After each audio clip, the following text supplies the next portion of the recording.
The Spirit Dancer, Book 5 of the Tessa Lamar novels, written by Kathryn M. Hearst. Narrated by Holly Adams. Chapter 1. A grad school professor once told me that change came from great insight or great pain, but mine came in a shiny red sports car and claimed he was my brother. Standing in the yard, sandwiched between my two husbands, I replayed the previous 3 minutes on repeat. An unbelievably handsome stranger had driven up in a car that cost more than most folks made in a year, and that wasn't the weird part. Mr. Tall, Blonde, and Handsome had crossed magical wards that acted like an invisible fence that surrounded our property and only opened for blood relatives. The wards were meant to keep us and the people we loved safe from an ever-growing list of enemies. Yep, we're a paranoid bunch, but we came by it honestly, considering we'd tracked down a half a dozen serial killers, black magic users, and a freaking boo-hag in the previous couple of years. Aaron folded his arms and gave my alleged brother his best intimidating cop stare. What did you say your name was again? Killian O'Rourke. The guy looked like he'd just stepped out of a movie screen. To say I didn't see a family resemblance would be the biggest understatement in the history of understatements. Then again, I had no idea what my father's side of my family looked like, so what the heck did I know? And you're my brother? Not only did my voice quiver, but my dang southern accent thickened to Scarlett O'Hara levels. The hurt and abandoned little girl inside me wanted to throw herself into his arms and beg for scraps of information about her daddy. But grown-up Tessa couldn't risk it. Not until I had a DNA test, or, better yet, divine intervention. That I am. He glanced over the property, emerald green eyes landing first on the house I shared with Bryson, Aaron, and our kids, then settling on the little pink cottage that belonged to my great-grandmother. Sorry to show up and drop a bomb on you. Is there some place we can talk? My manners warred with my common sense. It was rude to leave a guest standing in the middle of the yard, but there was no way I was inviting him into my home for sweet tea and a chat. Not until I knew he was who he said he was. And therein lay the problem. How the heck could I figure out if he was telling the truth? It seems like a shame to waste such a pretty day. I motioned to a wrought iron table and chairs beneath an enormous live oak tree. Killian gave the pink house one last look before following me to the table. His interest in my great-grandmother's place set me on edge. We had 2 kids, 2 old ladies, and a newborn hiding in there until we gave the all-clear. If we gave the all-clear. The men waited for me to sit. Bryson and Aaron claimed the chairs on either side of me, and Killian sat directly across the table. Unsure what to say, I dropped back and punted. Let's start over. I'm Tessa, and these are my husbands, Bryson and Aaron. It's a pleasure to finally meet you and your spouses. If the news that I had 2 hubbies surprised him, he didn't let on. Unfortunately, this isn't a social call. As I said, our dad is in serious danger. Our dad? Our dad? My dad? The words hit me like a 2x4 upside the head. Waffling between anger and tears, I held up my hands as if to stop the world or my brain from spinning. This man, whoever he was, didn't need to know how much his words affected me. What sort of danger? As if on cue, his cell phone rang.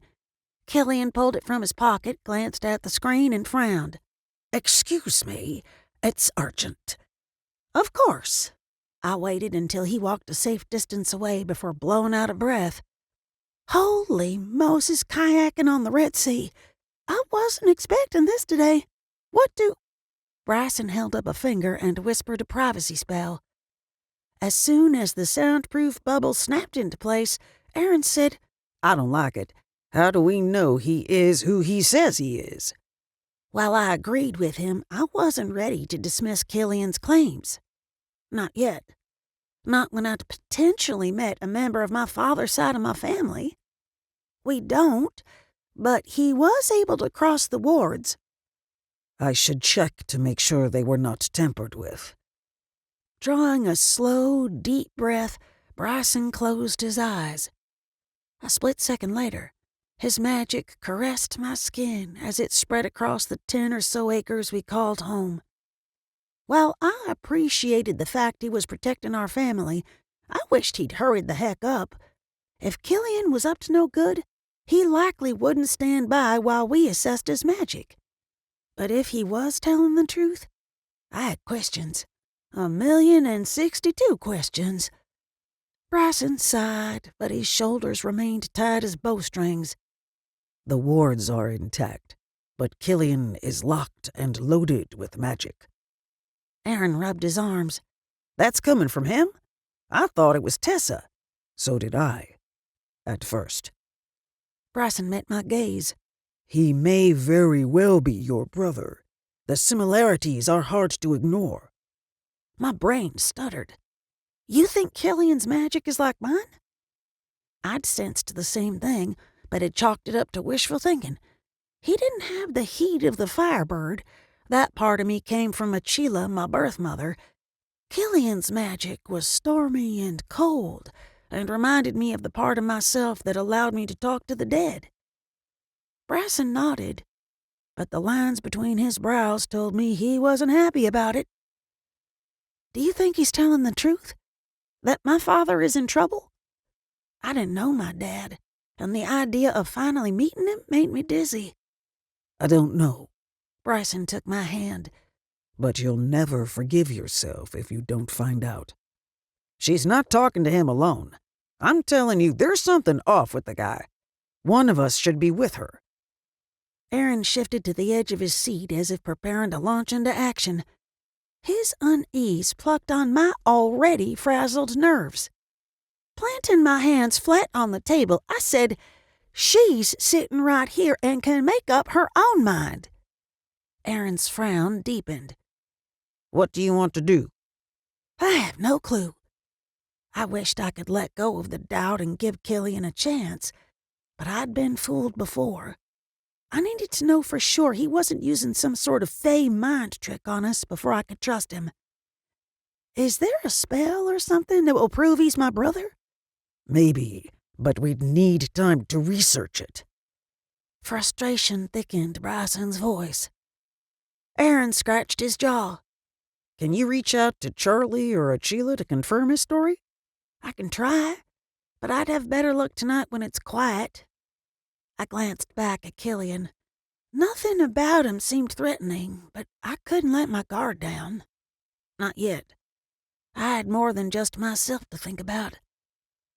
Bryson split his attention between Killian and me.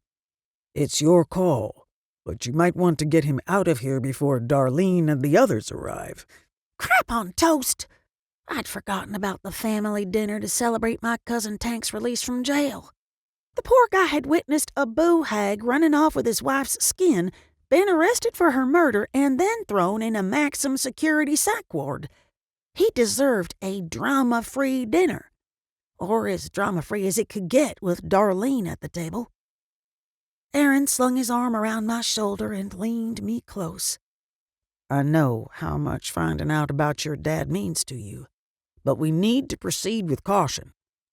Spoken like a true police detective. Nuzzling into his side, I whispered, I love that you get it, and I promise I'll be careful. My men exchanged yeah right looks. I absolutely hated it when they ganged up on me, but in this case I understood. Had it not been for the fact the Queen of Nosyville was coming for dinner, I would have put my maybe brother through a Q&A session that would have made the Spanish Inquisition seem like a game of Go Fish. I'll get his number and arrange a meeting when we can all talk in private. That sounds like a reasonable plan. But are you sure you're willing to let him leave before you get some answers? The concern in Bryson's eyes warmed me from head to toe. Sometimes it felt like he understood me better than I understood myself. Their support gave me the courage to do the right thing, even when my inner child wanted to hurl herself at Killian and beg him to stay. I'm sure. Let's make it quick. Darlene and Stone will be here any minute. Bryson dissolved the privacy spell and nodded toward my maybe brother. He's finished his call. Presenting what I hoped was a picture of a happy family, or at least a united front, we watched as Killian walked back to the table. Unfortunately for me, the closer he came, the more I second-guessed myself. What if my dad is in serious danger? What if I am the only one who can save him? What if he dies while I'm dragging my feet about Killian? Could I ever forgive myself? Sorry about that. He met my gaze. Court business. Court business? Aaron perked up a bit. Are you a lawyer? Not even close. Perhaps proper introductions are in order. Laughing, he bowed with an honest-to-goodness flourish. Killian O'Rourke, second of the Leprechaun clan, and advisor to Creve, Queen of the East She. I glanced between Bryson and Aaron, unsure of what Killian had said, let alone how to respond. Aaron shrugged. Bryson, however, narrowed his eyes. Fat lot of help they are. I recalled that the East She were Celtic fairies. Bryson and I were Nunnehi, or the Cherokee variety. Then again, if Killian and I shared a father, that'd make me a what? Did it work like dog breeds? Was I a Celtic-y? A Cherotic? Thankfully, Bryson interrupted my visit to Crazy Town. I'm familiar with the term, she. Me too, but the rest of what you said went over my head. I realized I'd not only cut him off, but I sounded as uneducated as I felt. We aren't usually so formal, what with titles and all. The space between Killian's brows wrinkled for a split second before he plastered on his Hollywood smile and plopped into his chair. Forgive me, English isn't my first language. I suppose you could say I speak Faiglish. Be it my nerves or temporary insanity, I laughed. Loud. Hyenas had nothing on me. Sure, his joke was dumb and racist and he spoke English just fine. But once I started giggling, I couldn't stop. Aaron rested his hand on my shoulder, likely in an effort to calm me down. Bryson ignored my borderline hysteria and continued to stare at Killian. Let me try again. His accent changed to nondescript American. I'm Killian O'Rourke, son of Liam, second of the Leprechaun clan, and advisor to the Queen of the Ishi. Liam. My dad's name is Liam. Questions about our fathers zinged around in my head. What's he like? Does he know about me? Of course he knows about me. How else would Killian know who I am? Why did he stay away my entire life? Where is he now? What kind of trouble was he in? My brain screeched to a halt. Wait a cotton-picking second. Did he just say I was half leprechaun?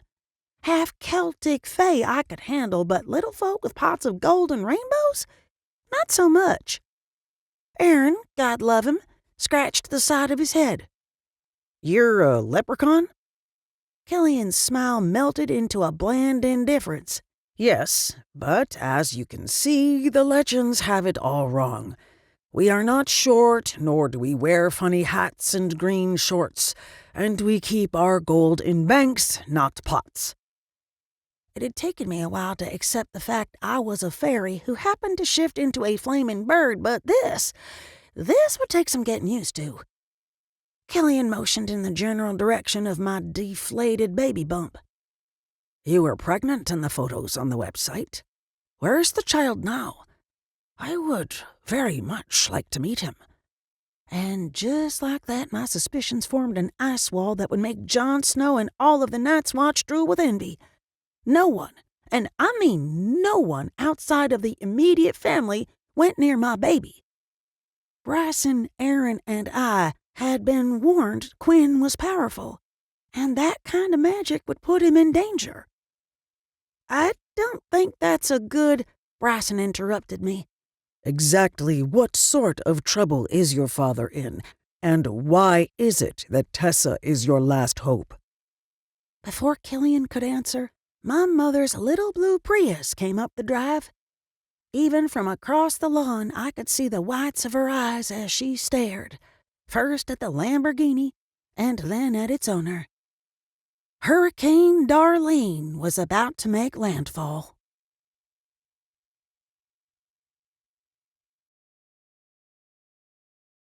Chapter 2. I hooked my arm in Killian's and pulled him to his feet.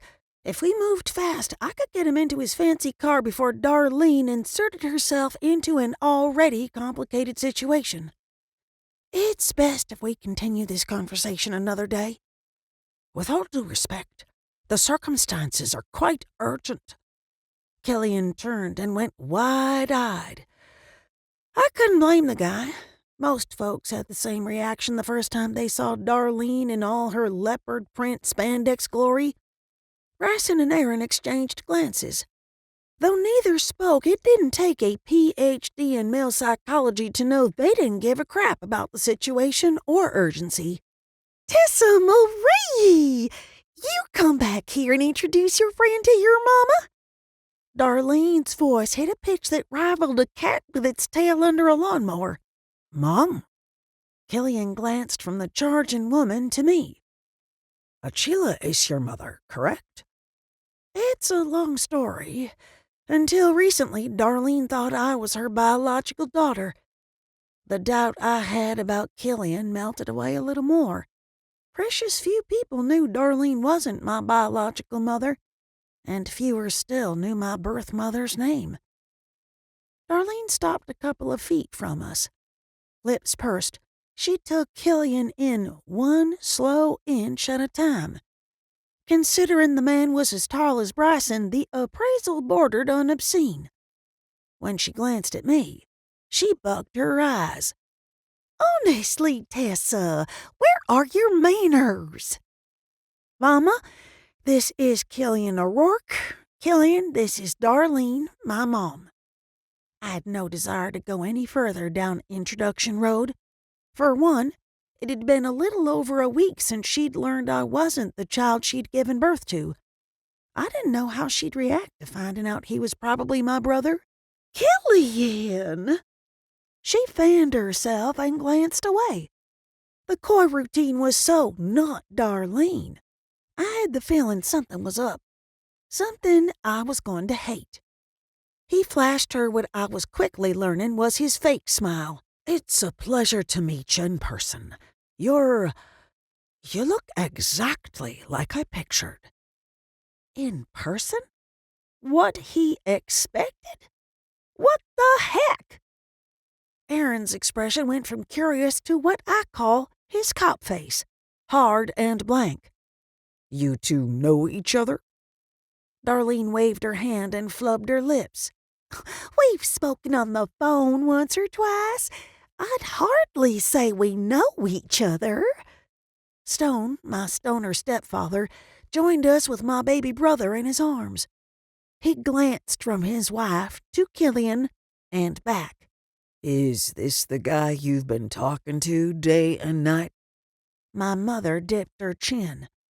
I planted my hands on my hips and waited for someone to explain themselves. Stone said, Look, man, I practice a non-violent lifestyle, but I'm not stupid.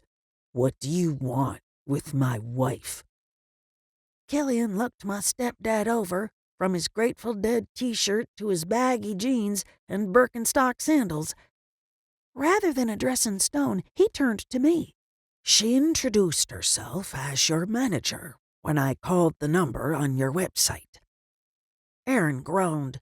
Bryson scowled, and I stood there unable to form a single syllable. Killian furrowed his brow, only this time he didn't try to hide his confusion. You know, the wonderful witcheredly world of Tessa Lamar.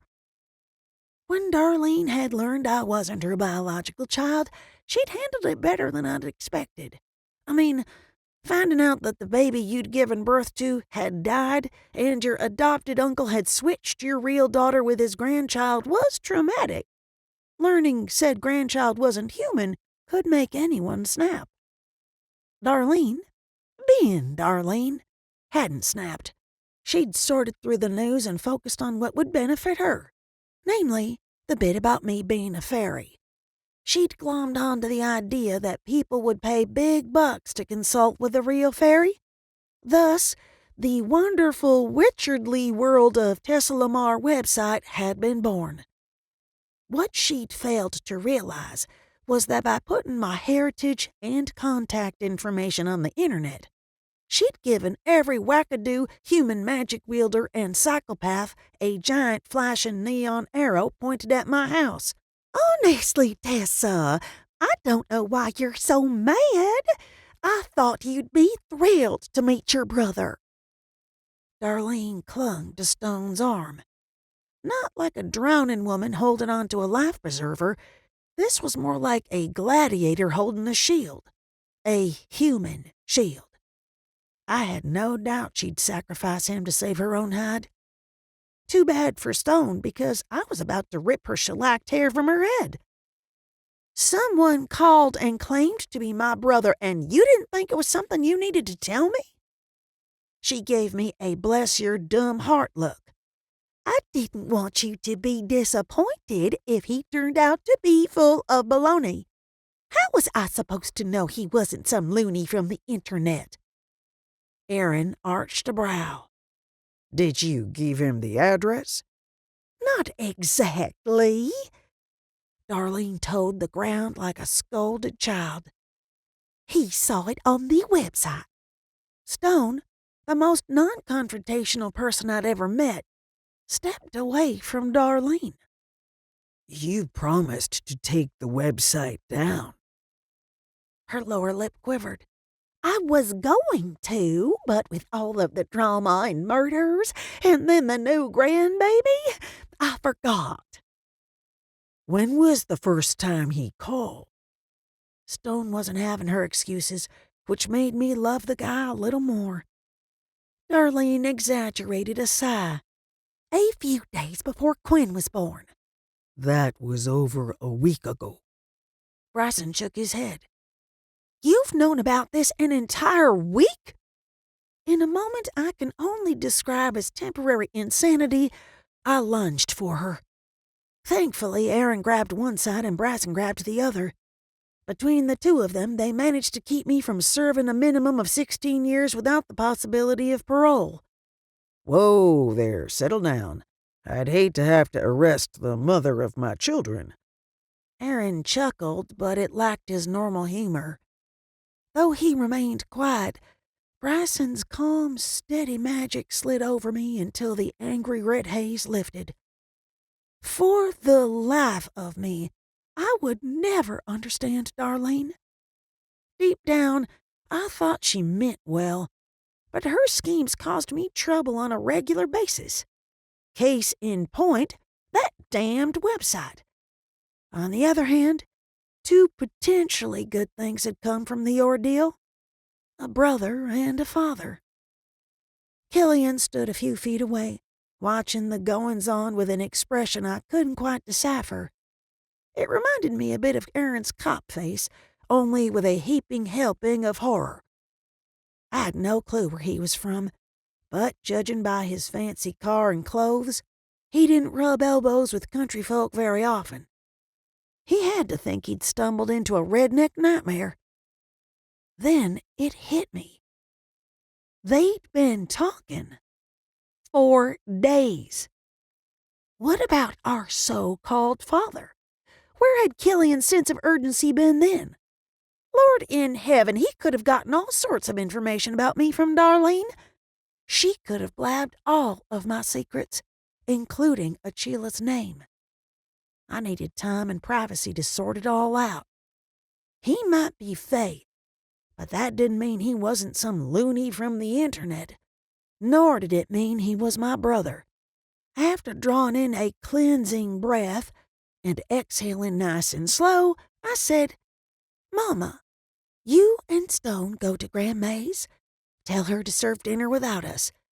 We'll be in as soon as we say goodbye to Killian." "That's nonsense. He's obviously your brother. The least you can do is invite him for dinner." She made doe eyes at Killian. "You are her brother, right? You sure as heck don't dress like a psycho killer." "I'm sure Ted Bundy's victims thought the same thing the first time they met him." I realized I'd insinuated my alleged brother was a serial killer the moment the words fell out of my mouth. Killian's expression turned as cold as the magic coursing through him, but it warmed when he glanced back to Darlene. "I'd love to stay for dinner." Thunder rolled overhead and dark clouds filled the bright blue Florida sky. Odd, considering the forecasters had called for a sunny day. I couldn't help but wonder if my alleged brother was monkeying with the weather in hopes of forcing me to invite him inside. Not freaking likely. Not tonight. In no mood to play games, I drew my spirit animal to the surface. Aaron was right. Brother or not, something was definitely off with the guy. The sooner I got him out of there, the better. Likely sensing my magic, Bryson and Aaron followed suit. One way or another, Killian O'Rourke was going to leave. My great-grandmother stepped out onto her front porch. "Tessa, I hate to interrupt, but I figured the coast was clear since Darlene and Stone didn't come in." The last thing I needed was for Grandma insisting on meeting Killian. She'd take one look at his Hollywood smile and bully him into staying for dinner. "Go back inside, May."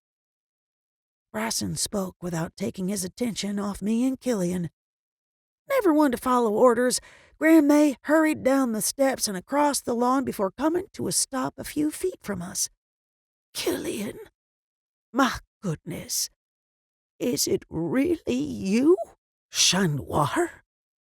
He took a tentative step toward her, then another, and another. "It's been too long.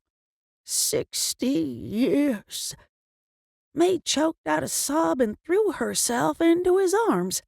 "I thought I'd never see you again." I had no idea what he'd called her, but it was obviously a term of endearment. Stone tilted his head. "May's your grandmother?" "Since when do you speak?" Darlene waved her hand. "Whatever it was he just spoke." "It's Gaelic. Chanoir means grandma." Stone furrowed his brow. "But 60 years? The guy doesn't look a day over 25. It took some mental gymnastics, but my brain managed to pull off a double round-off twist and land on the truth. My God, he's really my brother. Darlene barked out a laugh. "I told you so." She gave Stone side-eye. "And it looks like I'm not the only one who's been keeping secrets."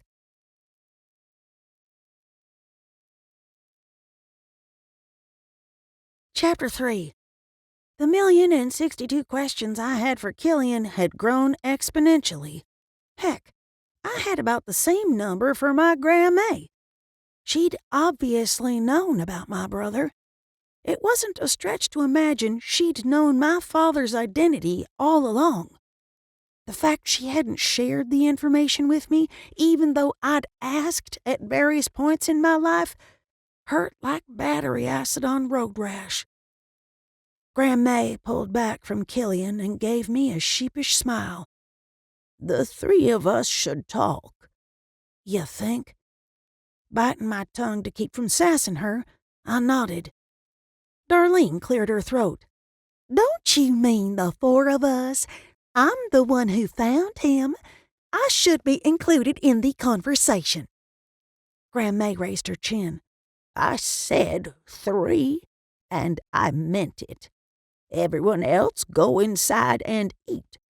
Ribs taste like rubber when they're warmed over in the microwave." Darlene smirked. "How would you know? You use your microwave like a bread box." May shot her a look that'd scare a buzzard off of roadkill and led Killian toward my house. Bryson rested his hand on the small of my back and leaned close. "Do you want me to come with you?" Not trusting my voice, I shook my head. The frown he'd worn since Killian had arrived deepened. I thanked my lucky stars he didn't argue, but something told me it was coming. Aaron, on the other hand, had plenty to say. He moved to my other side and didn't bother to whisper, "I'm going with you. None of this adds up. He should have told you he'd talked to Darlene and that he knew May when he first drove up." "I'll be fine." I forced a smile and willed him to listen to reason. "Go eat. This is supposed to be a welcome home party for Tank." Darlene looped her arm in Aaron's. "Come on, handsome. Tessa's a big girl.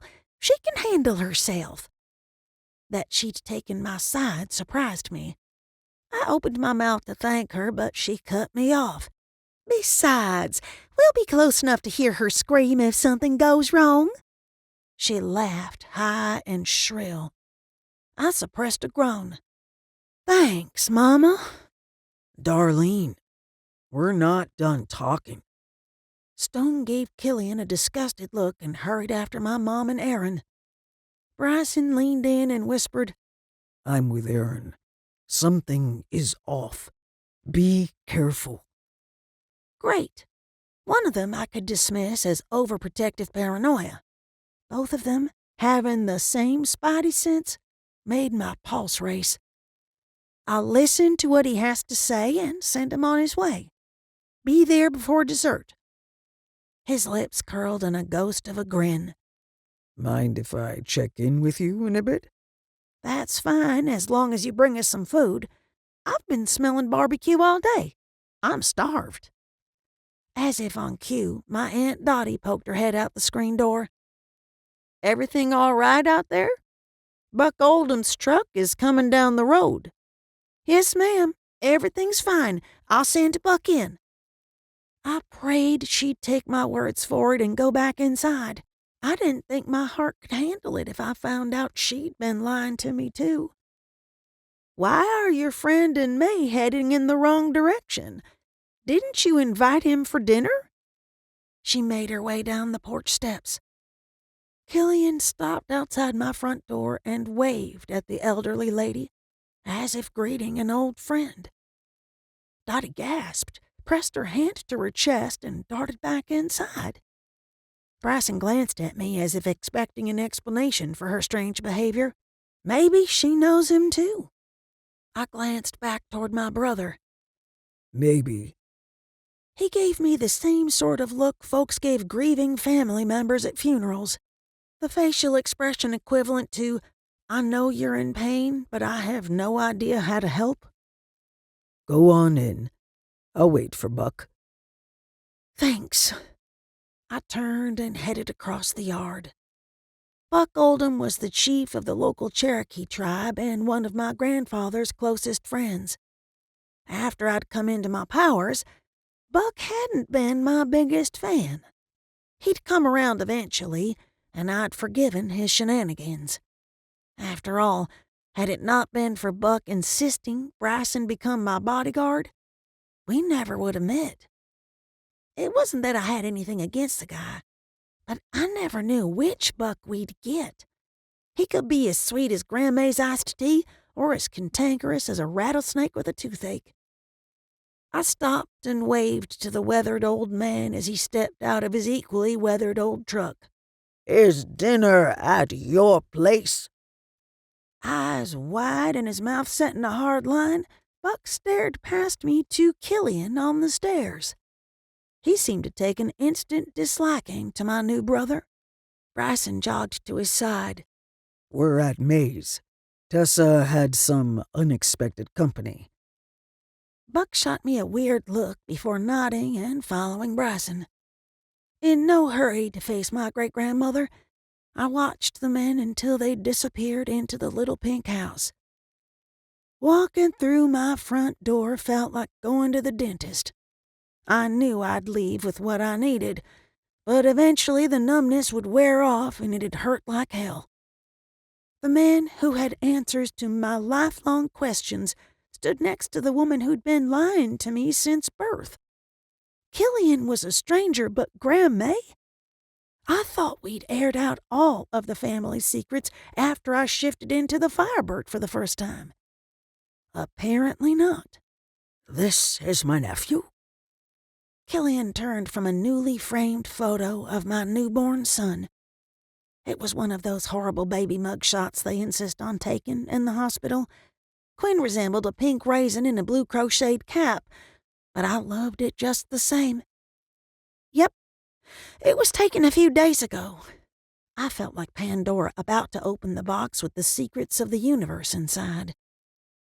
Let's hope this turns out better for me than it did for her. What do you call him? He motioned to the photo. Graham May's expression brightened. Quincy Emmett Charles, or Quinn for short. Hearing his name made me miss him. Not to mention my boobs felt heavy. If I didn't speed things along, I'd have to take a mid-conversation nursing break. A strong Celtic name.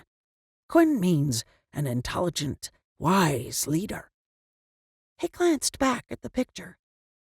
May named him. I stared at my great-grandmother with a growing sense of suspicion. She'd helped Aaron and Bryson pick out the name. Charles after my grandfather, Emmett after Bryson's father, and Quincy after Aaron's dad. But I couldn't help but wonder if she'd suggested Quinn as a nickname for another reason. I'd like to meet him, Killian said. As much as I would have loved to have my son in my arms, my husband's warnings that something wasn't quite right danced through my head. You'd have to wrestle him away from his father's. Graham May shot to her feet. I'll go get him. No! I spoke louder than I'd intended and backtracked. We have things to discuss first. Of course. Killian gave me a wistful smile. He's a lucky boy to have such a large family. There aren't many O'Rourkes left, I'm afraid. The weight of his words hit me in the chest. No, not his words. His emotions. Then again, that didn't seem right either. Something about the way he expressed himself seemed rehearsed. I'm sorry to hear that. He waved me off with a flick of his hands. Like humans, the Fae have experienced their fair share of war. It's all ancient history. I had more important things to discuss than the history of the Ishi. Unfortunately, I wasn't the only one with questions. He pointed to a candid shot of Bryson and Aaron with Jolene sandwiched in between. And the girl. Who is she? That's Jolene. She's Aaron's biological daughter, but Bryson and I think of her as our own. He seemed surprised by my declaration. Is she Fae too? No. I didn't know him well enough to get into JoJo's past. Not too long ago, she'd witnessed her mother's murder and been haunted by a teenaged spirit, and that was just the start of the girl's troubles. Though she was human, she had the ability to not only speak to ghosts, but to control them. Her eyes look Fae in this photo. I had no idea what he was talking about. She had Aaron's Caribbean blue eyes. They were an unusual color, but I'd seen it before, hadn't I? Is she with the woman in the pink house? She's your grandmother? Killian seemed to choose his words carefully. Yes, but I call her Aunt Dottie. I wondered how much, if anything, Killian and our dad knew about the adopted side of my family tree. He'd seemed surprised to learn I called Darlene Mama, but he didn't question me referring to May as my great-grandmother. It had broken my heart when I'd found out I wasn't related to May and the zillion or so cousins I'd grown up with. But I'd since learned it took more than genetics to make a family. Right. Dottie. The human who married Achila's father. He nodded to himself. But you call her your aunt. Tessa grew up believing Charlie was her uncle. She only learned he was her grandfather 3 years ago. May sat on the sofa and seemed to avoid my gaze. I grew up believing a lot of things that weren't true. The words fell out of my mouth before I could stop them. What could I say? I was hurt with a side order of angry. Grandma hung her head. Killian continued the conversation as if oblivious to the tension between me and Grandma. I don't think I'll ever get used to hearing him referred to as Charlie. I felt like I was attending someone else's family reunion. You knew him? Killian tilted his head and grinned. Yes, but to me, he was Chisiqua of the Red Paint Clan, my Shanaher. I was fairly certain I'd never heard the word, but it seemed familiar to me somehow. Your what? My grandfather. I held up a hand to buy a second or two. When he'd introduced himself as my brother, for some reason I'd assumed he meant half-brother. He watched me with a curious expression. You did not realize we shared a mother as well as a father? No, I didn't. I guess I should have asked, but I jumped to the wrong conclusion when I felt your magic. I found myself envying Killian for knowing both of our parents when I'd grown up without either. As if she'd read my mind, May curled her shoulders forward. Guilty consciences could do that. Killian glanced between us. Forgive me. I can see I've made you both uncomfortable. Rather than outright lying, I shook my head. It's not your fault we were dealt very different hands. He turned to me. Don't envy me, Tessa. I would have preferred to grow up here with our grandfather. He must have been an amazing teacher for you to have both fire and air magic. Oh, he never... I didn't quite know how to break it to him that Charlie had died before he'd gotten around to telling me I was Fae, let alone teaching me anything about my magic. Thankfully, May had no such problem. Killian, Charlie bound most of Tessa's magic at birth to keep her safe. He whipped his head in my direction. His expression morphed into something between shock and horror. But you aren't bound now. No. I felt like I'd woken up in the Twilight Zone. Grandma hadn't bothered to tell me my grandfather had locked away my magic.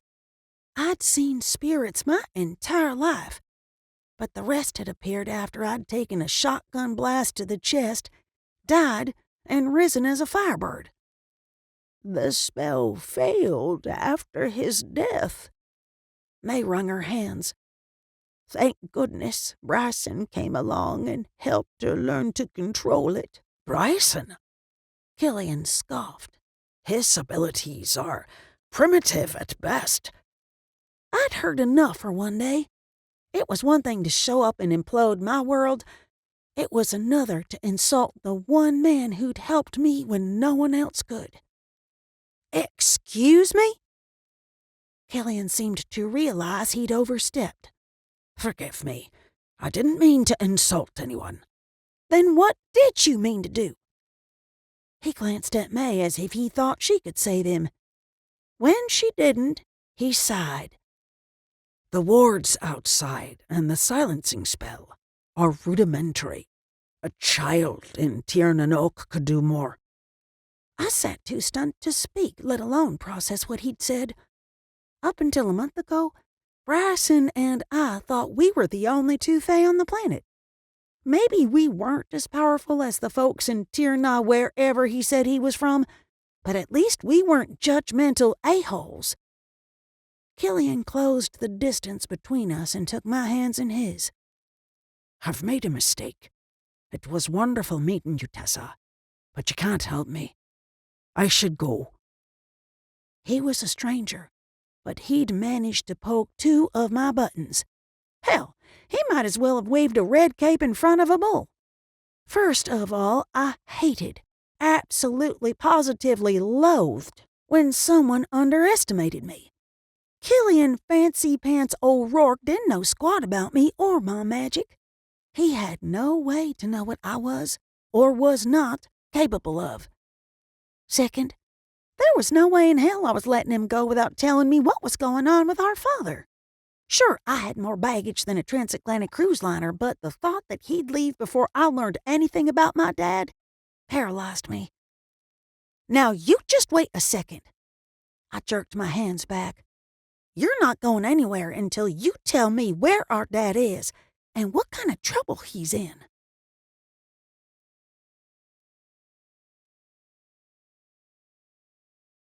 Chapter 4. It might have been a sin, but I enjoyed Killian's shocked expression. Call me an optimist, but I doubted he'd underestimate me again. What I might or might not have lacked in magic, I made up for with determination. Laughing, Grandma pushed to her feet. You might want to do as she says. We might be primitive around here, but we aren't afraid of kicking some fairy backside. Killian's shoulders sagged, but he didn't make a run for it. I considered that a win. Grandma squeezed my arm. I owe you an apology and an explanation, but those will wait until you are done here. I nodded and waited until she left before turning my attention back to my brother.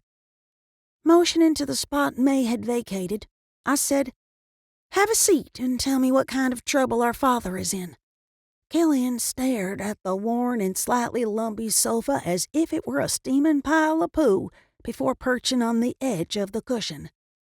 I felt like the country mouse meeting her city cousin for the first time.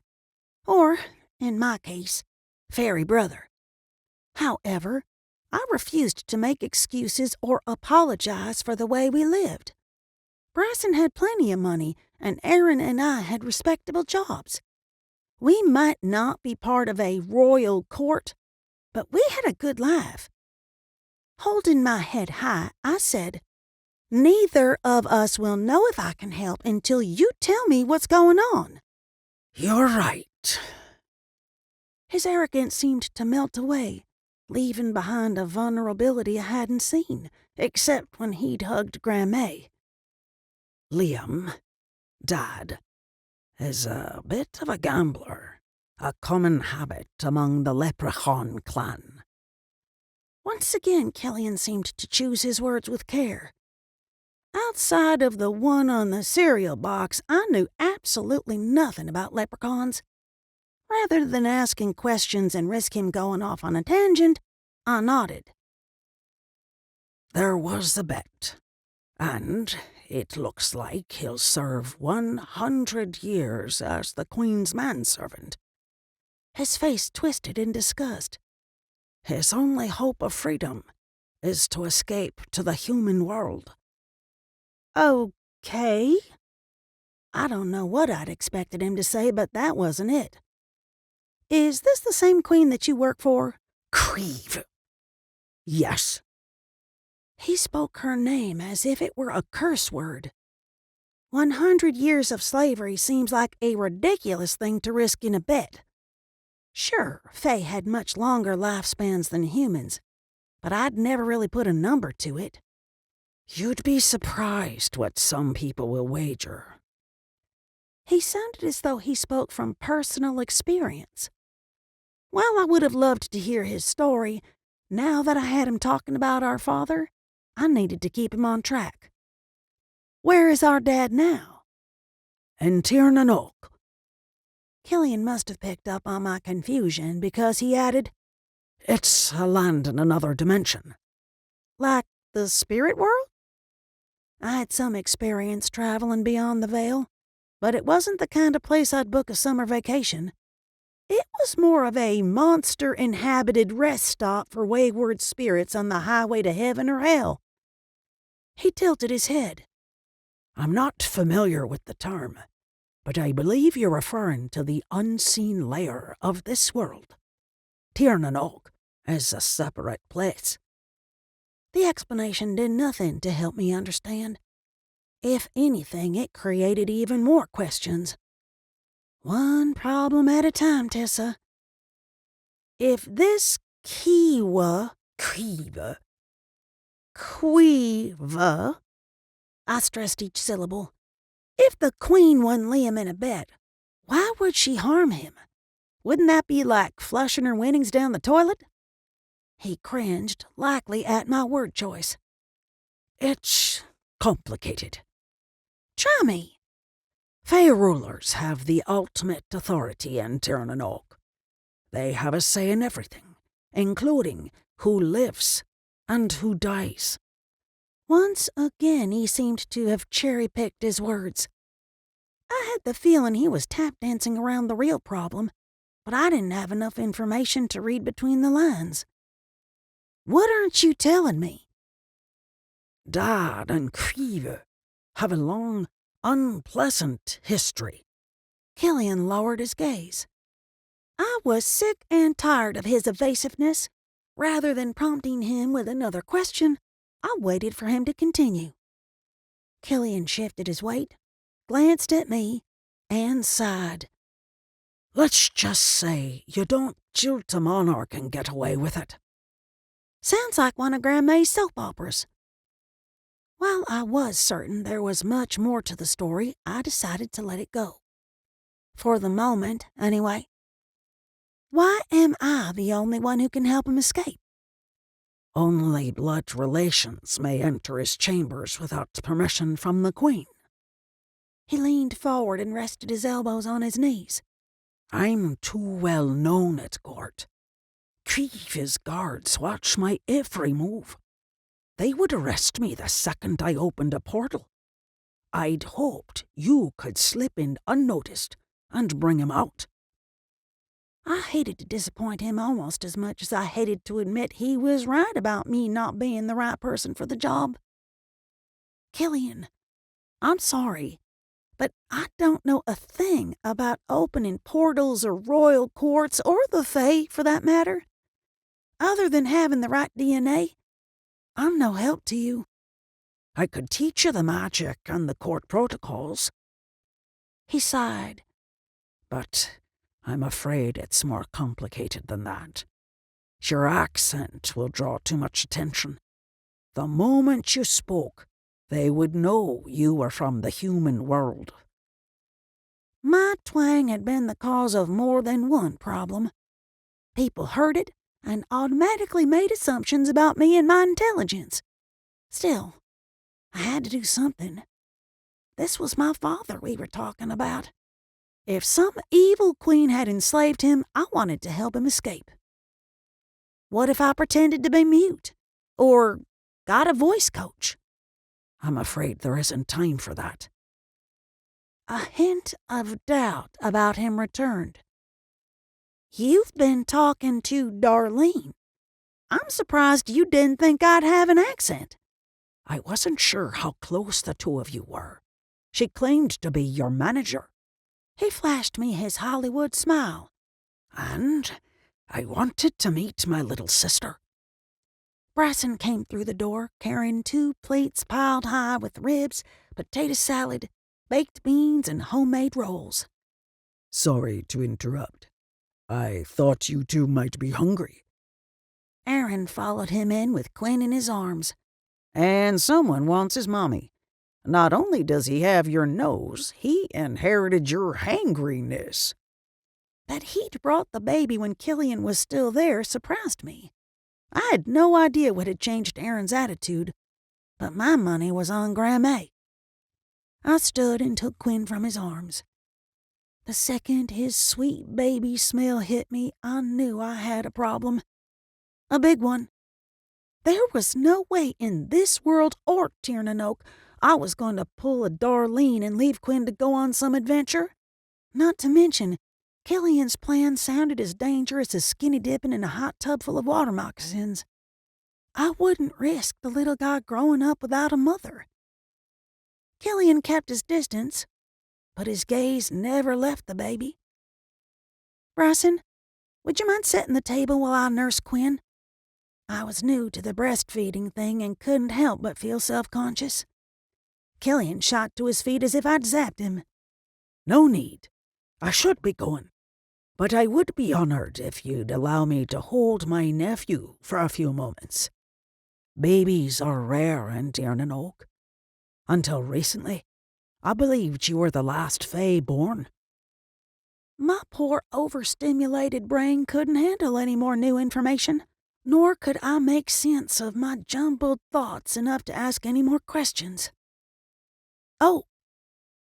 Quinn's unhappy noises morphed into a full-blown wail. Would you mind if we finished this conversation after he has a full belly? I brought the infant to my shoulder and rocked back and forth in hopes of soothing him. Here, let me help. Killian moved to my side and rested his hand on Quinn's back. The baby quieted instantly. The little booger even turned in his new uncle's direction and struggled to hold his head up, as if trying to get a better look. I stood dumbstruck. Did you bespell him? Grinning like an idiot, Killian bent down until he was eye level with Quinn. No, not exactly. Then what exactly? Bryson stepped forward as if to shield his family from the newcomer. Between his size and his touch him again and I'll strangle you with your own intestines expression, most people would have cowered. Evidently, Killian wasn't most people. Relax. Killian chuckled and made a goofy face at Quinn. I took a little of my magic when I touched him. He's starving for it. Why do you three keep your power under lock and key? Starving for magic? Is he kidding? I moved closer to Bryson to put some distance between Quinn and Killian. We're raising him like any other child. My brother's eyes widened. You mean like any other human child? I didn't care for the way he was staring at us like we were imbeciles. In case you missed it, we live here, in the human world. But he's Fae. He needs magic as much as he needs food, shelter, and love. It's how we learn to use our gifts. Without it, his power will wither and eventually fade. Bryson and Aaron looked Killian over, each in their own way. Bryson with a stoic curiosity, and Aaron with a just the facts ma'am detective's eye. Is that a bad thing? My voice came out shakier than I would have liked.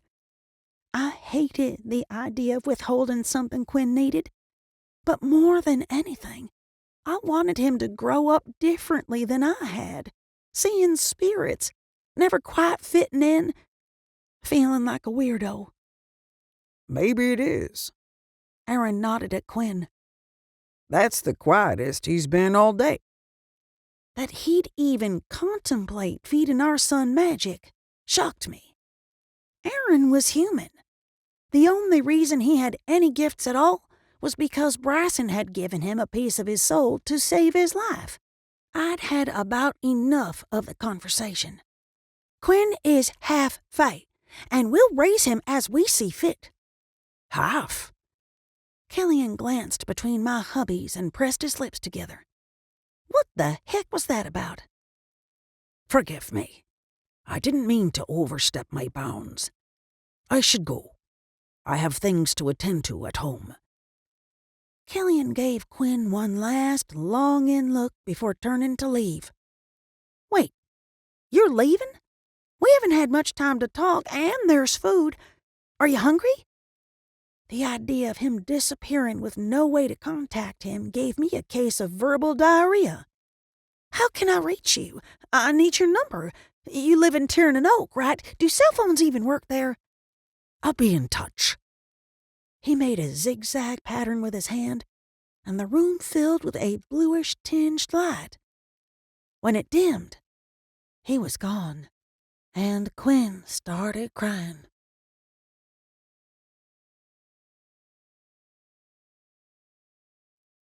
Chapter 5. Aaron hurried to the window. "Well, I'll be damned. He left his car here. I'm not sure where to even begin." Bryson sank onto the couch. At least one of my hubbies seemed more concerned with what had just happened than the Lamborghini. I plopped down in my easy chair to nurse Quinn. I meant what I said. I want this little guy to have a chance to grow up like a normal kid. Bryson nodded. Aaron rolled his lips in, a sure sign he disagreed. "As the only human in the room, I'll play the devil's advocate. You see magic as a burden. I see it as an asset. Besides, do we really want to deprive our son of something he needs?" I opened my mouth to argue, but Bryson set his hand on my thigh and shook his head. "Actually, you're both right, but I'm not sure it's as cut and dry as Killian made it sound." Bryson glanced between us. "I grew up surrounded by magic, but Tessa didn't." Aaron motioned to me. "She had Charlie, and she's been able to speak to spirits since childhood." I hated when they talked about me as if I wasn't in the room, especially when they didn't know what the heck they were talking about. Actually, I was with Darlene and her third husband in Tallahassee until I was 2. "But you never lost your magic." Aaron paced like a lawyer on a bad TV drama. "Exactly my point. I don't think his magic will fade as quickly as Killian made it seem." Bryson leaned down and kissed the baby's head. "I'd rather find a way to keep his gifts under control until he's old enough to make this decision for himself. I can get behind that." Aaron flashed us a grin and turned his attention back to the flashy car in the driveway. I wanted to point out that I had to take a bullet to the heart for my magic to roar to life, but I didn't want to give Aaron more ammunition. "I need to summon Charlie. I'll ask him about Quinn's magic after I get some answers about Killian and my dad." Bryson took the sleeping baby from my arms. "Eat something first. I'll take care of Quinn." "I won't be able to stomach food until I talk to Charlie." I headed into the office Bryson and I used when members of the tribe would stop by for healings. We'd put an end to the visits before Quinn was born. I'd focused on my work at the police department, and Bryson had opened a shop at the tribal house. But we'd kept the office intact for emergencies.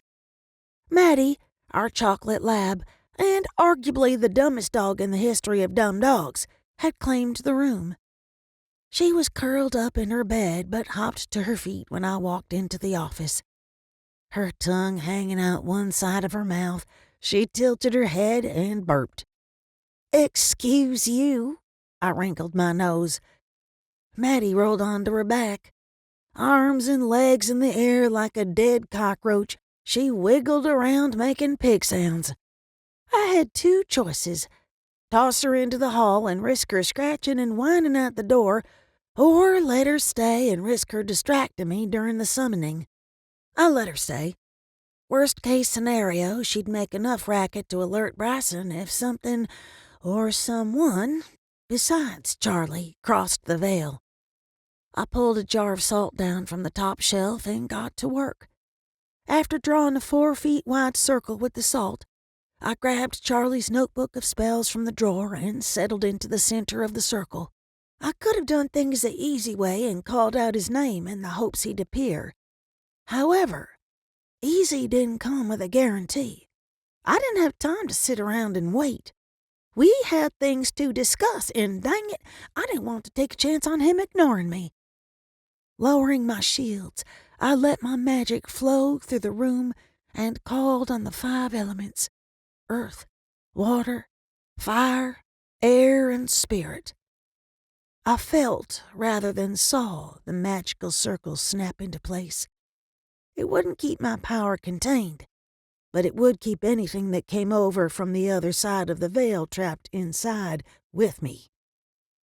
I closed my eyes and chanted, "Charles Nokaseka, your blood calls to you. Come into this circle. Charles Nokaseka, hear my plea. Come." I chanted the summoning a dozen more times, but nothing happened. On the verge of giving up, I raised my hands and formed an image of the thick, inky veil that separated the physical and spirit worlds. "Charlie, please, I need to talk to you. Come." Maddie jumped up from her bed and growled deep in her throat. A ridge of fur stood upright like a shark fin between her shoulder blades, but she hadn't barked. I took that as a good sign. "Hell, girl, long time no see." Gavin Partridge's spirit materialized in front of me. Sitting cross-legged, he floated a few inches off the ground. "Gavin!" I threw my arms around him, or tried to. They went right through him. He laughed his stage performer's laugh, loud and flamboyant. "Easy there, sugar. I'm not tied to this world anymore. It'll take me a smidge to solidify." I'd met Gavin after he had been murdered by a crazed ex-lover who just happened to have ties to the Las Vegas Mafia. He'd haunted me day and night until I'd agreed to help him. Together with Aaron and Bryson, we'd put the Christmas killer and his associates away for a very long time and freed Gavin's spirit. Maddie edged closer, sniffed the circle, and returned to her bed. "Why are you here?" I didn't mean to sound ungrateful, but I'd called Charlie. "Your grandfather sent me." Gavin motioned to the ceiling. "He's a little busy, but he sends his regards." "Sends his regards? Is he serious?" "It's really good to see you, but I need to speak to Charlie or Achila." I hated the whine in my voice, but Gavin had a way of bringing out the worst in me.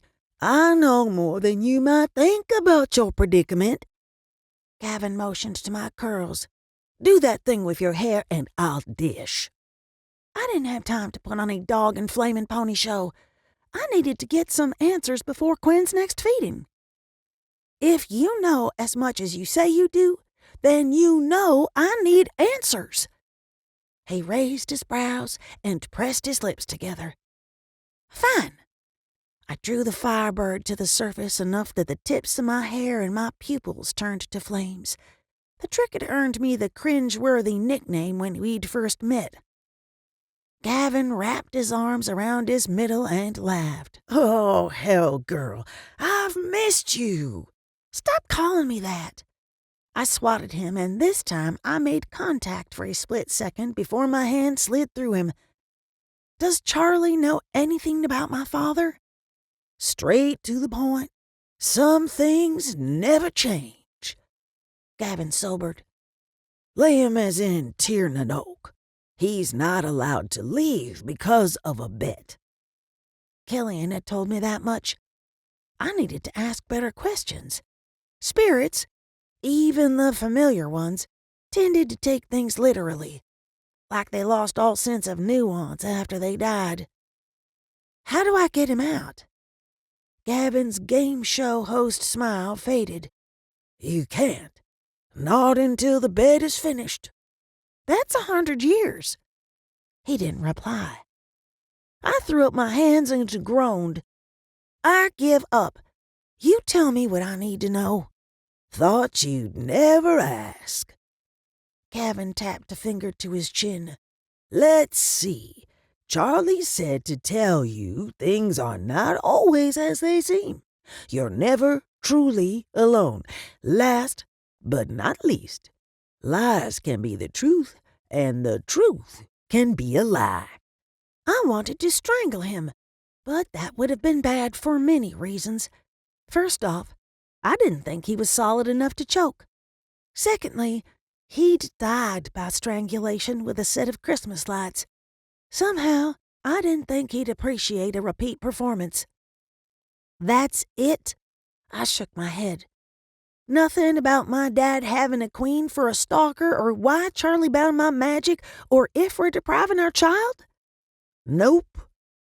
Gavin frowned and leaned closer, as if to share a secret. Your grandfather's a great guy, but he's not much of a talker. Thanks for coming. It was great seeing you again, but we're done here. I shot to my feet.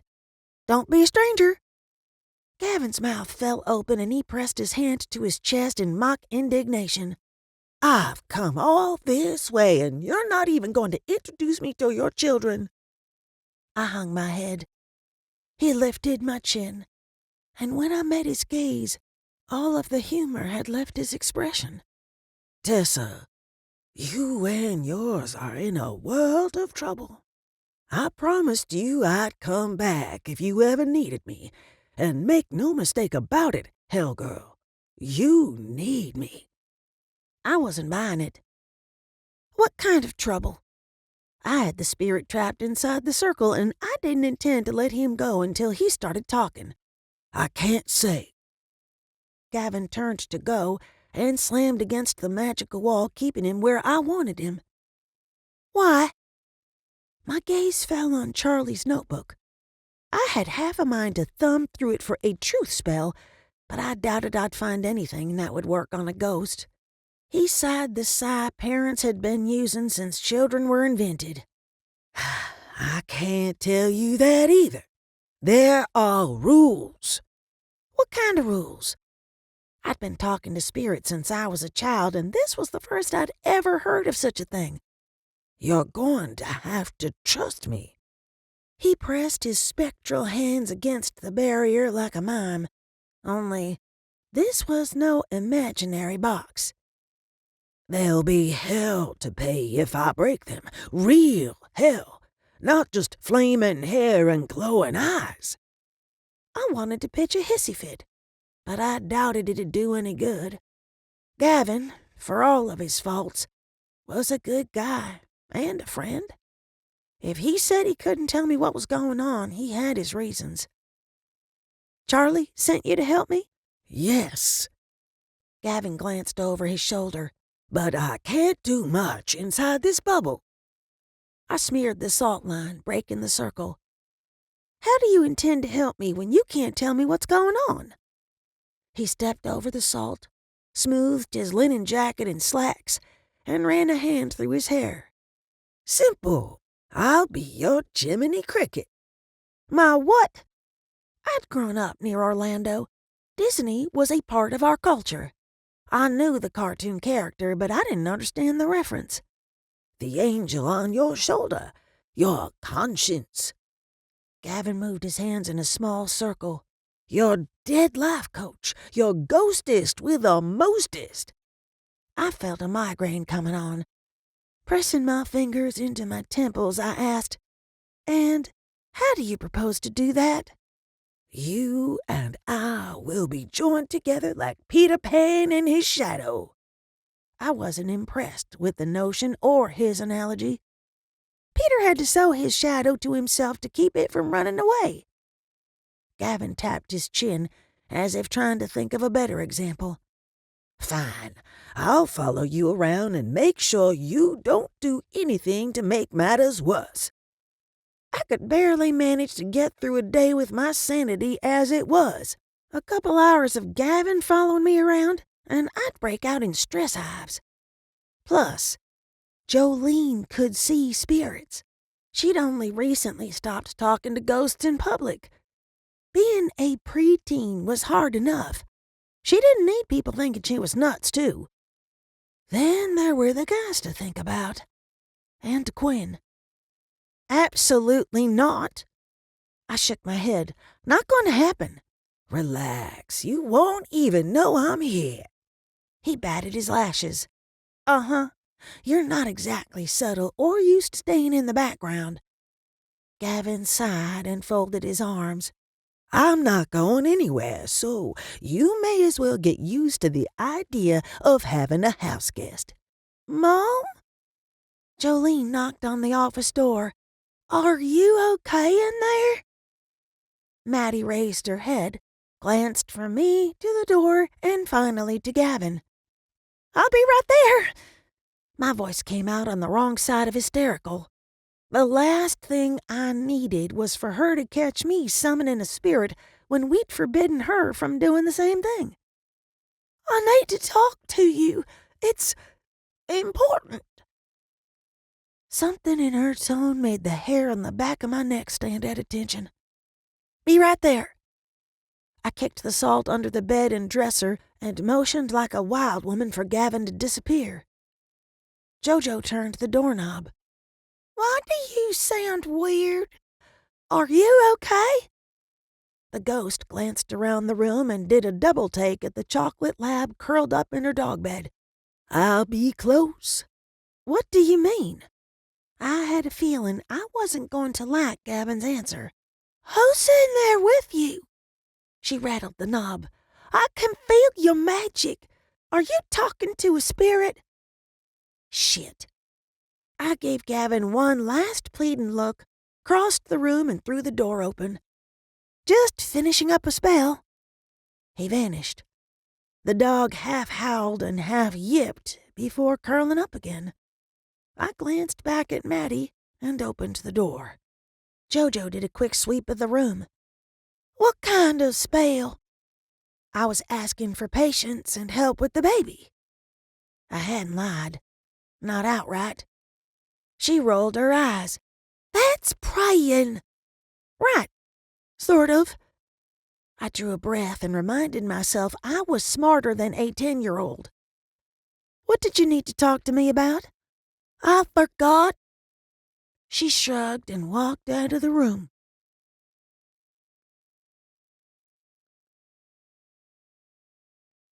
Chapter 6.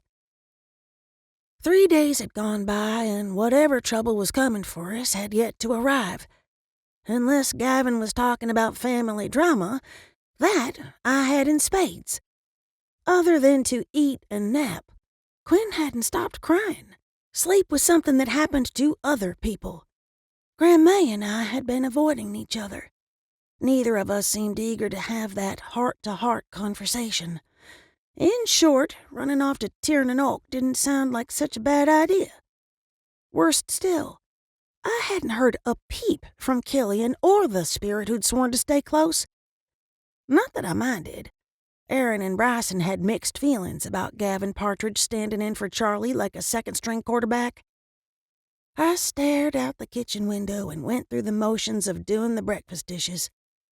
Lately, I spent most of my time on autopilot, barely aware of the goings-on around me. Case in point, I was vaguely aware of Aaron pacing the room while he spoke on the phone. "Right, but that's 3 murders in as many days." Aaron dropped into a kitchen chair. The word murders caught my attention. He had to be talking to Samuels, his partner. Before Quinn had been born, we'd agreed Aaron, Bryson, and I would take an extended maternity leave. In my mind, that meant Aaron would have more than a week and a half off work. "Keep me informed. Any word on the other matter?" He went quiet, only replying with the occasional mm-hms and uh-huhs. "Mom, I remembered what I was going to tell you the other day," Jolene Whisper shouted from the doorway. "I need cookies for the youth group bake sale." I assumed she was attempting to be quiet because her father was on a call. Unlike my daughter, I didn't give a rat's backside about interrupting Aaron. "Homemade or store-bought?" "Homemade, please." Maddie rushed into the room and glanced around as if looking for said cookies. When she realized there were no treats to be had, she made a disgruntled sound and climbed into the chair next to Jojo. Sitting upright with her paws on the table like a person, she flashed me a doggy grin. "Get down from there." I pointed at the floor. The dog rolled her eyes, jumped down, and curled up at Jojo's feet. "I'll be in touch." Aaron slammed his cell phone on the dining room table. "Son of a—" He shot Jojo a guilty look before turning to me. That shiny red sports car Killian left in our driveway? The soapy plate slipped from my hand, and I hung my head. Let me guess. It's not registered to a Killian O'Rourke? The dog growled. Great. Even Maddie has an issue with my new brother. Nope. It belongs to a movie mogul. The last time he saw it was in a garage in Miami. Aaron stood and moved to my side. That's not the worst part. I didn't want to ask. I really didn't. I'd had enough worst parts to last me a lifetime. What is? I've spoken to everyone from the FBI to Interpol. Killian O'Rourke doesn't exist. Aaron went on about his law enforcement contacts and how he had no idea how to explain the stolen car out front, but I tuned him out. It made sense that a fae who lived in another dimension wouldn't have a record in the human world. However, it didn't excuse the fact Killian was a thief. A thief who'd left his expensive Italian mess for me to clean up. Jolene backed out of the kitchen without a word. I'd noticed her tiptoeing around the grown-ups a lot lately. Not that I blamed her. We were all one crisis away from a breakdown. Thankfully, Maddie followed her. I mean it, Tessa. I don't care who he is. His four-leaf clover loving ass isn't welcome here. Aaron paced to the kitchen. On second thought, if he ever contacts you again, invite him over so I can arrest him. Rather than comment, I turned my attention back to the pile of dirty breakfast dishes. This wasn't the first time I'd heard Aaron's opinion about my brother. Bryson, Aaron, and I hadn't stopped debating what to do about Killian since he'd vanished from our living room. Between our arguing and Quinn's colic, it was no wonder we'd turned into sleep-deprived zombies. Aaron's foul mood had as much to do with the stress inside the house as Killian, but I wasn't about to point that out. I nodded toward the hall where Jolene had slipped away. Could you spend a little time with JoJo today? I'm worried about her. She's been talking to the dog like Maddie's her only friend. His scowl melted into a frown. I'll try. But I need to do some research on a case Samuels is working on. Possible serial killer. The thread holding my sanity snapped. Oh, no, you don't, mister. We're on maternity leave. The only crazy lunatic you need to focus on is me. I know, but this one is... I pressed my hands to my ears and sung Who's Afraid of the Big Bad Wolf. Childish? You bet. But I had no intention of getting sucked into the gory details of a murder investigation. Aaron folded his arms and waited for me to stop. The second I dropped my hands, he said, Funny you should mention wolves. One of the victims was allegedly attacked by a wolf. That got my attention. Then why does Samuels think it's a serial killer? His grin told me he knew he had me. In each of the cases, witnesses reported seeing the victim speaking to a tall, dark-haired man moments before the animal attacked. I'm not following you. What does the dark-haired guy have to do with the wolves? He shrugged. That's what we're trying to figure out. The witnesses saw the animal attacks, but we haven't recovered any remains to verify the causes of death. That's disturbing, but I'm sure Samuels can handle the case. I turned back to the sink. When were you going to tell me you ran a background check on Killian? Aaron sighed and moved behind me. Massaging my shoulders, he whispered, I didn't want to upset you. I was hoping there wouldn't be anything to report. As good as his fingers felt, pressing into my tight muscles, I jerked away. So, you weren't going to tell me at all? He's my brother. You should have discussed it with me. Would you have told me not to look into him? I opened my mouth to answer, but snapped it shut. I had no idea what to say. My feelings about Killian ranged from never wanting to see him again to hoping he'd return with a better plan to rescue our father. Bryson joined us in the kitchen with a crying baby on his shoulder. Tessa, why aren't you ready to go? Dang it! I'd forgotten about Quinn's pediatrician appointment, but I wasn't about to admit it. Instead, I motioned to my clothing with a soapy hand. I am ready to go. You were taking forever, so I decided to do the dishes. He glanced from my worn-out yoga pants to the oversized t-shirt I'd practically lived in during the last trimester of my pregnancy to my frizzy red curls. Right. We should leave, or we're going to hit I-4 traffic.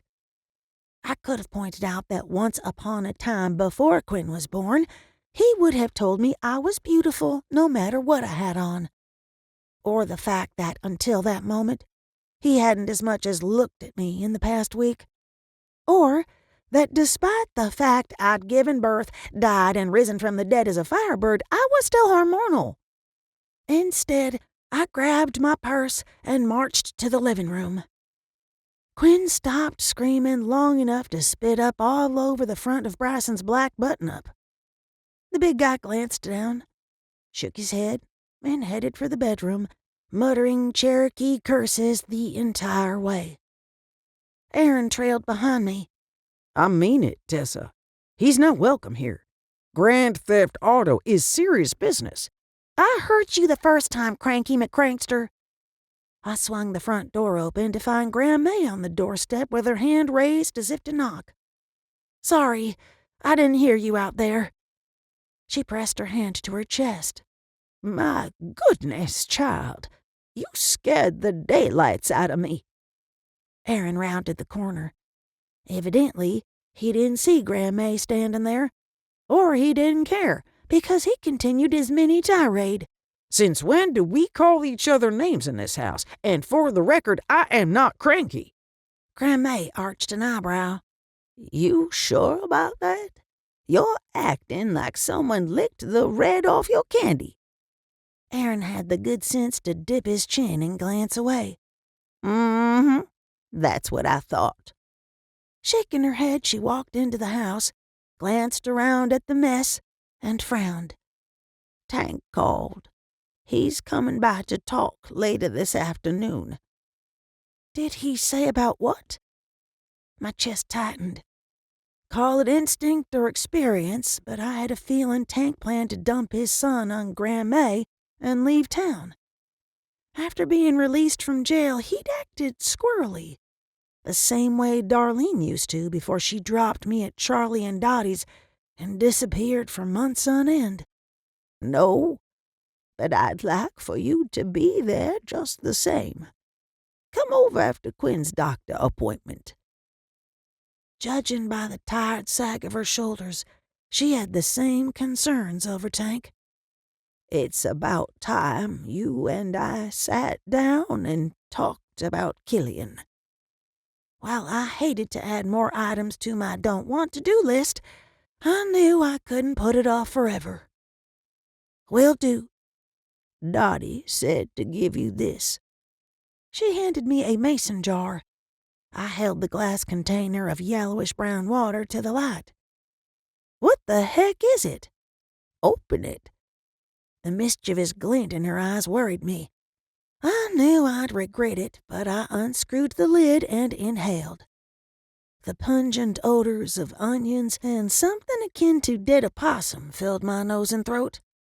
Ugh, gross! What am I supposed to do with this? Bryson returned, wearing a clean shirt and carrying a squirming, crying baby. Good morning, May. She ignored him and went straight for Quinn. Her taking him from us was nothing new. He'd spent almost as much time in her arms as ours, but this time she dropped him. Thankfully, Bryson caught him before he hit the floor. The baby's wailing hit tornado siren volume, but I didn't think he was injured. More than likely, the short free fall had scared him. From the looks of it, it had done the same to my great-grandmother. Her skin had gone 2 shades past pale, and she was cradling her arm. Jolene and the dog ran into the room, both with wide eyes. Jojo took in the scene and pressed her back to the wall. "Graham, are you okay?" I took her by the shoulders and guided her to the couch. "Sit. You don't look so good." "I didn't hurt him, did I?" Her voice shook as she glanced at Bryson and the baby. "No, he's fine." Bryson's expression told me he'd thought the same thing I had. Something was very, very wrong. "Grandma, have you checked your blood pressure today?" She waved her hand in his direction. "Don't worry about me. I'm healthy as a horse." I didn't believe her. "You don't look it. Did you check your sugar?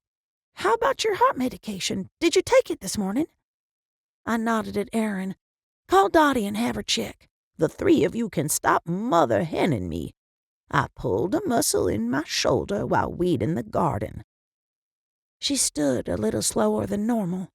"I brought onion water for Quinn. It helps with colic." The devil would sell snow cones to polar bears before I fed my child that mess, but I knew better than to argue. "Thanks, Graham." "Onion water?" Aaron sniffed the jar and made a sour face. "Whoa, this'll clear out your sinuses all right." Bryson didn't look amused. "Tessa, Aaron and I can handle the appointment. Why don't you stay and help me with an ice pack?" "Aaron can do it. I want to hear what the doctor has to say." I appreciated what he was trying to do, but I wasn't about to stay behind. The second I'd learned I was pregnant, I'd promised myself I wouldn't be like Darlene. I wouldn't drop my child off on Grandma and Dottie's doorstep and disappear. I wouldn't miss a single thing in my son's life. Nope, I'd be there for every milestone, good day and skinned knee, even if that meant leaving my beloved great-grandmother in Aaron's hands. What did I just say?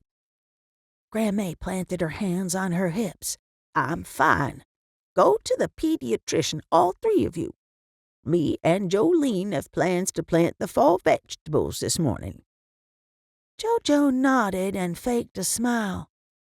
"Yes, ma'am, we do, but if you're sick, don't you start to." Grandma pointed at the girl. "We'll get to work once you're finished with your math lesson." Jojo attended virtual school. Her ability to speak to the dead freaked out her classmates and her teachers too much for her to be in a regular classroom. She'd seriously slacked off on her lessons since her baby brother had been born, but I wasn't about to tell Grandma that. Aaron ran his hand over the back of his neck. "I'll skip this one and help out. I'd planned to mend the fence while home on maternity leave." While I didn't approve of lying, I wanted to hug him. He'd already replaced the rotted planks. My sweet and sometimes cranky husband had fibbed to save an old lady's pride. Grandma glanced between us as if she planned to argue, but seemed to change her mind. "Good. I could use some help with the wheelbarrow." "We need to get going." I grabbed the diaper bag and hurried to the porch before anything else could happen. Grandma called after me, "Tessa Marie, don't mention the onion water to that fancy pediatrician. I doubt he'll approve, but it's worked for hundreds of years. It'll work now."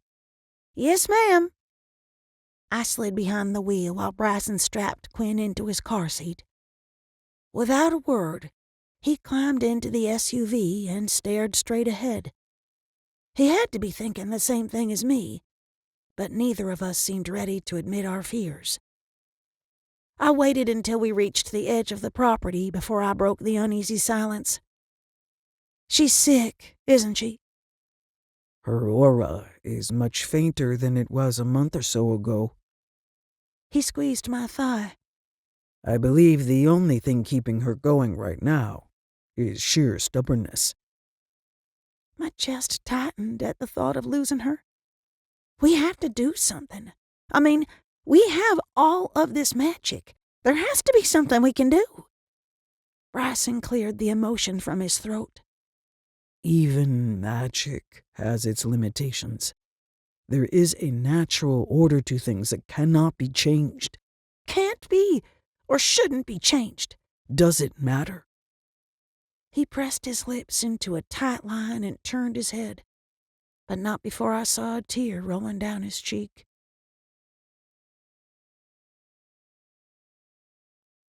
Chapter 7.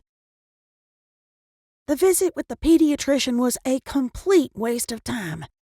After a few questions about Quinn's symptoms, drawing blood, obtaining a urine sample, and poking around, he'd diagnosed the baby with colic. Tell me something I don't already know, like how to fix it? Aaron met us in the driveway, looking rather peppy with his freshly shaved face and clean clothes. What'd the doctor say? Resisting the urge to bark at him for having the audacity to relax while we were away, I tapped my chin. Well, let's see. He told me to nurse longer on each breast, but not overfeed. Aaron wrinkled his brow. How does that work? Heck if I know. I leaned against the car and inhaled the warm afternoon air. He also told me to avoid dairy, cabbage, beans, spicy food, and anything that causes gas. Oh, and onions. So much for Grandma's miracle cure. He drew me into an embrace. I sagged against him, enjoying his clean man scent. I have no intention of feeding our son something that smells like roadkill. Bryson rounded the rear with Quinn fussing in his carrier. She's not supposed to drink caffeine either. Aaron gasped in mock horror. Forget colic. Tessa without coffee is a threat to national security. Ha ha. I hated to move. In fact, I could have fallen asleep standing in his arms, but I needed to feed Quinn. How's Grandma? Aaron glanced toward the empty garden. She decided to take a nap rather than plant veggies. Good. I followed the guys up the porch steps. Nothing felt good about the situation, but at least she'd taken it easy for a couple of hours. Aaron opened the front door for us. May's expecting you. I know, but I need to feed Quinn first. I turned to Bryson and held my arms out for the little one. Hand him over and go take a nap. He'd seemed distracted since we'd left the doctor's office. Not surprising, considering we were both worried sick and running on a couple hours of sleep. Welcome to parenthood. Maddie padded into the living room, sniffed each of us once, and Aaron twice. I couldn't blame her. He was the only one who'd had a shower. Bryson lifted Quinn from his carrier, but hesitated. This all started after Killian visited. Right. I braced myself for another discussion about feeding Quinn magic. But you heard what the doctor said. Colic usually starts in babies a week or so old. He nodded, but his stoic expression told me he didn't agree. Hear me out, okay? I can't hear anything over his crying.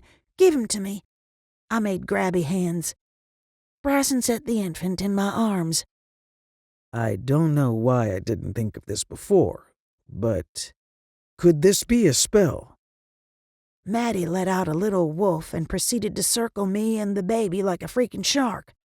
She stopped, stared, barked again, and continued to walk around us until Aaron pulled her out of the way.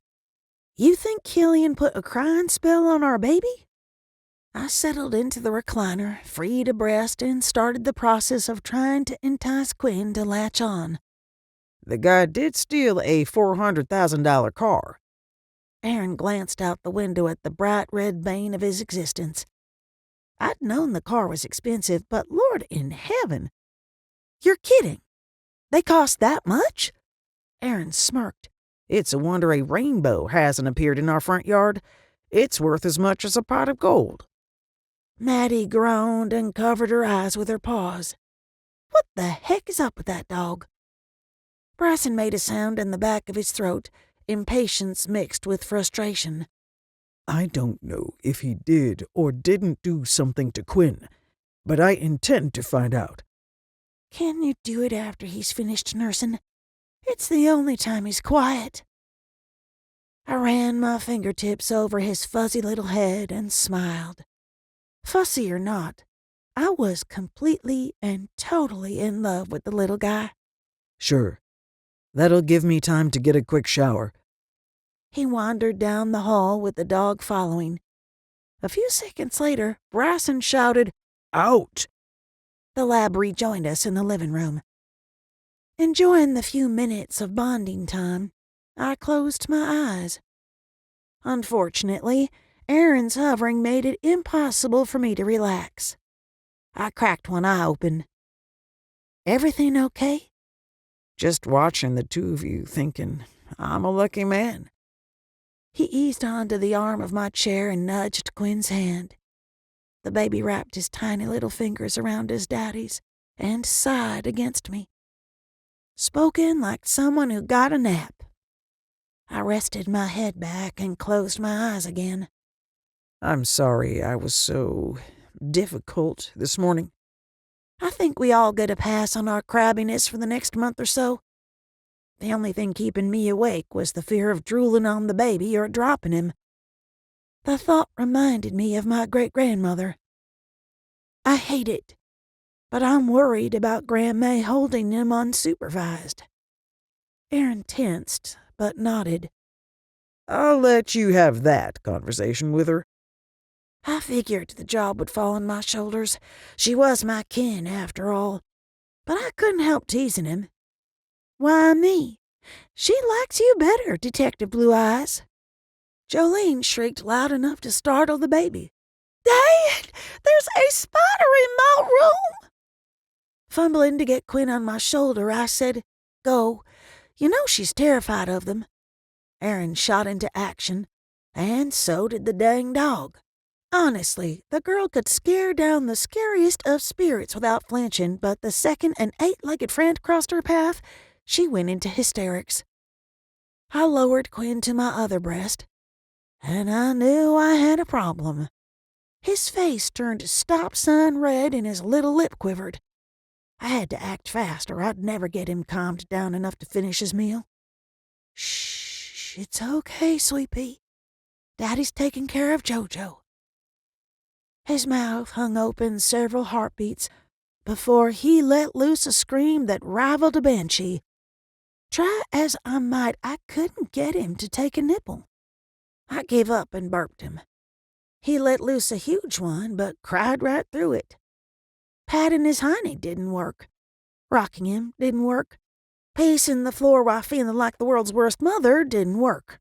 Alone, exhausted and desperate, I panicked and lowered the imaginary shields that kept my magic contained. I had no idea how Killian had fed him, but I was determined to give Quinn anything and everything I could to calm him. Quinn continued to cry. If anything, he grew louder. I didn't want to hurt him or light him up like the 4th of July, so I pushed a tiny bead of magic through our skin-to-skin contact. Or tried to. It felt like shooting a squirt gun against a brick wall. The magic splattered across his skin and dissipated. Tessa, is he finished? Bryson called from the hall. Guilt overwhelmed me. The last thing I wanted was for Bryson to walk into the room and sense my magic. Hell, I'd be lucky if he hadn't felt it already. Yep, I'll bring him to you. I walked into the bedroom just as Bryson was pulling on a t-shirt. He glanced from me to the baby. Everything okay? Peachy, let's get this over with. I set Quinn on the king-sized bed and settled beside him. My guilt became palpable, so much so I could barely look at Bryson. He either didn't notice or didn't push it. I'm going to focus my attention on rooting out any spells, but I need you to keep an eye on him while I do it. Gotcha. It's the same process we use on adults, right? My voice came out strained. Yes, but I need you to relax. He held his hand an inch over the screaming infant's head. I drew a deep breath and did my best to resist the urge to comfort our child. It killed me to hear Quinn cry and know that even for a few moments I couldn't touch him. Quinn turned his head toward me and stared, as if begging me to pick him up. I leaned closer so that he could see my face, but I didn't dare speak for fear I'd break Bryson's concentration. Not that I thought the mystical skin would hurt him, but I didn't want to have to start over and prolong Quinn's misery. Hurry up. Please, hurry up. By the time he reached Quinn's feet, I thought I'd come out of my skin. Well? Shaking his head, Bryson cuddled Quinn to his chest. Nothing. But if I didn't know better, I'd swear he was fighting me. Maybe he is. I didn't doubt it for a second. Even at 2 weeks old, the child had a strong will. Then again, we'd experienced a similar situation before with an adult woman suffering from a dark curse. Could this be like what Betty Matthews had? He seemed to consider the question. No. Even with Betty, we felt magic on her. My mind raced with awful possibilities. Betty was cursed by a human magic user. What if Fae powers work different? What if we're in so far over our heads we don't even know what to look for? It's possible, but unlikely. He turned for the door. I'm serious. We don't know what we don't know about the other Fae. Killian was able to hear through the privacy spell the other day, and he checked out the wards. Be it my lack of sleep, lack of caffeine, or lack of common sense, I blurted out the absolute worst thing possible. He said our spells were rudimentary and primitive. I'd said our in hopes of softening the blow. Is that so? Bryson's shoulders fell as if I'd broken his heart. Without turning back to me, he said, I'll reach out to Harrison.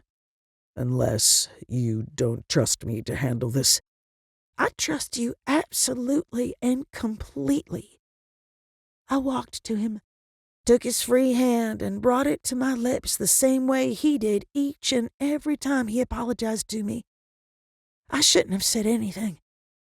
I'm not an egomaniac. I can admit your brother's magic is far stronger than mine. A ghost of a smile curved his lips. But that doesn't mean I like it. Don't take any of this personally. It's the fear talking. Cupping my cheek, he said. And the exhaustion.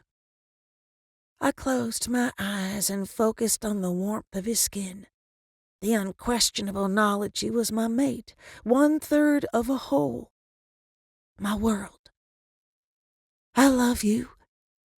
I love you too. He leaned forward and pressed his brow to mine. We'll get through this. We've faced down much worse than a colicky baby. Speaking of worst things, I need to go talk to Grandma. Remember, sweet tea has caffeine. Take a box of decaf herbal with you.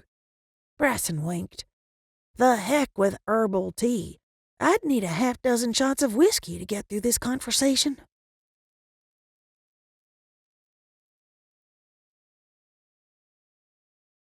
Chapter 8. I'd majored in marriage and family therapy in grad school, but nothing, and I mean nothing, prepared me to deal with my crazy family. If anything, my education made it worse. As a kid, I'd known we weren't like the folks on television, but I didn't understand how messed up we were. Sitting at my great-grandmother's kitchen table, there was no denying the truth. My family was a flaming hot mess. Could you repeat that? Grandma curled in on herself. Charlie swapped you with Darlene's baby and bound your magic to hide you from the other Fae. I nodded slowly. Why did I need to be hidden? She met my eyes and dropped a bomb. Because Achila was murdered before you were born. Gawking, I sat back to put some distance between us, or maybe distance between me and the truth. How is that possible? She was attacked fact, while still pregnant. Charlie delivered you after your mother took her last breath." Grandma blew out a tired sigh. I stared into my mug because I couldn't bring myself to meet her gaze. I didn't want her pity or even her understanding. What I wanted was to scream and yell and demand she tell me why she'd lied to me my entire life. At the time, he wasn't sure who sent the assassin to kill Achila. She kept talking, but I'd stopped listening after the word assassin. My mother wasn't just murdered. She was assassinated? Grandma patted my hand. "I know this is a lot to take in." I bit back an ugly reply. "Did he find out who ordered her killed?" Her patient smile made me wonder if she'd answered the question and I'd missed it. "No. Charlie suspected Creve or her father, but Liam convinced him they didn't do it." "Do you know who Liam suspected?" She shook her head. I took a sip of tea to give myself time to sort through my rushing thoughts. "So, my dad knows about me?" She glanced away. "He knew Achila was expecting his child, but assumed the baby died with her." White spots danced before my eyes. I'm not sure if I set the mug down or dropped it. Either way, it crashed to the floor. Grandma stood, but rather than grabbing the dish towel, she took my hand and urged me to stand. "Let's sit in the floor of the room where it's warm." I didn't move. It didn't matter where we sat. No amount of sunshine was going to take the chill out of my bones. Why? Why would Charlie let his son-in-law believe he'd not only lost a mate, but a child? "Tessa, I know this is hard, but you have to understand." She eased back into her chair. "Charlie had just lost his daughter. He didn't know who'd ordered her killed. He couldn't risk your safety." I glanced up at the hitch in her voice. "He thought my father had something to do with it?" "No, never. Not directly." She folded and unfolded her hands. "Liam was engaged to the Queen when he met your mom." A flash of a memory crossed my mind. Killian said something about not being able to get away with jilting a monarch. Grandma pressed her lips into a tight line as if irritated with Killian or the conversation or me. Maybe all three. Too damned bad. Great-grandmother or not, she should have told me all of this long ago. But that doesn't make sense. You said you hadn't seen Killian in 65 years. Why would Charlie think Kiva had my mother killed after so long? 65 years seems like a long time to you and me, but time works differently there. Sometimes it stretches, sometimes it contracts." I didn't want to get into the differences between Tiernan and Earth. Right, but that doesn't answer my question.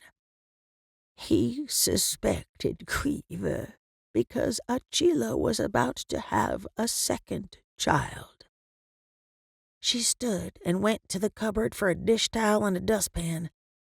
"As far as I know, you and Killian were the last two children born in Tiernan."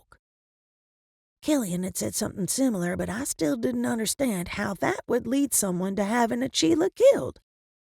Buying myself a few moments to gather my thoughts, I took the rag from her and bent to clean up my mess. "When Charlie died, I thought your magic would fade."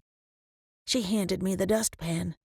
"Instead, all hell broke loose." That's putting it mildly.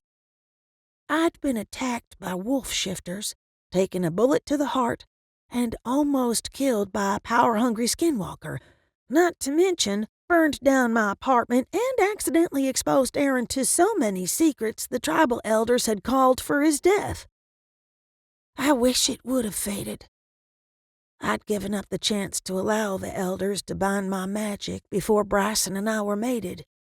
However, that didn't mean I hadn't regretted my decision from time to time. I can see why you'd feel that way. But think about all of the good you've done. Out of breath, she sat back down.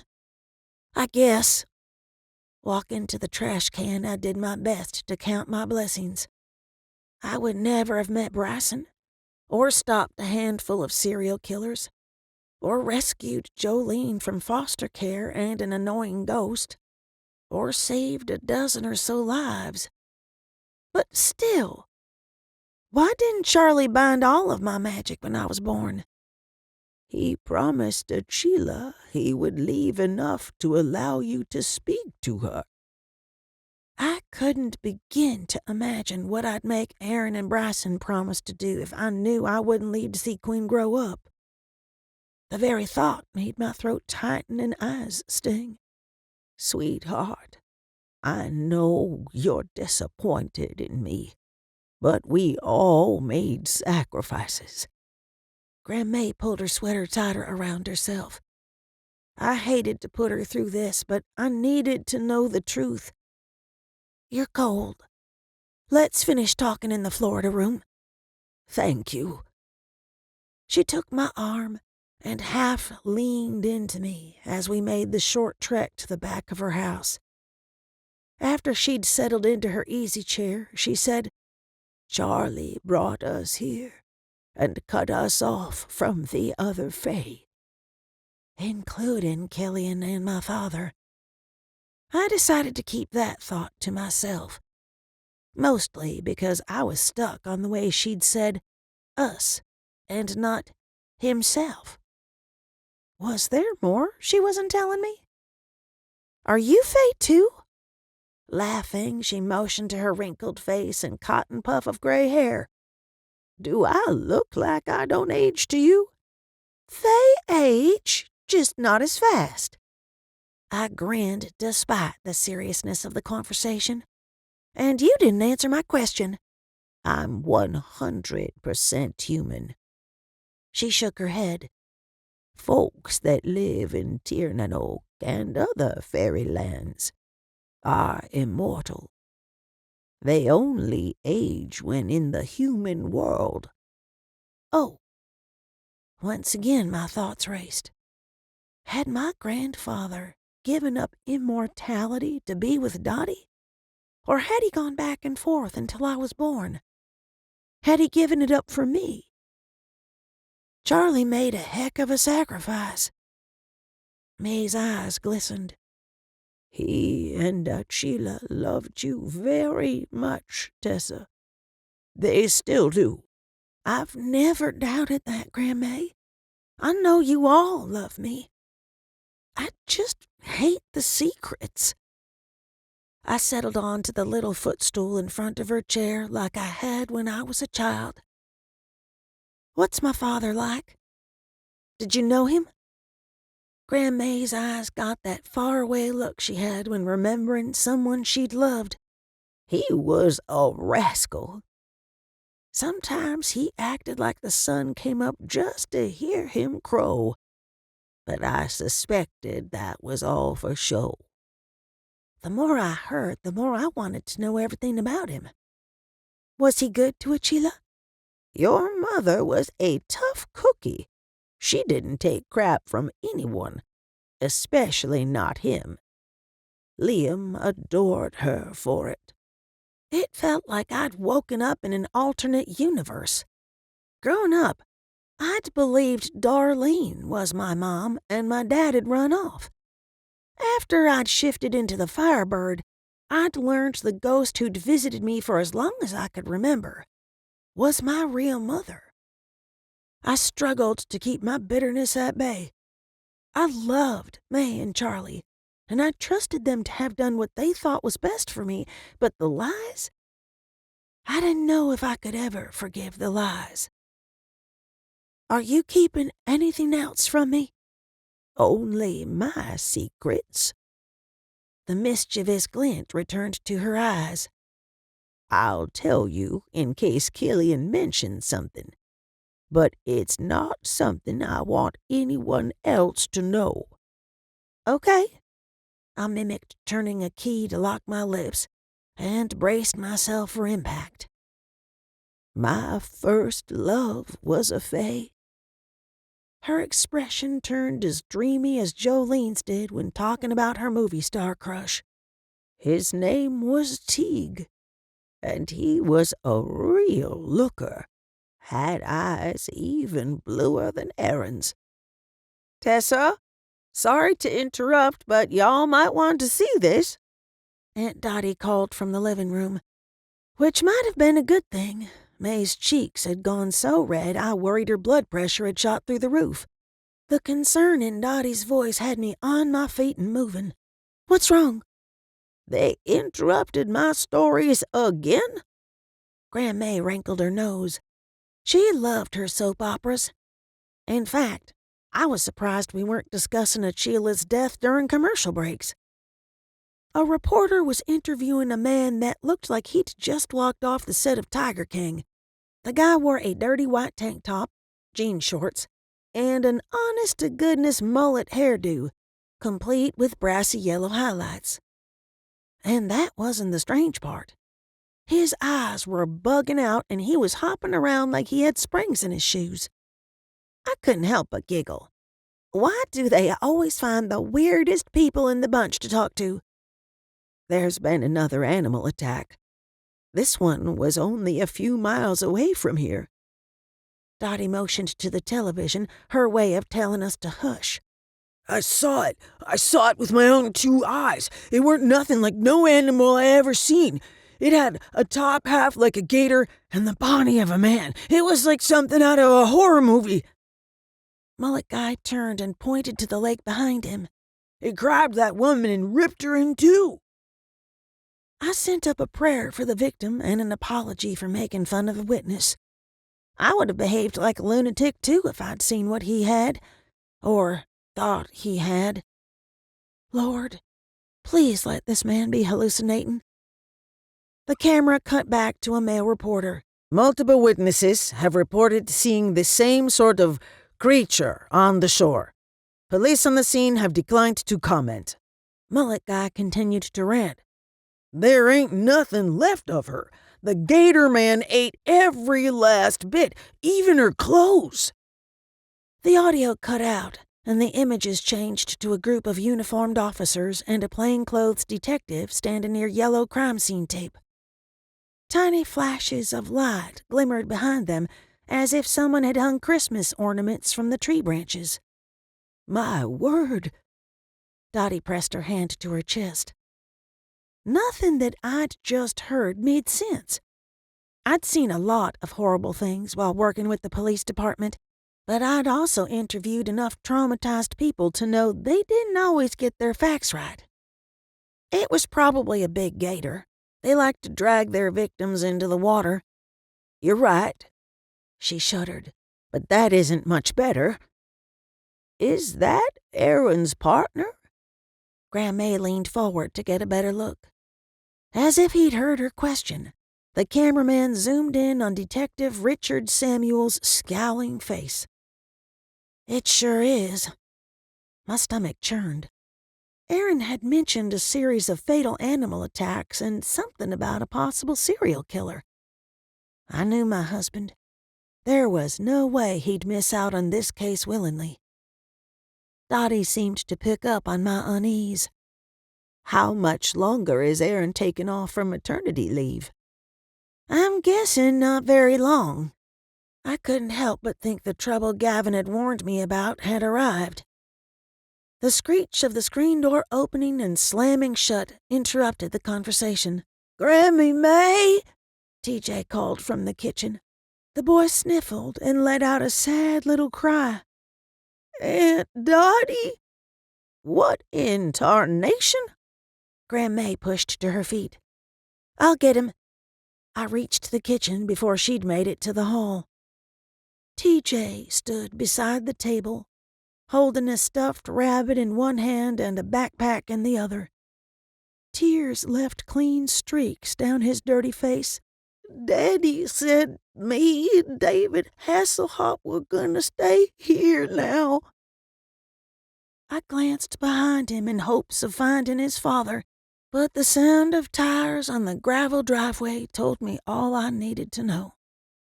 I knelt and wrapped my arms around the boy. "It's okay, sweetheart. I've got you. Everything's gonna be okay."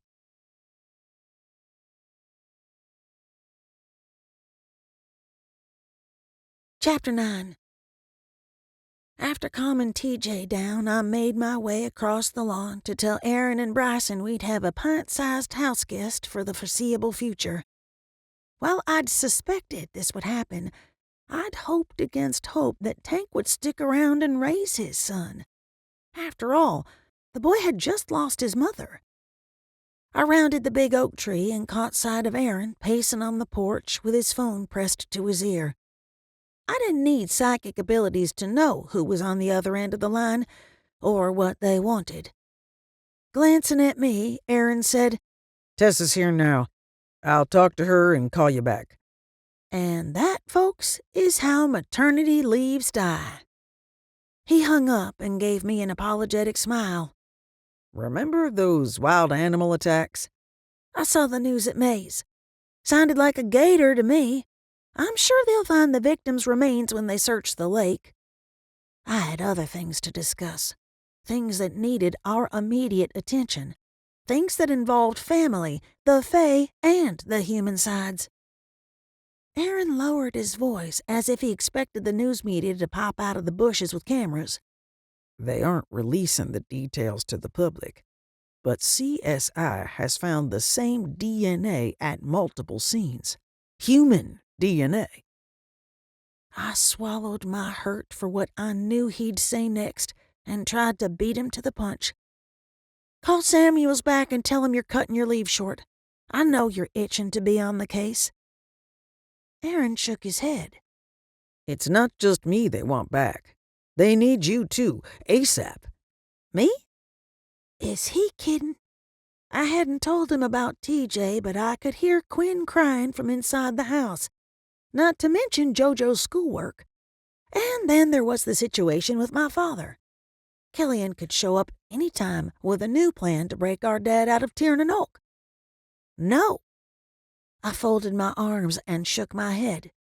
Absolutely not. Do you hear me? I can't do one more thing. Not one more thing, Aaron Burns. He had the good sense to take a step back, but not enough to drop the subject. "Samuels needs you to walk 1 or 2 murder scenes. It won't take more than an hour or 2 tops." I'd worked for the Orange County Police Department for the last couple of years. Officially, I was a victim's advocate. Unofficially, I helped out on hard cases by reaching out to the dead or by trying to read the murder scene. About 50% of the time, I could touch a reflective surface and see images of the crime. Other times, I caught glimpses of the killer or clues, but there was a good chance I wouldn't see anything at all. There's no guarantee I can do it, and I'm not about to waste my time finding out. He grinned like he knew something I didn't. "I can guarantee you'll be able to read the scenes." I lifted a brow, but otherwise refused to take the bait. He sighed. "Someone hung little mirrors around the areas where the killings happened." I recalled the flashes of light behind Samuels and the other detectives. How in the world had the killer had time to hang mirrors? Better question, who had hung mirrors without anyone seeing him? It was a weird case, but it still was not my circus and not my monkeys. That's a unique M.O. But no, I'm not going back to work. Why don't you try dreamwalking and see if you can figure anything out? In the weeks before Quinn was born, Aaron had developed the ability to walk through the spirit world, visit people's dreams, and at times see a version of the future. Unfortunately, he'd shredded the veil and a boo-hag had come through the holes. I'd rather not risk another monster crossing over. Aaron dragged his hand down his face. Please, Tessa. I wouldn't ask, but Samuels thinks there's another monster on the loose. Images of Mullet Guy's terrified expression pushed against my resolve. That, added to what Dottie had said about the latest murder taking place a few miles away, had me second-guessing myself. Lucky for me, Quinn's crying amped up, giving me the perfect excuse to end the conversation. I'll think about it. Thank you. He blew out a relieved breath, as if he thought it was a done deal. It wasn't. Rather than argue, I moved past him and walked into the house. It took me a few seconds to understand what I saw. Quinn was in his baby swing, and Bryson was on his phone a couple of feet away. Brow furrowed, head down. He was so engrossed in the conversation he hadn't noticed me. The telltale tingle of magic hung in the air. He'd done a freaking privacy spell so he could take a call in peace. It was genius, but it felt like cheating. Although it would come in handy when we were taking turns getting up at night with the fussy baby. I'll get Quinn. Aaron knelt and began the headache of unfastening the straps holding our child in the contraption. Thanks. He's probably hungry. Speaking of which, I couldn't remember when I'd eaten last, but the mere thought of food turned my stomach. Stress could do that to a woman, but it had never done it to me. Normally, stress turned me into a human garbage disposal. Aaron handed me the baby. I'll get you some decaf iced tea. Want a snack, too? Nope. I suspected he was trying to butter me up. Petty or not, I didn't want his snack. Not when it had strings hanging off of it. Bryson turned and met my gaze. His expression reminded me of Aaron's outside. Upset, worried, and needing something from me. I ignored him and settled into my easy chair with Quinn. Unless he was speaking to Tank about reconsidering running off and leaving TJ with us, we had nothing to discuss. Bryson disconnected and dropped his phone in his pocket. That was Buck. He called about the animal attacks. Not attacks, murders. Aaron returned from the kitchen without my tea. Samuels is working the cases. He's convinced it's a serial killer. I would have put my hands over my ears and sang the alphabet song, but I was holding Quinn. Bryson's frown deepened. Buck said the same thing. He thinks it's another skinwalker. We'd faced down a skinwalker after Charlie died. During the ordeal, I'd been shot twice, kidnapped, almost lost Aaron, and shifted into the Firebird for the first time.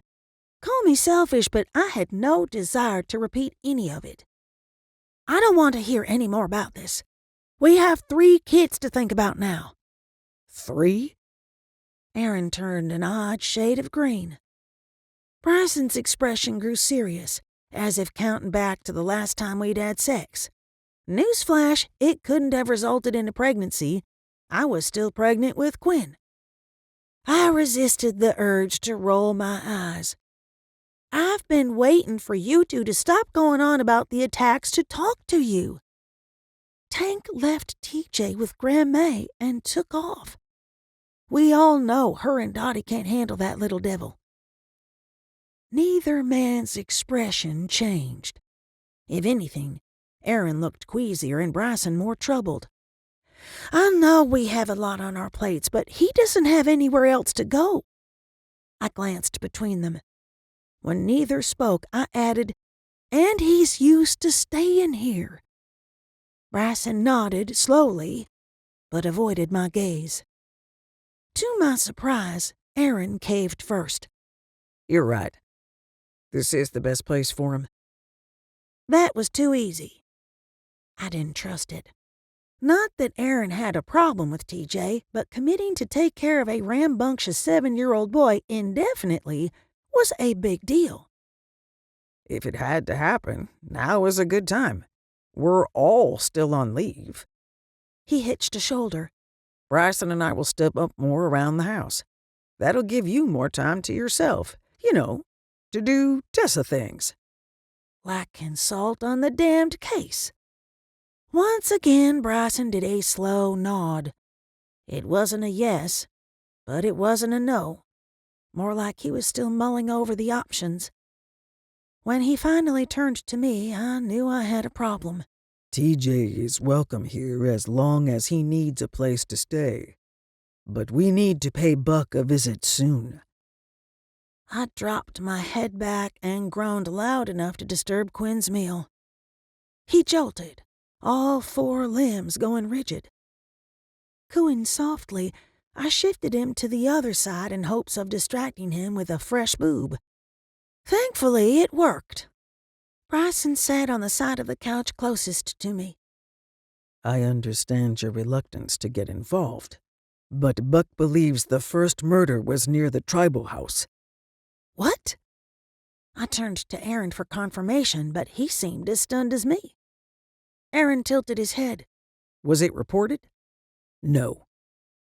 Bryson tightened his jaw. Buck said the victim was Cherokee, and he suspects the perp is a magic user. He doesn't want to involve the police. That's bullshit. Not all of the murders have taken place on tribal lands. He could be sitting on evidence that'll help solve the other cases. Aaron's voice rose. And if this does involve magic, we need to know what we're dealing with. As much as I would have loved to ignore anything and everything about this case, I couldn't. Not if Buck was right. Human law enforcement was no match for a murderous magic user. Until meeting Harris, the Fey root doctor, and then Killian, Bryson and I had thought we were the only Fey left on the planet.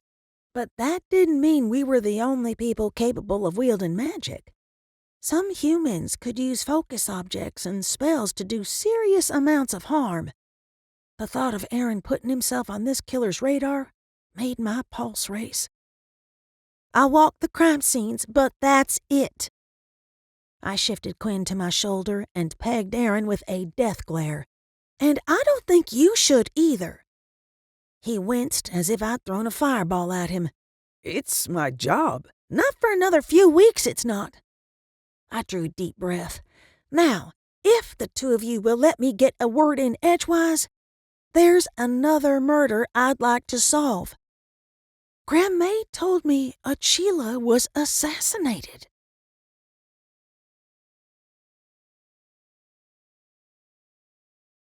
Chapter 10. I walked along the edge of a patch of charred earth in the middle of the forest. Whoever, or whatever, had burned the ground had managed to create a perfectly round circle. Weirder still, dozens of square mirrors hung from the branches of the surrounding trees at what appeared to be the exact same heights. Grab the tape measure from my bag and measure the distance from the mirrors to the ground. Bryson gave me an odd look. Why are you carrying around tools? I like to be prepared. I kept the basics: screwdrivers, a hammer, wrenches, rope, duct tape, and a taser on hand when working. I'd be in serious trouble if I were ever pulled over and the police went through my crime scene bag. Buck scanned the tree canopy as if expecting to find the murderer perched on a branch. He was never much of a talker, and the stress of one of his own being murdered hadn't changed that. Tell me again what Oscar said happened. I would have loved to have spoken to the witness myself, but the young man had left town the day before. It was partly my fault we'd missed him. I'd insisted on visiting both death scenes on the same day. It had taken a solid week to coordinate Buck's, Samuel's, and my schedules. Not that I'd shared the information about the murder on tribal lands with Samuel's. As far as I was concerned, Buck was the person calling the shots on the small reservation. If he didn't want the local police department involved, that was his business. Aaron disagreed, loudly and often. Oscar and Wyatt were returning from a hike. It was after dark. Without taking his eyes off the trees, Buck drew in a long, slow breath. They heard growling and thought it was a bobcat. Oscar claims he saw a half-man, half-cat walk out of the bushes. Maybe I was in denial, but as bizarre as the burned circle and mirrors were, I wasn't ready to chalk up the goings-on to magic. Did he have a flashlight? Bryson moved to my side. Wyatt and Oscar are shifters. Oh, well, dang. That changed things considerably. Shifters weren't fae. They were born human and had been turned into a were-creature by either a bite or a deep scratch. Most had excellent senses of smell and eyesight. They'd be hard-pressed to mistake an actual animal for a human or vice versa. Buck nodded as if reading my mind. Oscar tried to get the creature off Wyatt, but was knocked unconscious during the fight. He woke here, in the center of the circle. But Wyatt was gone. Oscar tried to track him, but couldn't find a trail. He said it was like they'd vanished into thin air. I remembered Aaron mentioning the other victims had been seen with a tall male before the attacks. Did Oscar say anything about running into a dark-haired man on their hike? No. Buck folded his arms. If there was anyone else out here, Oscar would have smelled them. If he calls, please ask him if they ran into anyone. I turned to Bryson. Any idea what could have done this? He shook his head, but something in his eyes told me he had a few ideas. In fact, he seemed to be warning me with his stare. Against what, I didn't know. Bryson said, The mirrors are exactly 5 feet and 3/4 of an inch from the ground. Whoever did this had to use magic. Yep. I glanced up to where the strings were tied to the branches. Some were easily 20 feet high. I'll stop trying to convince myself this was a plain old human and read the mirrors now. Bryson chuckled. Buck bristled before walking several feet from the edge of the circle. I don't know what he expected to happen, but I didn't blame him for putting some distance between us. I focused on the cold magic inside me. Unlike the heat of the firebird, I had no need to call it forward. The icy magic seemed to ebb and flow through my body like a tide. I couldn't help but wonder if the difference between the two was an after effect of Charlie binding half my magic. The instant my fingertips brushed against the first mirror, images filled my mind. It was exactly as Buck had described. 2 young men walked into the clearing. A half-man, half-panther pounced on them from above. Blood. So much blood. Oscar shifting into a wolf. More fighting. Oscar unconscious. A flash of light so bright and hot it felt as if it had scorched my brain. Screaming, I released the mirror and pressed the palms of my hands to my eyes. They weren't physically burnt. The searing pain came from somewhere deep in my skull. Tessa! Bryson wrapped his arms around me and eased me to my knees. What happened? I managed to gasp out, Light! Burned! Inside! Shift into the firebird. His warm, safe magic flowed over my skin, but did nothing to ease the pain. All I had to do was let go and the firebird would burst into existence. The problem was, I couldn't focus on anything except the agony in my head. Bryson's spirit animal, the great hawk, hovered near the surface, but not even the call of her mate could rouse the firebird. His magic changed from coaxing to demanding to violent. It felt as if he'd reached inside me and pulled the damned bird out. 1 second I was writhing in his arms, the next I was a blazing ball of fire and feathers flying through the afternoon sky. On the bright side, the pain had vanished. I'd learned to think of the firebird as a part of myself instead of a separate creature. But after an injury, physical or magical, the bird seemed to have a mind of her own. She wanted her mate to shift and to go home to her young. Okay, so maybe I wanted the same thing, but the logical part of me knew I had to return to the charred circle. Eventually.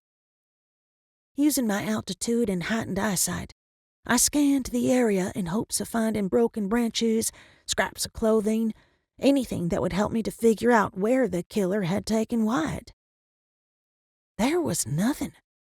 Nada. Zilch. Oscar was right. It was as if they'd vanished. I returned to Bryson and Buck and shifted back into my human form, or almost human form. I held on to my heightened sight. Though a week had passed since the murder, there should have been traces of blood on the tree trunks or underbrush. Naked as a newborn and just as oblivious, I wandered the perimeter. Buck muttered something and turned his back. Bryson pulled his shirt over his head and handed it to me. Thanks. I slid it on and continued the search. This wasn't the first time I'd experienced an unplanned shift. I'd long since learned to keep a change of clothes in the trunk for such occasions. Unfortunately, the SUV was a couple of miles away. Bryson watched me with the same curious expression he'd worn when we'd first met. It was nice to know that after 3 years together, we hadn't lost the mystery. Are you going to tell us what happened when you touched the mirror and what you're looking for? I'm looking for blood. Growing frustrated, I gave up my search and turned to him. I saw everything, just like Buck described. After Oscar was knocked out, there was a flash of light that about melted my brain.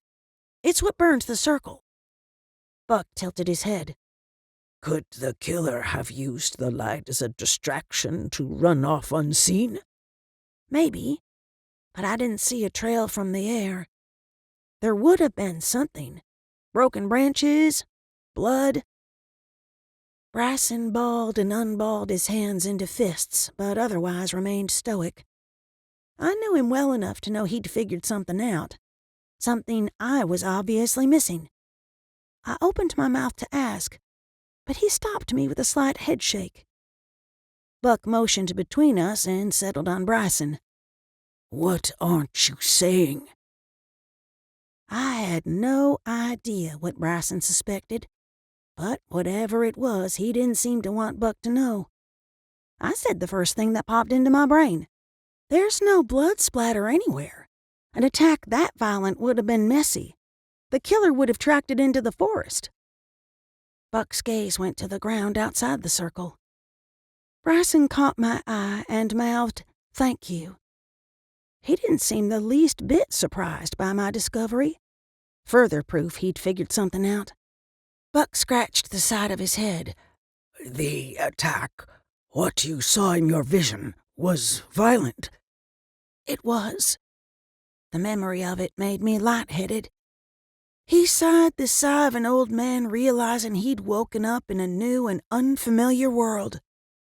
Do you have any idea who or what the killer is? No. I'm sorry. I hated to disappoint him, so I added, I'm heading to another crime scene now. Maybe I'll pick up on something there that will help all of this make sense. Buck glanced at my bare feet and legs. Do you need to borrow some clothes? Thanks, but I have some in the car. Heat flooded my cheeks, and it had nothing to do with the Firebird. It's funny how I rarely felt exposed until someone pointed out I was naked, or mostly naked. We made our way back to the tribal house in relative silence. Of course, it was hard to have a conversation while being carried piggyback style with no underwear. I spent most of the journey tugging on the hem of the shirt to make sure my butt was covered. Not that it mattered. Buck had gotten more than an eyeful when I'd shifted. The older man seemed lost in thought as we reached the pavilion along the back of the large building. We will continue with Quinn's naming ceremony this weekend, as planned. Bryson set me on my feet before turning his full attention to the chief. I trust your judgment. No, we should postpone it until we know what we're dealing with. The idea of bringing my newborn anywhere near where a murder had taken place made my palms sweat. Sure, it was tradition to present babies to the tribal elders before they were a month old, but I didn't see the rush. Bryson rested his hand on my shoulder, a sure sign he wanted me to zip it. I understood his desire to keep the peace between us and the elders, but not when it meant taking unnecessary risks with our family. Buck glanced back toward the forest. If the killer was still out there, one of you would sense their magic, would you not? Yes, but who's to say they won't come back? I turned to my husband for backup.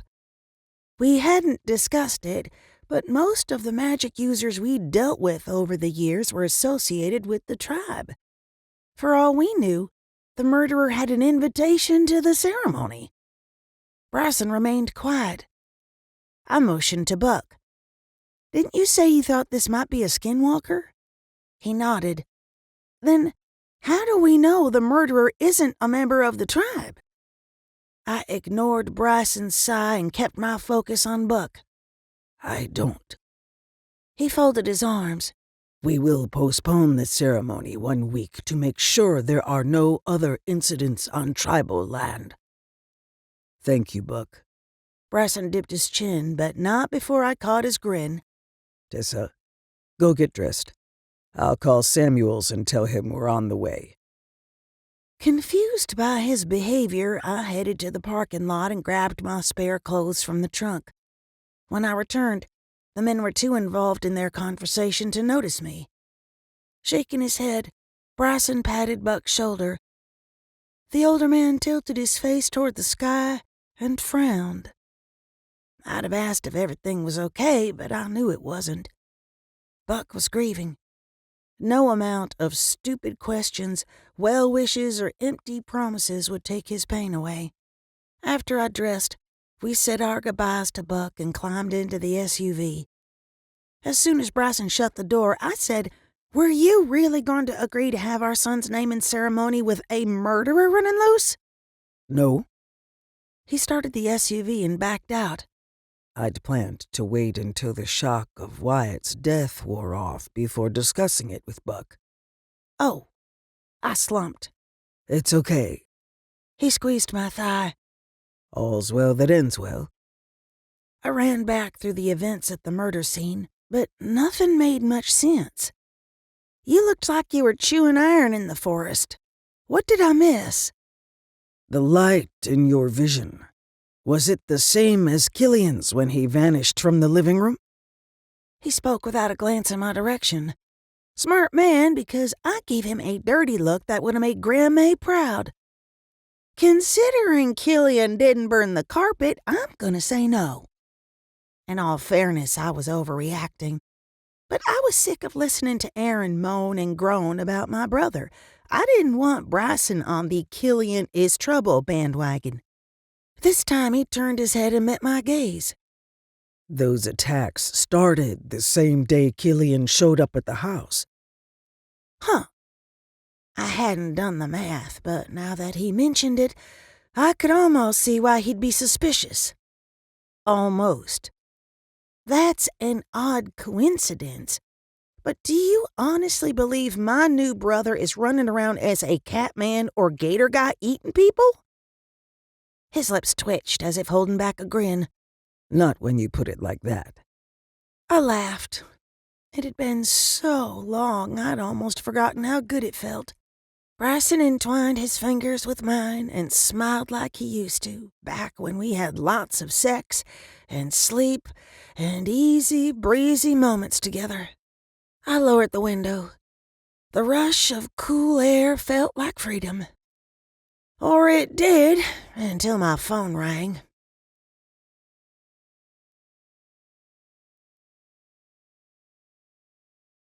Chapter 11. Tessa, sorry it's been a few days since we spoke. How are you? Killian's unmistakable voice filled my ear and worked its way into my heart. "I'm good. Thanks for asking." It seemed strange to me to make small talk with him when we had a lifetime of catching up, of getting to know each other, of memories to make. But we had to start somewhere. "How's Dad? Or should I call him Liam?" I'm sure he'd prefer you to call him Dad, or Da, like I do. His tone reminded me of sunshine breaking through the clouds, full of hope and warmth. He's a bit more chipper since I told him about meeting you.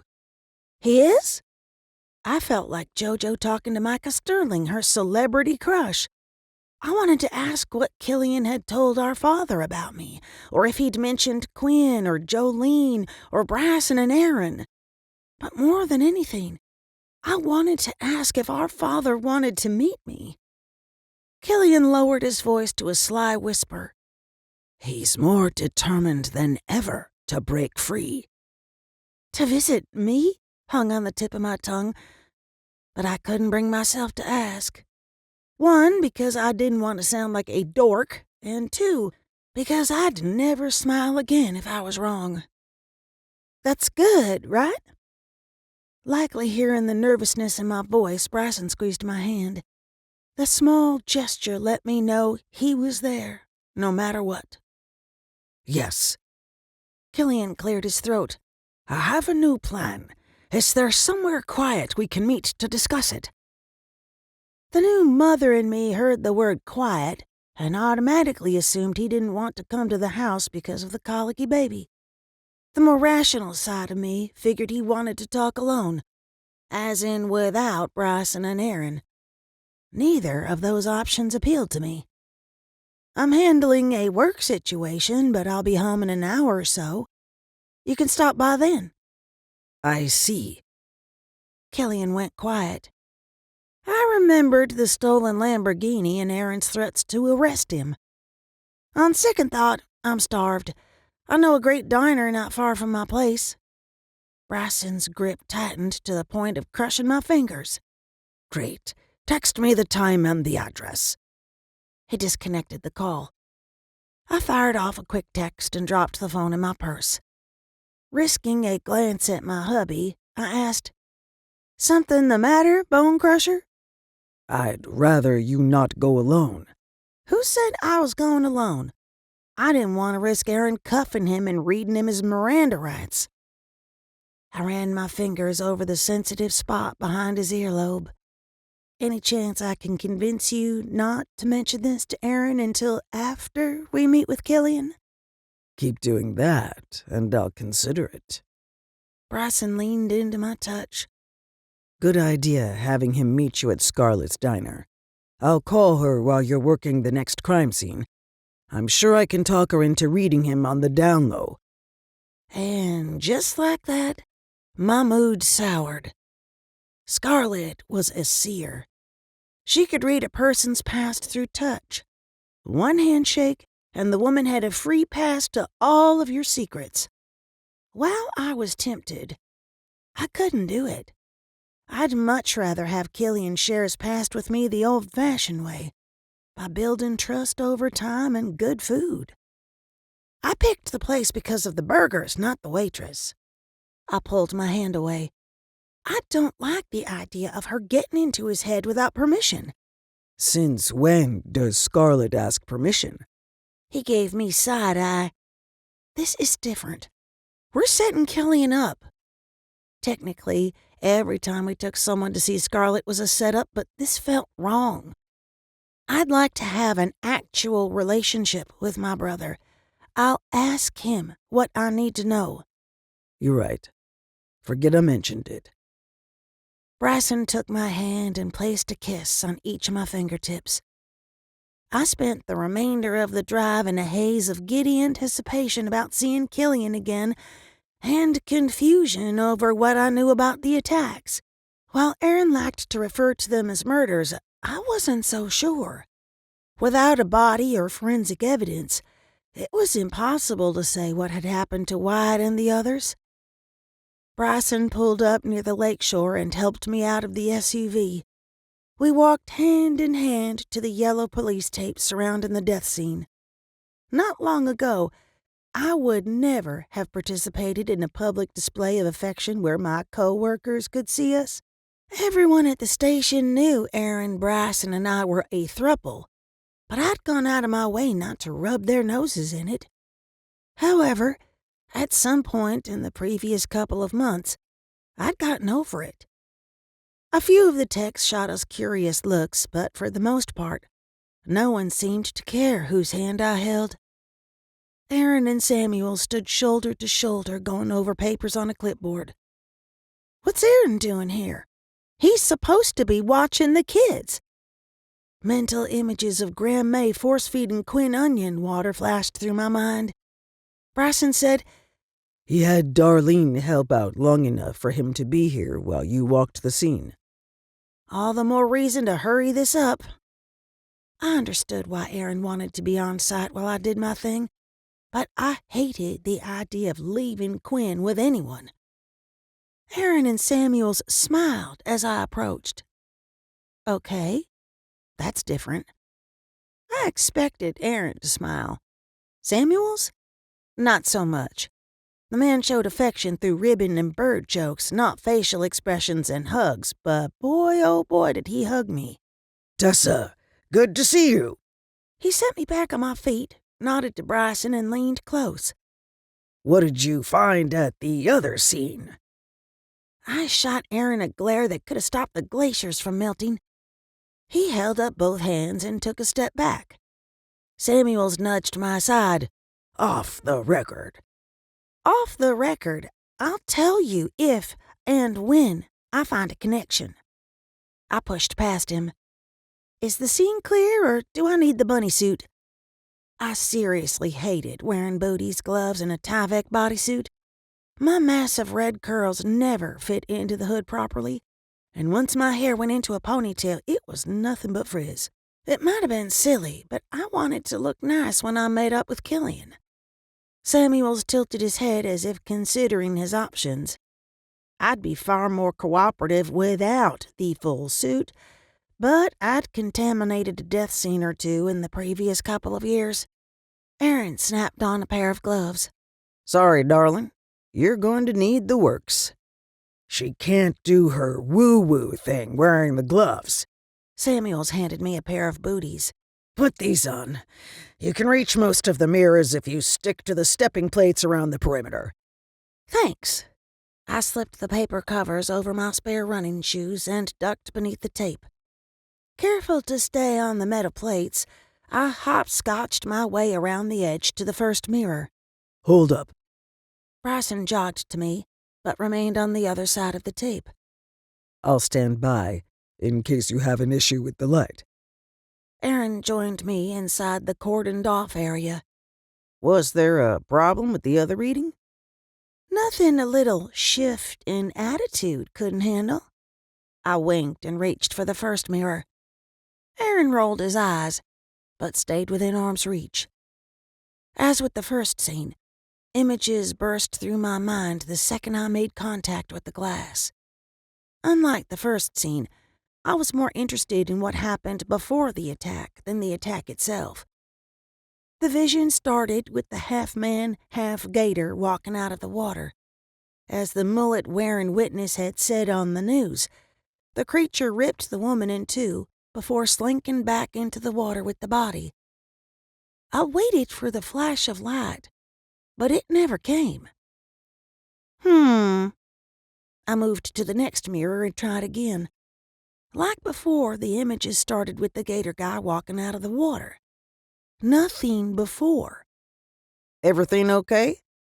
Aaron followed me to the third mirror. I'm not sure.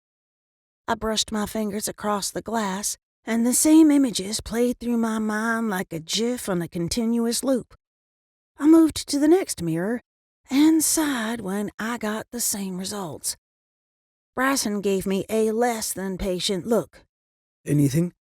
No flashes of light, but something's wrong. Dozens of mirrors hung from the trees. It'd take hours to read them all, and I highly doubted I'd see anything different. I glanced back at Aaron. How far off the ground are the mirrors? He arched a brow. How many inches? I waved my hand like a lunatic. I don't know. He met my gaze, sighed, and nodded back toward the CSI tent. I'll go find out. Thanks. I surveyed the scene again. The lake was to my left, the parking lot to my right. The creature had come from the water, but in the vision, he'd come directly at the mirror. I nodded to Bryson. I need to check something. Stay close. Without a word, he followed me to the opposite side of the perimeter. I touched the mirror and noted the positions of the lake, the parking lot, and the tree. My pulse picked up steam as the implications of my discovery played through my head. This is definitely magic. It defies the laws of physics. My brain churned quicker than my mouth could keep up. The images, all the same angles, same everything. It's staged. Bryson opened his mouth, snapped it shut, and shook his head. What's staged? Aaron's voice startled me. I jumped half out of my skin, but managed to keep my feet on the dang stepping plates. Didn't anyone ever tell you not to sneak up on someone at a murder scene? Sorry about that, but you're darn cute when you're flushed. He flashed me a dimpled smile before shifting back into work mode. What do you mean, staged? Every vision showed the gator guy walking out of the water head on, with the parking lot on the right and the lake on the left. I motioned to the mirrors nearest to the lake. From there, I should see him walk by. Aaron pointed to the one I'd read last. And this one should show the parking lot on the left. Nodding, I said, the weird thing is, I can't see anything before the guy comes out of the water or anything after he goes back into the lake. Aaron rubbed his jaw. That's unusual. Why? Because the visions are like memories, not movies. There isn't usually a beginning and end when I read an object. If I'm connected to it, I can see hours in the reflection. Bryson glanced at Aaron. How high are the mirrors from the ground? 5 feet and 3/4. He growled under his breath. Tessa, stand directly behind that mirror. What? Why? I glanced back at him. He wore the same hard and uncompromising expression he had on the tribal lands when he'd suspected Killian had something to do with the light. Humor me. It took some finagling, but I managed to position myself with the mirror hanging in my face without stepping off the plate. They're hanging at eye level. Bryson folded his arms. What does that prove? Only at Tessa's eye level. Aaron's mouth fell open. It's like the perp knows how your magic works and laid out the perfect scene for you. Bryson scowled. It's not just staged. It's a setup specifically for Tessa. It took me a couple of heartbeats to catch on, and when I did, I thought I'd vomit. You think someone's setting me up? For what? That's a very good question, but I suspect this is what Gavin was warning you about. Bryson glanced over the area before nodding back toward the parking lot. Let's get you home where it's safe. But I'm meeting Killian. Shoot. My mouth had gotten away from me. A quick glance at Aaron told me he'd heard and had some serious opinions about my lunch plans.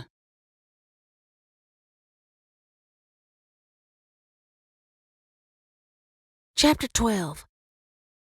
It had taken a half hour, promising to have Scarlet read Killian, and the mention of oral sex for me to convince Aaron to stay behind while Bryson and I had lunch with my brother. While I still hated the idea of sneaking a peek into Killian's mind, the situation at the crime scene had freaked me out enough that I'd agreed. Someone had gone through a lot of trouble to create evidence tailor-made for my particular magical skill set. The sooner my hubbies ruled Killian out as a suspect, the sooner we could find the real culprit. Bryson parked next to a shiny new Aston Martin with a Pinellas County license plate. He nodded to the swanky sports car. Looks like Killian beat us here. Let's just hope he doesn't leave the car behind. I reached for the door handle. Bryson chuckled. Let's hope Aaron doesn't drive by and see it. He had a point. Rather than commenting, I climbed out and headed for the entrance. Bryson took my hand and pulled me to his chest before I reached the door. He met my gaze for a half a heartbeat before leaning in close. Keep Killian busy while I speak to Scarlett. Anyone watching would have assumed we'd shared a private moment. Little would they know that I wanted to stomp on his foot and storm away. I still don't like this. My voice came out whinier than I'd intended. Bryson nuzzled his cheek against mine. Noted. But we need to know if he has something to do with the animal attacks. I knew he was right, but I couldn't help second and third guessing myself. I know, but what if he figures out what's going on? He won't. Scarlett is pretty good about hiding her talents when she wants to. Bryson pulled back enough to brush his lips across mine. The tenderness of his kiss warmed me in places that hadn't as much as tingled since before Quinn was born. Not ready to let him go, I slid my arms around his waist and rose on tiptoes. Bryson took the hint. He pulled me closer as he deepened the kiss. We shared more than the press of bodies and tangle of tongues. We were mated in both flesh and spirit. Our magics intermingled. Our spirit animals, our lives. Every part of me belonged to this man and vice versa. But we weren't complete without our third, Aaron. It had taken me a while to get used to thinking about Aaron while kissing Bryson, or the other way around. But when we were all together, let's just say the real magic happened. Ready to go in? Bryson whispered against my lips. I'd rather stay out here kissing you. I felt rather than saw him smile. Bryson eased away and guided me to the door. Killian sat in the booth near the window, watching the two of us with a curious expression. I didn't know him well enough to judge, but the way he stared made me wonder if he had anyone in his life that loved him the way Bryson and Aaron loved me. Hey, stranger. I slid into the booth, grinning like I'd unwrapped my chocolate and found a golden ticket. Were you waiting long? Laughing, he hitched his thumb toward the parking lot. I could wait a little longer if you two need to finish your conversation. My cheeks heated. We don't usually do that sort of thing in public. It's rare for us to have a few moments alone these days. Killian draped his arms across the back of the booth. Don't apologize. I envy you. I'm a lucky woman. Not one, but two great guys. I picked up a menu, though I knew every item on it. Most females in Tyrannid Oak have many men. He spoke as if he were discussing the weather. It's unusual in the human world, isn't it? I'd wondered about his non-reaction when I'd introduced my man to him, but it made sense if polygamy was common where he came from. It is, but we're happy. If someone doesn't approve, that's their problem, not mine. Laughing, Killian shook his head. You might look like our mother, but you sound just like me. A teenaged waitress stopped at the table. Can I get y'all something to drink? This is Scarlett's table, but she's busy shooting the bull with another customer. I couldn't help but grin. That other customer is probably my husband.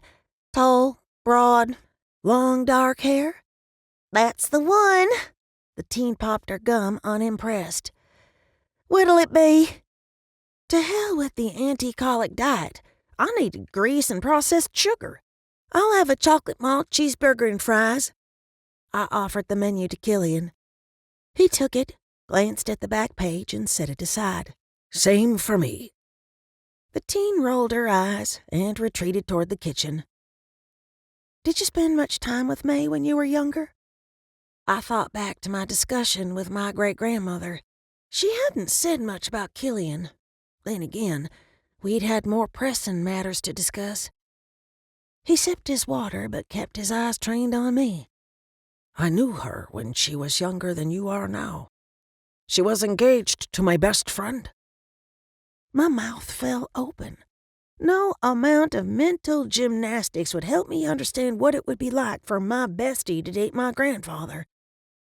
He laughed again, rich and full of humor. I used to tease her by calling her chat noir. I never thought of her as a grandmother. She was the human woman who'd given my grandfather a place to live. She was more of a friend. What was she like when she was young? Grandma had been in her 60s when I was born. I'd seen photos of her when she was a young woman. She'd been quite the knockout. The life of the party, but tough. She didn't take grief from anyone. Killian's expression softened. And she was an accomplished dancer. She would have become a principal ballerina had it not been for her injury. Oh? I had no idea Grandma had ever danced, let alone seriously. It broke my heart to think she'd lived an entire life that I knew nothing about. Worse still, I felt like a selfish child for never asking about her past. He studied me. She never told you about her relationship with Teague? She mentioned him yesterday, but that was the first time. It didn't feel right to tell him May went all doe-eyed and called Teague her first love. What happened to cause her to stop dancing? Killian focused on something behind me and pressed his lips together. Bryson rested his hand on my shoulder. Sorry about that. I was telling Scarlett about Quinn. The elderly seer flashed me a bright smile and patted Bryson on his shoulder. He's a proud daddy, that's for sure. He sure is. My palm itched to pull out my phone and show her a few dozen pictures of the baby, but I refrained. Killian glanced between us. Where are my manners? I motioned between him and the seer. Scarlett, this is Killian, my brother, and this is Scarlett, the world's best waitress and a good friend. Nice to meet you. She offered him her hand. Killian hesitated, glanced at me as if expecting me to stop him. When I didn't, he wrapped his fingers around Scarlett's. Magic flared between them and raised the hair on my arms. Scarlett gasped, but Killian didn't seem surprised. If anything, he'd anticipated it. Mentally, I let loose a series of curses that would have sent May running for the ivory soap. I'd known this was a bad idea, but did Bryson and Aaron listen to me? Nope. Pale-faced and wide-eyed, Scarlett cradled her hand against her chest. Bryson stepped closer to her with his arms out as if he thought she might pass out. Are you okay? She nodded, turned on her heel, and hurried to the kitchen. I turned to Killian and said the only thing I could. I'm sorry. He pulled his wallet from his back pocket, tossed enough cash on the table to pay for the entire diner's lunches, and stood. I would have told you anything you wanted to know. All you had to do was ask. Wait. Bryson rested his hand on my brother's arm. Stay, please. This was my doing. Ignoring Bryson, he turned back to me. Did you know she was going to invade my privacy? I did. The hurt little girl inside me took control of my brain and my tear ducts. And I'm really sorry. Please don't leave. There's a lot of really bad things going on and... Don't go. My voice cracked. You never told me your new plan to save our father. He closed his eyes and drew in a deep breath. When he opened them, the anger had faded from his face. We'll talk again, but not today. What that woman did to me is considered a personal assault in Tirnanog. His words hit me like a sucker punch to the gut and left me just as breathless.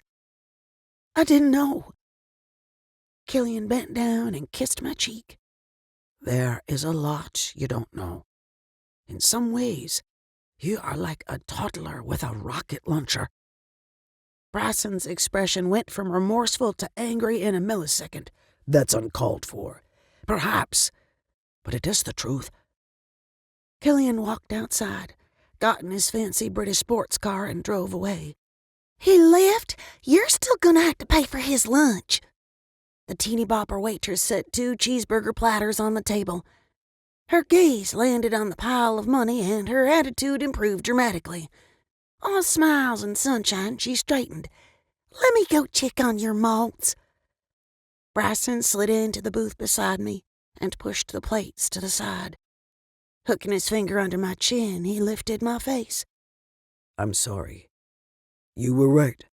It was wrong to read him without his permission. Please take me home. I didn't give 2 hoots about the food or the reading or the annoying waitress. I wanted to wrap myself in a blanket and cry where no one could see me. I need to speak to the 2 of you. Scarlett sat in the seat Killian had abandoned. It's important. Actually, I'd rather not hear what you saw. I nudged Bryson, hoping he'd take the hint and let me out. We never should have done that. Scarlett grabbed my wrist. Thankfully, I'd worn long sleeves, otherwise she would have gotten a whole lot more information than she'd bargained for, including 2 gruesome murders. Bryson didn't move. He did the opposite of move and rested his forearms on the table like he planned on being there a while. I apologize for that. I should have warned you he was different. Psh! I knew he wasn't human the second he walked in. He was broadcasting his magic brighter than Times Square.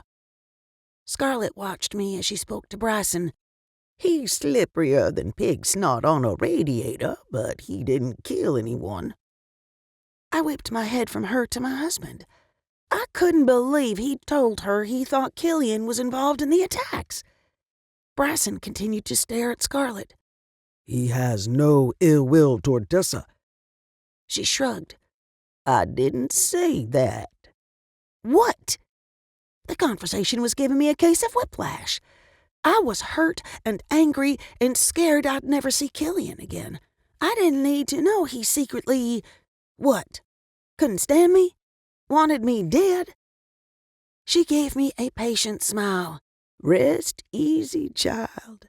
He's a big brother dealing with a new baby sister. He's worried about you, but at the same time unsure if you're worth the trouble. I wasn't sure how to respond to her. Well, that's better than wanting me dead, I guess. Dead? She laughed her 2-pack-a-day laugh. He definitely doesn't want to see you come to harm. He needs you. For what? This from Bryson, who still hadn't bothered to look at me. That I couldn't tell you. She frowned, making the lines around her mouth look like accordion pleats. Some parts of him were wide open. Others were behind a stone wall. Bryson finally turned to me. He could be hiding something. Or he could have blocked her from seeing his personal life. I wanted to scream. He knew she was a seer before he took her hand. My point exactly. If he knew, he could have... Scarlett cut him off. She's right, and you need to let it go. Taking a life leaves a stain on the soul that never fades. He's slippery, but he has a good heart. Bryson muttered something and plucked a fry from the forgotten plates. Scarlett, I was warned we were in some sort of trouble. Her expression fell. I'm afraid that brother of yours wore me out. Come back in a few days if you need me, but I suspect you'll have it all figured out before then. Thanks. My stomach growled loud enough for the people 4 tables over to hear it. Y'all eat. I'll go see what's taking so long with Tessa's malt. Scarlett slid out of the booth. Coffee, Bryson? Please. He snatched the greasy burger from one of the plates and bit into it like it had insulted his mother. I glanced from him to my food and sighed. Slide that this way, will you? Are you sure you want to eat this? Quinn will be up. Are you sure you want to go there? Now? Absolutely not. Forget I mentioned it. Bryson moved the plate closer and handed me a rolled-up napkin with silverware inside. Forgive me? Always. I dunked a few fries in ketchup and shoved them into my mouth. But I'm still mad at you. He focused on his food. I know.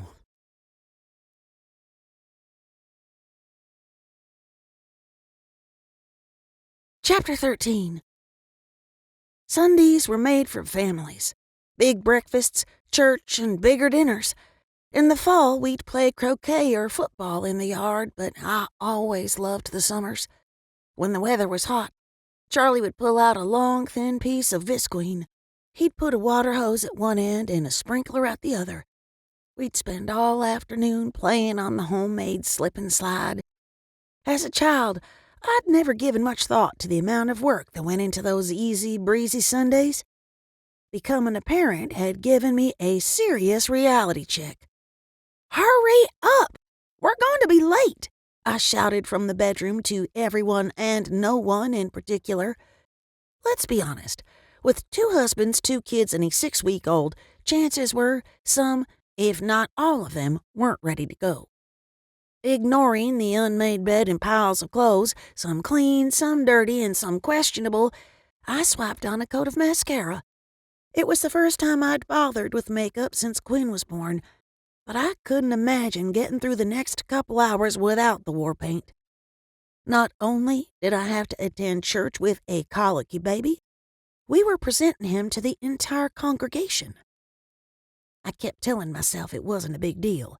We weren't Catholic, there was no holy water involved, and this wasn't like the naming ceremony with the tribal elders. It was a simple acknowledgement of the birth of a new member of the congregation. Unfortunately, my nerves hadn't got the memo. Bryson strolled into the bedroom with Quinn in one hand and a cup of coffee in the other. You look beautiful. I look like 10 pounds of crap shoved into a 5-pound bag. Frowning at my reflection, I added a 3rd layer of concealer to the world's largest pimple. "Please tell me that's real coffee." Decaf. He set the mug on the vanity and turned me to face him. You are stunning. And I, for one, cannot wait until tonight. Our sex date. How could I forget? Me either, I lied. Once upon a time, he could melt me with a look, and boy, howdy, the look he gave me was lava-level hot.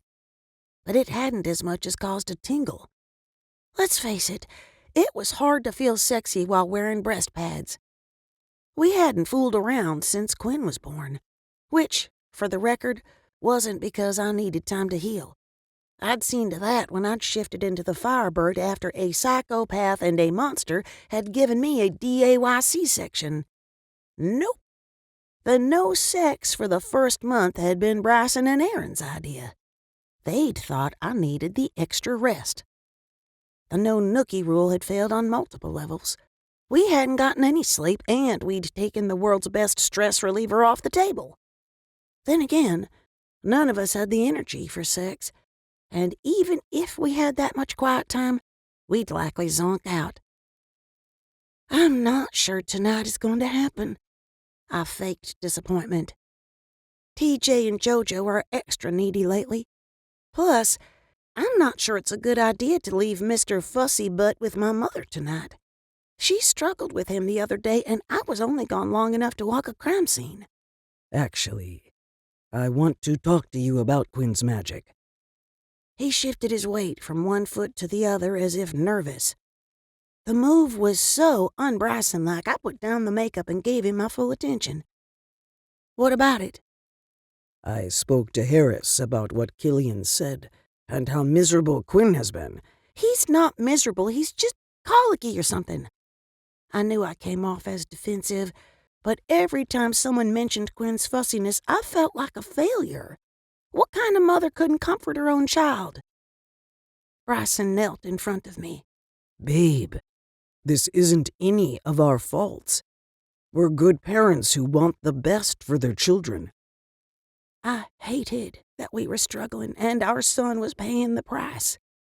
However, Harris was a serious miracle worker, He'd helped us repair a tear in the veil and put an end to a boo-hag.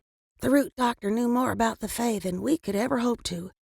If anyone could help us, he could. What did he say?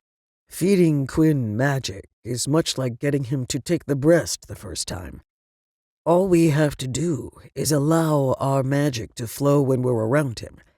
Harris said Quinn will know what to do naturally.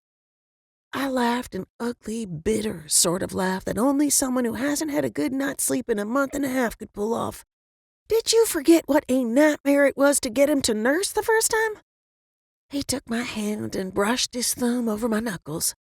It wasn't that bad. Uh-huh. I didn't know who he thought he was fooling, but I'd been there. There was nothing natural about it.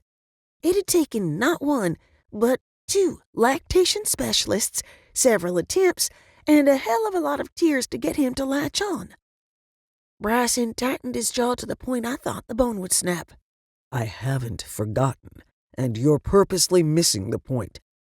I want to try and see what happens. I just want him to be a normal kid. My eyes stung, but I forced the tears back by sheer will alone.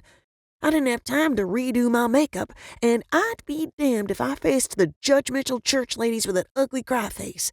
I know, and so do I.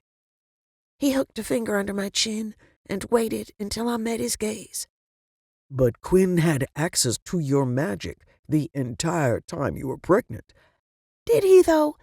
I stopped using magic because we were afraid it'd hurt him. The lie tasted bitter. I was supposed to stop using magic, but hadn't quite followed orders. Though he knew I'd stretched the truth, he didn't contradict me. Aaron thinks this is like stopping smoking cold turkey. It might be better to wean Quinn off slowly. You and Aaron decided this without me? I knew that wasn't what he'd said, but I had an inexplicable need to argue. After all, I hadn't bothered to discuss it with them before I'd tried to force-feed the baby magic. Who was I to gripe about them having a freaking conversation? You know what? Forget I said that. It's the exhaustion talking. Let's try the weaning thing, but it may not be as easy as you think. He placed a kiss on my brow and stood. Harris said we needed to give Quinn access to magic as much as possible, but I thought I'd try a quick dose before we leave. Do you want to do it together? Yes. One quick glance at the clock told me we'd need to divide and conquer if we ever hoped to make it to church on time. No, go ahead. I'll round up the troops. We have a problem. Aaron stood in the doorway, pale and wide-eyed. I'd seen the same expression on the faces of victims at crime scenes. Disbelief wrapped up in horror. My heart didn't know whether to speed up or stop. Instead, it alternated between the two. What's wrong? He drew a slow, steady breath and exhaled on a shudder. I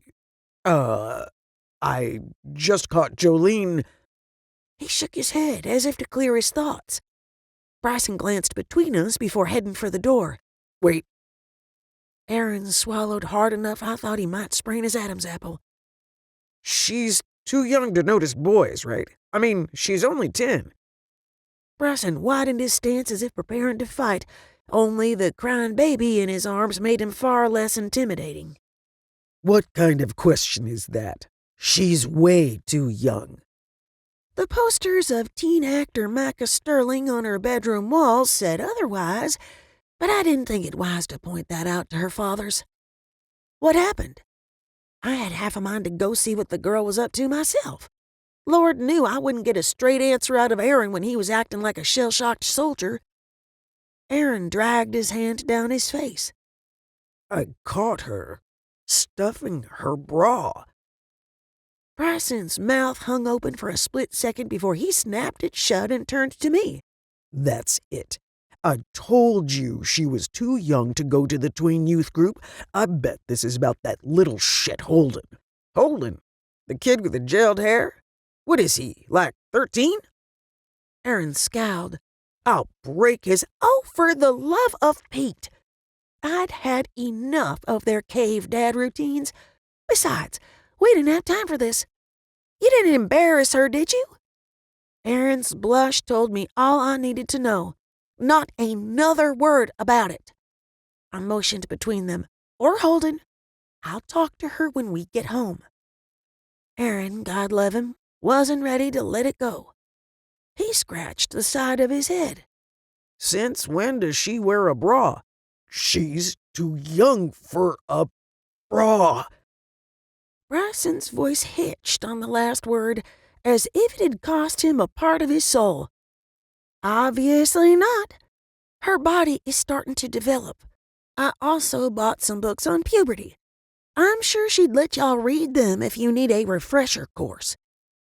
I patted Bryson's arm, kissed Aaron's cheek, and headed into the living room. They followed on my heels, neither seeming ready to drop the subject.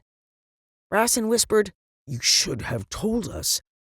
Aaron nodded, but his queasy expression made me think he could have lived his entire life without knowing his little girl was growing up. Taking inventory of the diaper bag, I spoke without a glance in their direction. First off, it's not Victoria's Secret. It's a sports bra. Secondly, she's getting breasts. What was I supposed to do? Let her nipples... Jolene made a strangled sound from the hall. TJ did what any 7-year-old boy would do. He giggled. Aaron whipped his head in her direction and froze like a deer in front of a speeding locomotive. Maddie let out a series of woofs that sounded as if she had something to say on the matter. TJ, come with me. You too, Maddie. Bryson hightailed it toward the office with Quinn. Smart man, dumb dog. I would have run away too, but I had a freaked-out husband and daughter I had to keep from being scarred for life. I'm sorry, Jojo. That was inappropriate of me. She folded her arms across the parts of her body that had caused so much fuss. I thought you said it was a secret. No, we don't keep secrets in this house, remember? What I said was I would tell them after we went shopping, but I forgot. I realized how hypocritical I sounded and sighed. Planning to confess something after you did it was basically the same thing as keeping secrets. Your dad was surprised to see your new bra. Ah! Stop saying that word! Jojo looked as close to tears as I felt. Whatever, it's fine. Just stop talking about it, okay? She pegged Aaron with a preteen death glare. He held up both hands. Done. I nodded to her bare feet. Good. Now that we have that settled, go get your shoes on. We need to go. She huffed again and stormed down the hall. TJ ran back into the room. Why does Jojo need a bra? None of your business. Aaron pointed to the front door. Go outside and tell Aunt Dottie we're almost ready. Grinning, he tilted his head. But she doesn't even have boobs. Jolene screamed something about brats and peeing the bed from the bedroom. Laughing, TJ hot-footed it outside. I leaned against the door jamb to keep myself upright. I don't know how we're going to handle the terrible twos, a preteen girl and TJ at the same time. Tell me about it. He slid his arms around me and nuzzled my ear. But I'm looking forward to tonight. Ugh, when did we become the kind of people who schedule sex? Rather than whining out loud, I went with honesty. I'll be happy if the three of us get a solid 8 hours of sleep. Laughing softly, he eased back. Same here. And I bet the sex will be better once we're all well rested. Before I could respond, Graham May marched through the door. Where is everybody? We're going to be late. My 88-year-old great-grandmother might have been a few inches short of 5 feet, but she could command armies with nothing more than a raised chin and narrowed eyes. Even in her best Sunday dress, yellow chiffon with orange and pink flowers, she was a force to be reckoned with. Aaron leaped away from me as if we were two teenagers caught necking on the couch instead of a married couple with every right to fool around. I'll go start the car. You do that, young man? She winked at me, obviously quite pleased with herself. He turned for the door, and his phone rang. Glancing at the screen, Aaron sighed. It's Samuel's. Grandma and I openly eavesdropped on his half of the conversation. What can I say? We were a nosy bunch. Besides, if it was confidential, he would have walked outside. Meeting? Today? Aaron's frown deepened. We're presenting Quinn to the congregation this morning. I understand. I'll be there in 15. Grandma gave me a do-something look. Aaron disconnected the call. The chief called a meeting about the murders. I'm sorry, but I need to be there. It's okay. Bryson and I can handle it today. I forced a smile for his sake. He stuffed his wallet, keys, and phone in his pockets. I hate to miss Quinn's debut, but I'll be there for the naming ceremony. Surprisingly, Grandma didn't have anything to say about him missing church. She simply gave him a quick hug. Will you be home in time for dinner? Yes, ma'am. It should only take an hour or so. He winked at me and headed for the door. Have fun today. She turned back to me. Are Bryson and the kids ready? Almost. Bryson's seeing to Quinn. He should be done any minute. At least I hoped he'd be finished soon. I should go check on him. He's more than capable of changing a diaper. She glanced around at the messing living room. I never thought I'd say this, but I'm thankful Bryson's cooking the burgers on the grill today. The statement was so unlike her, it sent me into a tailspin of worry. Are you feeling better? Did you call your doctor about your shoulder? Patting my arm, she gave me a patient smile. Sweetheart, at my age, if I called the doctor every time something went wrong, I'd never get off the phone. Still, you should get it checked out. Normally, I admired her stubbornness, but not when it came to her health. I have an appointment next week. She raised her chin. Now, hurry up or we won't get a good parking spot.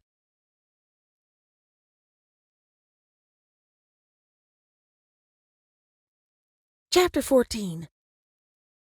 Being trapped in the back seat of the car with a screaming baby was its own special kind of hell. Unfortunately, I'd insisted we all ride together. Bryson and Grandma had taken the front seat, Dottie, Quinn, and I were in the middle row, and JoJo and TJ had squeezed into the back. I'd reduced the people I loved most to sardines crammed in a very noisy can. Over the past few weeks, I'd gotten used to Quinn's fussing, well, mostly. But I'd never get used to not being able to hold him while he cried. I'd spent the drive trying to coax him into taking a pacifier or a bottle. I'd become so desperate, I'd stuck my finger in his mouth hoping he'd suck on it and quiet down. It hadn't worked. I'm a horrible mother. Don't worry, Mom. It's not your fault he cries so much. Jolene pulled her earbuds out and stuffed them inside her little pink purse. That she'd seemed to read my mind surprised me. I turned so I could keep an eye on the baby while speaking to her. Did someone tell you to tell me that? And by someone, I meant a ghost. She finished applying sparkly lip gloss before answering. Nope. I figured you needed to hear it. Thank you, but I'm not worried. Lots of babies get colic. Mm-hmm. Then why do you look the same as you did when you tried to make fried chicken? Jolene flashed me a glittery, satisfied smile. I didn't really want the answer, but I had to ask. How do I look when I fry chicken? Like you can't decide if you want to cry or hit something? Bryson glanced at me and winked. She's got you there. I opened my mouth to argue, but she was right. I was the world's worst chicken fryer and was shaping up to be the world's worst mom. Not only did I have an infant I couldn't soothe, I hadn't spent any quality time with Jolene since Quinn was born. JoJo, What do you say about you and I having a girls' day? We can go to lunch, get pedicures, and catch the new Micah Sterling movie." Her eyes brightened. No big surprise. She loved everything about the massive franchise, including the television series, posters, books, and even the creepy dolls. "Vampires Still Suck, the sequel? Really?" "Really." I reached past the car seat and squeezed her hand. "It's a date." TJ shouted, "Can I come?" "No." JoJo huffed. "Girls' Day is for girls." Bryson glanced over his shoulder. We'll have a guy's day when the girls are out. "But I want to see Vampires Still Suck," TJ whined. Grandma gave me side-eye. "When you were their age, you would have had your mouth washed out with soap for using that word." "Yes, ma'am, and if I live to be 100, I'll never forget the taste of ivory soap." "It's the name of the movie." Jolene came dangerously close to sass, but I didn't think she'd crossed the line. "I know what it is, young lady. It's still ugly." Grandma glanced out the window and muttered a few ugly words of her own. "Dadgummit, there aren't any spots left. I told you we'd be late." Despite her concerns, Bryson found a parking spot near the entrance. He hopped out and rushed to the other side of the vehicle to open her door. I grabbed for the handle, but Dottie reached across Quinn's carrier and squeezed my hand. Message received. She didn't have to say a word. Her concerned expression said it all. She was worried about Grandma. That made two of us. The second I walked into the sanctuary, I knew we had a problem. I'd attended the same church for as long as I could remember. I'd listened to the same preacher, learned from the same Sunday school teachers, sang along with the same choir. Not much had changed over the years. Until now. A cloying magic oozed over me like honey on ice cream. I held Bryson's hand tighter. "Do you feel that?" Yep. He glanced around and frowned. Killian sitting with two other Fae in the fourth row. I counted the pews. Sure enough, my brother was sitting with a dark-haired man and woman. What are they doing here? No clue, but I intend to find out. Watch the kids. He handed me the baby and marched in their direction. Jolene speed-walked to me. "Where's Dad going?" "To talk to some folks." "Let's get our seats." I led her and TJ to my family's unofficial pew and motioned for them to slide in. Grandma and Dottie gave me curious looks, but neither commented on the visitors. TJ's eyes went wide. "You ain't sitting with me?" "Pastor Miller is going to introduce Quinn to everyone this morning, remember?" My heart broke for him. He'd been glued to our side since Tank had left him on Grandma's doorstep. "But you're coming back?" His voice rose. "I sure am." I kissed his cheek. He nodded and crawled in next to Jolene. Seated in the pew behind May and Dottie, Darlene played patty cake with my baby brother, but her attention was clearly on Bryson and Killian.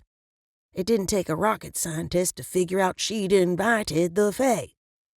It might have been a sin to glare in church, but I didn't care. Hey, Tessa. Stone stood and hugged me before joining me in the glare fest. "Good morning." I decided to take the high road and not say anything to Darlene. Judging by her husband's icy looks, she'd get an earful after the service. "I'm surprised to see you here. I thought you didn't believe in organized religion." I don't, but I... He glanced at Darlene and frowned. Your mama likes it when I'm around for family events. TJ turned backward in the pew and sat on his knees. "Granddude Stone, we're gonna have a guys' day soon. Wanna come? It's a men-only family event." Sure, little bro. He messed TJ's hair. It never ceased to amaze me how well my stepdad fit into the family. When Darlene had first introduced us, I'd given him a month tops. but the vegan hippie had proven me wrong. The choir walked onto the platform and started the welcome hymn. It was our cue to meet the pastor in the back of the sanctuary. Bryson turned away from the fae, met my gaze, and nodded toward the exit. I met him halfway. "Everything okay?" Yes. His tense jaw and tight shoulders told me otherwise. Killian said Darlene invited him. Who were those people with him? I'm not sure. He didn't introduce them. Bryson nodded to someone behind me. Before I could ask any more questions, Pastor Miller rested his hand on my shoulder. Do we need to wait for Aaron? I shook my head. He was called into work this morning. It had taken the pastor and the congregation a little time to get used to our domestic arrangement. While some folks didn't approve, most were content to ignore us or whisper behind our backs. Very well. We'll walk to the altar as soon as the choir starts singing Jesus Loves the Little Children. Thank you. I glanced to the group of fae and my pulse sped. They were all so beautiful. I wished I'd had time to run to the restroom to check my hair and lipstick. He's quiet. Bryson ran his fingertips over Quinn's head. I'd been so distracted I hadn't noticed. Now that I had, I couldn't help but wonder if Quinn's good mood had to do with the magic filling the air. He probably wore himself out in the car. Maybe. Bryson didn't say it. He didn't have to. His expression told me he'd thought the same thing. The choir finished the opening hymn and began the Sunday school favorite. Pastor Miller stepped in front of us. Ready? Yes, sir. I shifted Quinn to my shoulder, took Bryson's hand, and followed the preacher. Halfway to the front of the sanctuary, Quinn started wiggling and squirming like he wanted to nurse. I spoke too soon. Bryson grinned. He's hungry. I settled him in my arms and took a step forward, putting me directly in front of Killian and the other fae. A burst of magic hit my chest, followed by the sensation of cool air on my back. Before I could sort out what had happened, Bryson shouted and moved in front of me, and Pastor Miller jumped behind me. At first, I thought we were under attack, but then I felt it. The fabric of their shirts on my bare skin. Praying I was wrong, I glanced down at the same time my 4-week-old son latched onto my bare nipple. What the heck? The fae laughed. At least, I assumed the tittering sounds had come from Killian and his guests. A heartbeat later, some of the congregation joined in. My stressed-out, sleep-deprived brain couldn't make sense of what had happened. Part of me wondered if one of the fae had magicked me naked. I didn't know what they were capable of or why they'd do such a thing, although their queen had enslaved my father because he'd lost a bet. Still hugging me from behind, Pastor Miller asked, Did your blouse break? I had no idea how to answer him, nor did I know how he thought a long-sleeved blouse could break, where he thought the garment had gone, and why on earth I wasn't wearing a bra in church. I heard it tear. Quinn must have pulled on it. Bryson called to Killian. I need your shirt. I heard it rip too. Pastor Miller laughed the nervous laughter of a man grasping for an explanation of the impossible. It's okay. No one saw.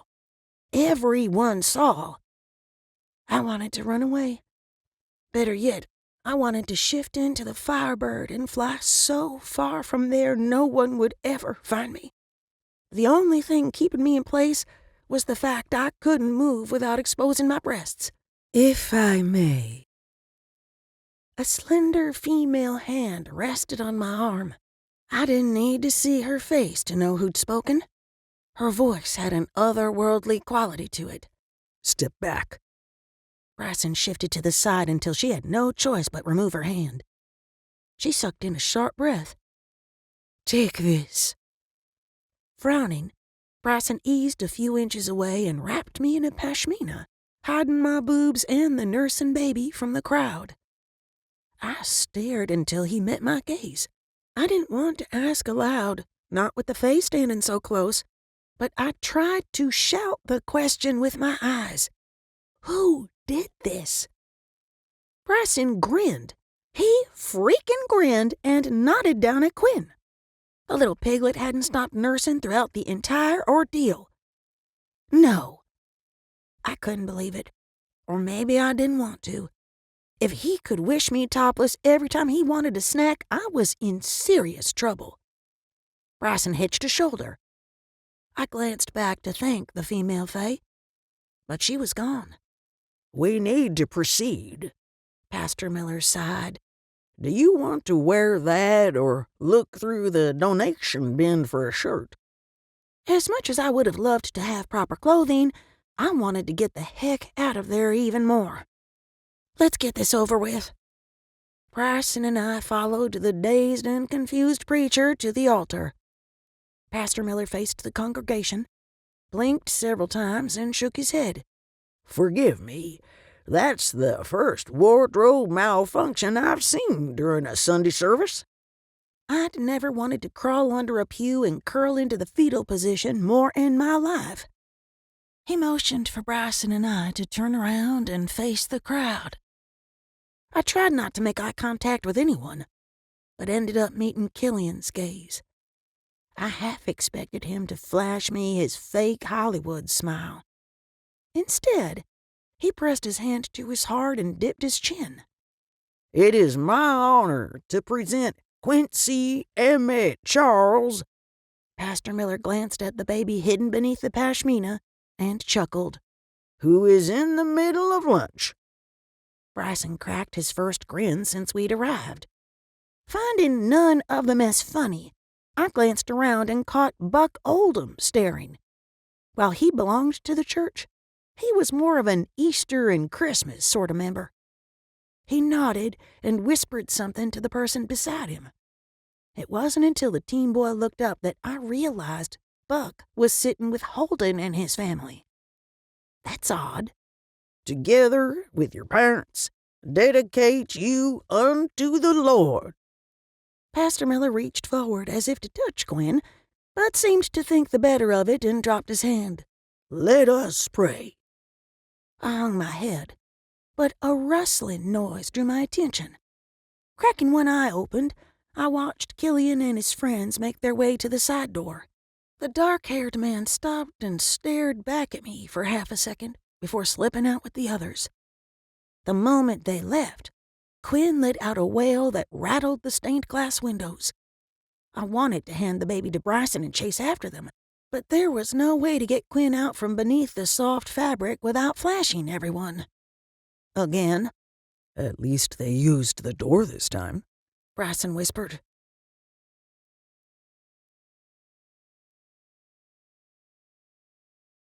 Chapter 15. The entire morning stunk like last year's Easter eggs, but it had proven once and for all Quinn's constant crying had nothing to do with colic. Too bad feeding him magic presented its own set of challenges. Miserable, I sat in the pew with TJ on one side and Jolene on the other. The kids wiggled and squirmed like their undies were made out of steel wool. Although Bryson had taken the fussy baby into the foyer, I could still hear him over the preacher's encouraging words. The back of my neck itched, a sure sign someone was staring. I turned to find Darlene smirking. Cole, my baby brother, sat in her lap as pretty as he pleased, the perfect picture of a well-behaved toddler. What the heck happened up there? Grandma turned and gave my mother a death glare. We're here to hear the preacher, not you. Stone covered his mouth, but nothing could hide his grin. Darlene rolled her eyes and turned her attention to the altar. Jojo giggled, which set TJ off. The boy snorted out a laugh, covered his mouth, and did it again. I ground my teeth, counting the seconds until the preacher released the kids to children's church. Dottie reached across Jojo and patted my leg. She'd meant it as an encouragement, but it made me want to cry. I'd done my fair share of embarrassing things, but flashing my boobs in front of the congregation, the preacher, and God took the pie and the cake. Heck, it took the whole damned bakery. All right. Pastor Miller flashed the congregation a toothpaste commercial smile. It's time for the little ones to go to children's church. Behind him, the choir broke into a cheerful rendition of He's Got the Whole World in His Hands. I sang along, only in my head I imagined the lyrics as She's got the whole world on her shoulders. JoJo and TJ scrambled out of the pew and hot-footed it out the side doors. I didn't blame them. I'd much rather have spent the rest of the service eating cookies and coloring pictures of Jesus, too. Excuse me. Darlene climbed over 6 people, including Grandma and Dottie, and plopped down beside me. Where's Aaron? Grandma answered for me. He's working. On maternity leave? Her voice rose high enough people turned and stared. Must be an important case. He isn't investigating the wild animal murders, is he? I told Killian what a great detective Aaron was. Wait till he hears this. Stone leaned forward and tapped Darlene's shoulder. You said you were going to stop talking to that guy. That guy is Tessa's brother. That makes me his stepmama, not his girlfriend. Darlene huffed. What was I supposed to do? Not tell him his nephew was going to be introduced to the church today? Stone ground his teeth. Yes? You're not his step anything. And yes, that's exactly what you're supposed to do. I hated that she'd put herself in the middle of my relationship with my brother. I wanted to be the one to invite him to special days. Our outbursts earned us several shushes from people around us, and more of Grandma's evil eyes. The rest of the service went by in a blur, probably because I'd zoned out. I gathered my purse and hurried out of there without saying another word to anyone. Bryson met me in the back of the sanctuary. Take Quinn. I'll go get TJ and JoJo. Thanks. I reached for the baby, but before I had the chance, Dottie swooped in and took him from Bryson. Dottie, I'd really like to go home. I hated the whine in my voice, but I'd earned the right to moan and groan if I wanted to. I'll meet you all at the SUV. Patting his diapered bottom, she sashayed into a group of older ladies. Bryson stared after her and took my hand. If I didn't have to drive everyone home, I'd suggest we run away for a few hours. We could drop everyone off and head out to the reservation. It's been ages since we flew together. I couldn't think of anything I wanted more than to shift into our spirit animals and spend the afternoon in the sky. Except maybe a good cry and a nap. He seemed to consider my suggestion before shaking his head. Maybe tomorrow.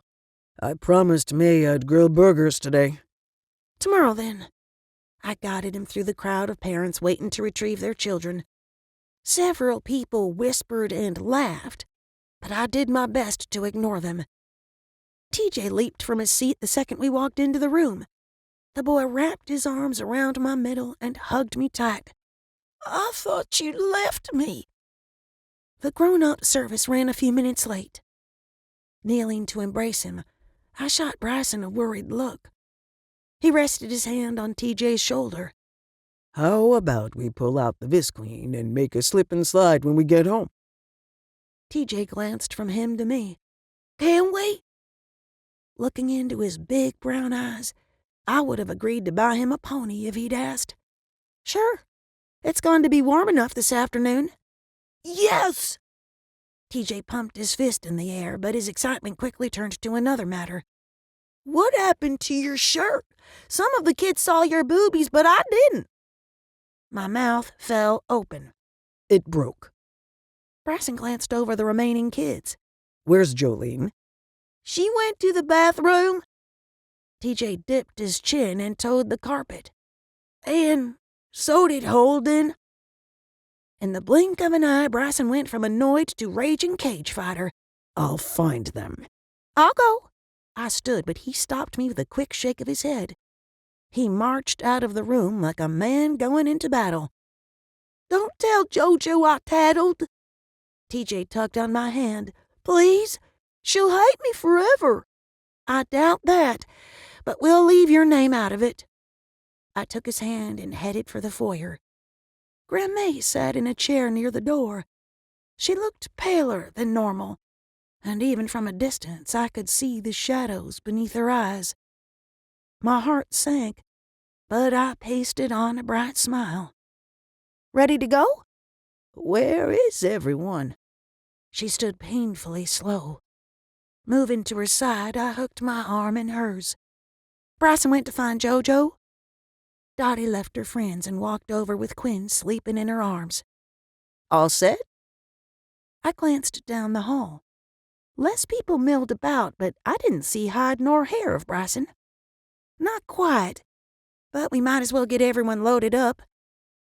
We'd made it to the SUV when Bryson and a very unhappy preteen girl joined us. Make that a very unhappy preteen girl and a furious father. If he ground his teeth any harder, he'd need dentures within a year. JoJo glared at TJ, then me, and climbed into the back row. I turned to Bryson and lifted an eyebrow, but his only reply was a quick shake of the head. To say the ride home was tense would be like saying Florida summers were a bit warm. No one spoke or fidgeted. Even Quinn seemed afraid to make a peep. We arrived home as Aaron was walking up the porch steps. He circled back and helped Grandma out of the vehicle. How was Quinn's big day? You'd know if you'd been there, she snapped. "Everyone but me saw Tessa's boobies," TJ shouted. That's enough. Bryson's no-nonsense voice left no room for argument, or so I thought. The boy laughed. "Okay, only the people in the first couple of rows saw them." Aaron glanced at me with a what-the-heck look. "We'll talk later." I hopped out and lifted the seat so the kids could exit before I unclipped Quinn's car seat from the base. Any other time, Bryson would have hurried around the vehicle to help, but he hadn't moved from the driver's seat. Jolene glared, but otherwise didn't acknowledge his presence. Once again, Aaron turned to me as if expecting an explanation. I had none. Dottie, likely picking up on the tension, took TJ's hand. How about you come with me to start the greens?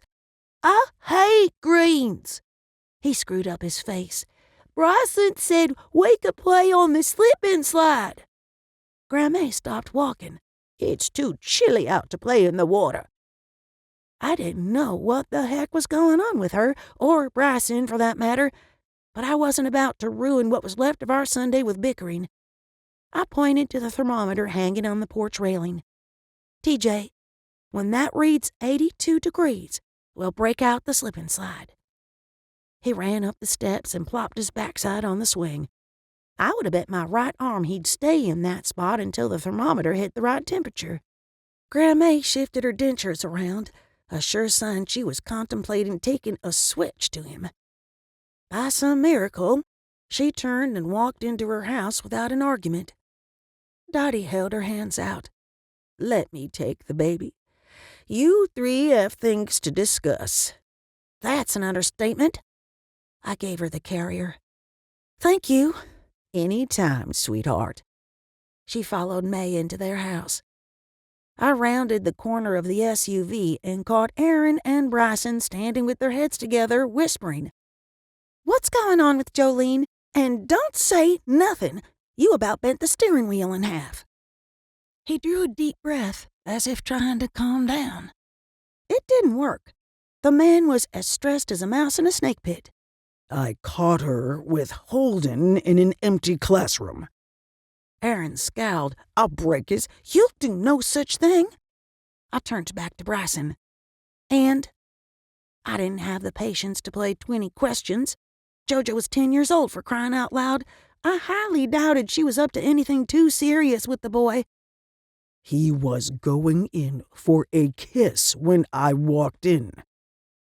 Bryson's tone bordered on deadly. While I agreed 10 was too young for kissing, JoJo was a good kid. And from what I'd seen, so was Holden. A call to his parents and a rational conversation with our daughter would likely solve the problem. Please tell me you didn't do anything to Holden that could get you arrested? I didn't touch him. Bryson deflated like a week-old helium balloon.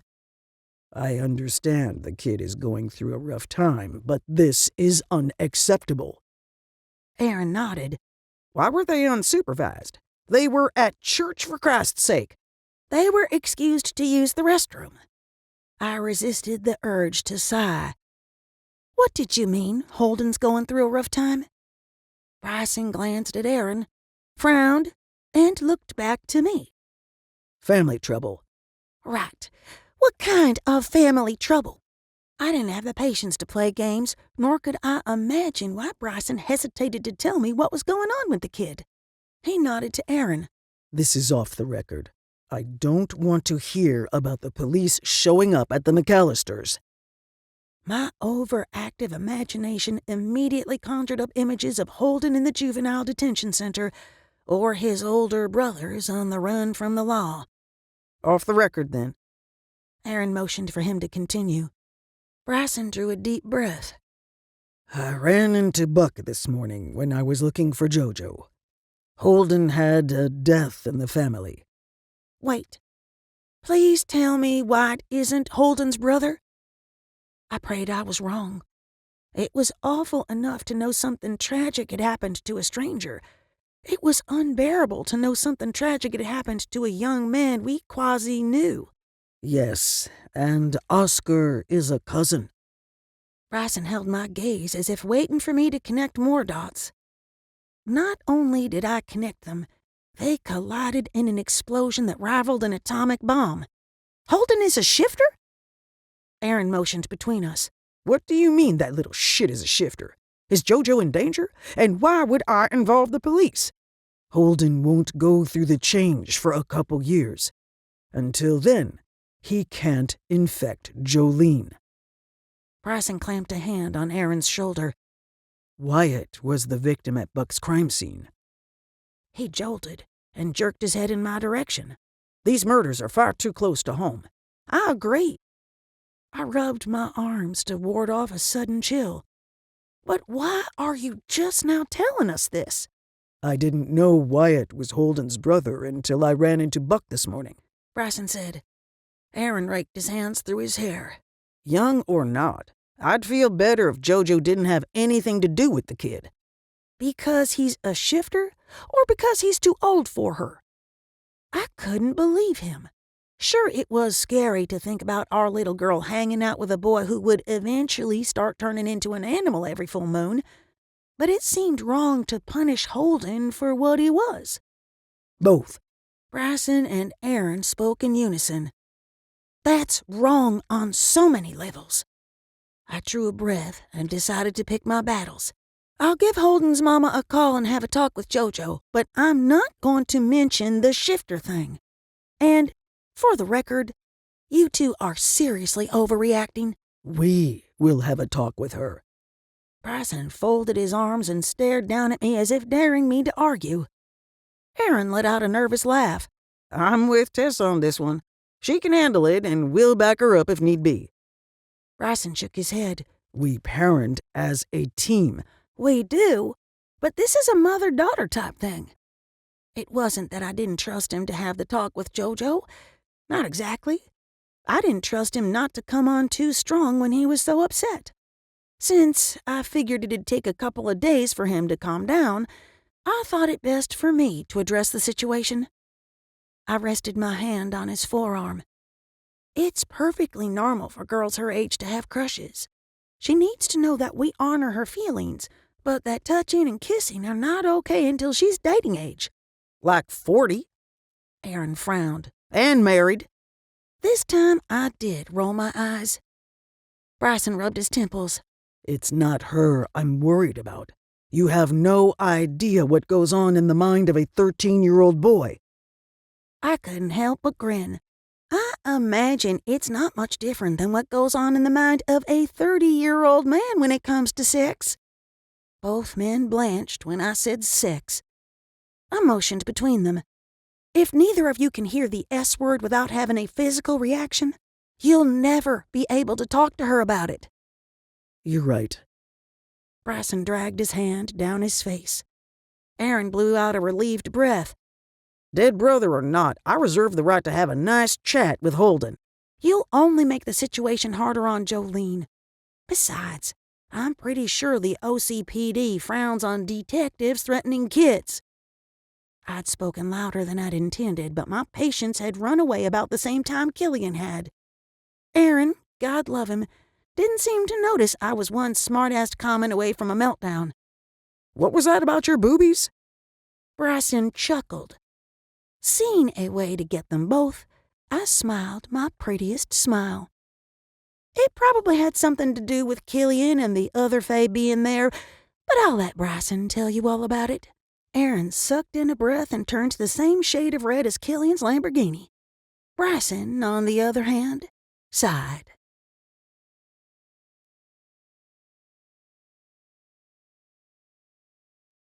Chapter 16. I stood in the hallway with my hand raised, ready to knock.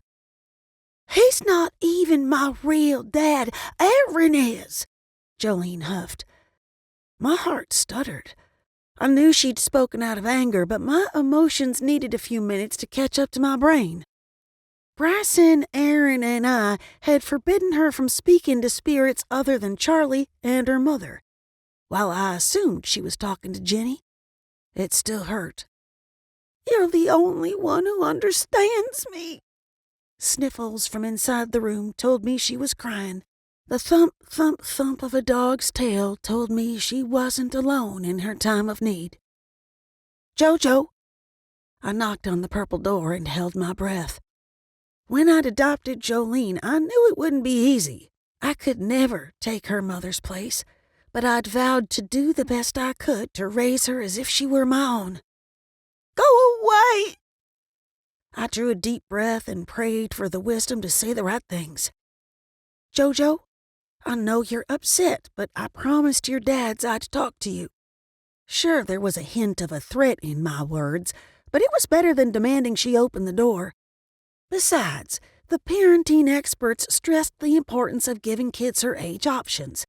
She could speak to me, or the cavemen outside, her choice. She groaned and peeked out. "They aren't out there, are they?" "Nope. They're in the yard setting up the slip and slide." Her eyes widened. "Can I play on it too?" "Sure, but we need to talk first." Nodding, she opened the door wide enough for me to enter. Maddie stared at me with what looked like a raised eyebrow. I had more important things to worry about than a judgmental dog. Jolene sat on the floor and rubbed Maddie's belly. "Am I grounded?" "Nope." I plopped down beside her. "But you will be if you sneak out of the children's church again."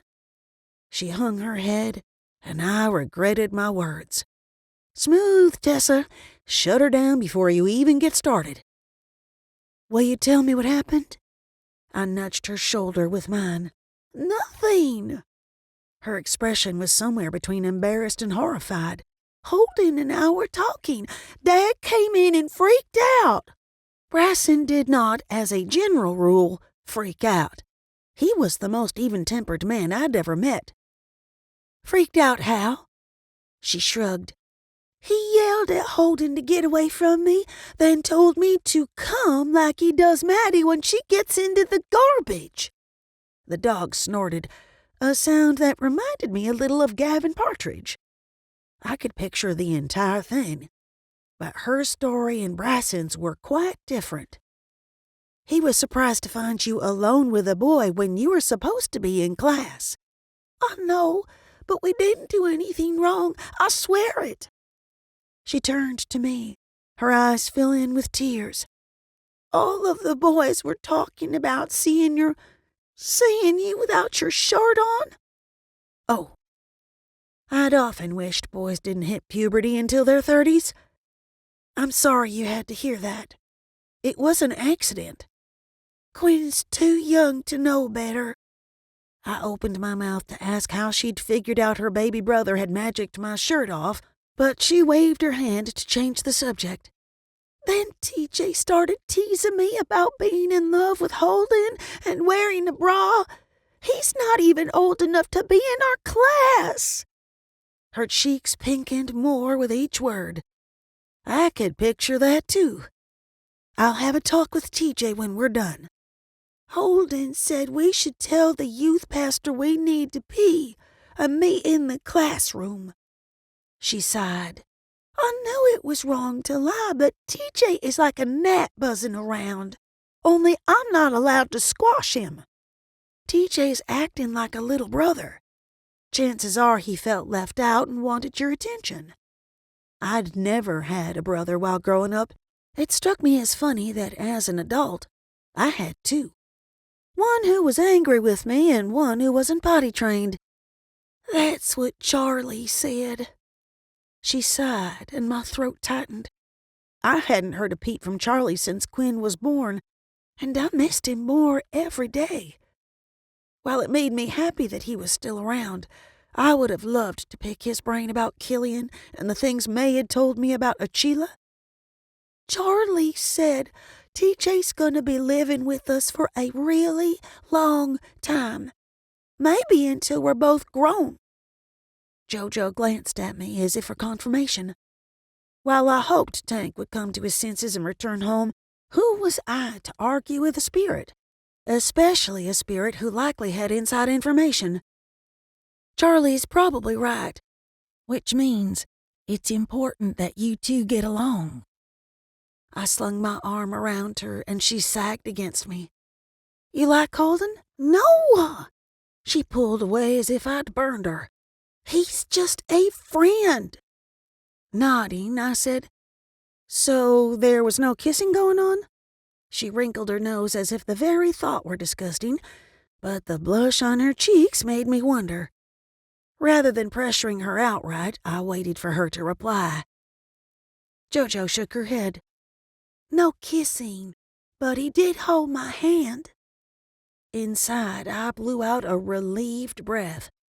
Outside, I played it cool. Good. It's okay to like a boy, but kissing and touching are for when you're older and dating. She sighed. I know. Evan already told me that. Maddie nodded and yipped. You talked to Gavin, too? I hadn't heard a peep out of the guy since the day I'd tried to summon Charlie. All the time. Jojo grinned. He says he's here to protect us, but the only thing I need protecting from is TJ. Next time you speak to Gavin, please tell him I really need to talk to him. Maddie whined. Staring at the dog, I thought back to the last time I'd seen Gavin. That was the same day Maddie had stumbled around. He wouldn't have possessed the dog, would he? That's it. I'm losing my mind. How old do I have to be to date? Her question came out in a rush as if she were nervous. Your dad say 40, but I think 16 is about right. We'll know for sure when you're older. Everyone's ready to start dating at different ages. I poked her side, but not 10 or even 13. She knitted her brow. Holden is 13. And now for the hard part. Choosing my words carefully, I said, I know, and 13 is too old to be holding hands with a 10-year-old. I know Holden is going through a really hard time, but I'd rather you not be alone with him again. Oh, Jolene frowned.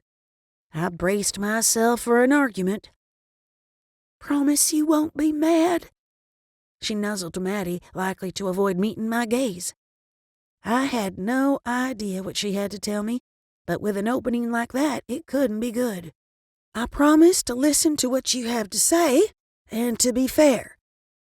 She hesitated so long, I thought she'd decided not to share. Jojo? She glanced up and blew me away. Wyatt isn't dead. I don't know what she saw in my expression, but whatever it was, she panicked. I was only trying to help. Holden was so upset about his brother last week, I thought maybe he'd feel better if he could talk to him again. Her words came out so fast I had a hard time following her. But I couldn't reach Wyatt. I keep asking my mommy, but she can't find him in heaven.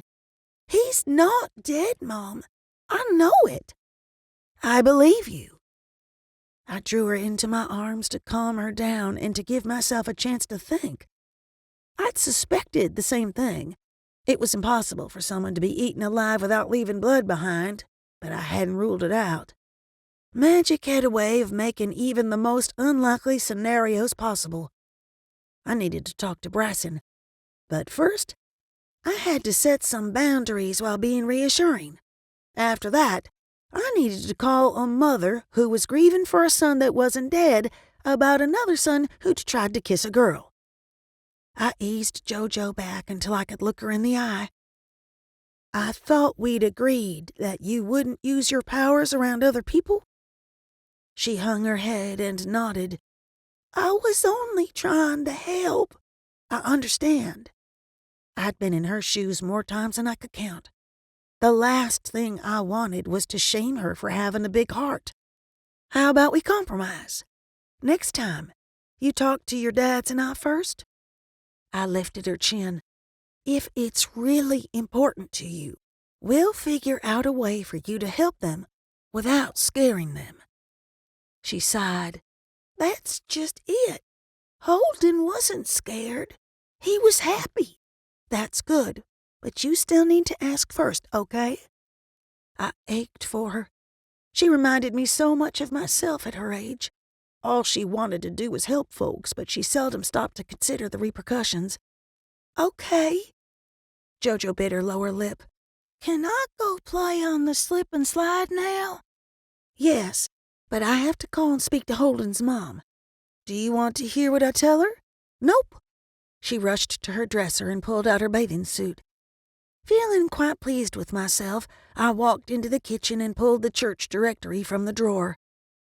I glanced out the window. TJ sprayed Bryson and Aaron with the hose. The men laughed like they didn't have a care in the world. I would have loved to forget all about our problems and join them. Instead, I dialed the number. McAllister residence. The woman sounded stressed. I would be too if my oldest son was missing and presumed dead. Hi, Mrs. McAllister. This is Tessa, Jolene's mother. Oh, Tessa, I was planning to call you later tonight. 1 second. A rustling sound filled the line and the background noise grew louder. A second later, the line went quiet. Sorry about that. I needed to go someplace private. No problem. I hoped to goodness Holden hadn't told his mom what Jolene had said about Wyatt, but I needed to test the waters. I'm sorry to hear about Wyatt. Thank you. Buck told me you were helping find him. Thank you. She sniffled through her words. We're doing our best. I hated to change the subject, but there wasn't much I could do about Wyatt. The situation with JoJo was another story. I'm calling about Holden. Exactly how old is Jolene? I know she's small for her age, but she has such poise. I thought maybe she was Holden's age. What the heck? She's 10. Mrs. McAllister sucked in a breath. Oh, my. I'm confused. What is it you wanted to talk to me about? She hesitated. Holden has quite the crush on your daughter. It's inappropriate, I know, and completely out of the blue, but I wasn't sure I wanted to hear what came after but. He's been walking around the house singing that old Dolly Parton song, Jolene, since last Sunday. She laughed, but it came out high and shrill. And he's doodling her name and hearts like a girl. I see. I bit back a comment about toxic masculinity. I had bigger things to worry about than Mrs. McAllister shaming her son's doodles.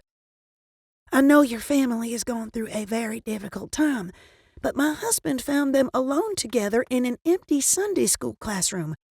Jolene said it was Holden's idea to lie to the youth pastor and sneak off. She made a choking sound.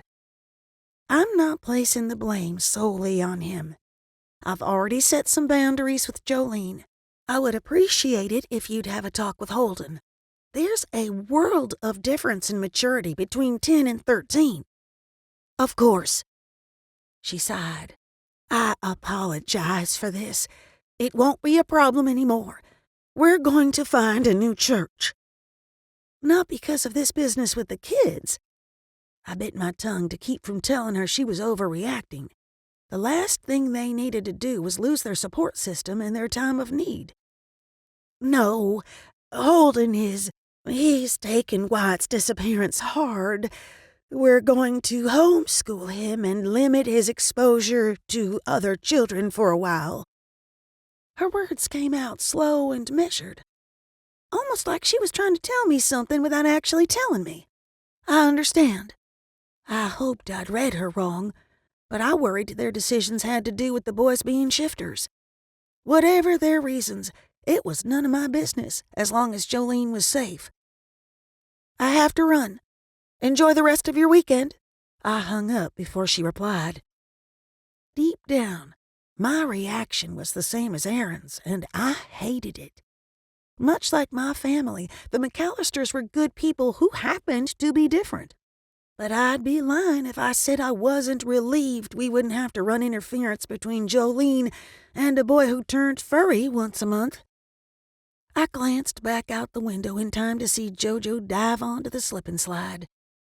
TJ cheered and squirted her with the hose.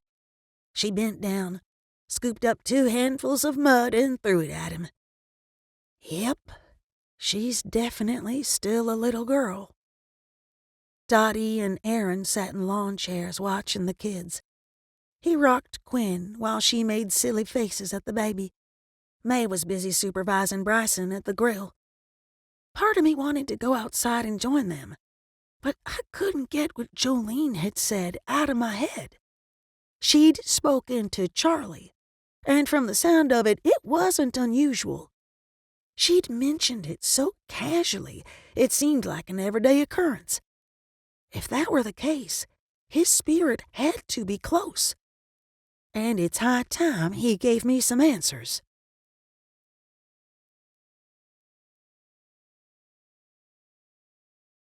Chapter 17. I glanced from the half circle on the floor to the empty salt container in my hand. Son of a bit! Aaron opened the door and ducked when the cardboard cylinder smashed into the wall inches from his head. Whoa! Sorry. Desperate to contact my grandfather, I dropped to my knees to make the circle smaller, the line thinner. Anything to get the 2 ends to touch. What's going on? Aaron eased into the office as if afraid he'd fall through the floor. Well, let's see. I took a piece of paper from the desk and used it like a dustpan to catch every stray crystal. May's sick, TG might as well be an orphan, JoJo is lonely and using magic, I'm starving my own baby, but even if I could figure out how to feed him, he'd magic me naked every time he got hungry. Once upon a time, that sort of outburst would have made Aaron nervous. Thankfully, he'd spent enough time with me to know exactly what I needed to calm down. He stepped across the salt line and drew me to my feet. Looking into my eyes, he whispered, "Breathe. Everything is a mess. I don't know what else can go wrong."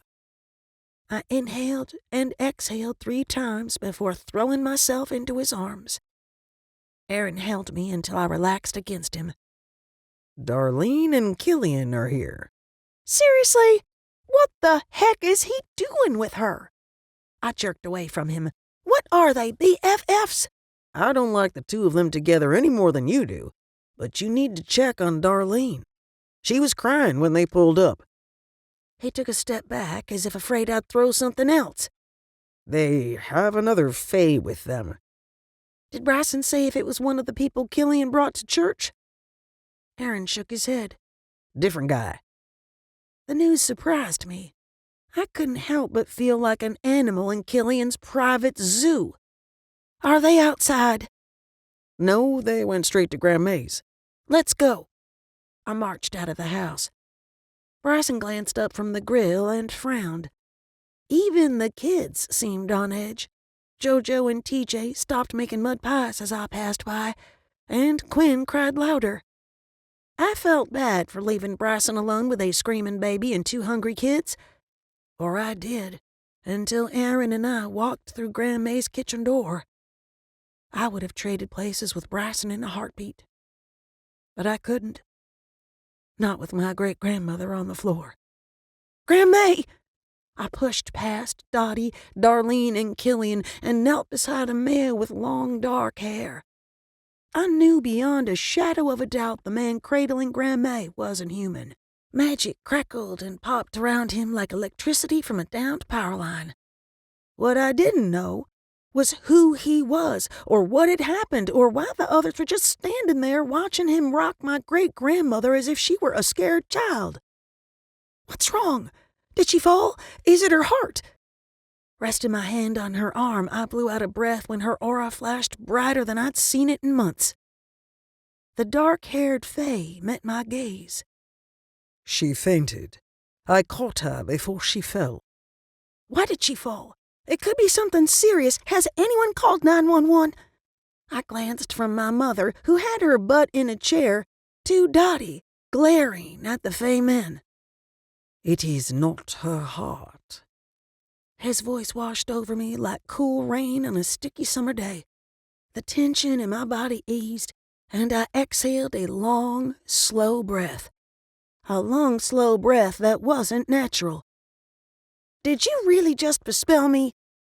I would have smacked his overly handsome face if he weren't holding Grandma. The guy glanced to someone behind me. Killian stepped forward and rested his hand on my shoulder. Tessa, this is Teague. He didn't bespell you. He's working to bring May around, and you got in the way. Although he spoke in a soft tone, his words needled my last nerve. I opened my mouth to tell him as much, but Grandma chose that moment to speak. Stars in heaven. Am I dead? Blinking, she raised a trembling hand to Teague's face. Is it really you? The Fae leaned into her touch and drew in a deep breath. It's me, and you are very much alive. In all my years, I'd never known May to have a beau. My very human great-grandfather had died before I was born, and she'd never dated. I wasn't sure how to respond to the tender scene playing out before me. One thing I did know was that I was absolutely in the way. I eased back from the couple and stood. Aaron gave me a what-the-heck look. I shrugged. What else could I do? It's not like I could explain what May had told me in front of an audience. Besides, she'd asked me to keep her relationship with Teague between us. Darlene glared, but that was nothing new. I was her favorite target when she was having a bad day, and from the looks of it, she was having a doozy. I offered her what I hoped was a sympathetic smile. She smirked and turned her attention back to May and Teague. Dottie hadn't stopped frowning since Aaron and I had come in. I'd chalked it up to concern for Grandma, but I had a feeling there was something else going on. She marched to the cupboard, pulled out the coffee filters, and closed the door hard enough to rattle the mugs inside. My normally mild-mannered aunt didn't as much as murmur an apology. I moved to her side and took the coffee canister from her before she threw it at someone. Leaning close, I whispered, "Are you okay?" She shook her head a fraction of an inch, but spoke loud enough for the others in the kitchen to hear her. "I thought our guests would appreciate some coffee. As long as it has caffeine, count me in." Her behavior puzzled me. I'd all but dismissed her reaction the day Killian had shown up out of the blue. However, this was twice now she'd acted weird around him. Dottie narrowed her eyes. "Decaf for you, young lady. Doctor's orders." Killian tilted his head. Are you ill? "I'm fine." I didn't want to get into Quinn's colic with my brother, especially not in front of a stranger. Just a little jittery lately. Teague helped Grandma to her feet. She glanced around the room as if she didn't recognize her home of nearly 30 years.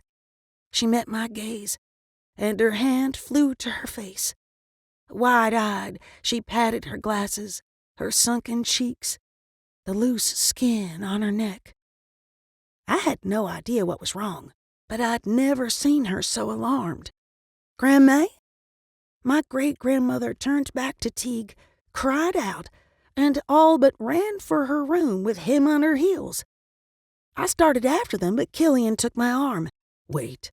Let him speak to her." I jerked free. "The heck with that. She either bumped her head, developed dementia overnight, or the magic he used on her is playing with her memories." He dipped his chin, but not before he gave me the same look Jolene gave TJ when he said something childish. Aaron moved to my side. "What exactly did he do to her? And why are you here?" Killian squared his shoulders, but before he could respond, Darlene jumped into the mix. "I called Killian for moral support." She turned her tear-stained face toward me and Aaron. I had no idea what she'd meant by that. "Why did you need moral support?" "Stone and I had a big fight after church. He left. Said he needed some time." Her voice dripped with accusation. "Honestly, would it have killed you to stand up for me today?" "Killed me? No. Gone against everything I believed in? Yep." "Mama." I couldn't exactly get into my frustration with her and Killian's relationship with the Fae standing right there. "You could have called me. I would have come over." Darlene's expression reminded me of a ticked-off chihuahua. Narrowed eyes, bared teeth, nasty little snarl. "I'm sorry." I'd apologized out of habit. For as long as I could remember, it was my job to diffuse her anger when no one else was around. Sure, we were in a kitchen full of people, but every last one of them seemed ready to explode. Every one of them except Killian. Half expecting to find him flooding the room with anxiety-producing magic, I turned my attention back to him. He arched a brow and shook his head, as if saying, "This isn't my fault." Aaron sat in the chair beside Darlene and took her hand. "I'm sure he'll come home. Do you need anything in the meantime?" Shaking her head, she crumpled against him. I made a mental note to tell Aaron to stop reinforcing my mother's dramatics. Cuddling her was like feeding a stray cat. Sure, he meant well, but if he kept it up, we'd never get rid of her. Aaron held my mother. Dottie had her back to me, but her spine was ramrod straight. Killian busied himself staring at the family photos on the wall. "I'm going to check on Grandma," I said to everyone and no one. I eased the door open and peeked into my great-grandmother's room. Teague sat on the edge of the bed, holding her hand while she slept. The magic hanging in the air told me her slumber was unnatural. Given her reaction when she'd come to in the kitchen, rest was probably the best thing for her. I walked farther into the room and drew a deep breath. The sweet floral scent of her powder took me back to my childhood. Grandma wrapping me in her quilt when I was cold, rocking me when I was sick, drying my tears when I was sad. Teague lifted his head and offered me an apologetic smile. "Her blood pressure rose quite high." "Not surprising. She's had quite a shock today." My words came out nastier than I'd intended. They obviously cared for one another, and I doubted he'd hurt her on purpose. But I needed some answers. Why did she react the way she did when she came to? "I suspect it was a defense mechanism. Some part of her recognized my magic and tried to protect her from heartache." His shoulders slumped, as if admitting his concerns had cost him dearly. "I've waited too long." "To come back?"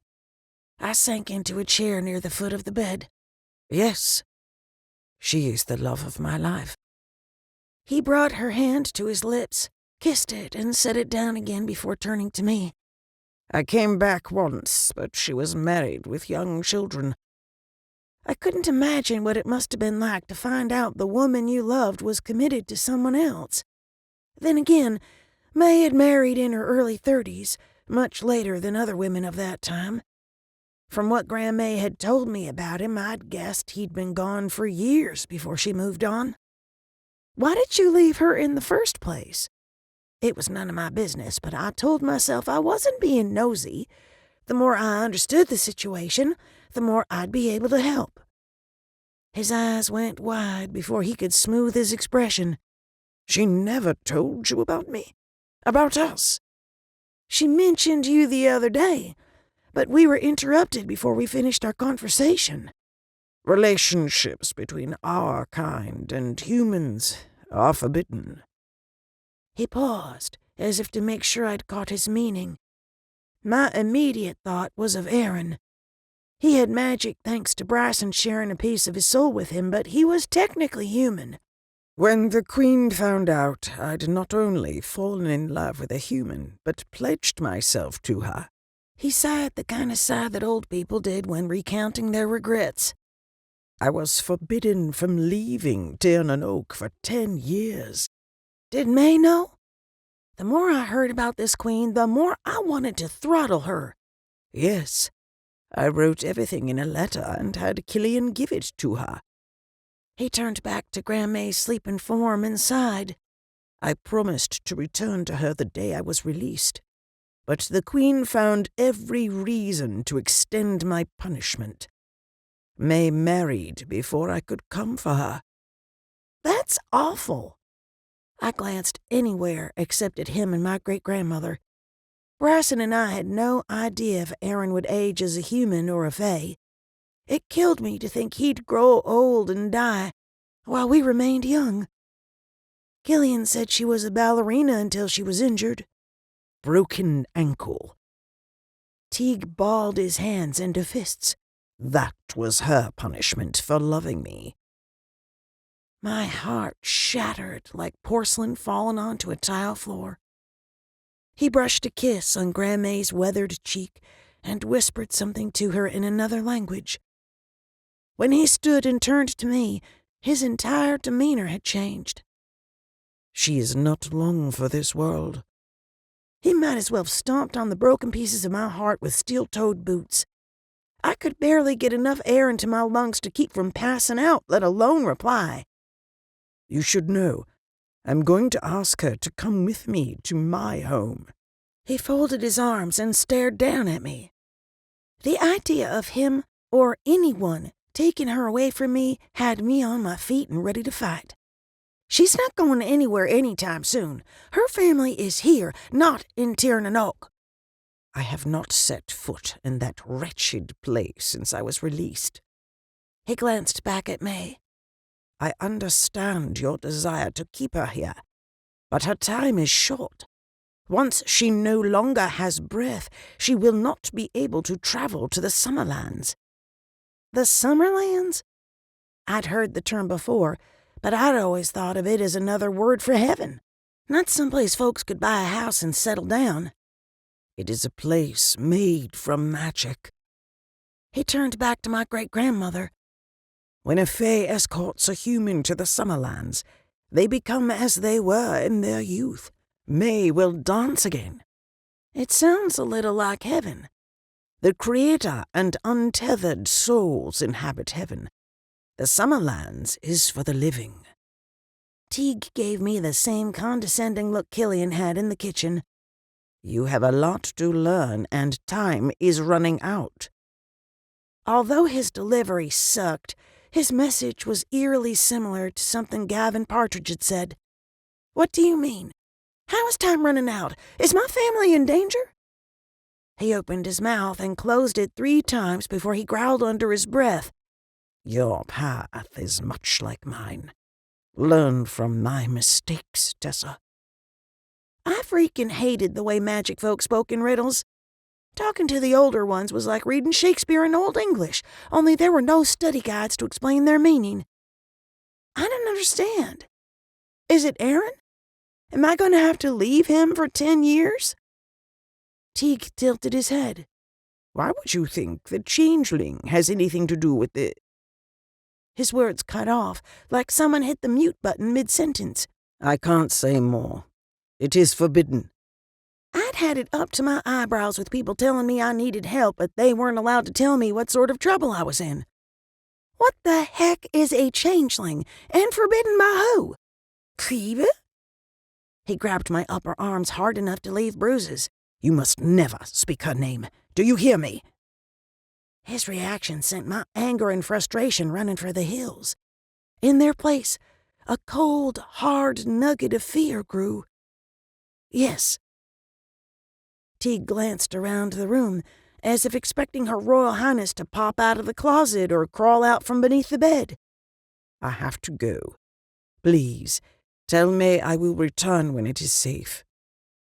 I opened my mouth to ask him when he'd come back and what he was afraid of and what kind of things I needed to learn. Before I had the chance, he vanished in a ball of white light. Grandmay lifted her hand from the bed. Tessa Marie? I'm here. I wrapped my fingers around hers. Lies can be the truth, and the truth can be a lie. As soon as the last word left her lips, she fell back to sleep.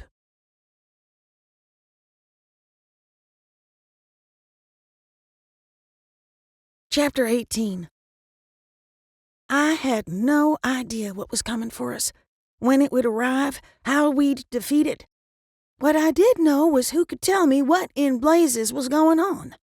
I stormed into the kitchen, pointed at Killian, and motioned to the door. You! Outside! Now! Aaron shot to his feet so fast he knocked his chair over in the process. Darlene gaped like a guppy at feeding time, but I ignored her. Is May all right? Wringing her hands, Dottie glanced between me and the hallway. She's resting. I spoke without taking my eyes off of Killian. No way would I risk blinking and having him vanish into a ball of freaking light. My brother did a sort of bow and waved his arm toward the door. After you. Nope. I glared hard enough to tell him I meant business. You first, and don't even think about accessing your magic. Tessa? Aaron's voice cut through my angry haze, but I couldn't look at him, not until I had a come-to-Jesus talk with Killian. Flames danced along the tips of my curls, and the firebird pushed against the walls of her cage, my skin, to get out. I'd underestimated how emotional the conversation with Teague had left me. If I didn't rein in my emotions, I'd lose control and shift before I had my answers. Killian looked me over and strode to the door. Aaron followed him. Dottie, would you mind sitting with the kids? I have a feeling Bryson and I need to hear this. Sure, sweetheart. She dried her hands on a dish towel. I walked outside into the bright Florida sunshine, but nothing could warm the bone-deep chill inside me. Not the weather, and not the firebird threatening to burst out of my body and ignite everything in her path. Killian plopped down in the wrought iron chairs where we'd talked for the first time. I take it Teague left quite an impression on you. This isn't about him. I drew a deep breath and imagined my power reaching into the earth like tree roots. On the exhale, I imagined it reaching skyward like branches. The centering helped, but not enough. Shall we wait for your husbands to join us? He seemed bored. Rather than respond with an insult, I nodded. Questions slammed around in my brain, but for once I managed to sort my thoughts. The magic coursing through me made me feel powerful, more sure of myself, and less like a lost child looking for a family. I had a family, an amazing one. Killian was the outsider, not me. Holding Quinn, Dottie ushered the older kids inside May's. Bryson and Aaron joined us at the table, but neither spoke. I waited until they'd settled before turning to my brother. Why can you say the Queen's name, but Teague acted like I'd summoned Beetlejuice? With my magic running loose, I was more in tune with Bryson and Aaron's emotions. Their tension jostled me like people on a crowded subway, but I continued to stare at Killian. He arched a brow. "Answer me!" I refused to play the facial expression game. My hubbies gave me odd looks all the time, and I'd never lost any sleep over it. I was sick of backpedaling and explaining myself to Killian. He'd accept me, or he wouldn't, but it was high time he saw the real me. Names have power, Tessa. He studied me. Some are so powerful they can summon their owners. I'd never heard of such a thing, but it seemed that I hadn't heard of a lot of fae things. You used her name the first time we spoke. Did I? His left eye twitched. Had I not been staring, I would have missed it. Stop playing games and answer me. The bit about lies being true and vice versa came back to me.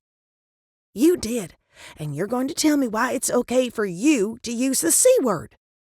C word? That's an oddly fitting way to refer to her. He chuckled. I work for her.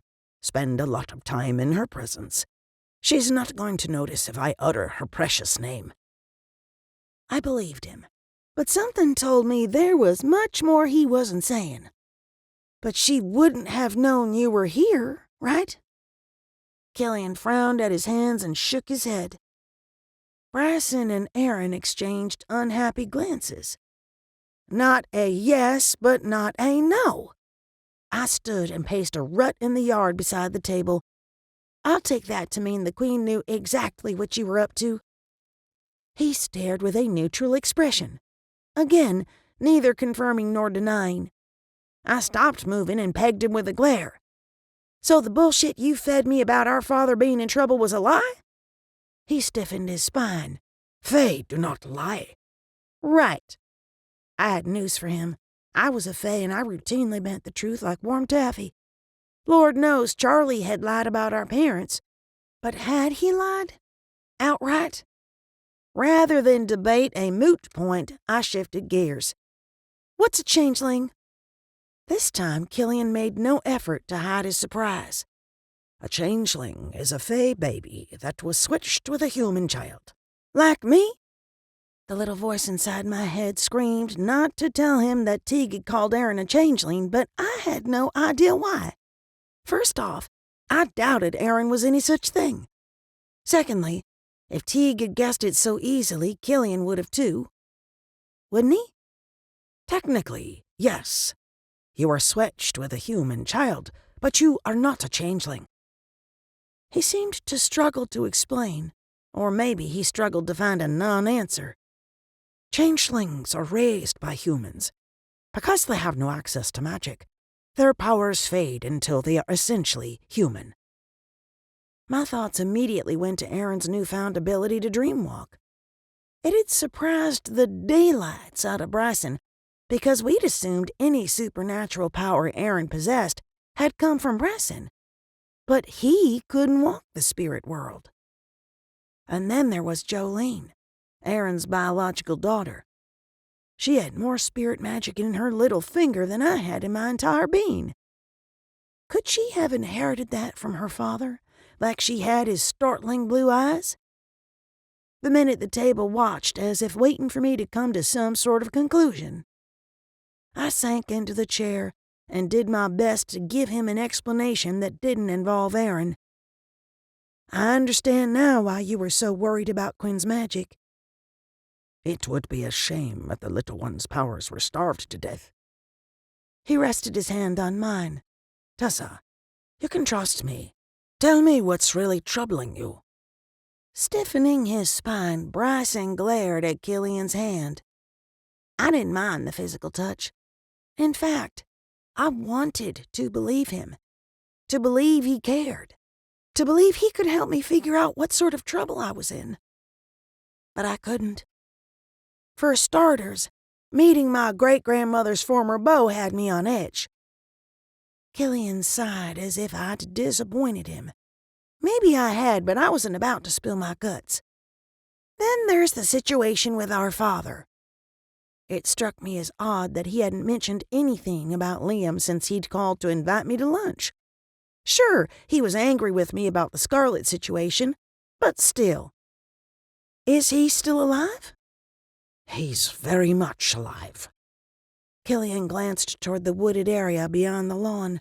The Queen seems to have softened where he is concerned. Who killed our mother? The question came straight from my subconscious without hitting my brain. I covered my mouth. Killian gasped. Bryson stood and Aaron went wide-eyed. I wasn't sure which of us was more surprised. Hanging his head, Killian said, I don't know, but I'm fairly certain it was a human.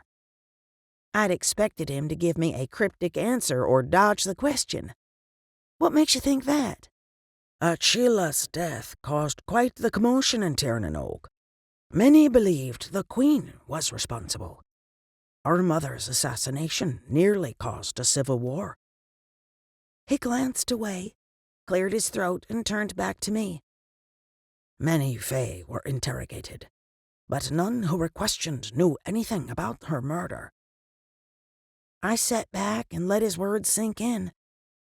Was the Queen questioned? Yes. He made a sour face. Publicly. Aaron folded his arms. Am I right in assuming Fae interrogation techniques involve torture? Killian stared at Aaron as if he'd kicked a puppy. No, we are not barbarians. We use magic. Since he'd been so candid about our mother's death, I decided to go for broke. Are the Fae involved in the animal attacks in this world? Tessa, there are things I cannot speak of. Bryson broke his silence. Can't or won't. Can't. Killian answered him without taking his eyes off me. He wore such a pained expression it was my turn to gasp. The rulers in Fae. They have absolute control over their subjects. Right. Like who dies and who lives. You told me that before, but... A piece of the puzzle snapped into place. Or I hoped it had. They can forbid folks from talking about certain things? Nodding, he smiled and motioned for me to continue. My husband's confusion swirled around me, but I didn't dare take the time to explain. Not when I'd finally asked Killian the right question. I remembered my conversations with Gavin and Teague. Both had alluded to wanting to help, but insisted there were rules. And from helping someone in trouble? His smile faltered, but he nodded again. I had no idea what he was trying to tell me without telling me. I'm in trouble, aren't I? Yes and no. He pressed his lips into a tight line. It didn't take a rocket scientist to realize I was tap dancing around a subject he wasn't allowed to talk about. The problem was, I didn't know enough about what was going on to play word games. Are mine or my family's lives in danger? No one will physically harm you. He hesitated before adding, unless you force their hands. Aaron opened his mouth as if to say something, but I silenced him with a quick shake of my head. He nodded and pressed his thigh against mine. Bryson moved behind me and rested his hands on my shoulders. Their physical touch gave me the strength to press forward with the hardest question of all. Does the Queen have the authority to force me to go to Tiernan Oak? My voice came out wobbly. No, not by force. Killian sighed and made a show of looking at his watch. I've already been away too long. I should go. Why are you befriending Darlene? Once again, my mouth got away from me. If I were honest, it bugged the ever-loving crap out of me he was spending time with her instead of me. She needed someone to talk to. He gave me a pointed look and stood. Talk to about Stone? I had a sinking feeling he'd come when Darlene had called for other reasons, like keeping tabs on me. That, and other things. Once again he seemed to be waiting for me to say the right thing or ask the right question. Panicked, I ran back through our conversation. Then it hit me. He'd given me a veiled warning. How can I avoid forcing someone's hand? He blew out a breath and flashed me a genuine smile. Don't break the rules. I wanted to scream, or better yet, tie him down until he told me everything I needed to know. I stood and met his gaze. How can I follow rules when I have no idea what they are? Finally, you asked the right question. Killian drew me into an embrace. Little sister, the golden rule of Fae is both simple and complicated. Humanity must never know we exist. My blood turned to a cherry slushy. Not only did I live with humans and knew Fae existed, I used magic at work on a regular basis. Aaron muttered under his breath and Bryson closed his eyes. I took a quick step back from all of them. What about the ones who already know? What if I used magic in front of humans to save a life, or to stop a killer? Is this rule retroactive? Is ignorance a defense? Killian mimed locking his lips and throwing away the key. A split second later, he vanished in a ball of light. Aaron shot to his feet and let loose a string of curses. Is he kidding? How can you be expected to live in this world and never slip up and use your magic? Before they died, my parents stressed the importance of keeping my magic a secret. Bryson glanced between us. And he'd done the same with me. Unfortunately, we'd encountered one crisis after another that demanded we use everything at our disposal to stay alive. I ran through everything that had happened since Killian had first arrived. I don't think I've done anything too obvious since Gwen was born. Bryson's expression fell. It's safe to assume we are being watched. We'll need to be careful. Aaron glanced to the driveway and threw his hands up. But we aren't the only ones breaking the golden rule. That son of a bitch left another car here.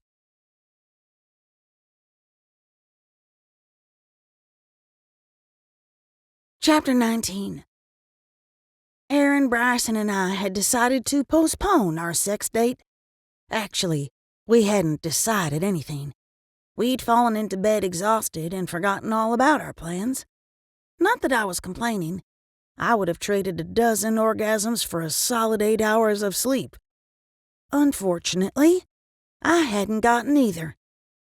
Any other night, Aaron's body heat and steady breathing would have soothed me, but I'd sailed past exhaustion and landed in too tired to sleep land. To make matters worse, my brain spun like a carnival ride. I couldn't focus on anything long enough to solve any of our growing list of problems. Instead, I stared at the ceiling, debating on waking Bryson and asking him to knock me out with a spell. Aaron rolled over and slung his arm across me. His face in my hair, he went as still as the grave. As in not breathing. The sane part of me knew he was perfectly fine, dream-walking to Lord knows where. The irrational, completely in love, terrified to lose him part of me freaked out. Bryson? I shook his shoulder. Wake up. Aaron's dream-walking. Not surprising, considering everything that's going on. Bryson's sleep-roughened tone sent a tingle through me. I'd always been a sucker for his sexy morning voice. You don't think he'll tear the veil again, do you? The last thing we needed was for Aaron to open the door for every big nasty in the spirit world. He'll be fine. He's been working with Hearst remotely. Bryson caressed my cheek. Want to talk about what's keeping you up? Sure. I doubted I'd make much sense, but speaking to another human being was better than arguing with myself. Let's go in the other room. I hate it when he feels like he's dead. I'm here. Aaron tightened his grip and pulled my back to his chest. You're not going anywhere. I relaxed against him and allowed the magic to flow between us. Under normal circumstances, skin-to-skin contact with my mates worked better than a good night's sleep and a pot of coffee. Too bad for me, I couldn't remember what normal looked like. Where'd you go? He tensed. I checked in on TJ and JoJo's dreams. You know, to make sure they weren't having nightmares. A little warning bell rang in the back of my mind. His explanation did match his body language, but we had more important things to discuss. I wasn't sure where to start, so I went with the most urgent matter. Jojo reached out to Wyatt, Holden's brother. She's certain he's not dead. That explains a lot. I sensed Jojo's magic on Holden. Bryson draped his arm around Aaron and me. That's news to me. Aaron nipped my earlobe. It wouldn't be if you'd stuck around a little longer after you guys got home from church.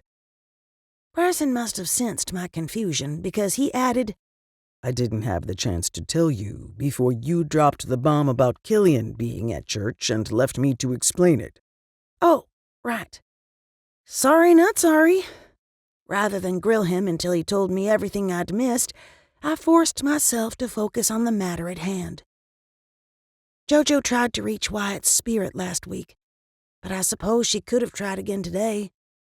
Bryson pressed closer, sandwiching me tighter between them. I'm not thrilled she disobeyed us. I agree, but her heart was in the right place. I told her she needed to ask permission before trying to contact anyone else's dead relatives. I felt safe in their arms, safe enough to bring up the one topic I'd been avoiding. Today in church proved to me that Quinn needs access to our magic, but we have to make sure he doesn't zap me topless again. Both men tightened their grips. Aaron chuckled. Of all the days to miss. I reached back and swatted his butt. It wasn't funny. Maybe not then, but I can see the humor in it now. Bryson laughed. But you're right. I'll see if Harris has any advice about controlling Quinn's magic. I hate to bring it up. Aaron went still behind me. I'm worried about May. I nodded, because I couldn't get the words past the lump in my throat. Bryson swallowed hard, but otherwise remained quiet. We'd talked about Grandmay's age and health many times over the years. Any reasonable person would agree she wouldn't live forever, but I wasn't exactly reasonable when it came to my great-grandmother. What was the point in having magic if we couldn't use it to save the people we loved? Aaron cleared his throat. The murders are too close to home. We need to catch this guy. I loved him for changing the subject, but sooner or later that wouldn't be an option. I agree, Bryson said. I'd been running 100 miles an hour since the killings had started, but it was past time for me to slow down and think things through. I'll walk the crime scenes again and check out the evidence at the station. I feel like we're missing something obvious. I've been thinking the same thing. Aaron drew slow circles on my belly. The scene seemed tailor-made for you, but why? I'd asked myself the same question too many times to count. I thought the perp was testing me and my magic, but I'm not sure that's it. Bryson brushed my hair back and cupped my face. Why do you say that? The scenes all have common elements, but they're different. I found myself caressing Bryson's chest. What can I say? Touching them helped me think. Do you still believe the images are staged? Bryson inched close enough to slip his thigh between mine.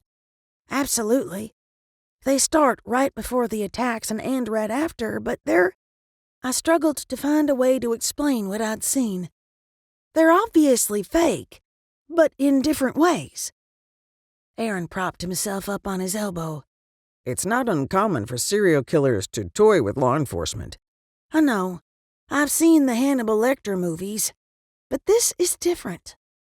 I closed my eyes and thought back to the first murder scene. The images of Wyatt were clean, but at the time, they seemed real. I knew right away something was off with the Gatorman attack. Because the angles didn't change? Bryson dipped his head and kissed a line from my shoulder to my jaw. Right. It was like watching a television show instead of actual events. I brushed my lips across his out of habit, but I was too distracted to pay much mind to the kiss. Aaron sucked in a breath. He wants you to know he's responsible for all of the deaths. Is that it? Does the perp want me to know he can change into multiple animals? I rolled to my back and met his gaze. I'm not sure, but he's definitely sending me a message. He's not hiding the fact that the images in the mirrors are fake. If anything, he's making it more obvious. Bryson took advantage of my change in positions to lick his way across my collarbone. My skin broke out in goosebumps, but his warm breath on my bare breasts chased them away. Why?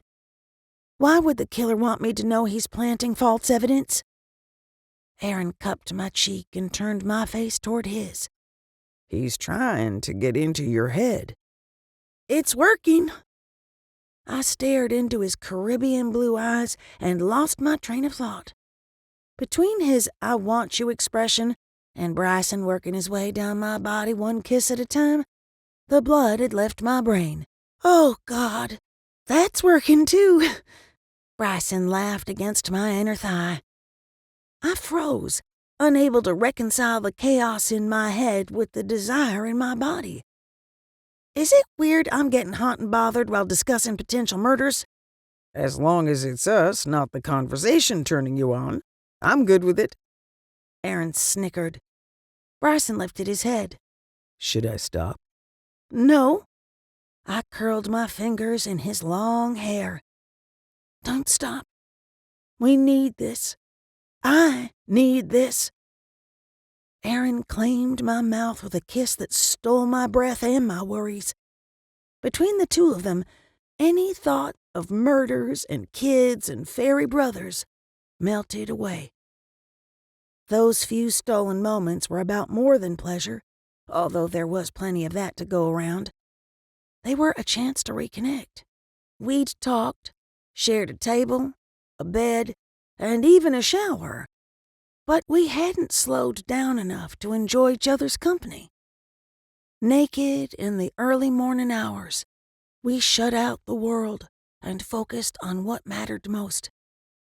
Each other. For a while, anyway. Cut it out, Bryson. Aaron's laughter bordered on a giggle. Not exactly the sound I wanted to hear while straddling a man. Evidently, laughter was contagious because Bryson joined in. I'm not doing anything. I disagreed. He was doing marvelous things to my body. Or he was. Wiggling and kicking his feet, Aaron raised his head and shoulders and peered past me. Maddie, down! I glanced behind me and caught the dog with her tongue out mid-lick. Waffling between joining their giggle fest and being completely grossed out, I eased off Aaron. How did she get in here? Better question. What was she doing? Still snickering, Bryson took the dog by the collar and pulled her off the bed. Aaron shuddered. She was licking the inside of my knee. Could be worse. Bryson pushed the dog into the hall and took a step toward the bed. I hated to bring it up, but Maddie's behavior had gone from strange to disturbing. I really think we need to do an exorcism on the dog. I think Gavin's in there. Bryson frowned. Aaron gave me the same you-can't-be-serious look Bryson had when I'd first mentioned the possibility of Gavin possessing Maddie. That would explain why she's been watching me in the shower. See? Pointing at Aaron, I turned to Bryson. Plain peeping Tom wasn't proof, but it was a start. He grinned. Do you really think we need to do a dog exorcism? Quinn's whimpers came through the baby monitor. Half a heartbeat later, he'd worked himself into a tizzy. Bryson glanced from us to the door as if considering his next move. He was closer, but technically it was Aaron's turn to see to the baby. As much as I would have loved to keep fooling around, the sunlight seeping through the cracks in the curtains told me we didn't have time. I hopped up and snatched my robe from the floor. I'll get him. 3 more minutes. Tops. Aaron reached for me, but I sidestepped him. Motioning toward his man parts, I shook my head. I hate to deflate your high hopes, but it looks like playtime's over." He covered the area in question. Nothing a kiss won't fix. The pitter-patter of little feet filled the hallway. TJ and JoJo are up. They're going to want breakfast.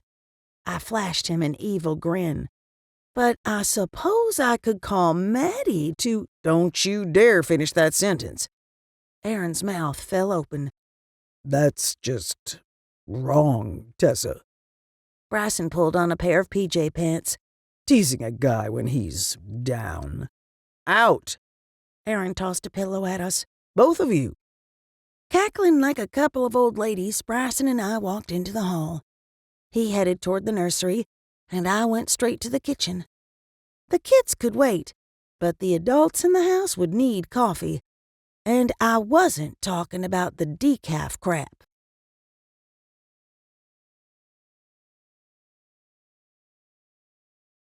Chapter 20. Mondays were never my favorite day of the week, but this one promised to be a good one. I had plans to spend the afternoon with Jolene. The girl had been through so much, she deserved a few hours outside the house to forget her troubles. Lord knows I did too. "Mom?" JoJo knocked on the bedroom door. "Are you ready?" "Almost. Come in." I frowned at my frizzy red curls and got to work on a French braid. Despite everything going wrong, I wanted to look nice for our girls' day out. "Will you help me with my hair?" She gave me a tired smile. "I'm pooped. Dad made me catch up in math class." "How'd you do?" "Okay, I think. But he says my social studies essay needs work." I loved that Bryson had taken the lead with her education. While I'd taken math and science in college, I'd forgotten most of the information after final exams. I pulled her into an embrace. "Are you sure you're up for this today?" "I'm up for it. This is Micah Sterling we're talking about." JoJo wiggled out of my arms. "But maybe just the movie. No pedicures or lunch?" "Sure, as long as we can stuff ourselves on movie snacks." I would have bought her a theater and loaded it with ponies and kidnapped Micah Sterling to do a live reenactment if it meant she kept talking to me instead of glaring.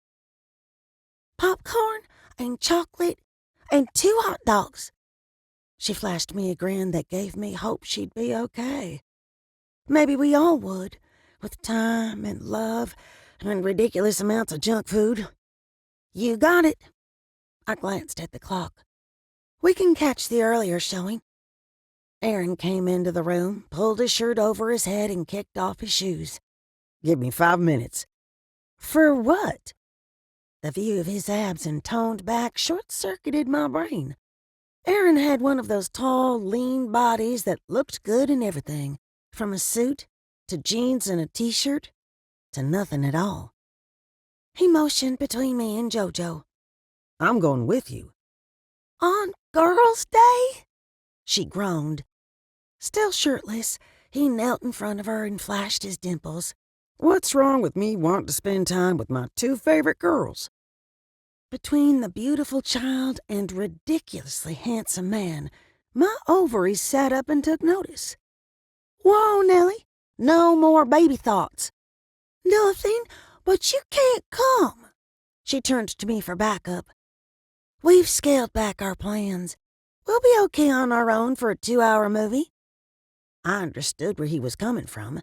The wackadoo staging murder scenes was still out there, but I highly doubted we'd run into the guy at a teen vampire movie. Aaron's expression told me he disagreed. I sighed. "Fine. You have 5 minutes. If you're not ready, we're leaving without you." Jolene whispered, "And TJ can't come." I'll go warm up the car. He grabbed a clean shirt from the closet and left the room. I grabbed a brush and motioned for her to sit on the wrought iron vanity stool. "Ponytail or braids?" "One French braid like yours." She sat straighter. Brushing her long blonde hair, I forgot about my troubles and allowed myself a few minutes to be a mom. It wouldn't be long before she hit her teen years and thought everything I said, did, or wore was awful. "All set?" I tied the braid off with an elastic band and gave her a hand mirror. She turned and inspected her reflection. Pretty. Thank you. You're welcome. I smiled what felt like my first smile in years. Ready for Vampires Still Suck? Yes! Jojo took my hand and pulled me toward the living room. Aaron and Bryson stood shoulder to shoulder in the kitchen door. Aaron was shaking his head, but Bryson had his arms folded. I hated to ask, but I had to. What's wrong? Aaron turned to me. We aren't going anywhere until one of you figures out how to get that ghost out of Maddie. A headache bloomed behind my eyes. With everything else going on, we'd forgotten all about the dang dog. What did she do? They motioned into the kitchen. I peeked around the corner and my world stopped spinning. It looked like the refrigerator had exploded. Food, some still in its container but most not, littered the floor. The bread was mauled. All that was left of the lunch meat was a plastic bag. The only clean thing in the entire room was the platter that once held the leftover pot roast I'd planned to serve for dinner. I glanced from the mess to the dog. Maddie sat upright in a chair with a container of leftover beef stew in front of her, and that wasn't the weird part. Judging from the brown goo dripping down the front of the cabinet, she'd reheated it in the microwave. She looked up at me, flashed a doggy grin, and let out a belch that put teen boys everywhere to shame. Gavin? I took a tentative step forward. Maddie, or should I say Gavin, nodded. Get out of there this instant! I stomped my foot. Like that would help. The absolute last thing I wanted to deal with was a ghost in a dog with an upset stomach. The second to the last thing was cleaning the kitchen. The dog howled. Jolene pushed past me. What did you do? I told you I'd bring you a hot dog from the movie theater. Maddie/Gavin hung his head. Bryson, Aaron, and I exchanged surprised glances. Bryson cleared his throat.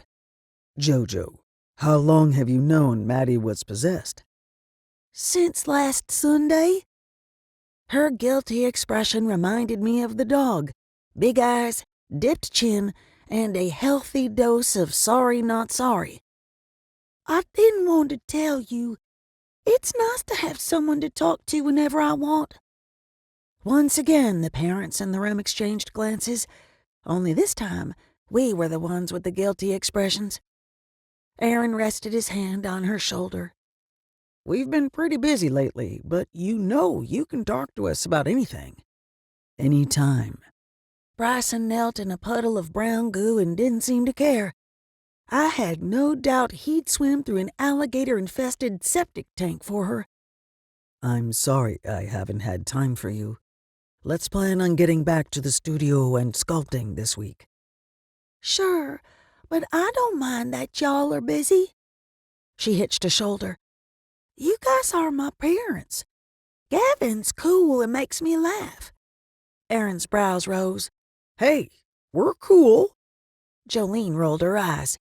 Yeah, but Gavin doesn't tell dad jokes. The possessed dog snorted. As much as I enjoyed watching her tease them, Gavin had been in the chocolate lab long enough, and I missed the real Maddie. She might not have been the crunchiest bone in the box, but she was our goofball. Come out, Gavin. He can't. He's stuck. Jolene dipped her chin. Stuck? Bryson turned to me as if I had the answers. I hated myself for having to ask, but her expression worried me. Stuck on his own, or stuck because you wanted a friend? On his own. She continued to avoid my gaze. While I believed Gavin had gotten in over his head, I had a feeling she'd kept him trapped on purpose. Can you get him out? Yep. Jojo sighed and placed one hand on each side of the dog's face. This might make you puke. Aaron's eyebrows climbed into his hairline. I didn't know why he was so worried. It wasn't like a little dog vomit could make more of a mess. Jolene's magic worked its way across my skin like ice crystals on a window. A cool wind blew through the kitchen, sending wrappers and bits of food flying. The dog whimpered and shook her head, but Jojo refused to let go. Glasses crashed to the floor, dishes rattled in the cabinets, and the cupboard doors flew open. And then it stopped. At some point during the commotion, Maddie had collapsed. Jojo knelt beside the dog and ran her hand over her brown fur. "Good girl. You're okay now." The poor thing lifted her head and glanced from the mess to us and barked like the boogeyman had walked into the room. Did it work? I didn't sense the spirit nearby. "Yep. Gavin says he'll be close, but he needs to do ghost stuff." Jojo stood. I had a feeling ghost stuff meant he needed time to recoup. Surveying the mess, Erin blew out a breath. And she didn't puke. Maddie's racket stopped, but she continued to move as if barking. It looked as if someone had hit the mute button. Quinn squealed from his swing. I turned to Bryson. "We have to do something about his magic. This is getting ridiculous." I'll call Hearst today. Bryson walked to the sink, scraped chunks of food off his arms, and turned on the disposal. "Quinn is like Baby Yoda, only cuter." Jojo frowned down at her clothing. "But we can't fix him now or we'll miss the movie." The four of us looked like we'd been on the losing end of a middle school cafeteria food fight. I glanced at the clock. It hung at an odd angle, but it had withstood Hurricane Jolene. "Your dads can deal with Quinn in this mess. Go clean up and be ready to go in 10 minutes. Wet ghost dog hair? Don't care." Laughing, Jolene bolted for the bathroom. Erin and Bryson stared with "you can't be serious" expressions. I'm still going with you. Erin squared his shoulders and raised his chin, but the tough guy impression would have worked much better if he didn't have macaroni noodles in his hair. "No need. Now that Gavin's free, he can be our bodyguard." Heading for the master, I waved over my shoulder. "Gotta run. Have fun." Shouldn't we talk about what just happened? Bryson trailed after me with Erin on his heels. "Which part?" I played dumb, but they weren't buying it. Please tell me she didn't keep the ghost and the dog to have someone to talk to, Erin said. "Maybe. I doubt Gavin would have stayed in the dog willingly." I started the shower, stripped and stepped in. As for what just happened, she's been lonely and feeling neglected. The best thing for her is to spend an afternoon with her non-dad joke-telling parent. We can have a family meeting after the movie. Ha ha. Erin poked his head in the shower. Are you sure you'll be okay without me? Bryson laughed. Are you sure you don't have ulterior motives? Erin winced. Who, me? Ignoring them, I sang the theme song to Vampires Suck while I washed the food scraps from my hair. Erin grumbled under his breath. Go, but promise me you'll be careful.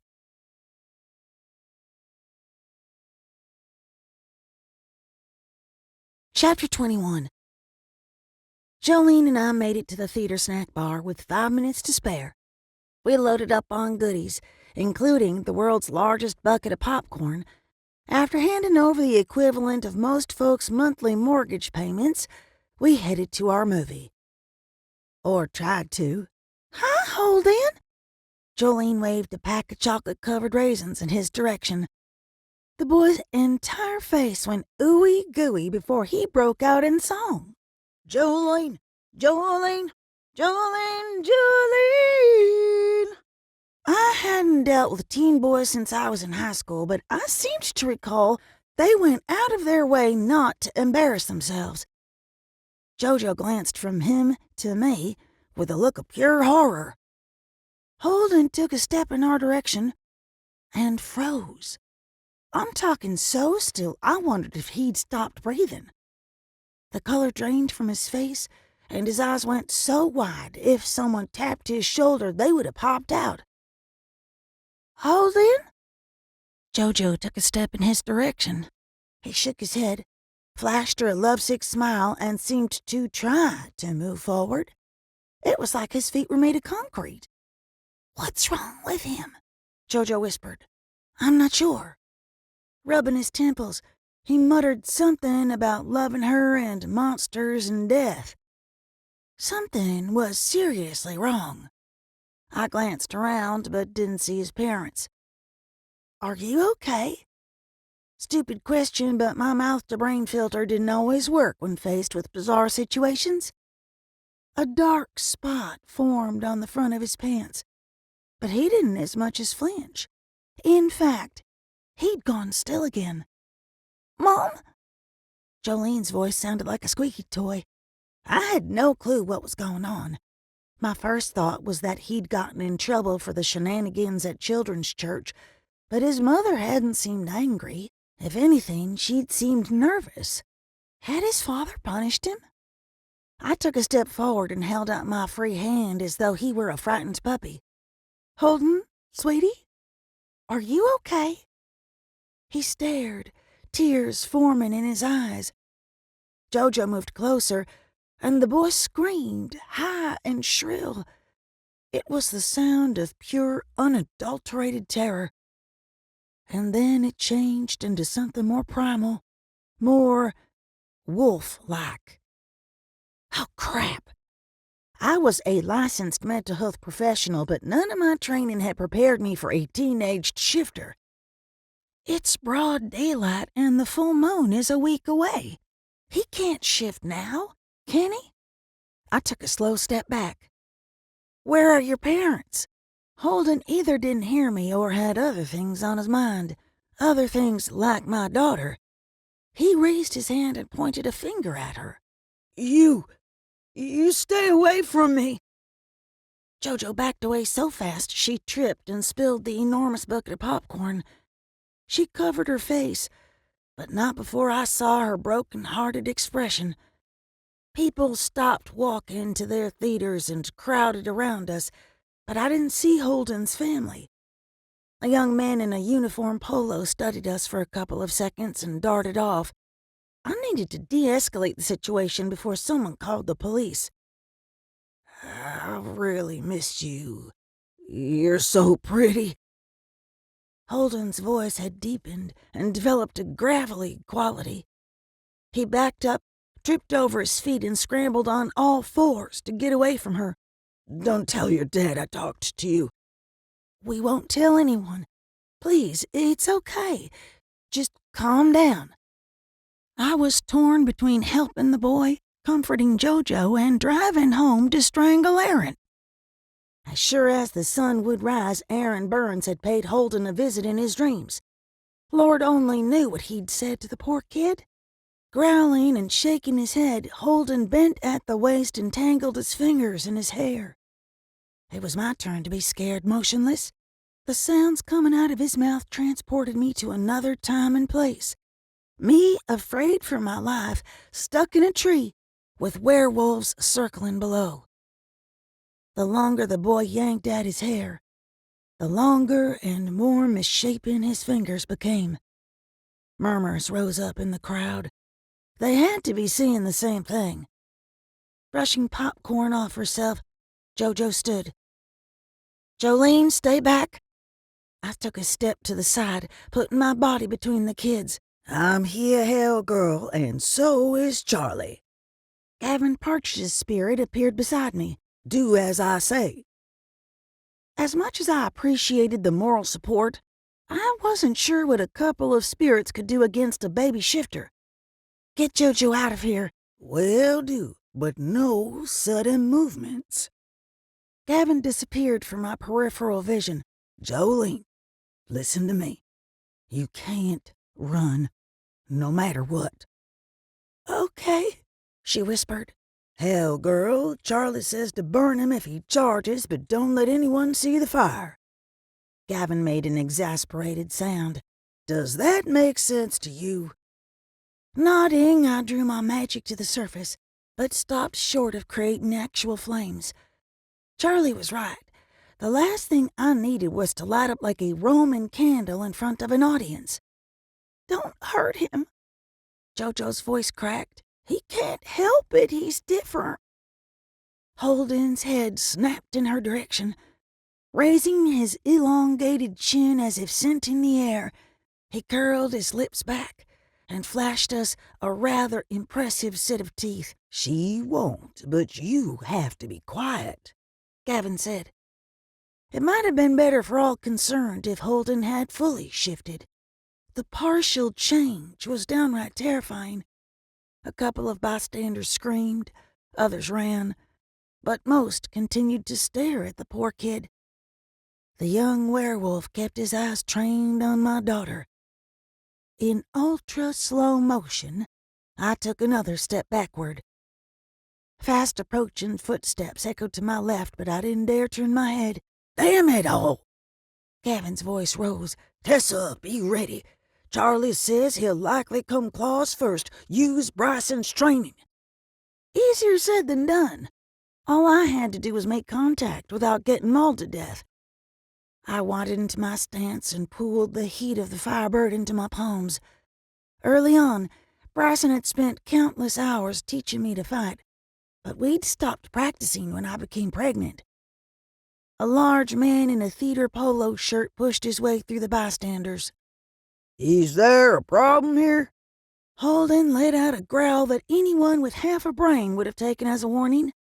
Evidently, Movie Guy didn't have much in the way of common sense. He reached for the kid. "No!" I lurched forward out of instinct. Stupid move. One scratch and I ran the risk of turning furry on the next full moon.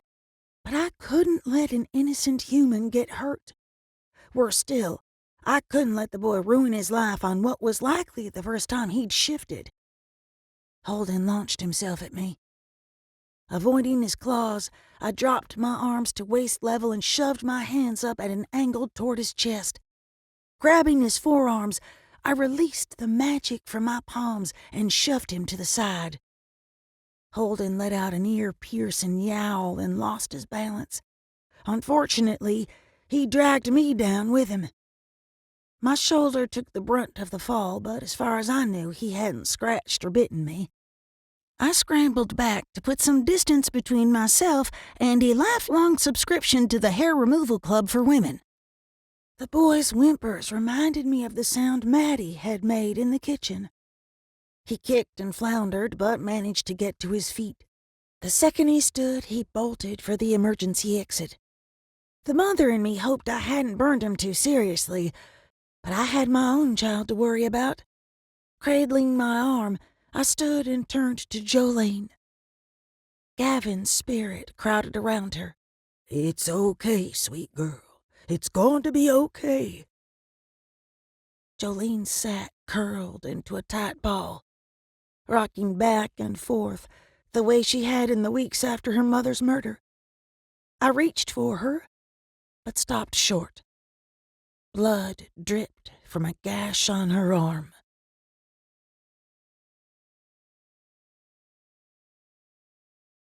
Chapter 22. What the hell happened? Bryson took the crying girl from my arms and headed for the house.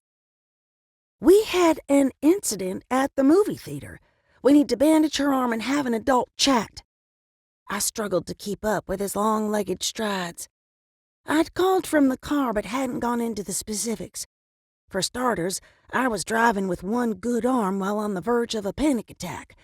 Not to mention, I didn't want to get into the werewolf thing and scare Jolene even more.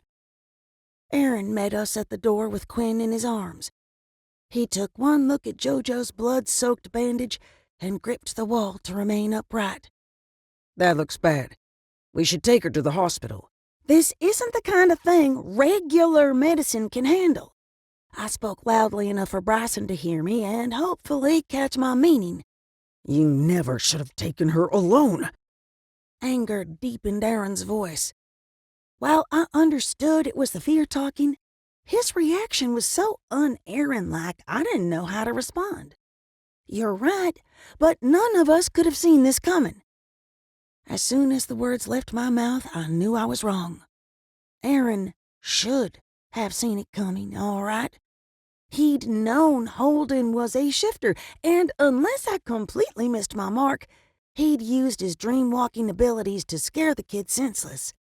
Bryson glanced back at me with an expression that promised pain and a slow death to whoever had hurt his little girl.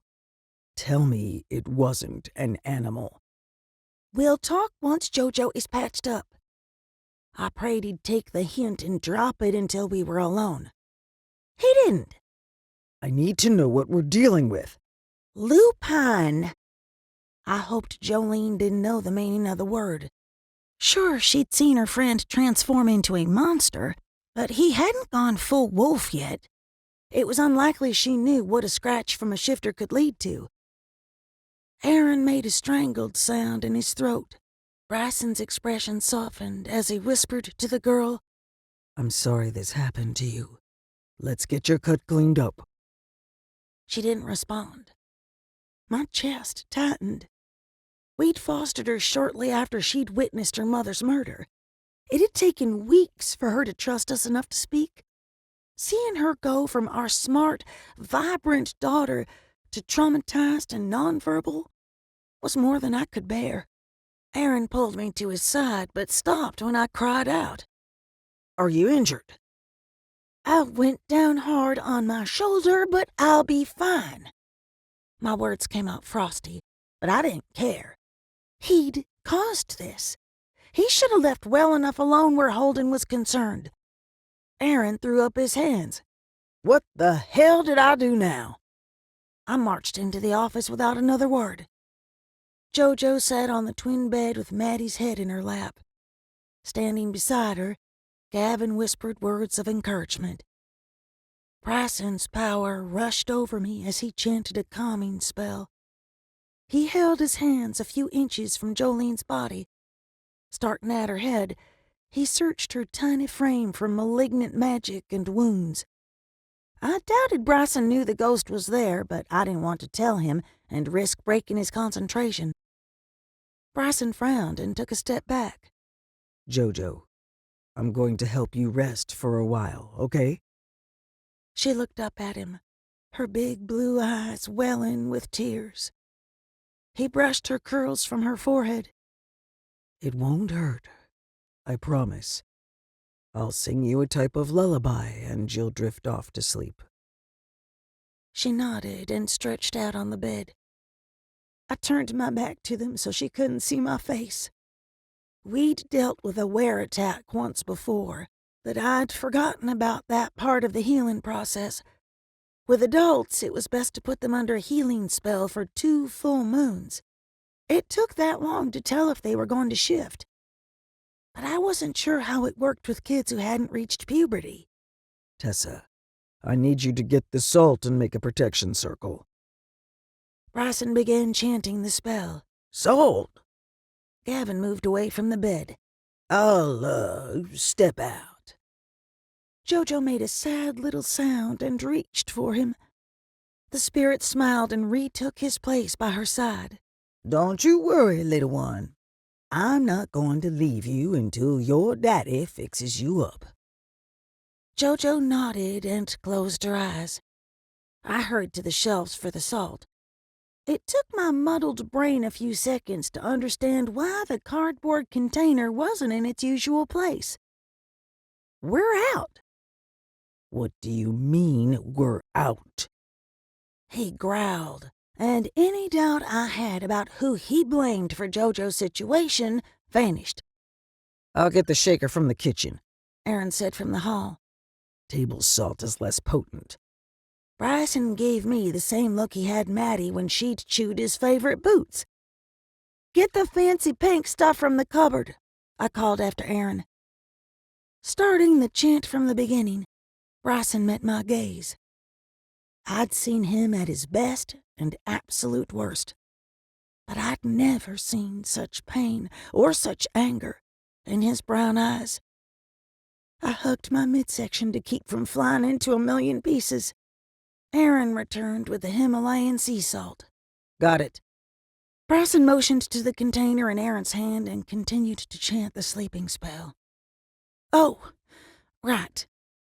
I took it from him. Leaving a trail as I went, I circled the bed. Bryson finished the verse before turning to me.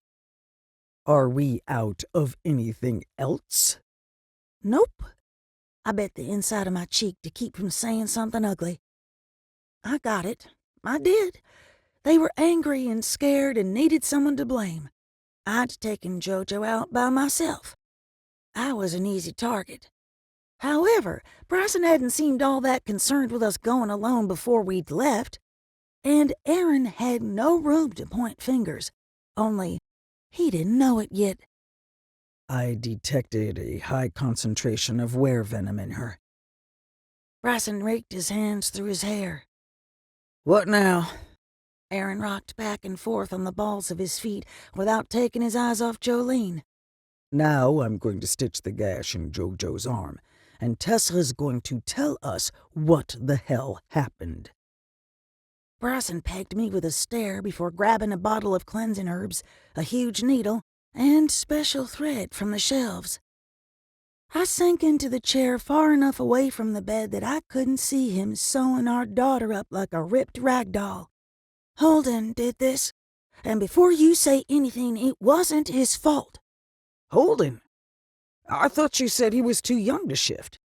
Aaron gaped and went 2 shades past pale, but I couldn't tell if he'd reacted to the news or the first stitch. Bryson winced, but kept his gaze on his work. Usually they don't go through their first change until 16 or so. Let me guess. Severe stress or trauma can bring it on early? I shot Aaron a dirty look. He whipped his head in Bryson's direction. From what I understand, yes. He furrowed his brow and hyper-focused on JoJo's arm. You knew? My anger worked better than anesthesia to dull the pain in my shoulder. I stood and motioned between them. You knew about the dream-walking, and you didn't stop him? Aaron started to speak, but I held my hand up. Tessa, neither of us thought it would go this far. Bryson glanced at me for a split second. Is she going to? Staring at the girl, Aaron waved his hand. You know, we won't know for a couple of months. I couldn't look at them. Sure, part of me knew they'd never do anything to hurt JoJo, but that's exactly what had happened. Not months. Years. Bryson's crestfallen expression about did me in, but I wasn't ready to forgive him. Not yet. We won't know until she's older. Girls usually go through their first shift around 13. Gavin sighed. Oh, Tessa. I nodded, but otherwise kept my focus on Bryson. I didn't want sympathy. I wanted to scream. He tossed the dirty hemostats, needle, and bandages in a bowl. I'll keep her asleep for 2 full moon cycles to slow the venom. But given the amount of time it took to get her here, it may be too late. Dear God. I needed to get out of there before I said something we'd all regret. I need to call Holden's parents.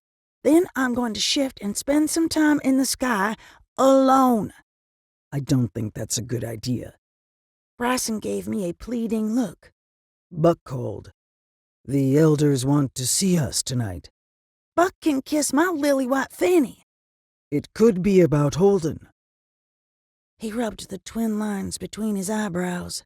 If anyone puts 2 and 2 together about Aaron's dreamwalking, there could be repercussions.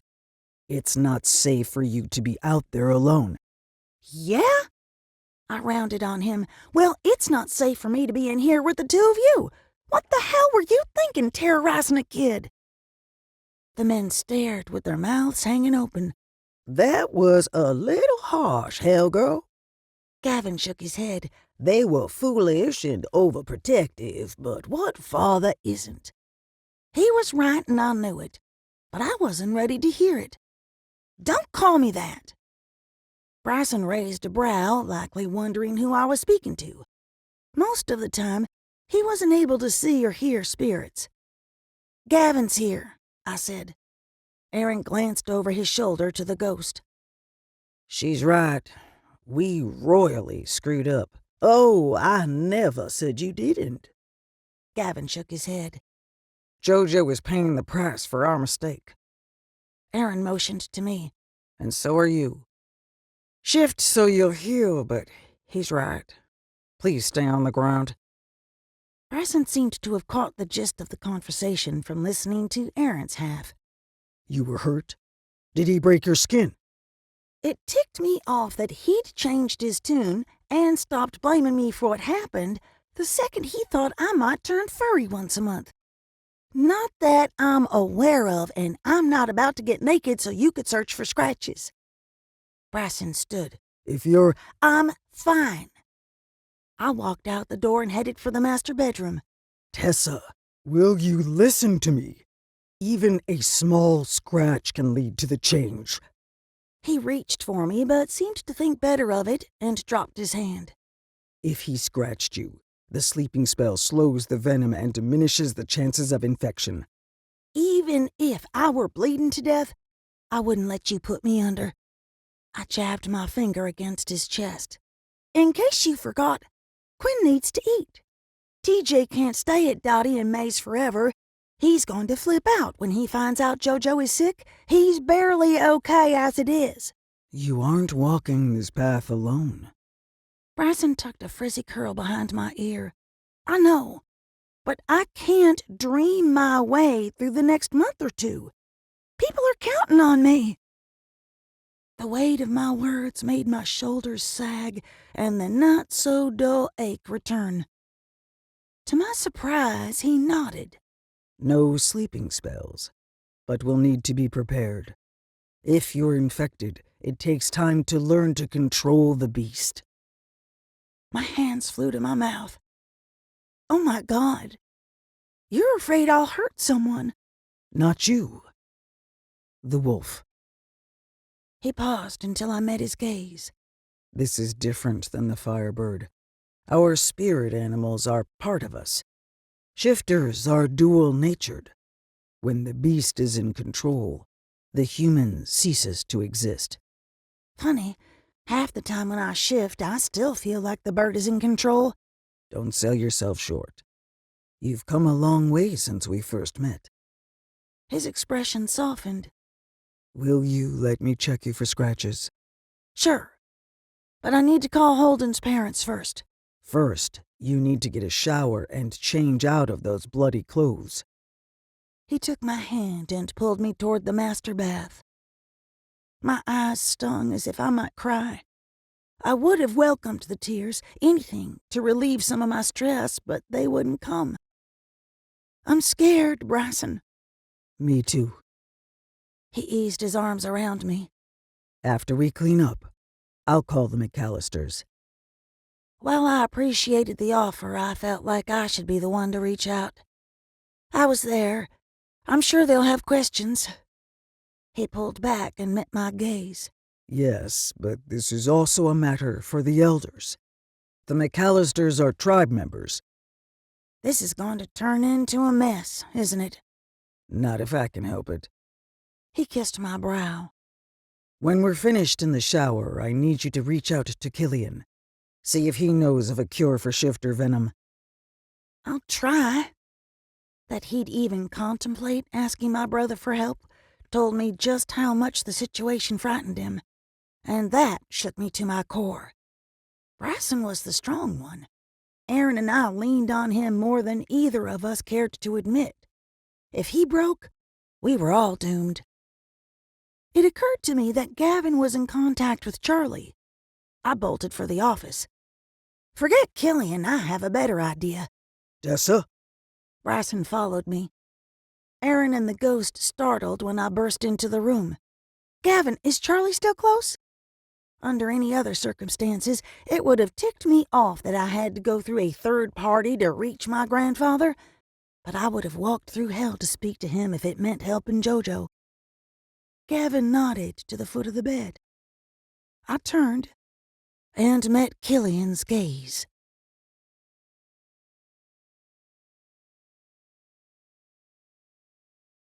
Chapter 23. I didn't know our parents, but I'd like to think they taught you it was polite to knock before barging into someone's house. I'd come off rude, but I didn't give a crap.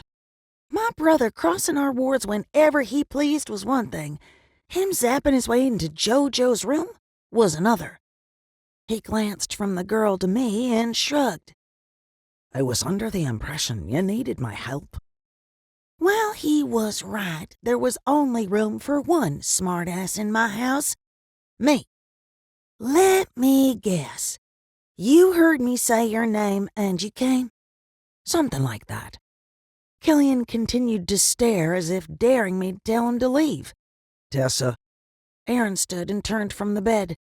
I never thought I'd say this, but if he can help JoJo, what does it matter how he got here? He had a point, but I disagreed with the how he got here part.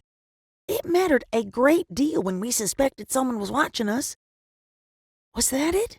Was Killian the one watching our every move? Gavin huffed. You mean to tell me a good southern girl like yourself has never heard the expression about flies and honey? You're right, but it would have been nice to know he was here. I smirked at the spirit. He popped in right before you walked in the door. Aaron spoke too loud and too fast. He had to know I was talking to Gavin, but he'd answered anyway. I glanced from him to the spirit, and finally to my brother. Was it possible Killian couldn't see Gavin? Interesting. Would you like for me to go? Wearing a smug smile, Killian tilted his head. I dipped my chin and sucked it up for JoJo's sake. Sorry I was rude. You took me by surprise. Can you help her? I'm not sure. May I? He motioned to Jolene. Please. Aaron moved to my side and gave him room to work. Killian sat on the edge of the bed. Much like Bryson had done, he held his hands a few inches from her body. Unlike Bryson, Killian poured so much magic over the girl, the temperature dropped and a couple of the glass jars cracked. Holy smokes! You're going to freeze her to death. Rubbing my forearms, I hurried to the linen closet and returned with a couple blankets. You do healings differently? The confusion in Killian's expression surprised me. In the short time I'd known him, he'd seemed like a know-it-all. You could say that. I spread a quilt over JoJo. Why does she not wake? I glanced to Aaron, but he seemed as shocked as I was with Killian's question. Bryson put a sleeping spell on her to slow the spread of the venom. He touched her forehead as if checking for a fever. But she's not sleeping. Not in the traditional sense. It's a type of stasis. Her bodily functions are slowed to the bare minimum to prevent movement, rises in heart rate, and brain activity. Think of it as the ultimate form of meditation. Bryson did this. He covered the girl in magic again. Yes, but I've done similar spells. I felt like I was in the Twilight Zone, or maybe I had another brother, Killian's less confident twin. I see. He raised his chin. I had a feeling that was as close as Bryson was going to get to an apology. Petty or not, I enjoyed seeing my brother knocked off his high horse. Killian leaned down and sniffed JoJo. Dare I ask how she came in contact with a werewolf? Gavin waved his arms over his head. Share as little detail as possible, and for the love of God, don't let on about me. Oh, we had an incident with a teen going through his first shift. I would have loved to ask Gavin if the advice had come from him or Charlie, but I didn't want to tip my hand. Killian curled his upper lip. Filthy creatures. There are none in Tiernan Oak. Nothing other than the high and mighty Fae were welcome there, but I kept that thought to myself. Can you help her? Young shifters are like baby snakes. They do not know how to control their venom. That, coupled with her young age. Killian brushed his fingertips over Jolene's hand and stood. But you have nothing to worry about. Aaron glanced between us. I don't understand. Killian looked him square in the eye and delivered a verbal sucker punch.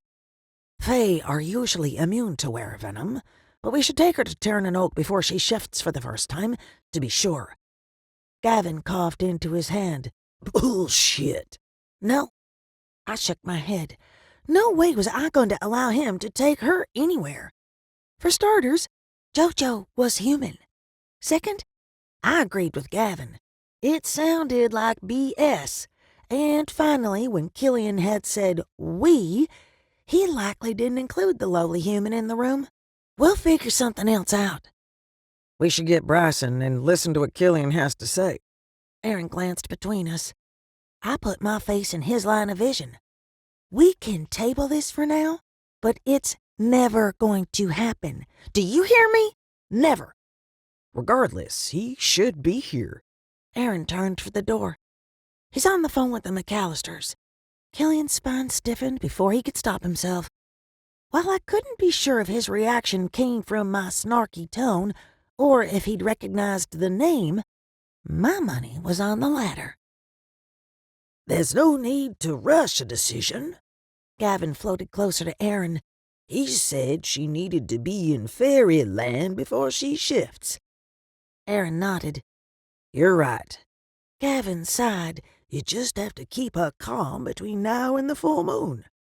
Aaron's expression soured. And how do you suggest we do that? Who are you talking to? Killian's magic brushed against me, cold and demanding. Is there someone else here? Careful, Tessa. The spirit eased behind me. I needed to do something to throw him off Gavin's trail. How do you know the McAllisters? Killian didn't react to the name, not outright anyway. But the more he stared me down, the more I was convinced he was hiding something. Who is Gavin? I shot Aaron a warning look before turning back to my brother. A friend, and you can put your magic away. You were shouting at someone called Gavin when you came into this room. He narrowed his eyes but eased back on the deep freeze routine. I don't shout. I knew I sounded like a complete idiot, but for some unknown reason I needed to keep quiet about my ghostest with the mostest. And you can't take JoJo to Tiernan Oak. She's a halfling. Aaron gave me a side eye but remained quiet. Thank God. I'd lied. As far as I knew, she was a human with some pretty spectacular supernatural powers, but I didn't want to rub Killian's nose in Aaron's mortality. Her mother was human? Killian eyed us. Aaron didn't miss a beat. As far as I know. Why does everyone keep assuming Aaron's fae, or in Teague's case, a changeling? Halflings are considered a lesser fae, and that is all the more reason to take her to Tiernan Oak. She may not have full immunity. Killian seemed to realize I'd pulled a bait-and-switch on him and waved his hand. Enough about the girl. Why did you ask if Chasiqua was close? Because I wanted to speak to him. I couldn't figure Killian out. Either he was playing some serious games or he had no idea about my abilities. Stop talking, hell girl. Gavin appeared a half an inch from me. You're digging yourself a hole you can't climb out of. Eyes wide and mouth open. He took a step back, but stumbled over the corner of the bed. But he's dead. Tessa! The spirit covered my mouth, a useless gesture, but I got the point. Besides, I'd had about all I could take of Killian's weird behavior. Something was wrong in fairy brotherland. The poor guy was acting like he couldn't find his butt with both hands in his back pockets. Gavin mimed praying. Play down your gifts. Deny them. Hell, throw him out of here if that's what it takes. You can speak to the dead? Killian waited for me to reply. When I didn't, he said, And you are able to read objects, heal the sick, call forth a mythical creature, and conjure fire? I didn't care for the tone of his voice, like he didn't know if he should be horrified or impressed, but I could ignore it. What I couldn't ignore was the fact he knew so much about me. Did Darlene tell you those things? Yes, but I assumed she was exaggerating. Birth mother or not, she is very proud of you. Oh, she is definitely exaggerating. I hadn't lied, but hopefully I'd said enough to appease my brother and the anxious ghost. Tessa, it's rare to have all 5 elemental magics. When we first met, I was surprised you had 2, given... He motioned to the room or the house or my childhood in general. How you grew up. But this is... I stared at my brother, unsure if I wanted to thank him for the compliment, ask a dozen questions, or punch him in the nose. Elemental magic? Bryson stood in the doorway with his arms folded. Gavin let out an exasperated sigh. Any chance you can keep Mr. Tall, Dark, and Gorgeous quiet? I had an idea, a potentially terrible, awful idea, but if it worked, it'd make Bryson feel a heck of a lot better about his gifts. Killian's come to understand we aren't as rudimentary and primitive as he first thought. Bryson raised a brow. Is that so? My brother, on the other hand, turned his head and cursed under his breath. Aaron took in the situation, cracked a grin, and threw gasoline on the embers. Grand Theft Auto over there didn't realize Tessa could speak to spirits. Gavin groaned. Bryson snickered. And Killian? Killian stared at me as if I'd cured cancer, solved world hunger, and risen from the dead before breakfast. So, that's true.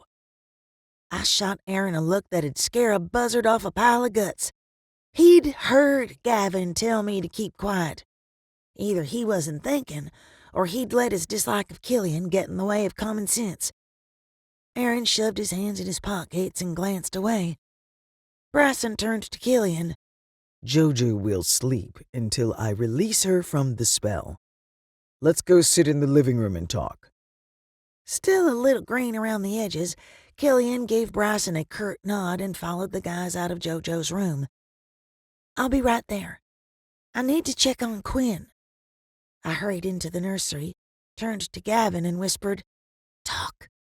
Before I get into it, is it possible for a spirit to have a stress-induced aneurysm? He pretended to sag against the wall, but half his backside slipped through. I tapped my toes. I'll take that as a no. He motioned to the ceiling, or more likely the spirit world. It's Charlie. He's pacing a hole in the veil. Keeping my voice as low as possible, I asked, "Why isn't he here?" He would be if he could be, but he can't. Gavin made a face that told me he was thinking or constipated.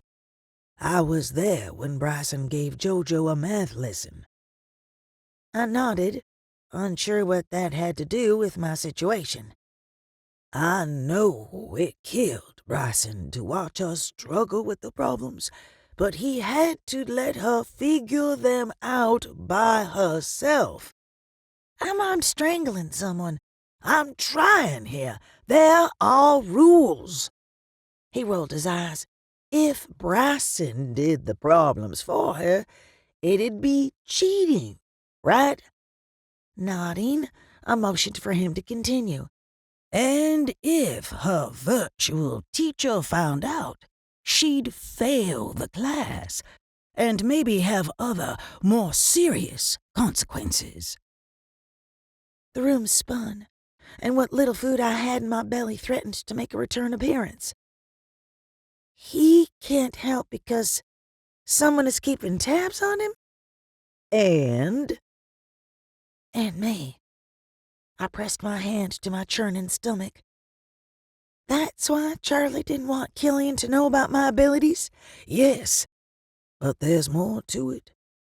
Gavin's expression grew serious. Only one other living fae has control of all 5 elements.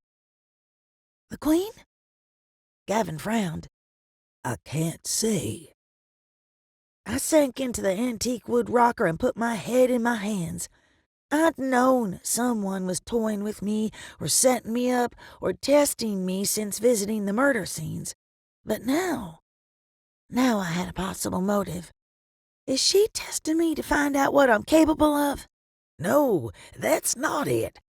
The spirit went wide-eyed, and he began to fade. Sorry, Helga. I may have said too much. Adrenaline flooded my bloodstream. I couldn't lose him. Not when he was my only lifeline to Charlie, the one person who seemed to know what the hell was going on. Are you in trouble? I'll be back, if I can. Gavin vanished. Bryson came into the room, peeked into the crib at the sleeping baby, and turned to me. Killian's gone. We need to talk. I glanced down at my ruined blouse. But first, I need to get out of these bloody clothes. He pulled me from the rocker and guided me into the bathroom. I apologize for being gruff with you earlier. We were all worried about Jojo. I stripped while he started the water. I guess we don't have to worry about checking you for scratches. Aaron told you what Killian said? I stepped into the shower and let the water soothe me. But what was that business about Jojo being a halfling? Killian and Teague both think Aaron is Fae. I haven't bothered to correct them. I reached for the shampoo, but stopped when the door slid open. He looked as tired as I felt, maybe more so. Mind if I join you? Not at all. Did Killian explain elemental magic? I stepped to the side to give him access to the water. Not much. From what I could gather, there are 5 types of magic. The 4 elements and spirit. Most Fae have 1 type. He grabbed my shampoo and motioned for me to turn around. Gavin said only one other living Fae has all 5.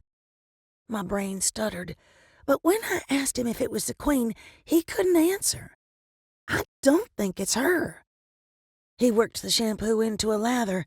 I'm not sure what to think, Tessa. All of this is new to me. Me too. I rinsed my hair and applied the useless anti-frizz conditioner. How did your talk go with Mr. McAllister? As good as can be expected. He assumed Holden shifted because of the stress the family is under. Bryson soaped up a poof. I didn't mention Aaron visiting Holden's dreams. But Holden is okay? Yes. His parents found his wolf in the woods behind the theater. He took his time scrubbing me clean. We slipped into a comfortable silence, each of us seemingly lost in our thoughts. I believed the elders would be understanding of Holden's situation, but Aaron would be another matter. If they found out. After the shower, we dressed in our PJs and headed into the living room.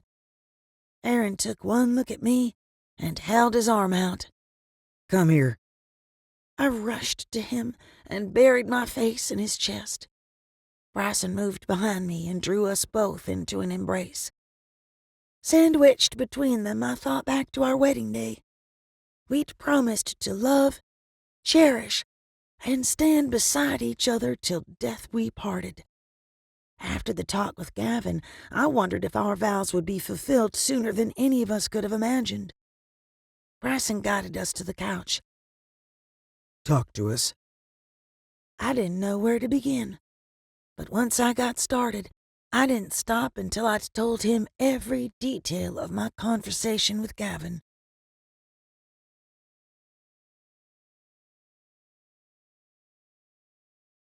Chapter 24. Another Sunday had rolled around, and like everything else in our lives, this one was different. Aaron had taken the ladies and TJ to church, but Bryson and I had stayed home to keep an eye on Jojo. In a last-ditch effort to save the day, I'd sent Bryson to the store to buy a fresh turkey.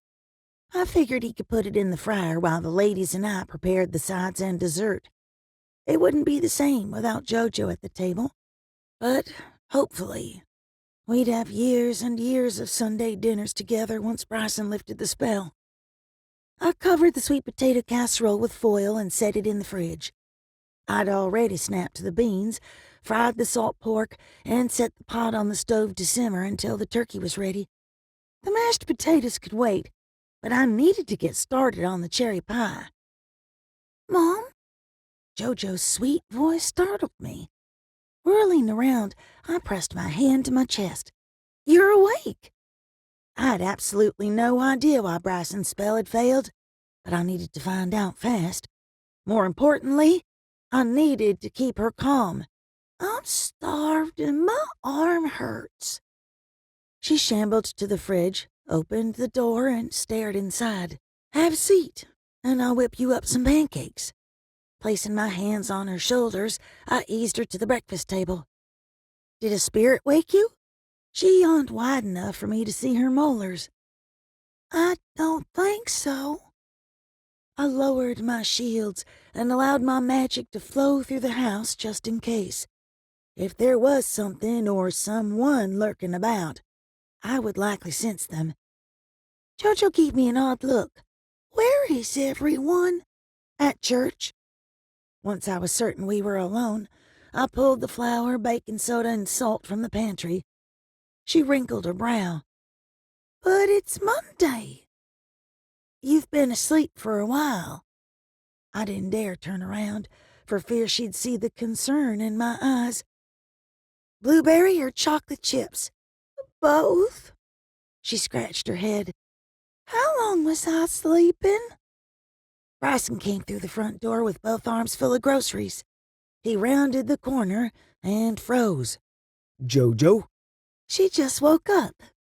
I forced a smile into my voice. With the werewolf venom in her system, the last thing we needed was to scare her and send her heart racing. We're alone. No one's come to visit. Bryson nodded, set the bags on the counter. Why are you guys acting so weird? She glanced between us. We're parents. I thought we were born weird. He knelt in front of Jojo. How do you feel? Hungry, and my arm's sore. She made a sour face. I think I forgot to brush my teeth. My mouth tastes gross. He shot a worried look over his shoulder before turning back to her. Jojo, I need to use magic to check you for infections, okay? She glanced down at her bandages and furrowed her brow.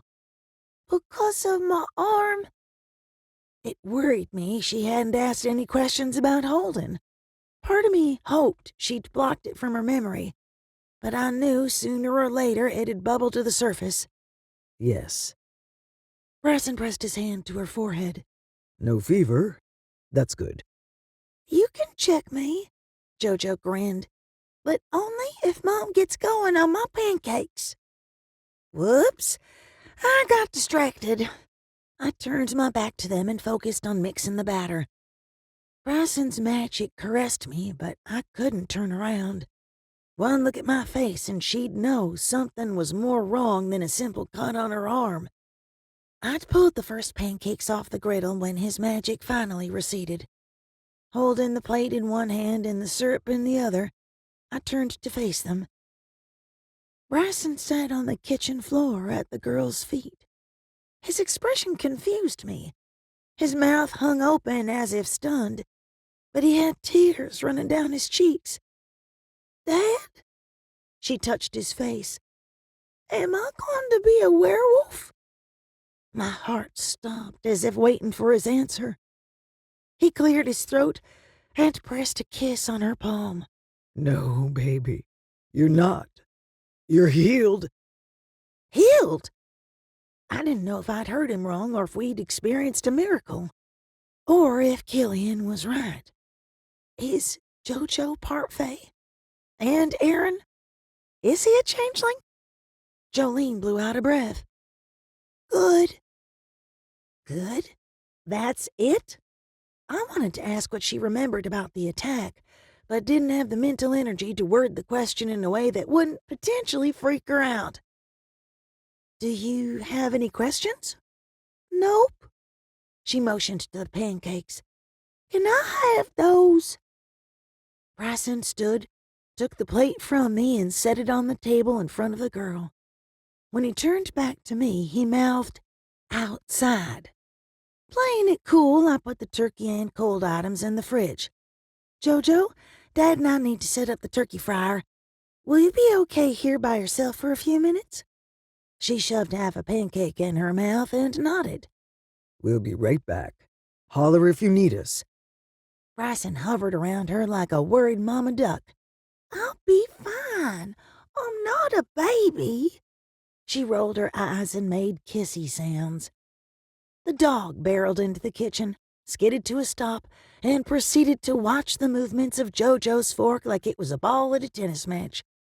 Bryson and I walked onto the porch, exchanged glances, and shook our heads. Neither of us seemed to know what to say, so we kept quiet as we crossed the yard to the shed.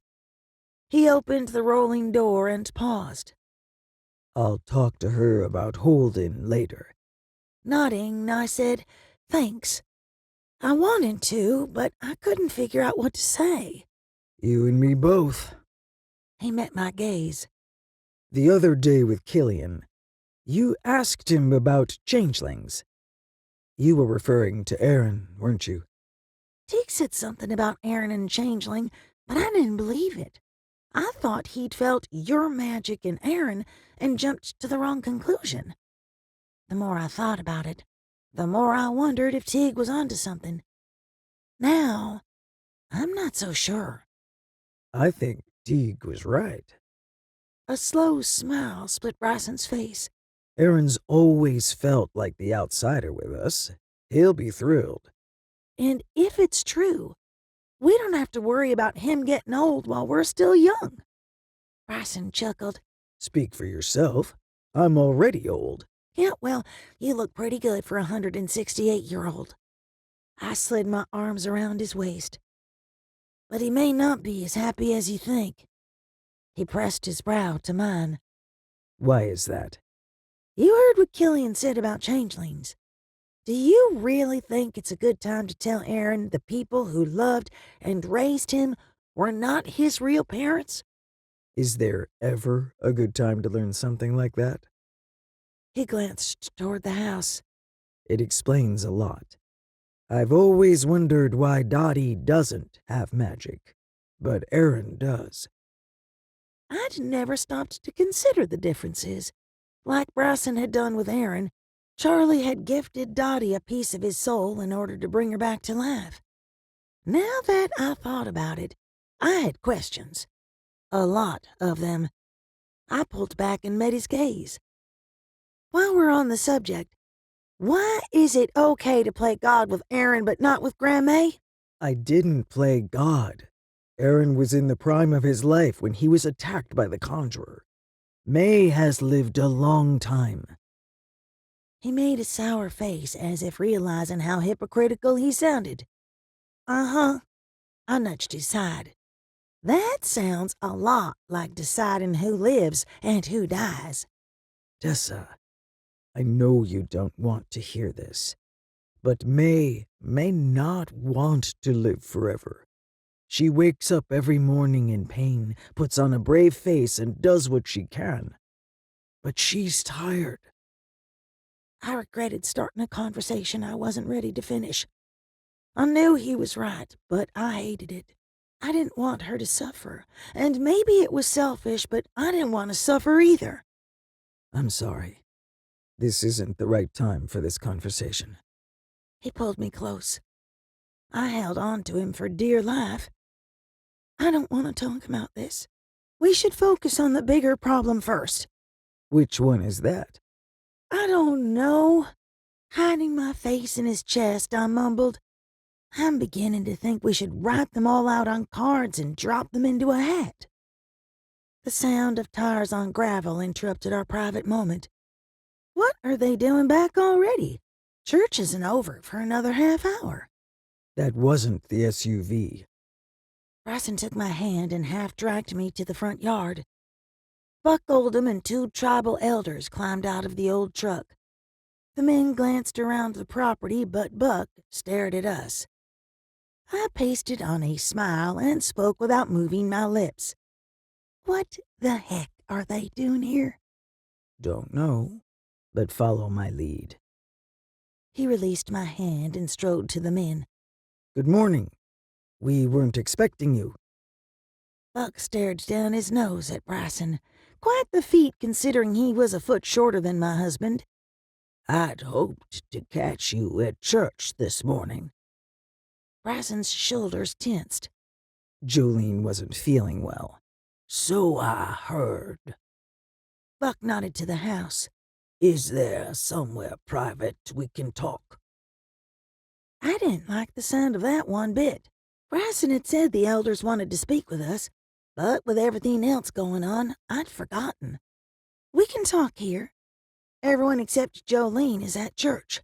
This doesn't involve you. Buck seemed to realize he'd come across as a jerk and backpedaled. What I mean to say is, this won't take long. Bryson can speak for the both of you. My husband, God love him, set the other man straight.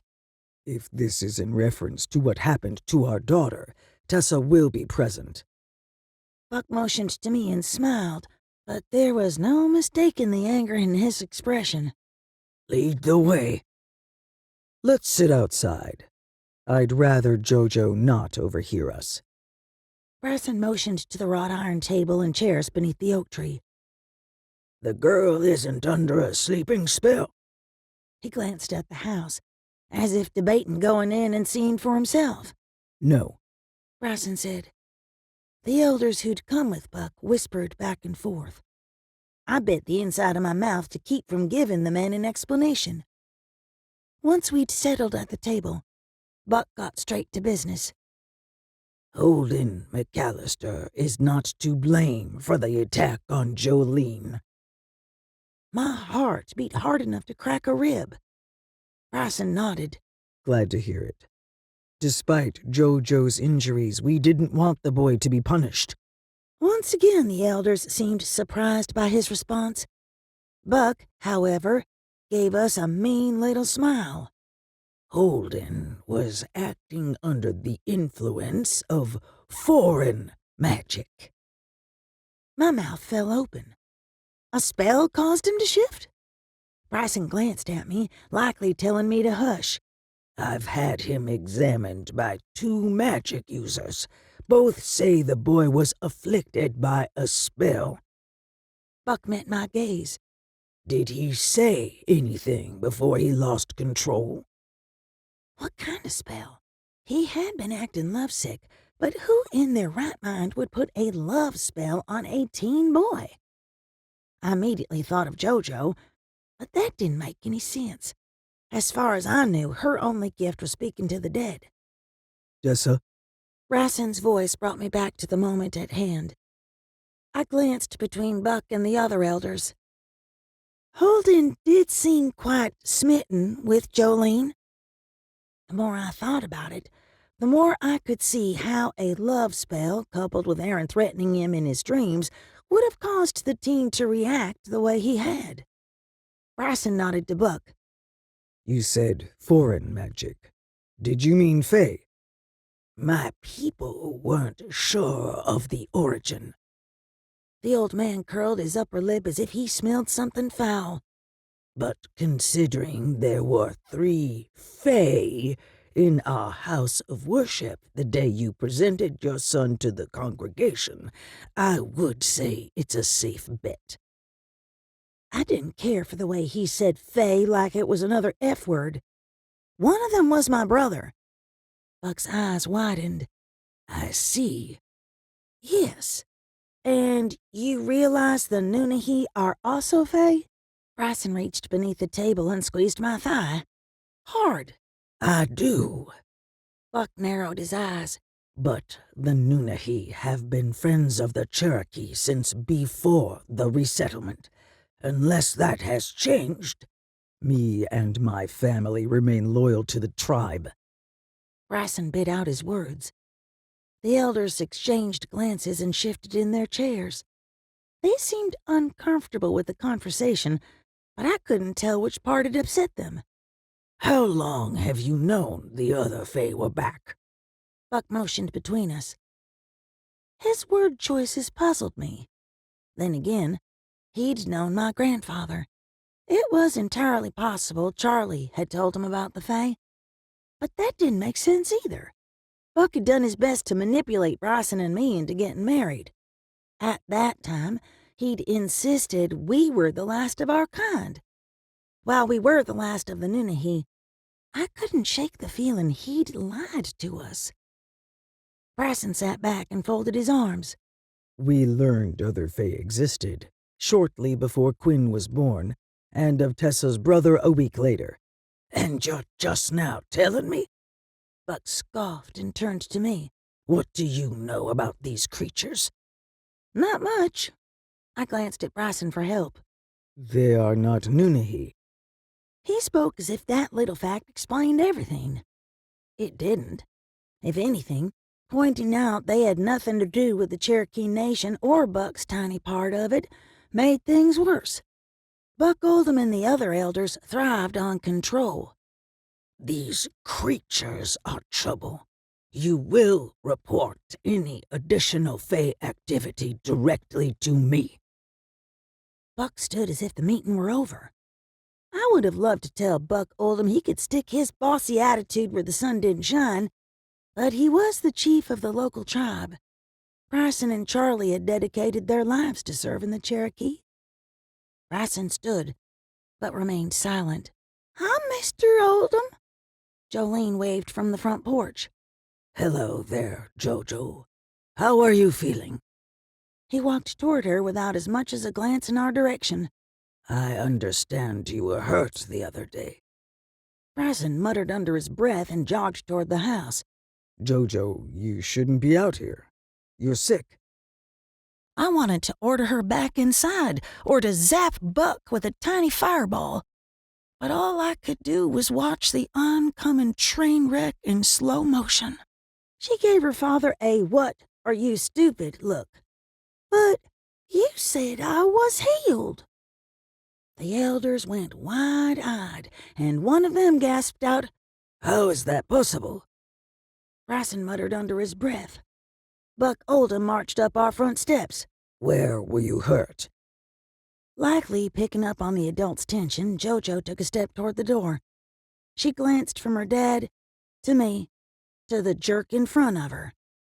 "My arm." Buck reached out as if to grab her, but seemed to think the better of it. May I see it? We were shocked. It was like a miracle. I'd be damned if I was going to stand there and let him scare a defenseless child. However, I knew better than to bite the hand that could smack us into next week. "She woke up this morning, healed." Bryson shot me a WTF look before turning back to Buck. There is no trace of venom. Jojo took advantage of the old man's momentary distraction and darted back into the house. As if in a daze, Buck stood and closed the distance between him and Bryson. The child is Half human, half Nunnehi. He folded his arms and stared at Buck as if daring him to contradict him. She's Fae. He nodded to the elders before turning back to Bryson. And capable of bespelling Holden. Flashbacks of the hell we'd gone through when the elders discovered Aaron had magic stole my breath. I didn't want to believe Buck would hurt a child, but I wasn't so sure. No. Bryson shook his head. Her only gift is speaking to the dead. Well then, she has nothing to worry about. Buck turned and marched to his truck. I didn't like the sound of that. I'll let the McAllisters know the girl wasn't infected. The two elders followed him, but they seemed unsettled. Forcing a smile, I waved. "Enjoy the rest of your weekends." Bryson waited until they'd driven away before shaking his head. We need to tread lightly with him, or this will end badly for Jojo. "You mean for all of us?" Bryson nodded.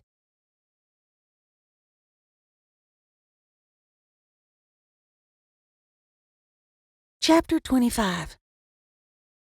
No, absolutely not. I turned from the kitchen sink and gave Gavin my best Grandma Evil Eye impression.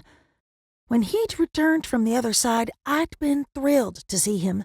Silly me, I'd hoped he had news or advice or something useful. Nope.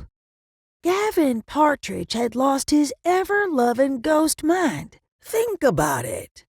He came close to whining. The dog is the perfect cover for me. I can keep an eye on everything without having to worry about anyone catching on that I'm here. I glanced at the chocolate lab, who was sleeping on her back with her legs in the air like a stunned baby goat.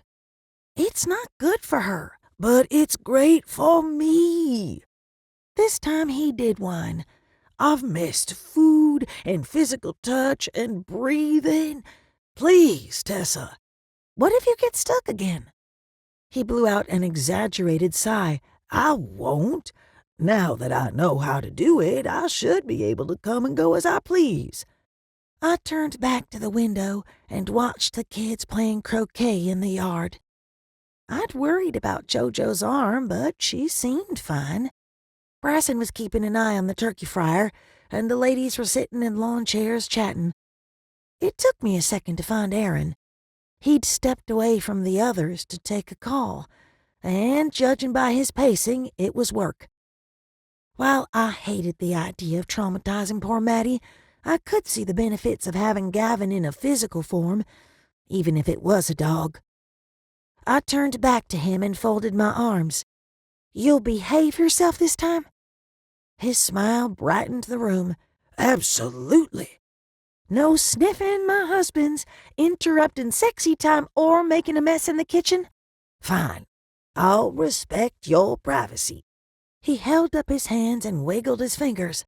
And for the record, the mess wasn't my fault. You'd be surprised how much we take opposable thumbs for granted. I'll make sure you get human food. A mental picture of the dog at the table filled my mind. But you'll be eating alone. I can't have hair in the mashed potatoes. Done. Gavin leaned in, cupped his mouth, and did a stage whisper. And I'll bite anyone who threatens you or this family. Okay, you have my permission, but do it in the other room. It breaks my heart every time Maddie makes that sad howling sound. I walked to the stove to check on the potatoes. Yes! Gavin floated out of the kitchen. Maddie, come. Who's a good girl? Who is? Aaron came through the front door and headed straight for the kitchen.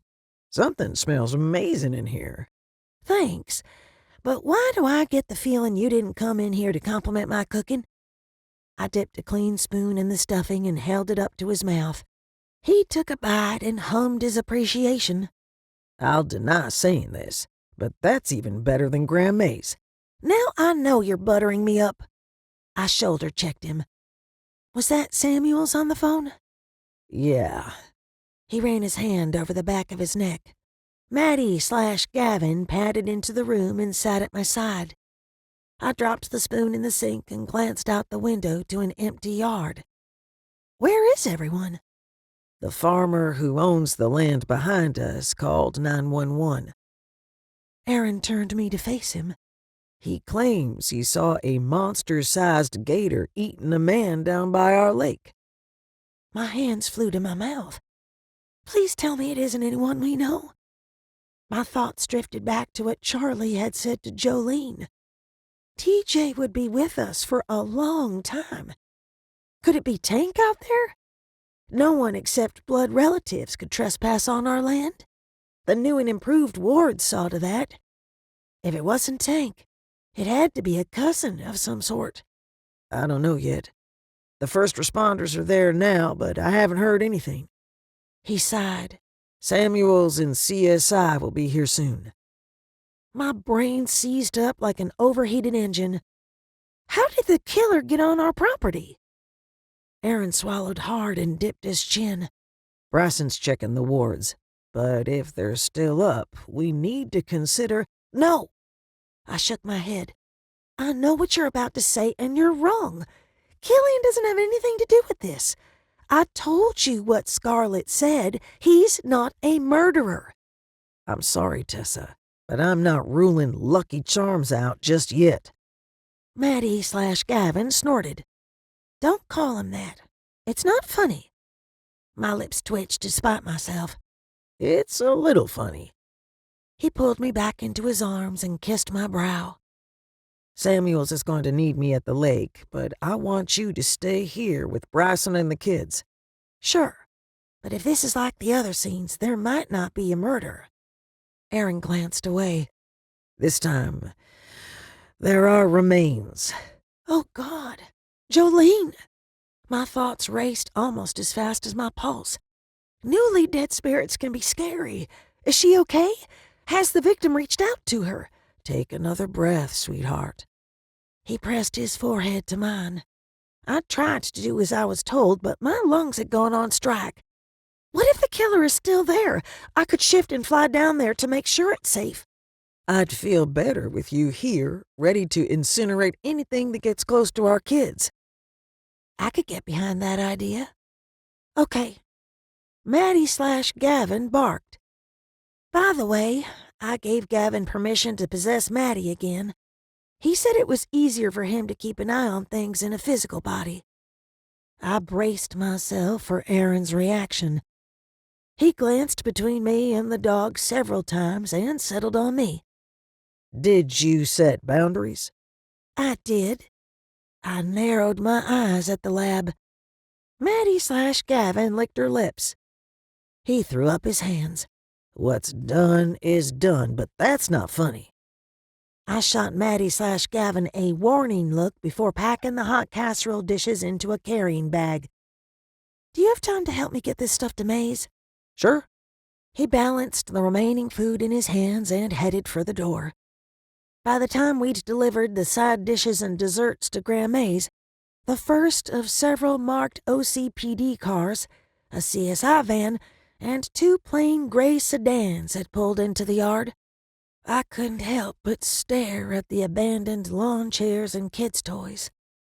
The people I loved most in the world had been outside, exposed and vulnerable, while a murder had taken place less than a half a mile away. Keep everyone inside. I'll be back as soon as I can. Aaron pressed a kiss to my temple before bounding off the porch to meet Samuels. So much had happened since Charlie had died. Some good things, like Bryson and Aaron and the kids. And some bad. I'd had about all I could take of murders and monsters and loss. Maddie/Gavin glanced up at me. Tail still, tongue inside her mouth. She stared, as if waiting for me to say something. I scratched the soft spot behind her ear. Remember, you promised to behave yourself. She made a happy grunting sound that I swear sounded like she'd asked for more. Come on. I patted the side of my leg and made kissy sounds. The dog huffed and followed me inside Grandma Maze. The smell of fresh baked bread and something sweet made my stomach growl. The kids were busy setting the table, while May and Dottie put the food into serving bowls. Quinn's cries and Bryson's humming drifted from the front room. Dottie brought the mashed potatoes to the table. Is Aaron with the officers? He says he'll be back as soon as he can, but these things can take hours. TJ gave me a toothless grin. Can we go see the body? My mouth fell open. He'd come face to face with his mother's skinless ghost a few weeks before. I'd expected him to be scared, not acting like the circus had come to town. Absolutely not. I went to the sink to wash my hands. Jojo joined me. I think it would be cool to see Dad working a case. I'll take you into the station one day. While I agreed with her in theory, I doubted homicide detectives participated in Bring Your Child to Work Day. TJ groaned. That's no fun. We want to see the blood and guts in the white body drawing. Jolene rolled her eyes. It's called a chalk outline. Somebody has been watching too much grown-up TV. May motioned to the table. Finish setting out the napkins, TJ. Bryson poked his head around the corner. Tessa, can I borrow you a minute? Sure. It occurred to me that Gwen had stopped crying. Taking extra care not to wake him, I eased into the living room. The baby wasn't sleeping. He was in his carrier staring at the dog. That's odd.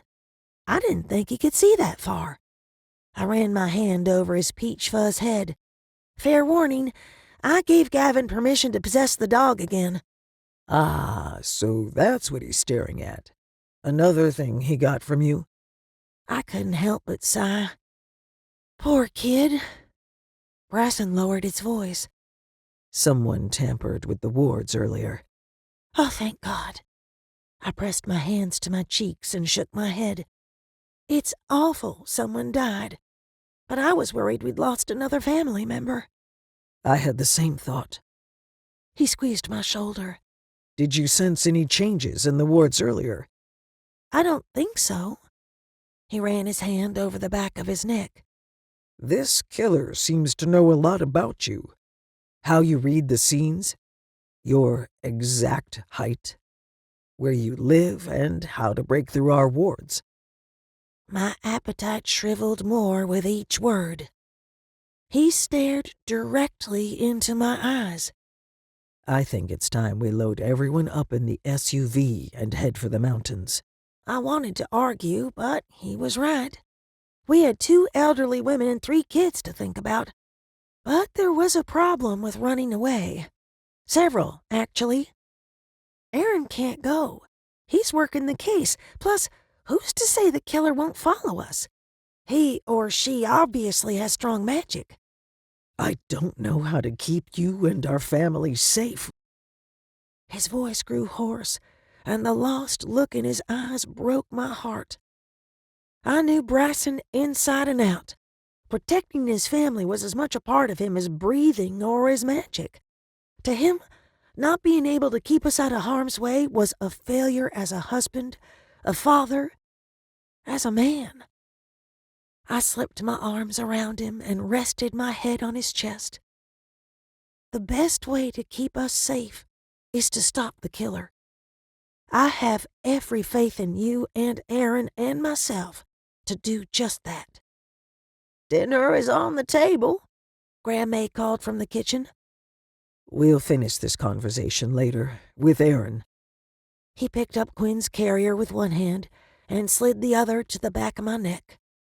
The skin-to-skin contact with my mate made the tension drain from my shoulders. Or it did until Quinn started crying the second we walked into the kitchen. Brasson took the baby back into the room with the dog. Quinn stopped fussing like someone had flipped a switch. Brasson brought him back into the kitchen, and he cried again. It would have been comical if it wasn't so dang weird. Not wanting to miss my chance at a peaceful dinner, I turned to my great-grandmother and pressed my hands together. Can Maddie come in the kitchen if she stays away from the food? Quinn seems enamored with her. Maddie, come. Grandma narrowed her eyes at the poor dog. You'd better stay in that corner and not even think about this food. The dog groaned and hung her head, but the drool hanging from her jaws told me she was thinking about it all right. We settled in for what I hoped would be a quiet meal. Jojo glanced over the food and wrinkled her nose. Why are we having turkey? Thanksgiving isn't for another couple of weeks. TJ snorted out a laugh. They're all messed up around here. Dead bodies, turkey any old day, and they forgot Halloween. The adults at the table froze. Even Grandma, who always had something to say about his sass, went wide-eyed. I wasn't going to earn the Mother of the Year award any time soon. Halloween had come and gone sometime between Killian showing up in our driveway and the Mom's Gone Wild dedication ceremony. With the million things going wrong in our world, we'd all forgotten. Still, there was no excuse. I caught Jolene's eye. I'm so sorry. Can we have a late Halloween? I'll buy lots of candy and we can watch a Micah Sterling marathon. Yes, that's even better than trick-or-treating. She hopped up and threw her arms around my neck. And we can go down to the lake and look for blood. TJ wiggled his brows.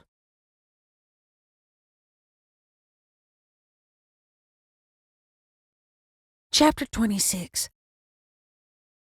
Bryson and I tucked the kids into bed and settled on the couch for some quiet time before Quinn woke for his 9 o'clock feeding.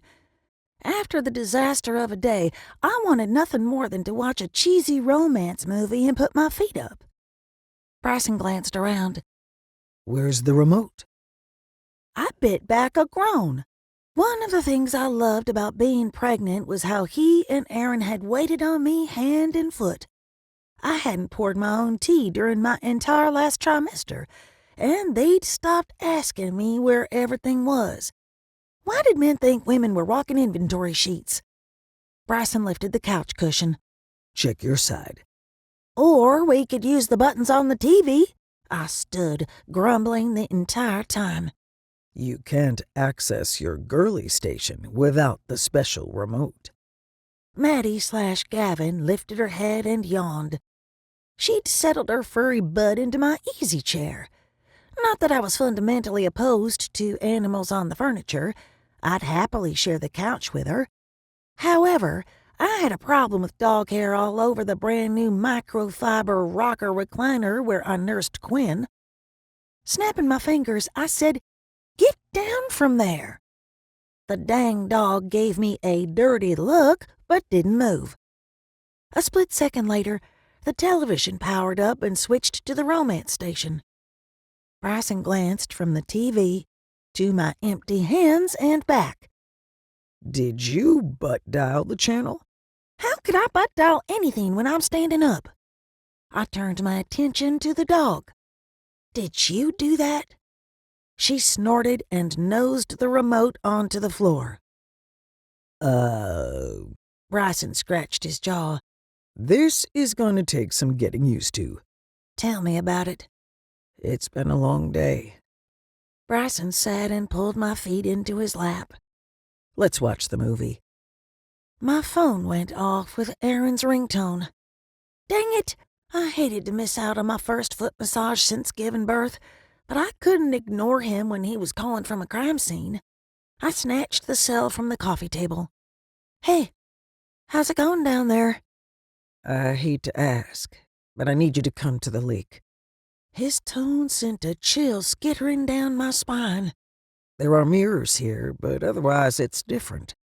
Can you come? I loathed the idea of trudging to the other side of the property at night, alone, with a magic-wielding homicidal maniac on the loose. Sure, I'll be right there. But could you send someone to walk with me? Samuels is on the way. Aaron sighed. Thanks, Tessa. I disconnected the call and turned to an unhappy Bryson. To my surprise, he didn't argue or list the reasons why it was a bad idea for me to go.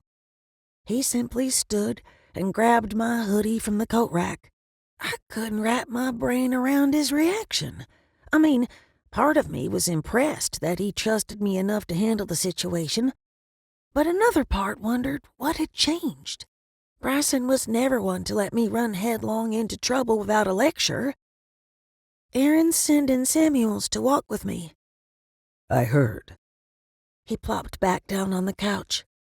Be careful. Will do. Tilting my head, I waited for him to say more. The longer he remained silent, the more I worried. What's wrong? I had every intention of using the movie as foreplay, but it's probably a good thing Aaron called. He yawned, the sort of yawn that seemed to come from the bottom of his soul. I'd likely fall asleep in the middle of sex. I couldn't help but laugh. You say the sweetest things. I try. Bryson rested his head against the couch cushion and closed his eyes. I wanted nothing more than to use his shoulder as a pillow, but I had a freaking murder investigation to get to. I'll be back as soon as I can. I'll be here. Bryson patted the couch, and Maddie/Gavin hopped up beside him.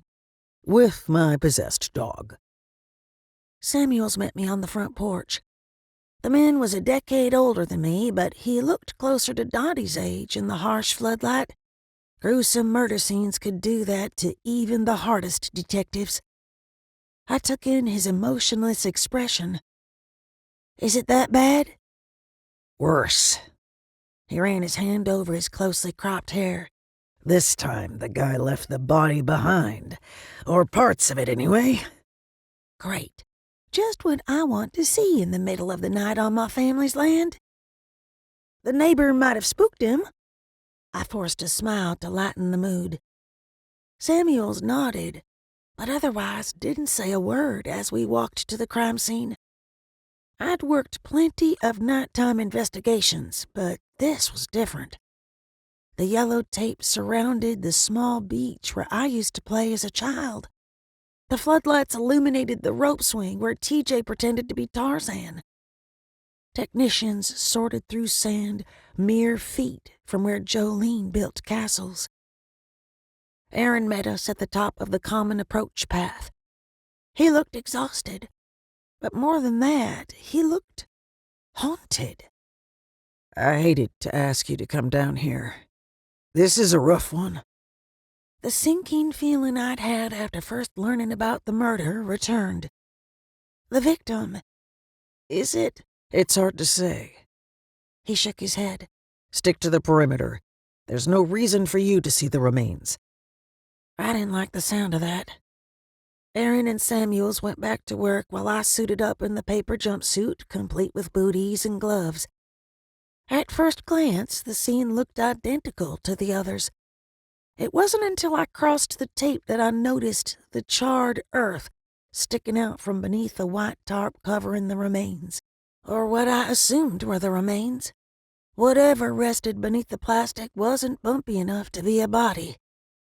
Pushing those thoughts from my mind, I walked to the first of a dozen or so mirrors. I lowered my shields and let my magic flow from my fingertips as I touched the piece of glass. Images flashed through my mind so quickly, I had a hard time making sense of them. A man fishing. A wolf the size of a pony behind him. Blood spraying. Flesh tearing. So much gore. Every fiber of my being screamed for me to pull my hand away, but I couldn't. The victim went limp, but the wolf kept ripping, gnawing, eating the body. Something must have caught its attention because its head shot up. The animal scented the air, turned, and ran. A wolf? Not a gator? Maddie/Gavin came barreling down the path from the house like she had the devil on her tail. She stopped, sniffed, and darted off to the side into the bushes. Her movements reminded me of the damned wolf, so much so that a shot of adrenaline sped my pulse. "Aaron, could you come over here?" I squinted to where the dog had disappeared, but the bright floodlights made it impossible to see outside of their glow. And easier for something to hide. What's up? He hurried to my side. "Maddie's out there. I saw her run into the bushes." I nodded toward the place she'd disappeared. "Are you sure the responding officers cleared the scene?" He winced and glanced back toward the house. We've been here for hours. If the perp was still around, we'd have seen or heard something by now. Right. I chewed my lower lip. What exactly did the neighbor say he saw? He said the gator had to be 20 feet long, but it had a human torso and arms. Aaron tilted his head. What did you see in the mirrors? I've only read one, but I saw a wolf. His eyes widened. Hard to mistake a gator for a wolf. Yeah. I walked to the next mirror. I'll keep going. See if I can make sense of this. He shoved his hands in his pockets and followed me. Let's get this over with. The next reading started the same as the first. A man fishing on the shore. From behind, he didn't look familiar, but it was hard to tell. My family's dress code consisted of jeans, t-shirts, flannels in winter, and ball caps. Heck, some of my female relatives dressed the same way, unless they were going to the bar. The wolf stalked up behind the victim, but before it reached him, the image blinked in and out like a television with a wire antenna. When it came back into focus, a gator was eating the man. It blinked out again, and the animal changed into a wolf. Another blink, and the animal was a panther. What the unholy hell? I dropped my hand. Did forensics identify what kind of animal did this? Aaron frowned and shook his head. Not yet. I need to see the body. I turned from the mirror and made it to the edge of the tarp before Aaron took my arm. Tessa, wait. His expression told me there was more going on beneath the plastic than he'd let on. Show me! My voice came out strong and commanding, a miracle as far as I was concerned. Nothing, and I mean nothing inside me felt strong.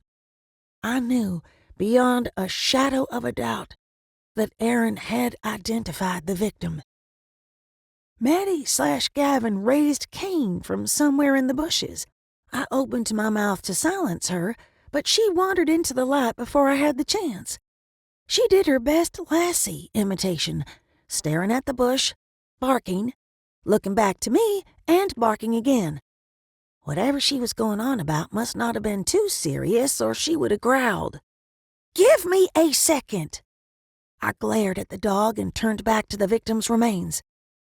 Aaron stepped in front of me, blocking my path. Come with me. No, I want to see. I motioned to the tarp. Samuels moved to my right, hooked his arm in mine, and half dragged me away from the remains. We found scraps of clothing. Samuels?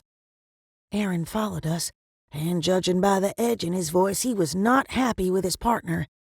I stopped walking and jerked my arm free. For the love of Pete, someone tell me who it is! Several officers and techs turned and stared, but none would meet my gaze. It was like everyone knew except me.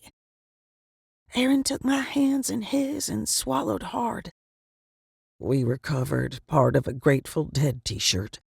My knees buckled, and I couldn't seem to get enough oxygen to my brain to think straight. Stone was the only person I knew who would wear such a thing. Stone, my stepdad, the father of my baby brother, the one man on the planet who knew Darlene through and loved her anyway. No! I shook my head hard enough to crack a few vertebrae. You're wrong. What in the world would he be doing out here? Fishing? Aaron moved in for a hug, but I sidestepped him. Laughing and waving my arms as if drowning on dry land, I said, "He doesn't fish. He doesn't even kill bugs. He's a vegan, for crying out loud." Aaron and Samuels exchanged surprised glances, but I didn't know if they were shocked at my hysteria or my line of reason. To drive my point home, I pulled my phone from my pocket. I'll prove it. I'll call him. There's no way that's Stone under that tarp. Rustling sounds from the bush where Maddie had disappeared drew our attention. Jolene and TJ walked into the glow of the floodlights. My already frazzled nerves heaved their last breath and keeled over dead. Jojo and TJ loved Stone. He was her step-grandfather and his cool uncle. Wide-eyed, Jojo asked, "Daddy, is that Grand Dude Stone?"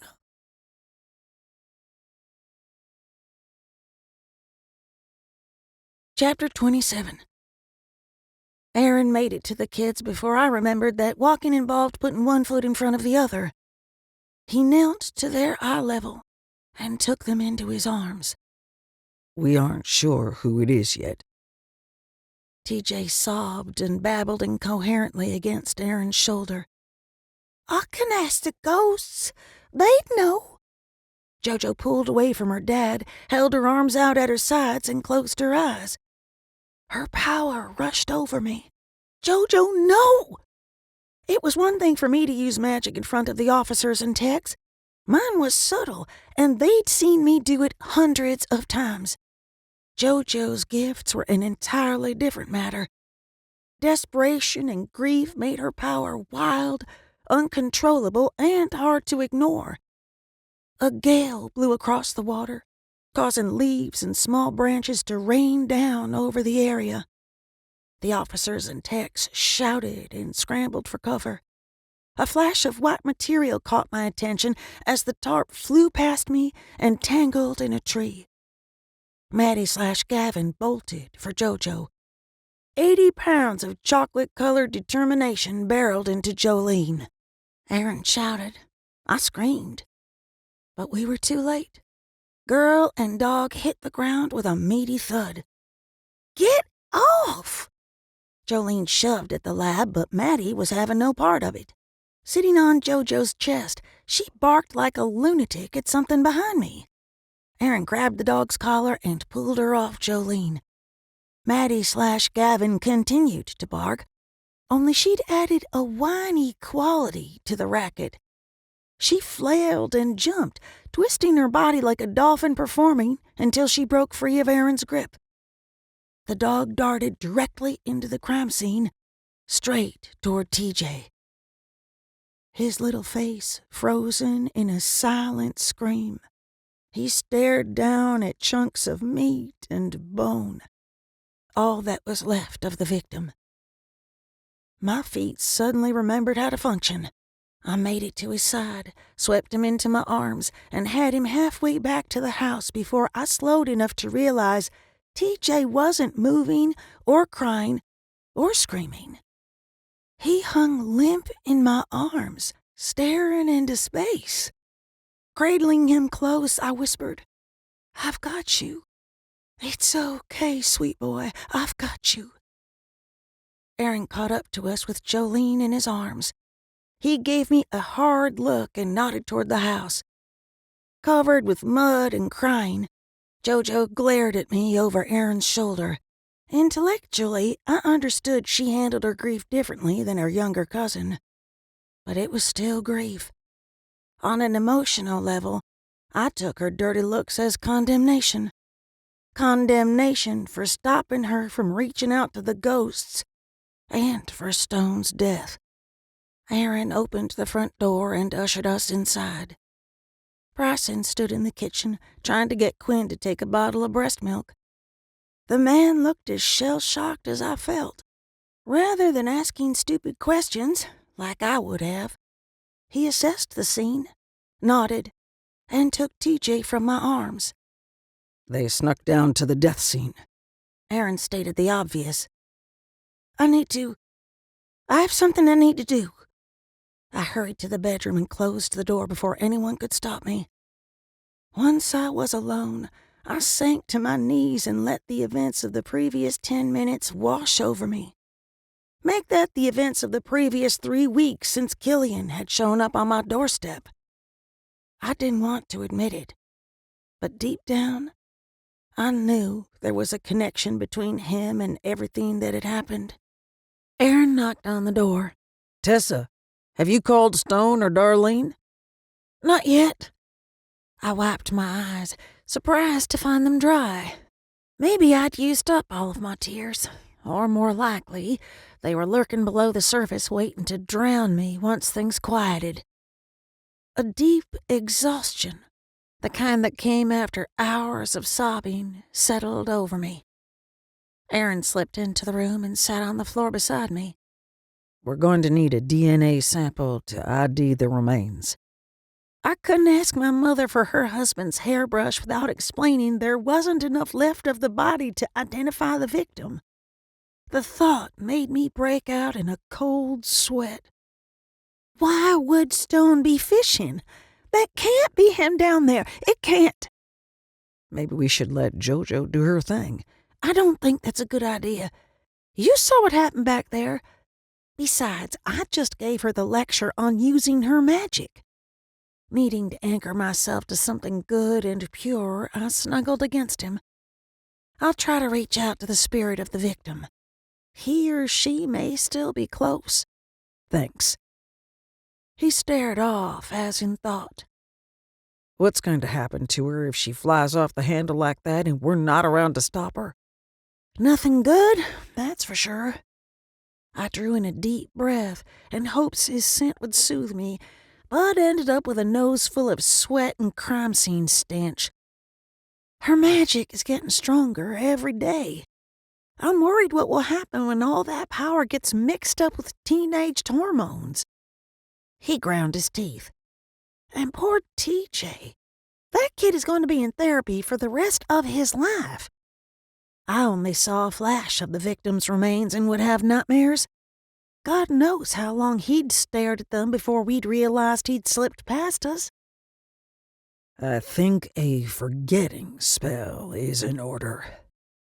He spoke as if the words tasted sour. I understood how he felt. The idea of messing around in someone's head made me queasy. After the tobacco with Killian and Scarlett, I'd sworn I'd never use magic on someone without their permission, or in cases of life and death. TJ possibly seeing someone he loved reduced to pieces of meat wouldn't kill him, but it would impact him for the rest of his life. I agree. We'll do the spell after I call Stone. I pulled my phone out. If he picks up, problem solved. If all else fails, you'll need to speak to Darlene. I'll go to talk to Bryson about the spell. He pushed to his feet. Don't you have to get back to the crime scene? He winced. Samuel's called. They're wrapping it up for the night. I don't suppose having a little boy, a dog, and me messing up the evidence has anything to do with it. Lord in heaven, I did not want to think about what the gossips at the station would have to say about it. Why would you think that? He laughed the sort of laugh usually reserved for funerals and unemployment lines. I waited until he closed the door behind him before dialing Stone's number. The phone rang several times and went to voicemail. I redialed twice before giving up and trying him on the other side. Closing my eyes, I focused on the icy magic flowing through my veins.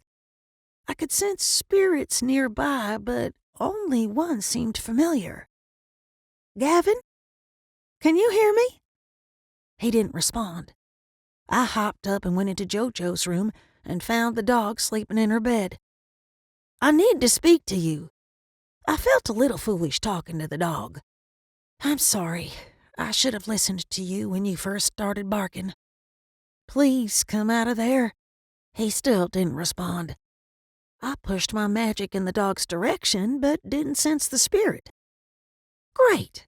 Either Gavin was ignoring me, or he'd found something else to occupy his time. Judging from past experience, I placed my money on spying on my husbands. Don't make me get the salt and force you to come.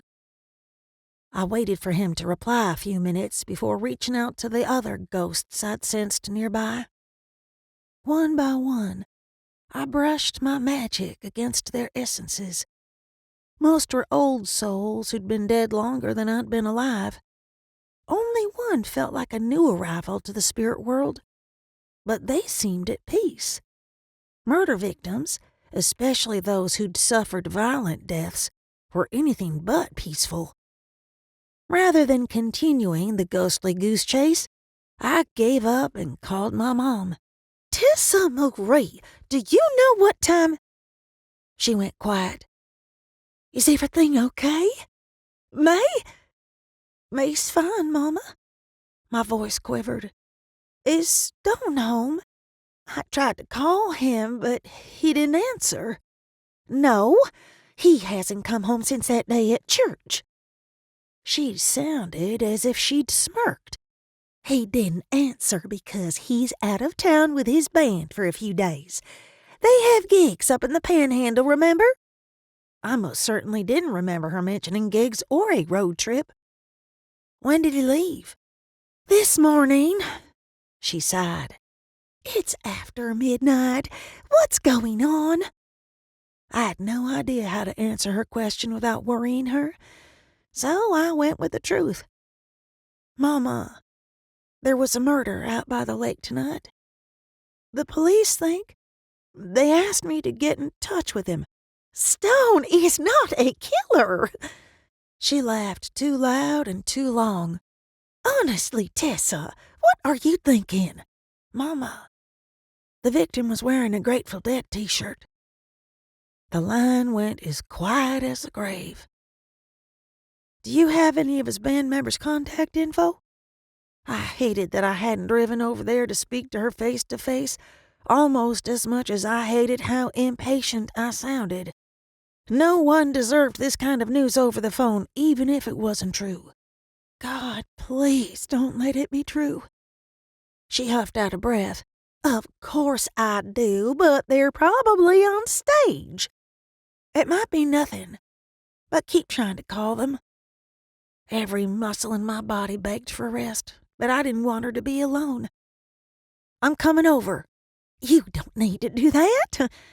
She let out a shaky breath. I know, but I'd rather be there, just in case.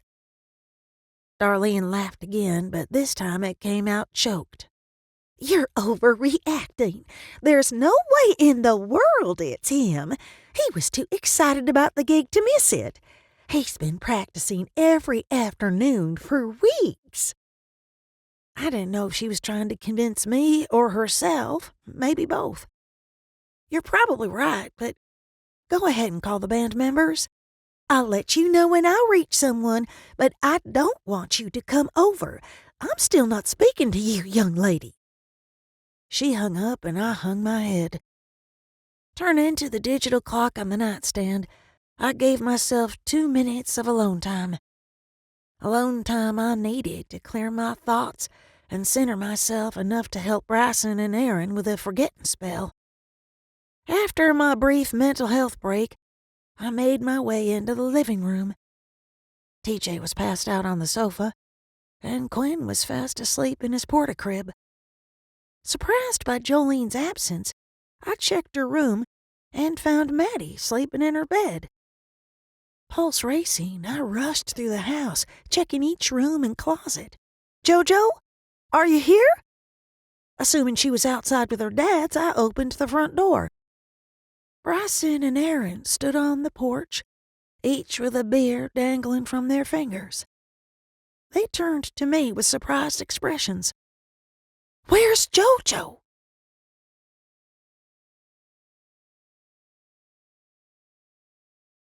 Chapter 28. What do you mean? She's in the living room. Bryson and I knocked all 3 kids out with a spell. Aaron pushed past me. He glanced around and spun to face us. She's not here. Thank you, Captain Obvious. That's what I just said. I could barely speak past the fear rising in my throat. Bryson cursed under his breath. Did you check her bedroom? Yes, and the rest of the house. I pressed my hand to my chest and forced myself to take a deep breath. You two used a spell to get the kids to sleep? Bryson's eyes widened. Shit. What's going on? Aaron shouted. Tightening the grip on his beer, Bryson met Aaron's gaze. Jojo seems to have developed the ability to resist spells. He shook his head. No, she fell asleep. You saw her.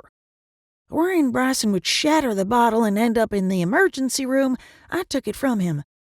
But she broke the sleeping spell Bryson cast after the incident with Holden. I thought you lifted it? Aaron glanced between us. What am I missing? Crap on a cracker. This isn't the time to tell Aaron he might be Fae. Bryson said, We aren't sure why she woke up, but we need to find her. I panicked. We didn't have time to explain the very real possibility Aaron's entire life had been a lie, or his parents' identities anyway. I'll check the studio. You two check the yard. Bryson headed for the back door. Aaron turned for the kitchen. I'll get a couple of flashlights. I don't need one. Hurrying out the front, I pulled the Firebird to the surface. More specifically, I called her sight forward. Jojo! Even in the dead of night, I could see the heat signatures of small animals scurrying around the yard. A young deer lifted its head and stared from the tree line. If Jolene was out there, I'd find her. Aaron called her name from the far side of the yard. A loud screech echoed through the night air. Bryson had shifted into his spirit animal, the great hawk.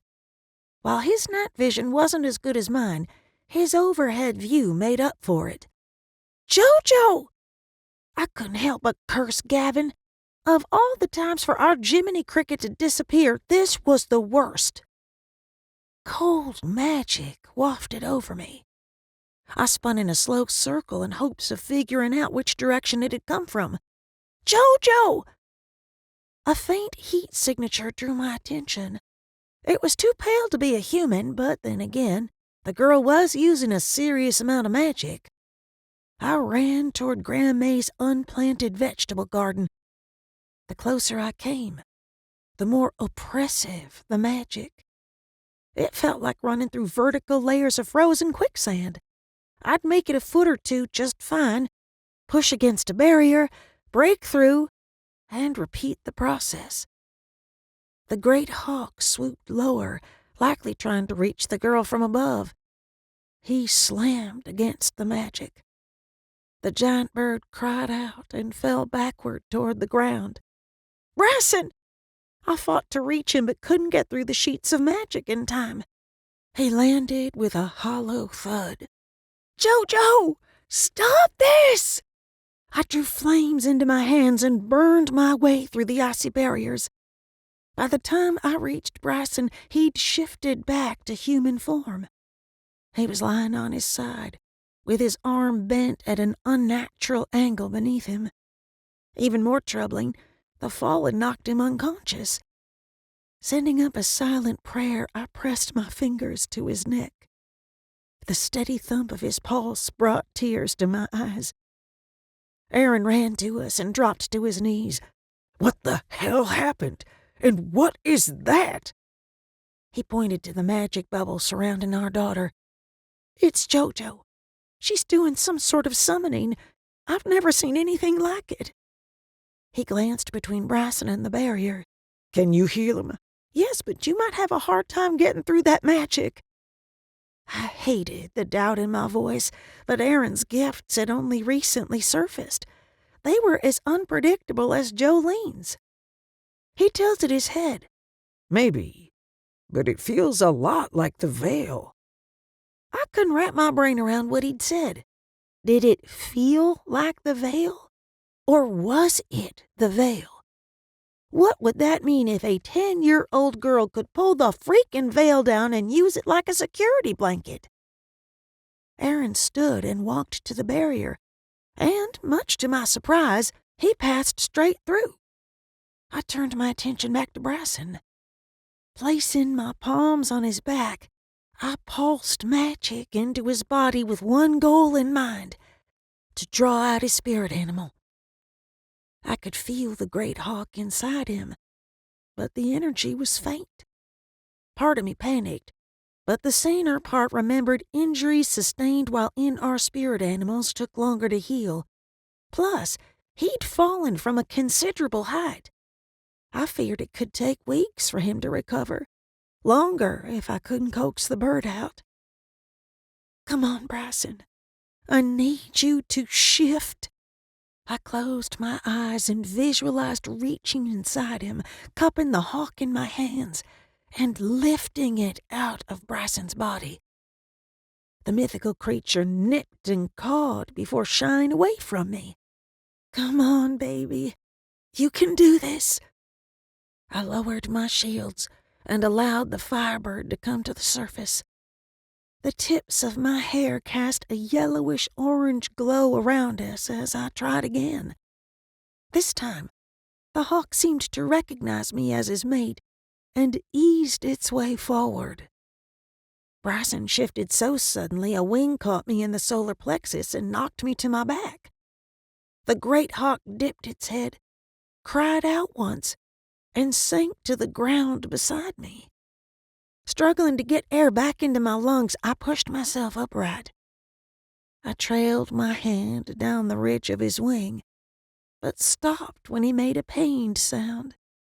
"Okay, let's get you shifted back now." I used the same process as before, only in reverse. But nothing happened. I tried using more magic, less magic, shoving the Firebird back behind the shields. Nothing worked. My chest tightened, but it had nothing to do with the blow I'd taken. Aaron and I needed him to keep us sane, to stop us from doing dumb things, to help make sense of the tornado our lives had become. Jolene, enough! Aaron's voice cut through my thoughts. I turned and gasped. He'd managed to reach Jolene, but she appeared to be in some sort of trance. She sat cross-legged in the center of the loose soil. Her long blonde hair and nightgown swirled around her, along with what appeared to be every ghost in the Tri-County area. Aaron grabbed her shoulders and shook the girl, like Maddie with her favorite toy. I wanted to yell at him to stop, to march in there and pull her away from him, but I couldn't. I doubted I could cross the barriers again with what little magic I had left. Not to mention, I wasn't sure what removing Jolene from her circle would do to the spirits she'd summoned. They needed to be returned to wherever they'd come from, not let loose to wander Central Florida.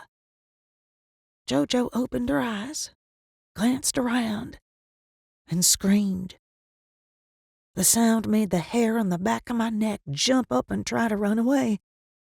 I'd heard that sort of scream too many times. It was the pure, unadulterated horror of someone who thought they were going to die. And then, all hell broke loose. I leaped to my feet. Bryson shifted back to his human form and rose to his knees. Aaron dropped the girl, raised his hands over his head, and shouted a spell in a language I'd never heard before, let alone understood. The spirits and magics spun faster and faster until the vortex slimmed to the width of a telephone pole. Aaron balled his hands into fists and slammed his arms toward the ground. The earth shook beneath our feet. Then everything went still.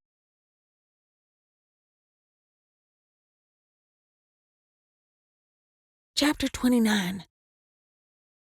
But I had to know if Grandude Stone was alive. And he is. Jolene looked from me to Aaron to Bryson resting on the couch. When none of us as much as blinked, she threw her hands up and let out the same frustrated sound teenagers have made since the dawn of time. That's enough. Aaron clamped his hand on her shoulder. That temper tantrum earns you another week of grounding. She narrowed her eyes, but remained blessedly quiet. Every parenting book I'd read discouraged disciplining a child while angry, but I highly doubted any of them had ever raised an out-of-control fae child who could summon a freaking ghost NATO. I inhaled through my nose to the count of 3 and exhaled through my mouth. JoJo, we understand why you tried to summon Stone's spirit. That isn't the problem. She hung her head. We were planning to do the same spell, but I'm stronger than... She glanced at Aaron's hardened expression and clamped her mouth shut. I'd heard this sort of thing from her before, and I was tired of it. You may be stronger in spirit magic than I am, but you're not stronger than him. I nodded to Aaron, and you're certainly not stronger than the 3 of us combined. Her cheeks turned bright red. Yes, ma'am. Cradling his broken arm, Bryson shifted to the edge of the couch. JoJo, the strength of your magic doesn't matter if you don't know how to control it. You disobeyed our rules and put our lives in danger. I didn't mean to. She squeaked out her words. Which is why we have rules. Aaron knelt to her eye level. Our job is to protect you, even if that means we have to protect you from yourself. I think we've talked enough for tonight. We can finish this conversation in the morning. My heart broke for her. She hadn't as much as glanced at Bryson's bruised face since we'd called the family meeting. "Good night." Jojo nodded and turned for the hall. Erin grabbed her hand. Hey, we love you very much. "I love you guys too." She wrapped her arms around his neck. "I'm sorry." Apology accepted, but don't even think about sneaking out again. She released him and turned to me. "Mom, I never said it, but thank you for not hurting Holden too bad." The change in subject took me off guard. I opened and closed my mouth several times before I could finally form a thought. I wasn't sure how much she remembered. "Most of it, I think." She hurried to Bryson and moved as if to hug him, but stopped short. "And thanks for helping me. It would have been cool to be a wolf, but I'd want to be like you and Mom." He pulled her close with his good arm. Like me and Mom? "You guys poof into birds. Holden had to go through a whole disgusting process." She wrinkled her nose. Chuckling, Bryson kissed her forehead. Good night, Jojo. Erin followed the girl down the hall to tuck her in.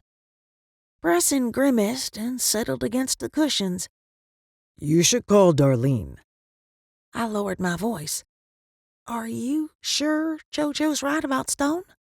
After that display tonight, I'm surprised you have to ask. He gave me a crooked smile. Thanks for healing me. I thought I was a goner when I hit that force field. The memory of it sent a shiver down my spine. Me too. Erin returned and popped into my easy chair. I'm all for positive parenting, but sometimes I can see the merits of military school. Speaking of positive parenting, I motioned between them. No more knocking the kids out with spells. Agreed. But tonight was an emergency. We have to decide what to do about DJ. He's seen too much in his short life. Bryson didn't seem particularly happy about the situation we found ourselves in. Erin and I can do a forgetting spell on him. But Jojo is going to be a problem. Why? I glanced between them. She's liable to say something to him that will trigger his memories. Bryson's frown deepened. We could tell her what we're doing and why, but she's been unpredictable, Erin added. That's an understatement. I stared at the ceiling, trying to figure out what to do. Forgetting spells were tricky. The memories weren't pulled out like weeds. They were covered up. Our best bet is to make TJ forget the gore and deal with the rest if and when we have to. Bryson stared at me like I'd suddenly sprouted wings in a halo. Good idea. Agreed. Erin rested his elbows on his knees and clasped his hands. I've been thinking about something Killian said. Bryson and I exchanged glances. We needed to tell Erin the truth, but we needed more than 5 drama-free minutes to do it.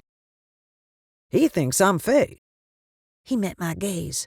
And the other day with Teague, I think I might be one of those change things. So much for waiting for the right time. Changeling, and so do I. I stood and seated myself on the floor beside him. Bryson nodded. I do too. Resting my hand on his, I asked, "Are you okay with the idea you were switched at birth?" He hitched a shoulder. I think we've proven that parents don't have to be blood to love you. Yes, we have. I'd never thought about it like that, but I could say the same for Charlie and Dottie and May, and even Darlene to a point. And that makes Jojo a halfling. He sat back and did the absolute last thing I would have expected. He grinned. And she's a strong one, considering she was able to heal the venom, and the little devil is resistant to our spells. It does. Bryson raised a brow. Erin's grin morphed into a full-blown smile. So, Unless Jenny was secretly Fae, that means we don't have to worry about Quinn's magic fading anytime soon. Before I could answer, my phone rang. One glance at the screen and my pulse was off to the races.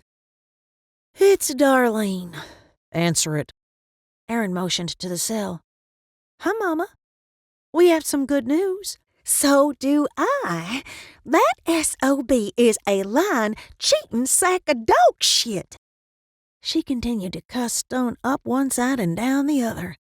Once she'd worn herself out, her shouting morphed into gut-wrenching sobs. "There was never a gig. He lied better than a no-legged dog getting a suntan." I couldn't keep up with her mood swings, let alone figure out what the heck was going on. "Did you talk to Stone?" "No," she wailed into the phone. "Bobby Ray told me everything. Stone's been flying back and forth to Maryland." "Who's Bobby Ray?" "The lead singer. Honestly, Tessa, keep up," she huffed.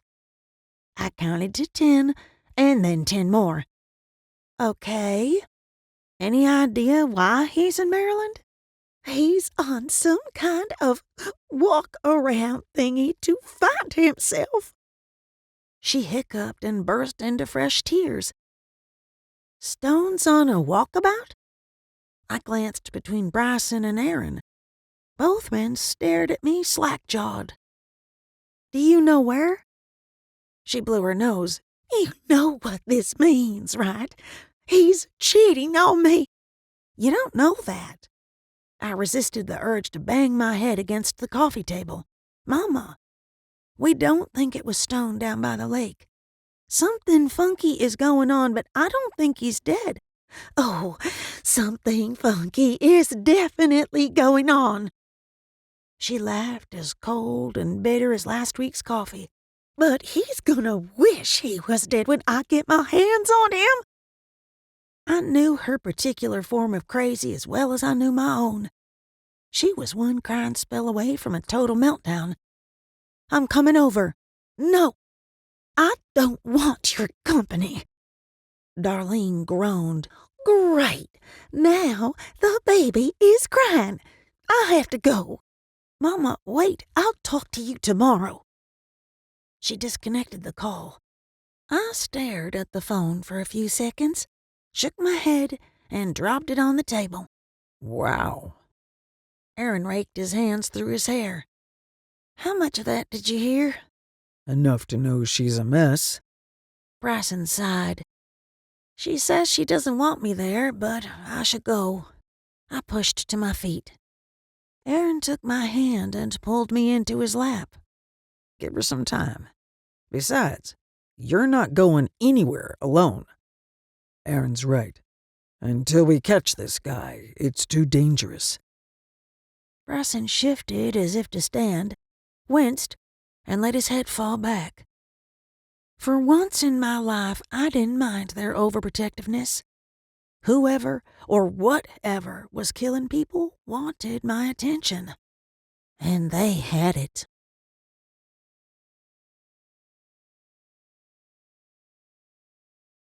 Chapter 30.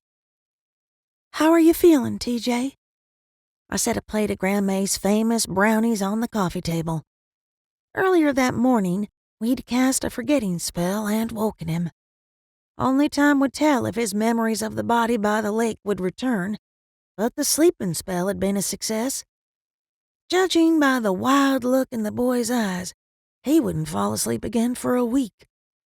TJ stuffed half a treat in his mouth and gave me 2 chocolate-covered thumbs up. Jolene turned to me. "Mom, are we still going to the movies today?" "Sure, but this time it's a family outing." The idea of going back to the theater made me break out in a cold sweat.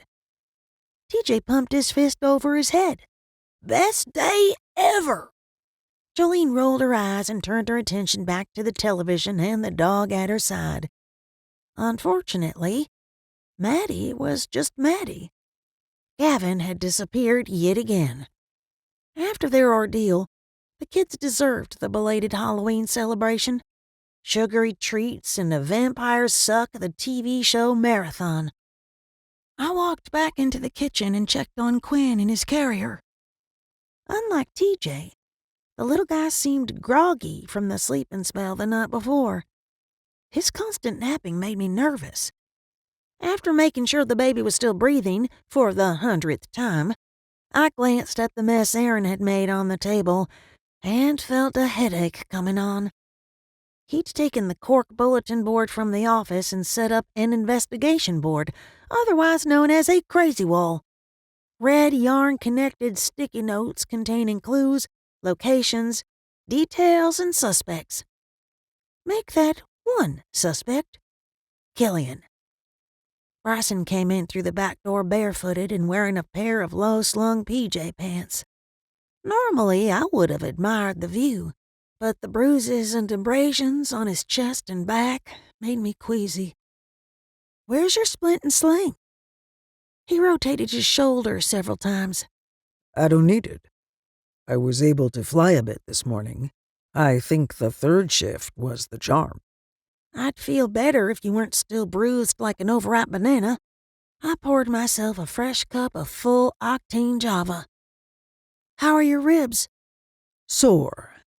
He eyed the mug in my hand. But now that the more serious injuries are healed, another shift or two should take care of the superficial ones. I didn't consider cracked ribs superficial, but refrained from commenting. "I have a working theory." Folding his arms, Aaron stared at his crazy wall. The fake murders are all an elaborate plan to force Tessa to break some bullshit Fae rules she didn't even know existed. Once again, I found myself biting back a comment. Only this time, I failed. "We stayed up all night, raided JoJo's school supplies, and made a mess to come to the same conclusion we started with?" I'm a visual person. I needed to see it all laid out. Aaron motioned to his craft project. Now that I have it, it's obvious the animal attacks are tests. Suffice to say, we failed everything they threw at us last night. Bryson stared into his coffee. "We've been over this." I rested my hand on Bryson's arm. Other than JoJo's outburst at the crime scene, there weren't any human witnesses. I'd like to know how much longer this is going to go on. He glanced between us. Eventually, we're going to fail and face some sort of consequences. You mean punishment? Aaron sat straighter. Bryson nodded. The question is, what kind? Careful to keep my voice low in case the kids were listening, I whispered, "I'm guessing it'll involve being forced to spend time in Tiernan Oak." The color drained from Aaron's face.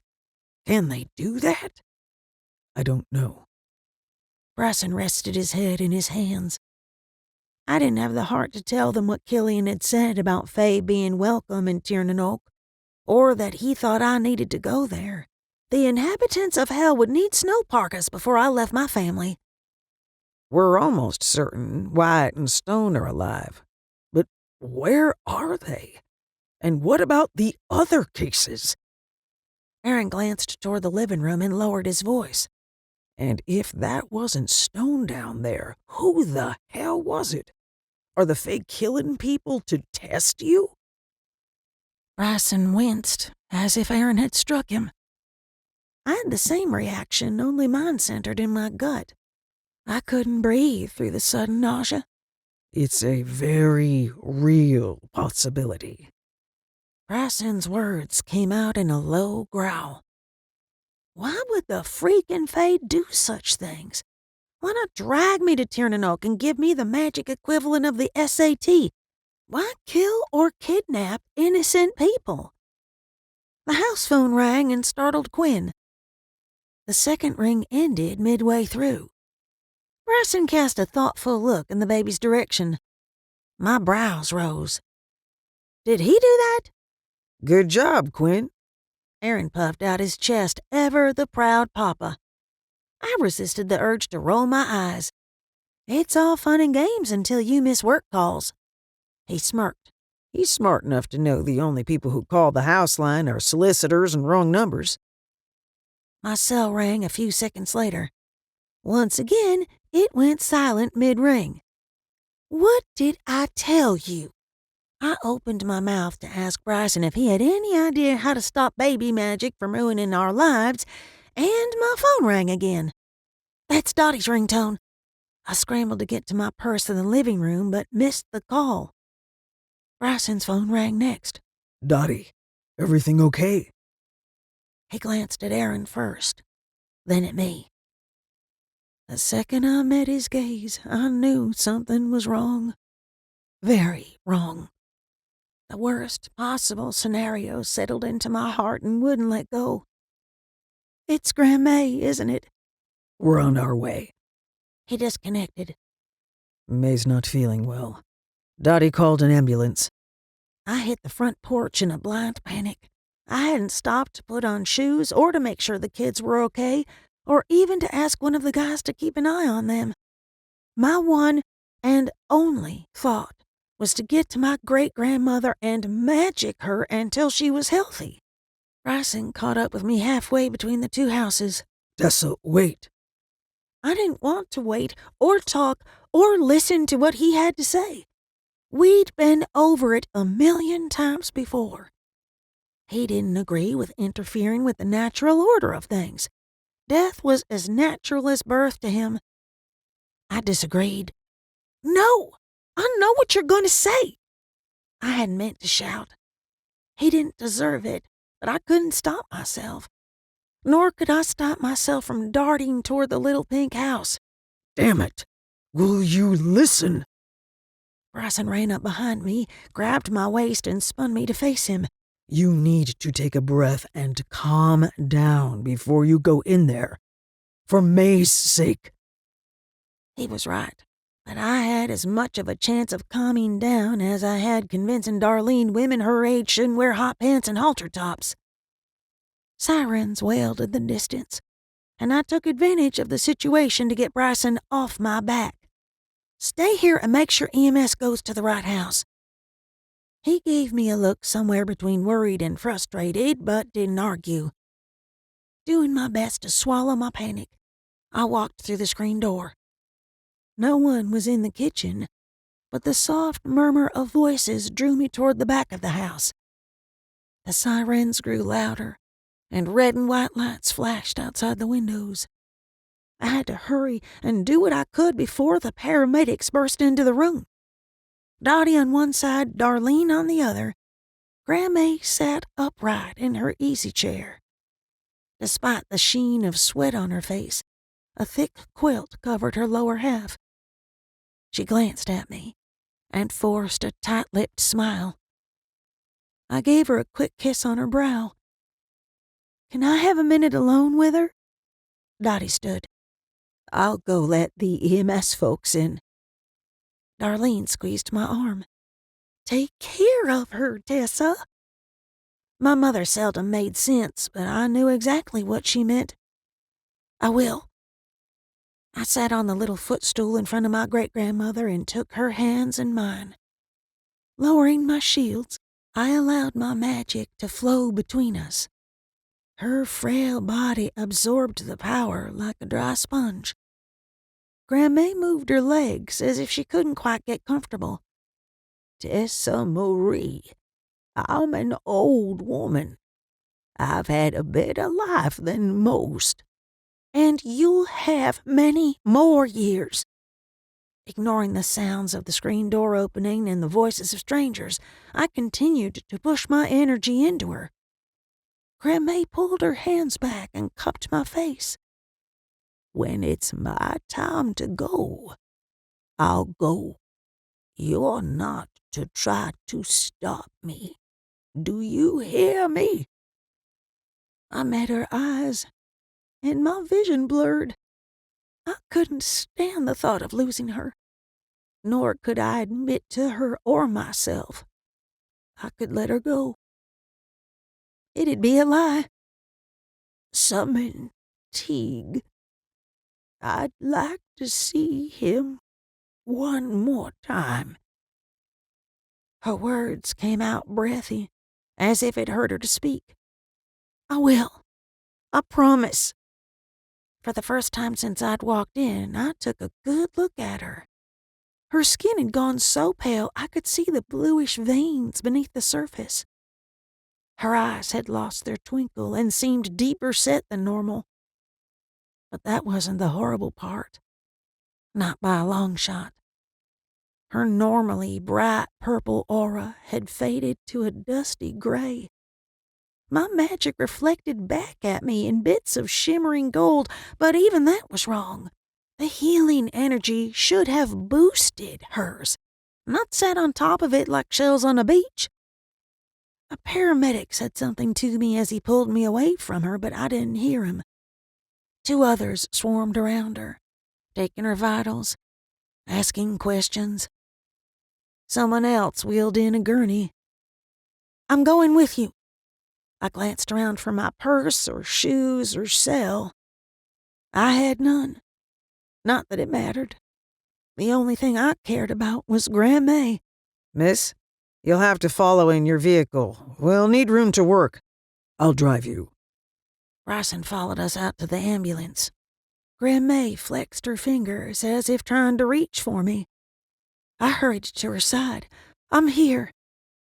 She stared, as if to remind me of her wishes or that she'd had a good life, or to say goodbye. I chose not to believe any of that. "I'll call Teague. He'll take you to the Summerlands, Graham. You're going with him. You hear me? You're going. You'll be young again and dance. You'll dance like you used to." She squeezed my fingers. The paramedic shot me an odd look. Ma'am, we have to go. I released her hand and collapsed against Dottie.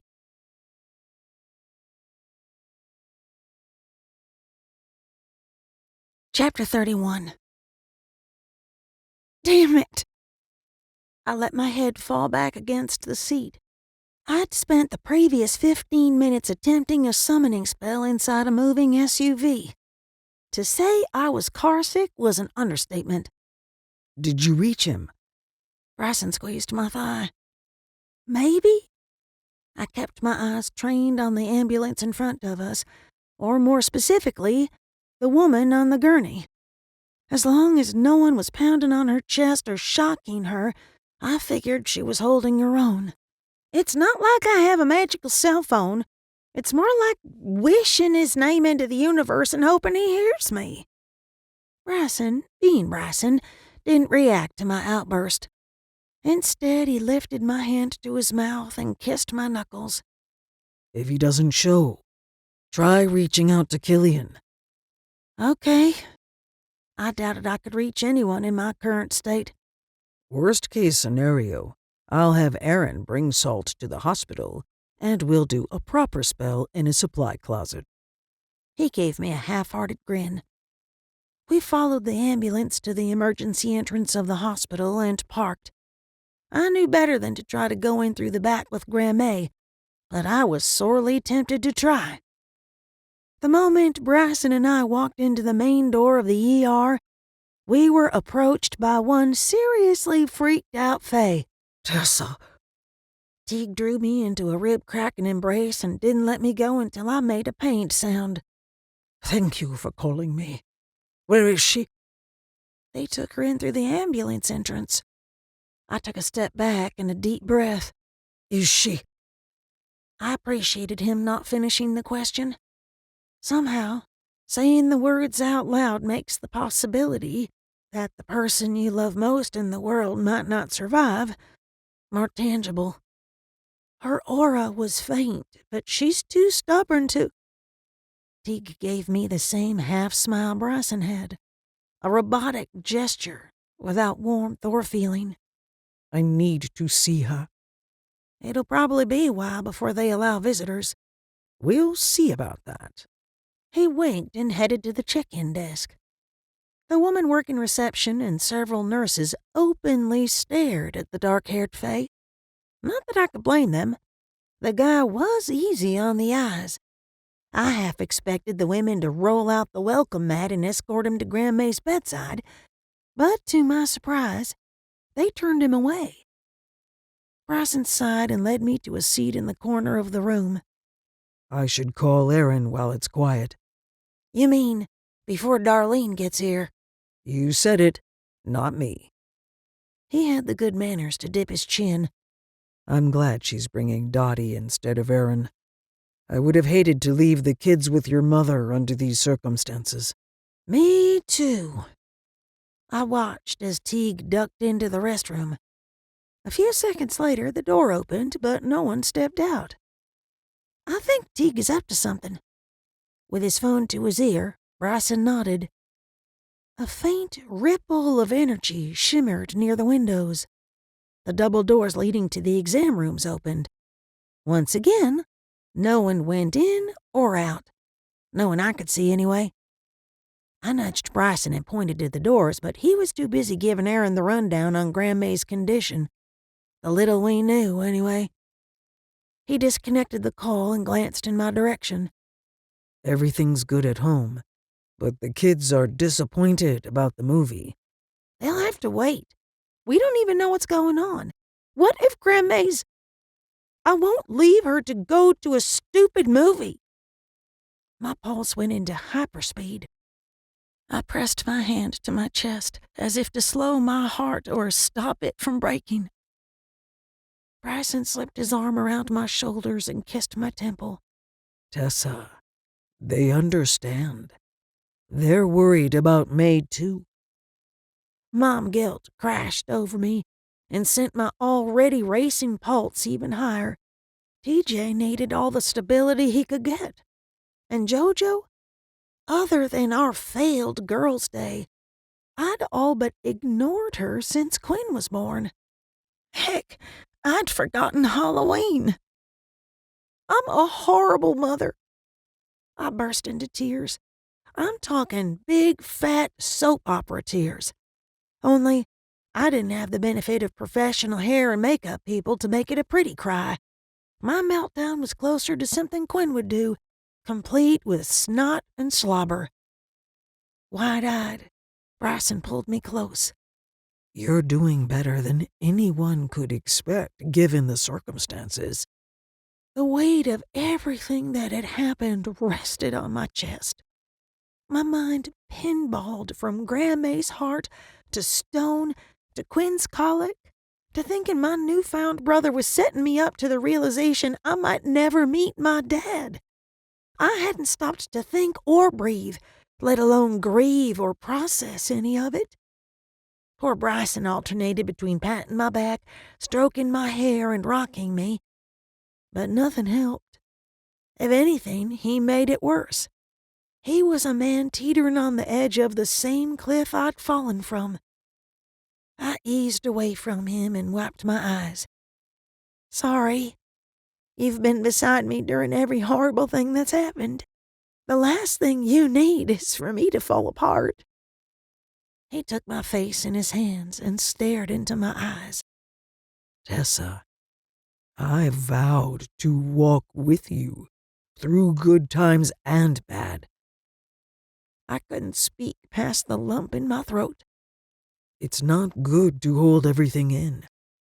If you need to cry, cry. If you need to scream, we'll lock ourselves in the SUV and scream. He crushed me to his chest. Just please, let me be there for you. Lately, it's all I have to offer. Another chunk of my heart broke off. Bryson was used to being the strong one, the one who had the answers, who knew magic, who protected us. Since Killian had shown up, he'd taken one blow to his confidence after another. You're the only reason I'm still standing. You and Aaron are my rocks. I did my best to convey how much I loved him by throwing my arms around him and sobbing all over his shoulder. Oh no, are we too late? Darlene stood a few feet from us with her hand covering her mouth. Dottie glanced from me to Bryson and swayed. He shot to his feet and steadied her. As far as we know, she's okay. We haven't heard anything or been able to see her. Both women blew out of breath. Honestly, Tessa, you scared the daylights out of me. Darlene gave me the same annoyed expression she'd given me since birth, but it melted away as quickly as it came. She sat on the other side of me and took my hand. I'm sorry, I snapped. It's been a rough few days. Yes, it has. I squared my shoulders and wiped my face. Again, my heart might have been shattered, but I needed to hold the pieces together for Dottie and Darlene's sakes. But Grandma is going to be okay, and Stone's going to come home. You'll see. Everything will work out. Bryson glanced at me and pressed his lips into a tight line. I'll go ask the nurses if there's any news. If I had to guess, I'd say he disagreed with my need to take care of them. Or maybe I'd gone overboard. Either way, I stuffed down my worries and put on a happy freaking face. Bryson had made it halfway to the reception desk when his phone rang. He gave me a quick nod and stepped outside to take it. Any word from Stone? I hated to poke a skunk, but the sooner he came back, the sooner the police could rule him out and find the real victim. Nope. Darlene dipped her chin and wiped her eyes. Although Bryson, Aaron, and I believed Stone was alive, we couldn't exactly tell the chief of police our 10-year-old daughter had conjured up every spirit this side of Interstate 4 and hadn't found Stone. The murder investigation had continued as usual, including the awful process of identifying the remains. We sat for what felt like forever before Bryson came back inside and walked to the reception desk. I wasn't sure who'd called, but his expression told me it hadn't been a good conversation. By the time he rejoined us, I thought I'd come out of my skin. Well? They're still running tests. The doctor will come out when they know something.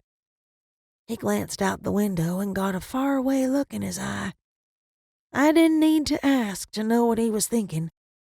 When things went sideways, the sky called to us. But we couldn't fly our cares away this time. Dottie perked up a bit. Can we see her? Bryson snapped his head toward her as if she'd startled him. Only one visitor at a time, and she has someone with her now. Who? Darlene scoffed. The only people she'd want to see are sitting right here, except Aaron, of course. She asked me to call Teague before they put her in the ambulance. I hated to mention it and make things worse for Dottie. I didn't know why, but she had a problem with Faye, especially May's former beau. Darlene glanced between us. You know they used to date, back when dinosaurs roamed the earth. We are all aware. Dottie snapped her mouth shut and folded her arms. I wanted to ask her what was troubling her, but I figured it was none of my business. Darlene, on the other hand, had no such reservations. What's the deal with you and Teague? You've had a bee in your bonnet since he showed up. Dottie glared. I do not. Ignoring the arguing women, Bryson leaned close and lowered his voice. Buck scheduled the naming ceremony for Saturday. Did you tell him about Grandma? I couldn't deal with another thing, especially not one that could easily be put off until things settled, or at least until my great-grandmother was out of the hospital. I did, but he already sent out invitations. Bryson didn't seem any happier about the situation than I did. But Quinn's our son. Shouldn't we be the ones inviting people? I knew I sounded like a nutcake, but I didn't care. Buck Oldham was a serious pain in my butt. Normally, yes, but Quinn is Chasiqua's grandson.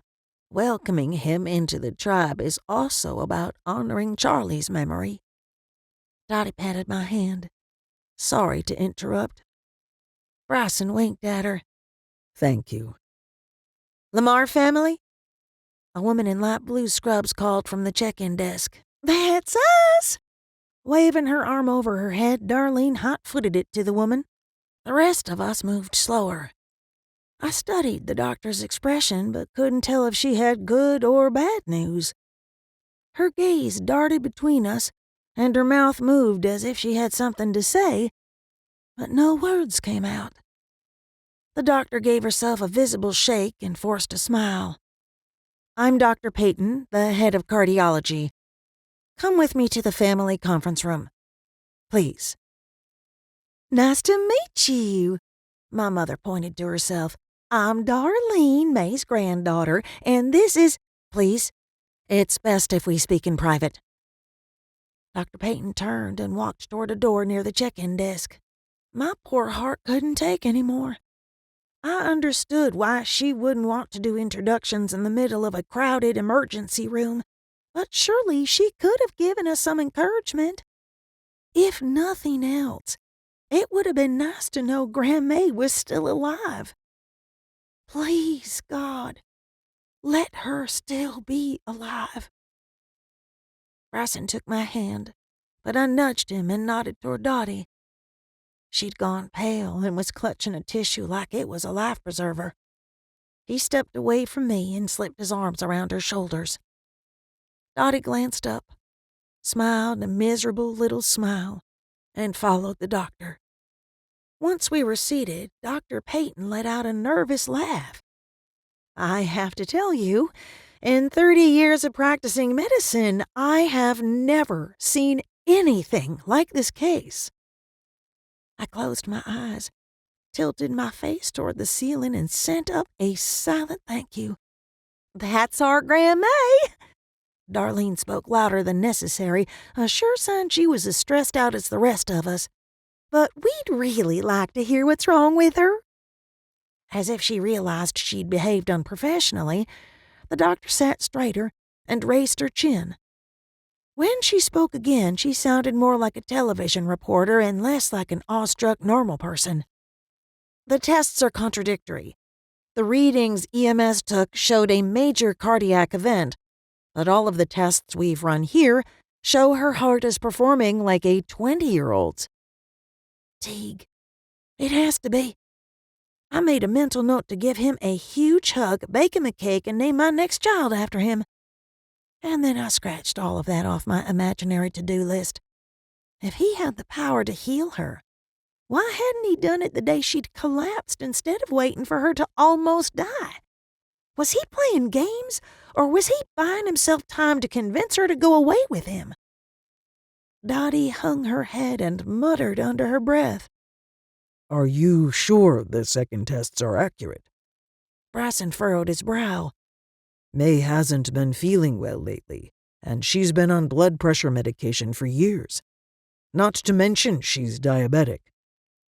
Darlene nodded. Did you mix up my grandmother's tests with someone else's? I saw a TV program where that happened.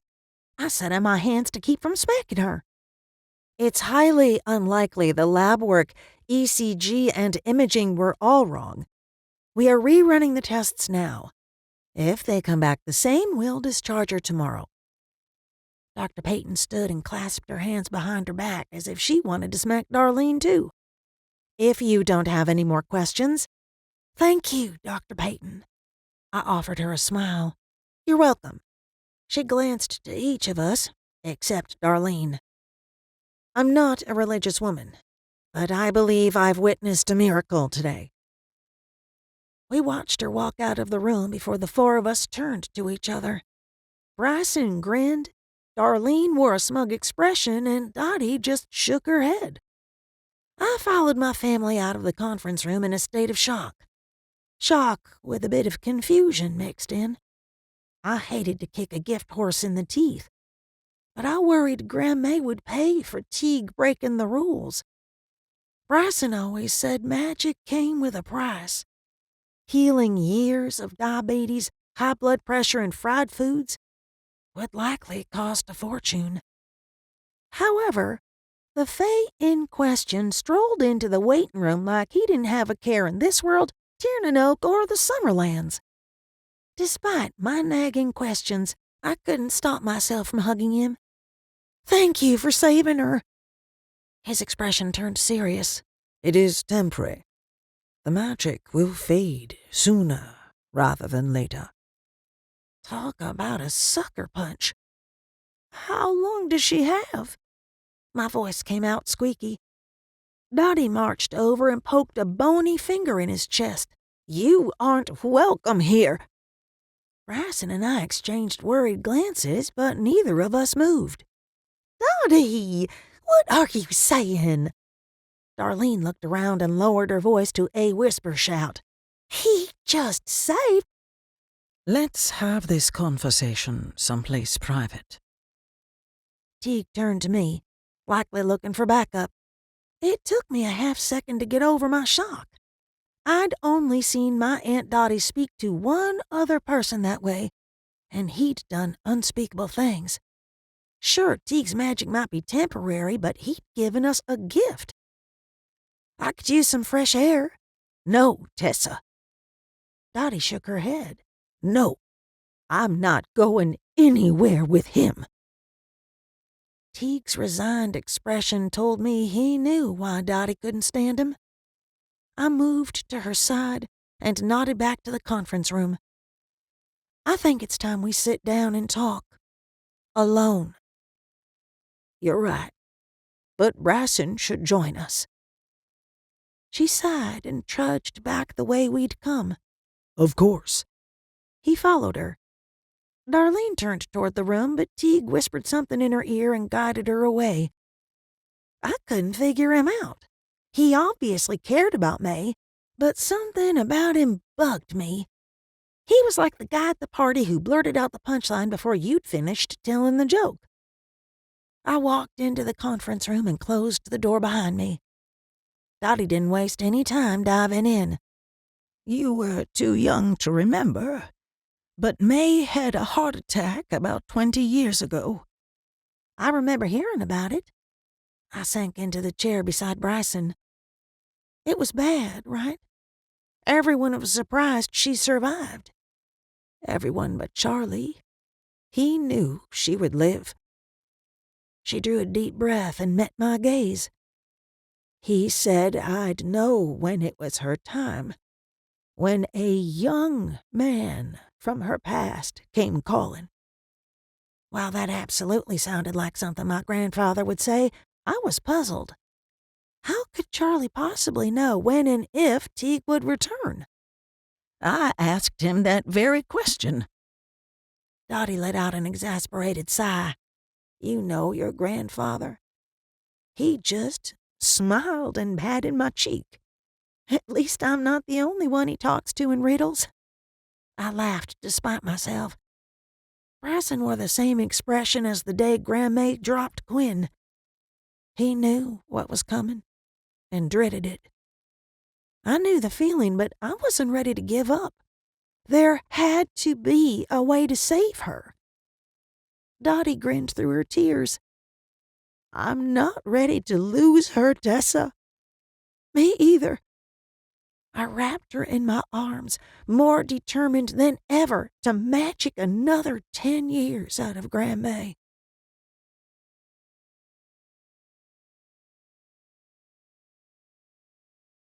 Chapter 32. The remainder of the week passed without drama.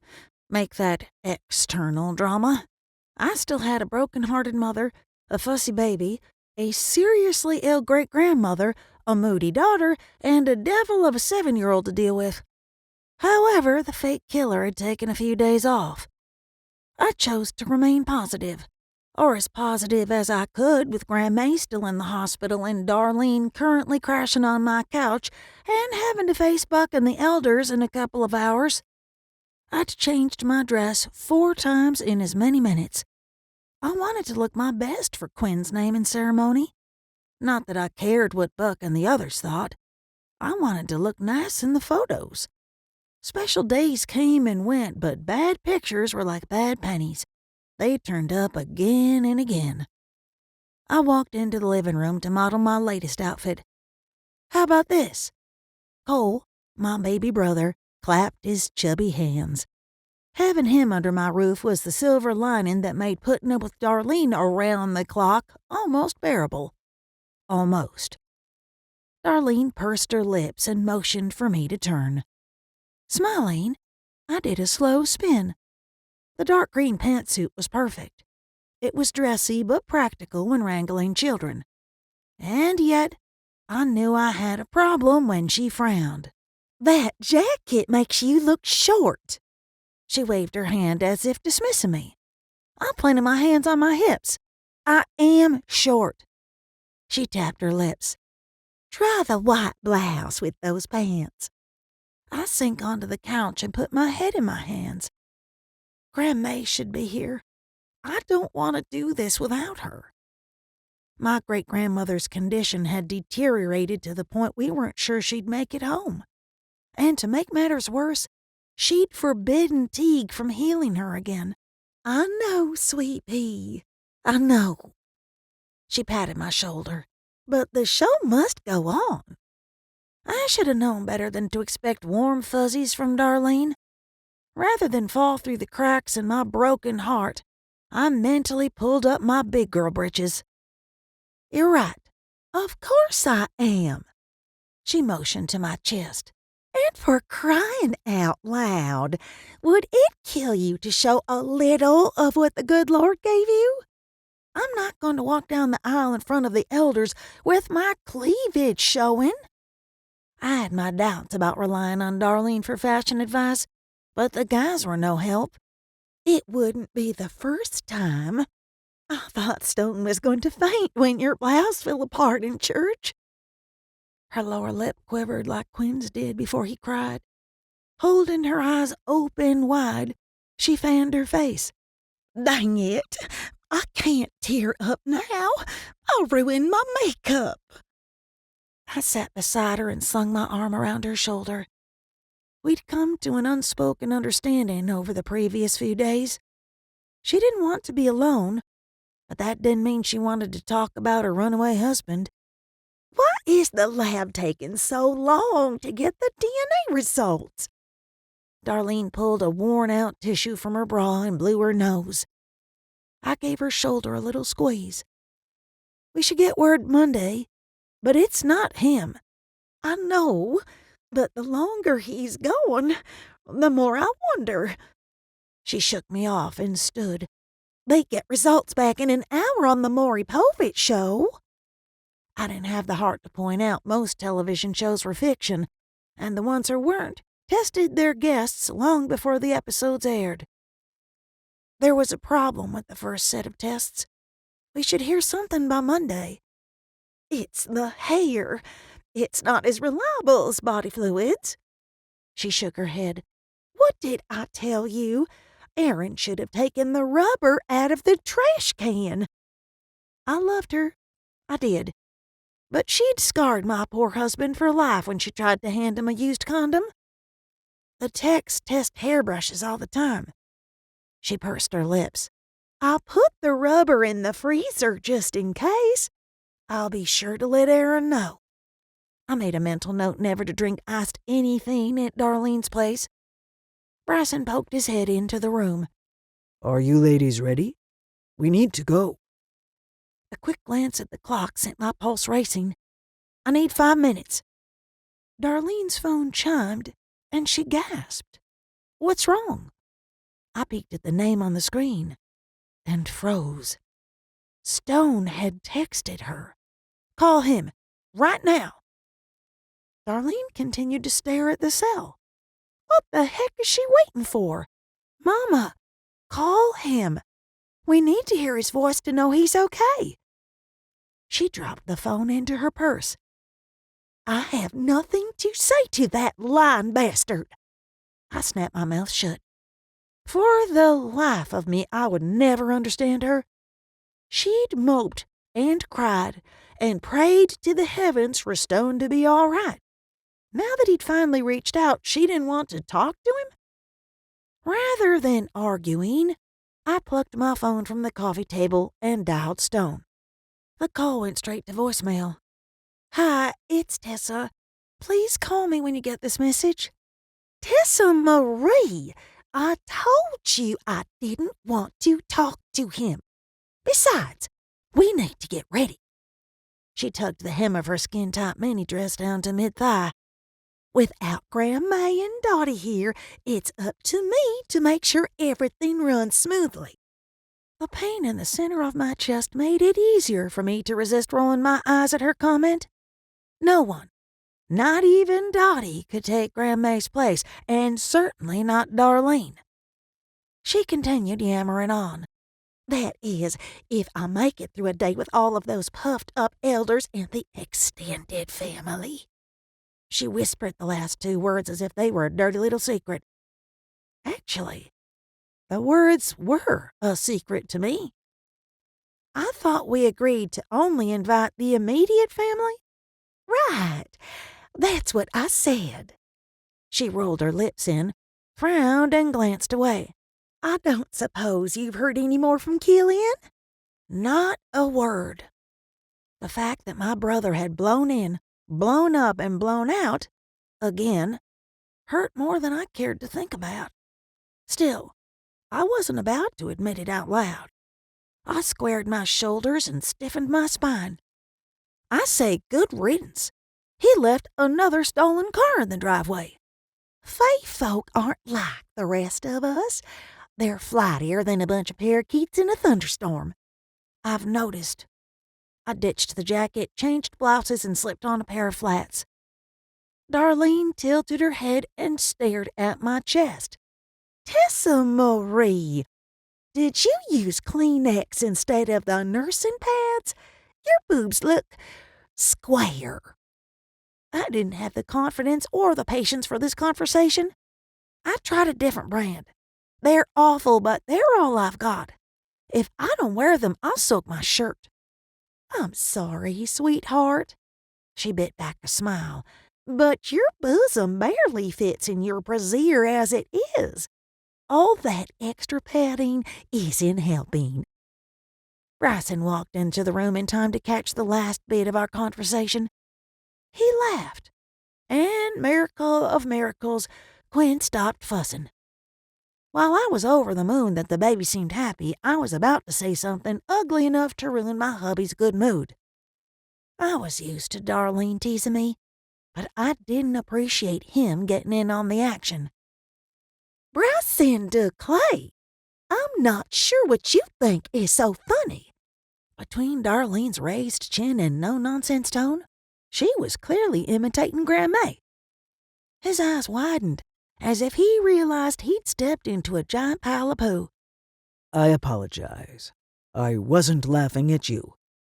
Mm-hmm. What were you laughing at? I grinned. It might have been a sin, but part of me enjoyed watching him squirm. It explains what Jojo was doing in the bathroom last Sunday before church. He motioned to my chest, then mimicked shoving tissues down the front of his shirt. Dad! Jolene had yelled from the doorway, but her glare was all for me. She groaned one more time for good measure and marched out the door. Bryson watched her go with a guilty expression. I should stop speaking or get used to the taste of shoe leather. Yep. I moved to him and lifted Quinn from his arms. But at least this little guy seems better. Bryson stood straighter. He's ready for his big day. Darlene tilted her head. Did you give him the boiled onion water Grandma gave you? Before I could reply, Quinn let out a wail that shook the rafters. She patted my shoulder. Next time, try pickle juice. My mama gave it to me when I was his age, and I still drink it every time I get an upset stomach. Well, that explains a lot.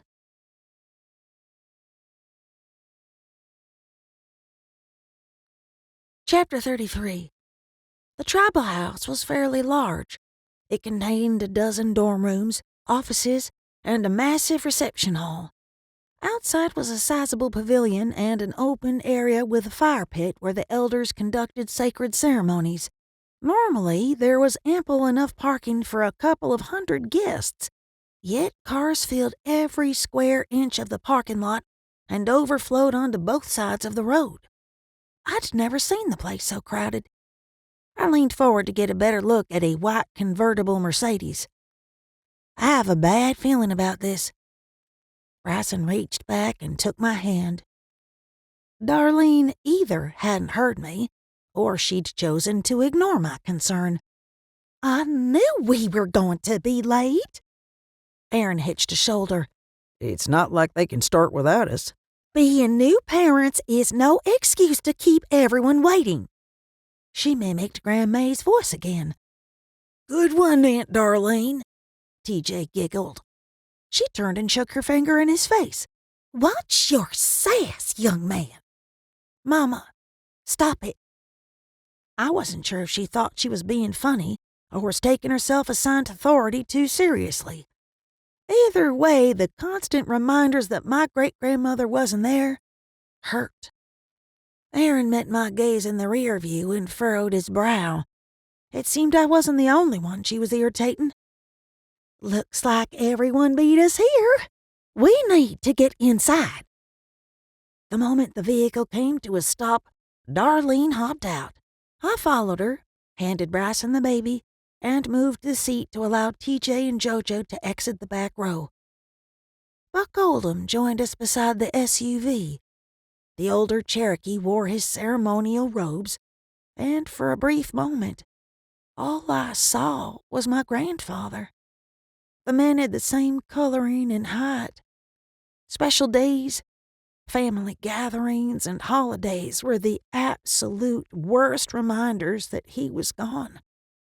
Until then, the only way I'd managed to survive them was Grandma's constant presence. I couldn't imagine my life without her. Wouldn't imagine it. Buck's gruff voice pulled me back to the matter at hand. We'll start as soon as everyone is seated. You have quite the unusual crowd. I opened my mouth to ask about said crowd, but Darlene cut me off. Honestly, Tessa, get a move on. We have a ton of people waiting for the ceremony to end so they can eat. Glad to know they're only here for the food. I narrowed my eyes. She huffed and hurried TJ and JoJo inside. Aaron joined me. What's up with her? No idea. But if I had to guess, I'd say she invited all 407 cousins. I'll go see who's in there. Bryson looped his free arm with mine and guided me to the entrance. He'd drawn his magic to the surface and then some. It spilled out of him and engulfed me in its warm embrace. Something was wrong. More wrong than Darlene inviting every cousin on the planet. The second I lowered my shields, an unfamiliar magic hit me. It was strong, like walking into someone's secondhand smoke, only less smelly. Is that? Faye. He ground out the word. Darlene did this. My already frazzled nerves frayed into millions of tiny pieces. I would have marched in there and given her a piece of my mind, but what was the point? I couldn't put the milk back into the glass. Bryson nodded. When this is over, we're going to set some boundaries with that woman. She's crossed the line one too many times. I didn't envy Darlene. Walking through the door, I whispered, they could be here to see Quinn. Killian said Faye babies are rare. Maybe. He stopped long enough to meet my gaze. It's more than likely another test. The entire situation made me queasy. Let's call it off and go home. It's not that simple. Every medicine man on the East Coast is here to honor Chasiqua's great-grandson. Bryson sighed like a man choosing pistols or blades at dawn. I didn't want to duel at all. I wanted to wave the white flag and get the heck out of there. I don't give a damn about them. Our kids are here. I doubt anything will happen until after the ceremony. And if it does? My voice came out on the wrong side of hysterical. Bryson lifted my chin and stared into my eyes. Stay between Aaron and me. As soon as it's over, we'll slip out the back door." I nodded, but I didn't like it. Harris, the root doctor who'd helped us with the boo hag and taught Aaron to control his magic, strode toward us. "Had I known what sort of trouble was brewing, I would have hung around a little longer." Bryson shook Harris's hand. "Had we known, we might have gone to Georgia with you." The root doctor turned to me. "The skies are dark now, but the sun will return sooner than you think." I didn't have it in me to fake optimism. If you say so. "I'm here to help when you need me." Harris winked and walked back outside. I prayed he meant it. More so, I prayed he wouldn't vanish on me like Charlie and Gavin had. We walked inside Buck's office and found him standing with a handful of tribal elders. The men had their heads together, but stopped talking when Bryson and I approached. No one smiled or acknowledged our presence.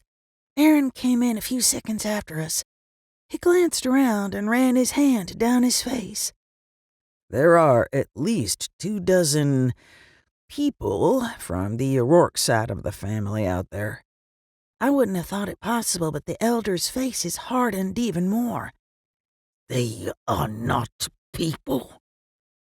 Buck spoke with such hatred, I turned my upper body from him to shield Quinn. "Some of them are family." Aaron took a step away from him. "I don't care what they are or who they're related to. Those things are not welcome here." His tone caused a familiar pit to form in my stomach. The same black hole of rage that opened every time someone told a Native American joke or treated the brown-skinned members of my family different. Aaron squared his shoulders. "And why exactly is that?" Buck rounded on him. "A member of this tribe was murdered on this land by a magic user." I stepped closer to Buck and the other elders. I apologize. We had no idea they were going to show up here today, but that doesn't excuse bigotry. Ignoring me altogether, he glared at Bryson. "I ordered you to tell me if anything else happened with the Fae." Bryson said, "I don't take orders. You are here on this land because I invited you to help Chisequa's granddaughter learn to control her magic." His expression told me exactly what he thought of the job Bryson had done. Bryson balled his hands and took a step forward, but stopped, drew a deep breath, and exhaled slowly. "We suspect the Fae had something to do with the animal attacks, but have good reason to believe Wyatt and the others are alive." One of the elders in the room gasped. The other glared. Buck turned an unhealthy shade of red. "What makes you think that?" Bryson didn't as much as flinch at the shouting.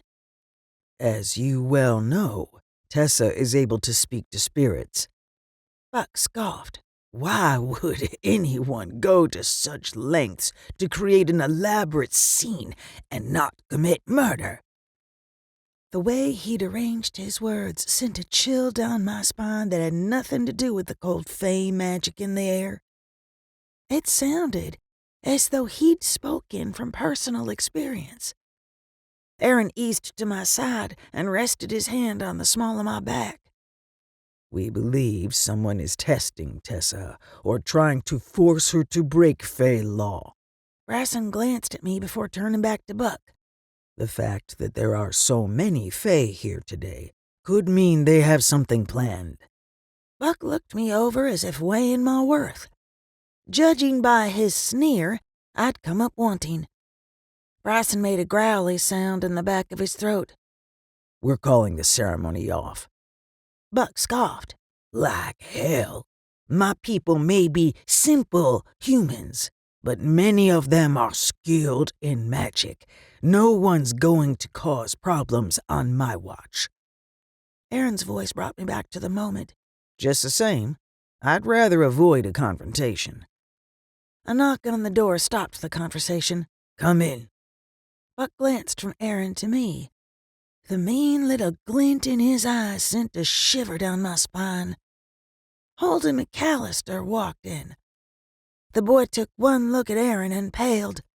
The, cook sent me to tell you, the food is ready. Thank you, Holden. Buck motioned to us. You know Jolene's parents from church. Why don't you say hello?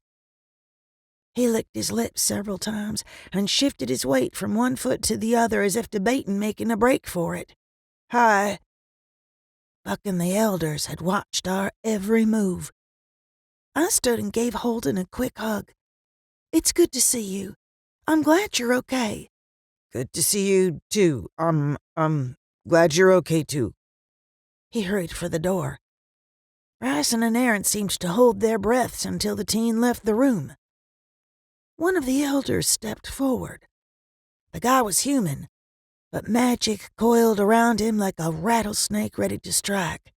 We should give them time to discuss what they wish to do about the naming ceremony in private. I had a feeling what he really meant was he had something to say that he didn't want us to hear.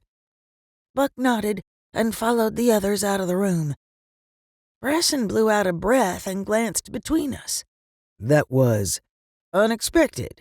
Aaron frowned. Was that a test? I believe so.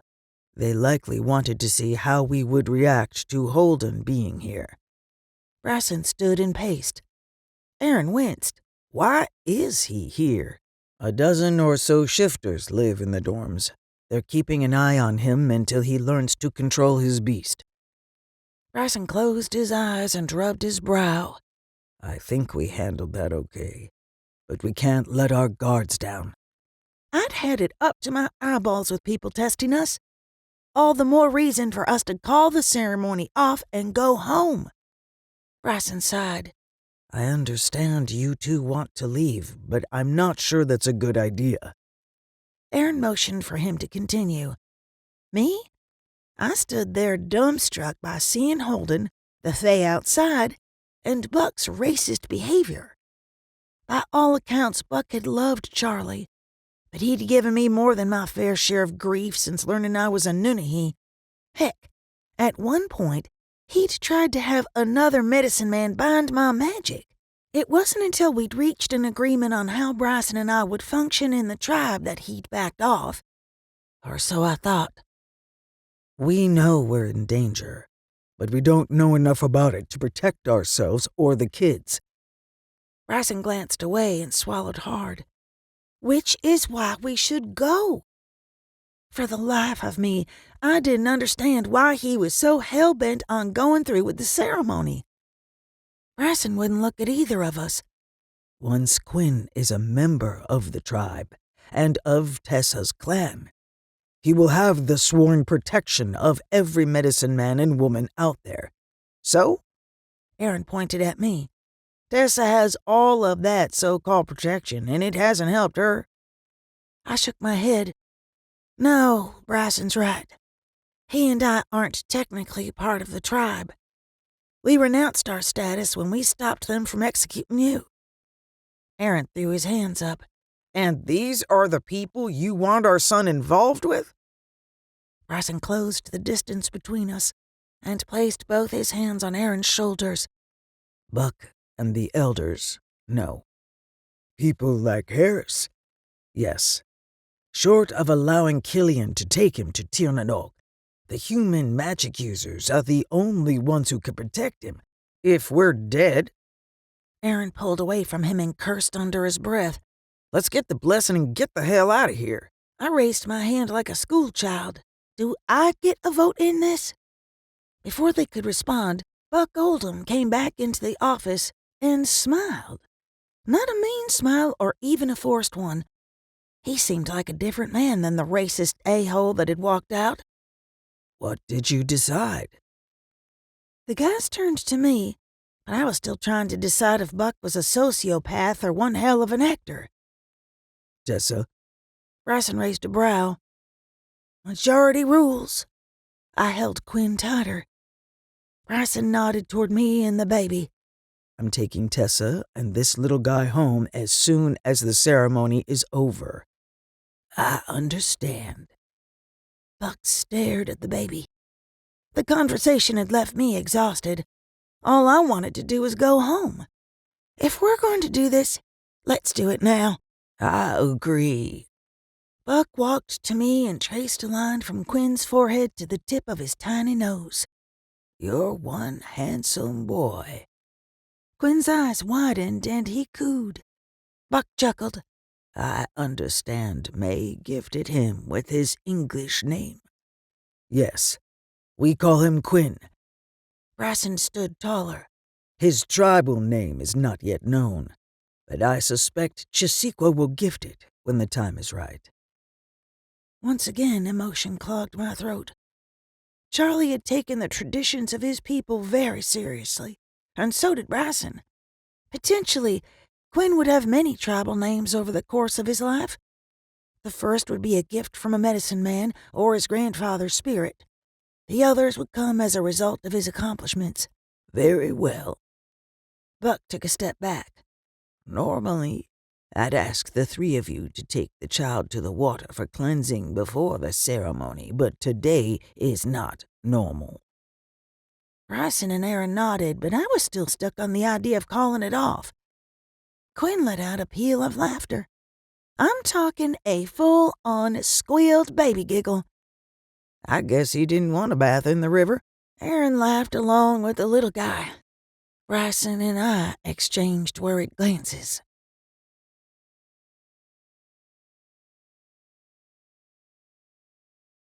Chapter 34. Aaron, Bryson, and I followed Buck out the double doors that led to the ceremonial gathering place. The second my eyes adjusted to the sunlight, my stomach fell to the floor and tried to crawl away. We had a crowd, all right. A crowd whose collective energy threatened to choke off the oxygen to the ceremonial fire. Humans on the right, Faye on the left, both sides armed with magic. I felt like the bride at a Hatfield and McCoy wedding. Sandwiched between Aaron and Bryson, I made my way down the long path toward the redwood altar. My men seemed almost as tense as I was, but the baby hadn't stopped squealing and giggling since we'd stepped outside. I brought Quinn to my shoulder and kept my eyes straight ahead, or tried to. The Fae in attendance were hard to ignore. Each was more beautiful than the last. The tension in my shoulders seeped away with each step. I highly doubted any of the Fae were there to hurt us. Then it hit me. I'd experienced the same sensation at Graham May's when I'd gotten in the way of Teague's magic. They're projecting calm. But why? I turned to tell Bryson, but stopped when I caught sight of Killian. My brother met my gaze and frowned. Hard. I thought he was upset with me until he gave the woman standing beside him side-eye and shook his head a fraction of an inch. I glanced at the female. She looked a lot like the woman who'd accompanied Killian to church, but that woman had been pretty. The woman watching my son was... what? A single word lodged in my brain. Regal. I didn't need introductions to know I was staring at Creva, Queen of the East She. Everything about the raven-haired woman was classy, from her perfectly arranged curls to the tailored fit of her black silk pantsuit. Quinn turned his head toward her and lifted his entire upper body. I'd been so distracted by the Queen I almost lost my grip on him. The rush of adrenaline at nearly dropping my child in front of an audience left my heart racing. Bryson stopped walking and whispered, "Everything okay?" "I'm not sure." I smiled, although it probably looked more manic than reassuring. The magic in the air, it has a calming effect. Not on me, he half whispered and half growled. I wasn't sure he was right. Any other time, Bryson would have whisked us away at the first whiff of trouble, but he'd marched us into the middle of it. By the time we laid Quinn on the redwood altar, Buck looked like he could spit fire. I took Bryson's hand and wished I hadn't. The man was a ball of magic and tension. He gave me a tight smile without taking his eyes off the baby. Maybe the fey magic wasn't working on him as much as I thought. Quinn, great-grandson of Chesequa. Buck dipped his finger in a fragrant mixture of green goo and smeared the mess on the baby's tummy. I see you, and welcome you among my people.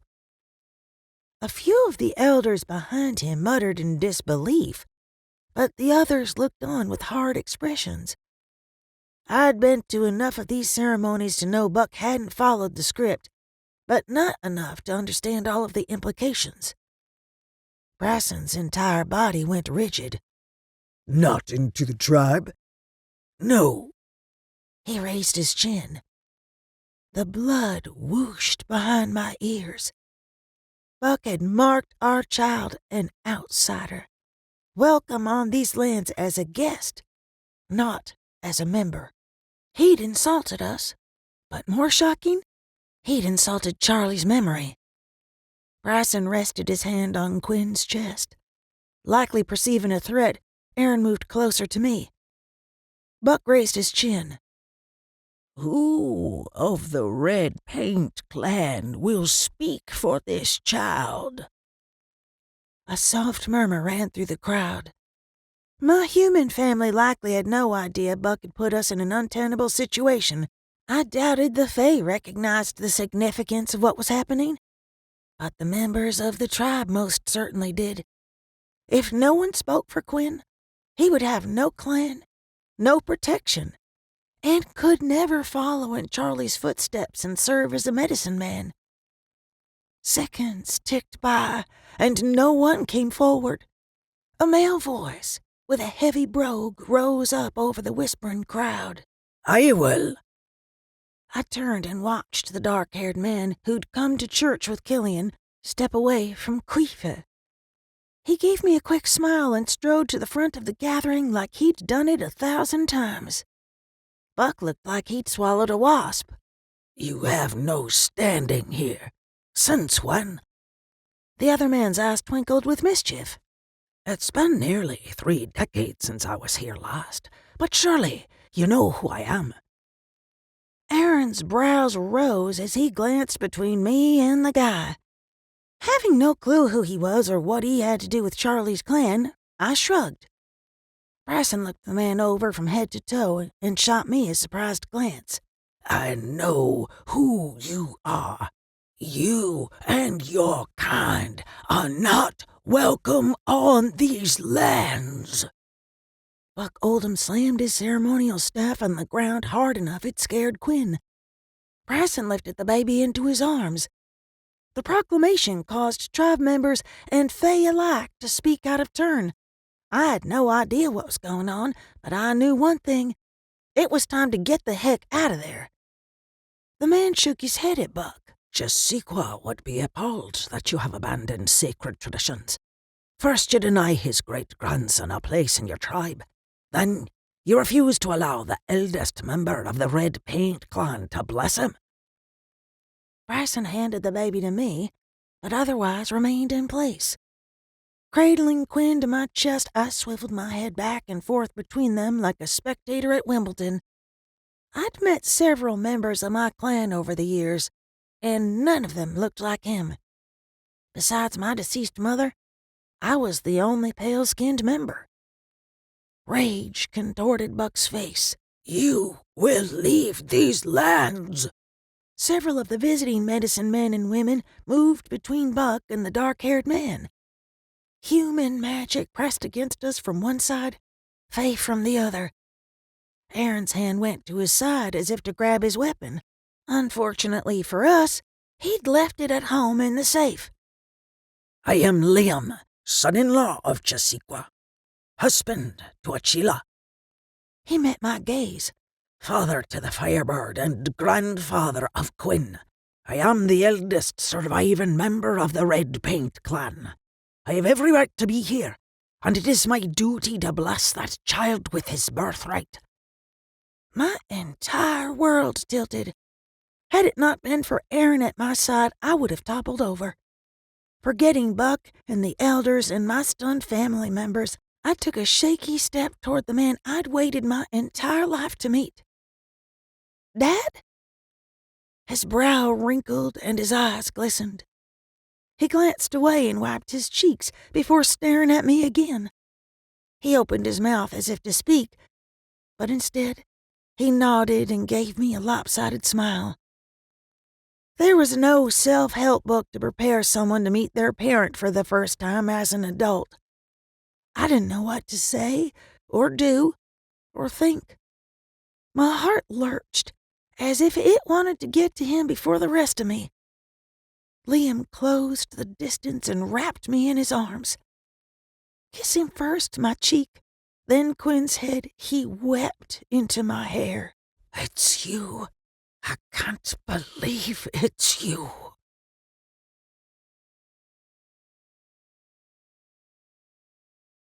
Chapter 35. Liam pulled back, glanced around, and hugged me again. This time he put his lips close to my ear and exhaled. Whatever happens today, no magic. Darlene tugged on my sleeve. Tessa, we should go. I glanced from her to the commotion going on around us. Buck's people were shouting at the Fae. The Fae were doing their best to ignore them, but the magic in the air had taken on an oppressive quality that left me breathless. She was right. The crap was about to hit the industrial-sized fan, and no one was getting out clean. Aaron hurried to my side and offered Liam his hand. I'm Aaron, Tessa's husband. It's a pleasure to meet you, sir, but I need to get my family out of here. My father's expression softened. I would expect nothing less. Aaron wrapped his arm around my mother. Let's get you and Quinn to the SUV. He spoke in a calm tone, but the wrinkles around his eyes told me he was worried. I glanced around for my other hubby. Where's Bryson? He's looking for Jolene and TJ. What do you mean, looking for them? Since learning about my father, I'd dreamed of the day I could introduce him to my family. I'd never imagined it would be in the middle of a nightmare. Aaron lowered his voice. We're not sure. They were right there. Darlene turned and pointed to 2 empty chairs. Patting Quinn's bottom, I scanned the crowd for the kids. They're probably hiding under the dessert table eating brownies. Please, God, let them be stealing sweets. Quiva joined us. Trailing her hand down my father's arm, she said, Liam, we must be off. Of course. He didn't pull away from her. If anything, he leaned into her touch. Tessa, it was an absolute pleasure to meet you. I hope we can see each other again under less stressful circumstances. I blinked to restart my brain. You're leaving? Quiva dipped her chin and gave me a shy smile.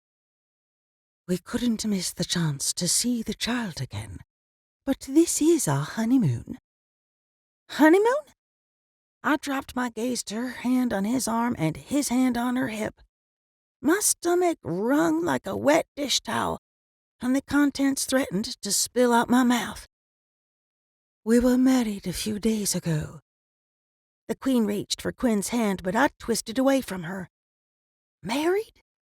What the heck? What happened to 100 years of Fae slave? It was a private ceremony. Liam smiled, but something told me he didn't mean it. But we are planning a larger celebration in a few weeks. I'd be honored if you and your family were there. Of course she will be there. Laughing softly, Quiva patted his chest.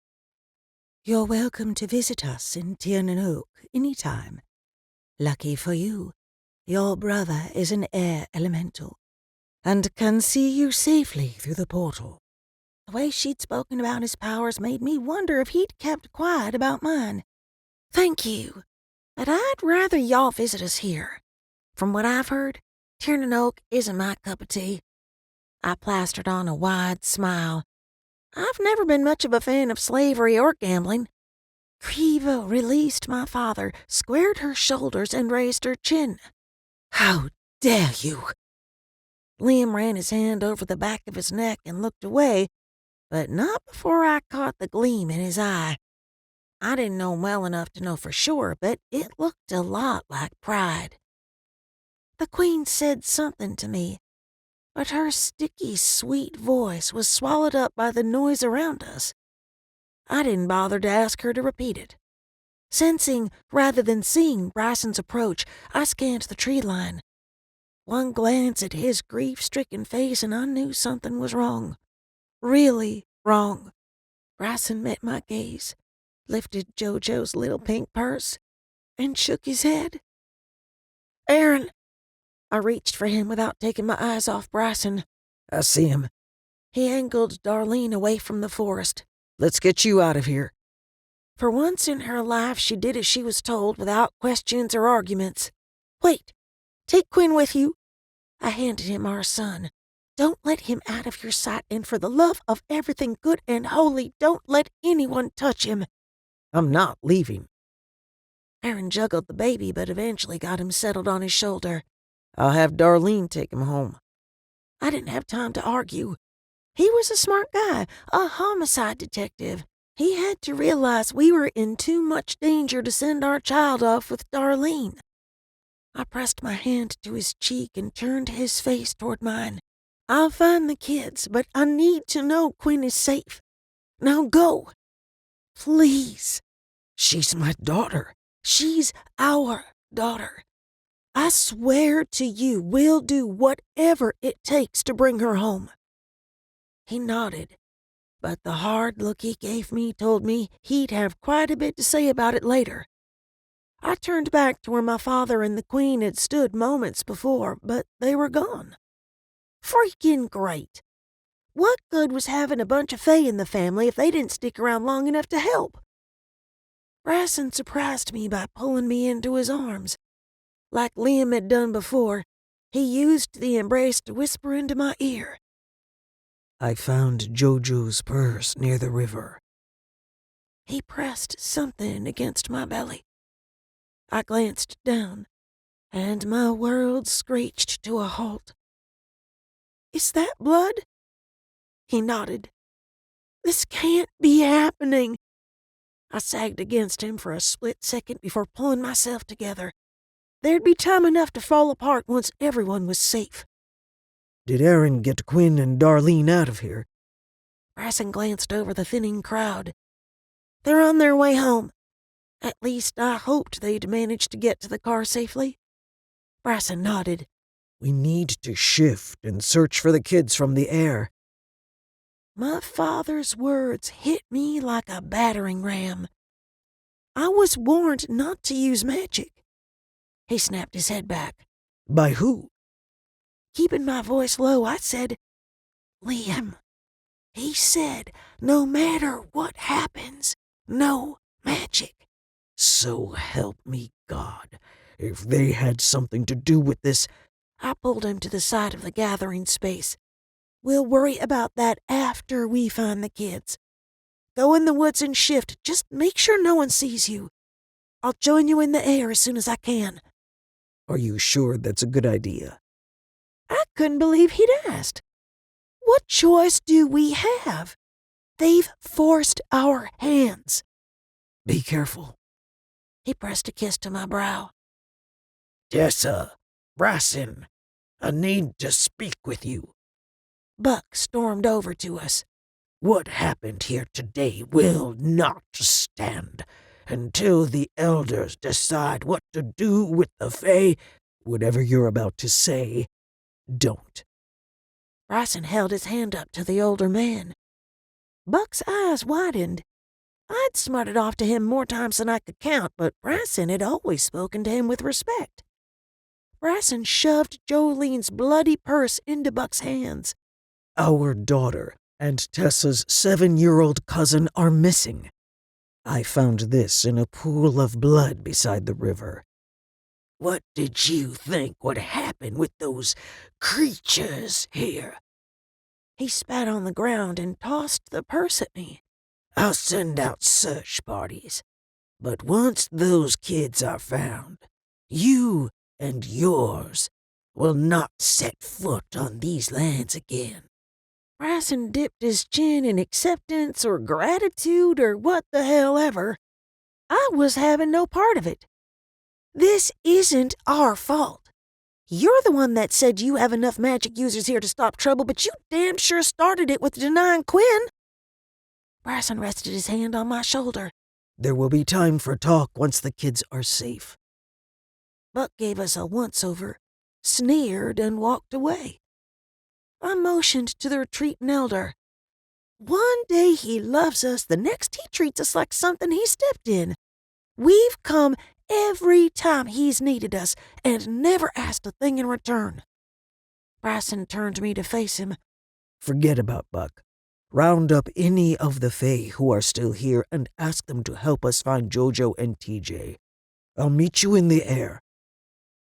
I watched him disappear into the woods before heading back into what remained of the crowd. At first glance, it appeared the Fae had all gone. I told myself that they'd left with the Queen, that they didn't know children were missing. But I sucked at lying, even to myself. Lost in thought, I jogged down the path leading to the river. With any luck, Buck was still pissing vinegar about the Fae and hadn't gotten around to sending out the search parties. If I hurried, I could stash my clothes and shift before anyone else made it to the water.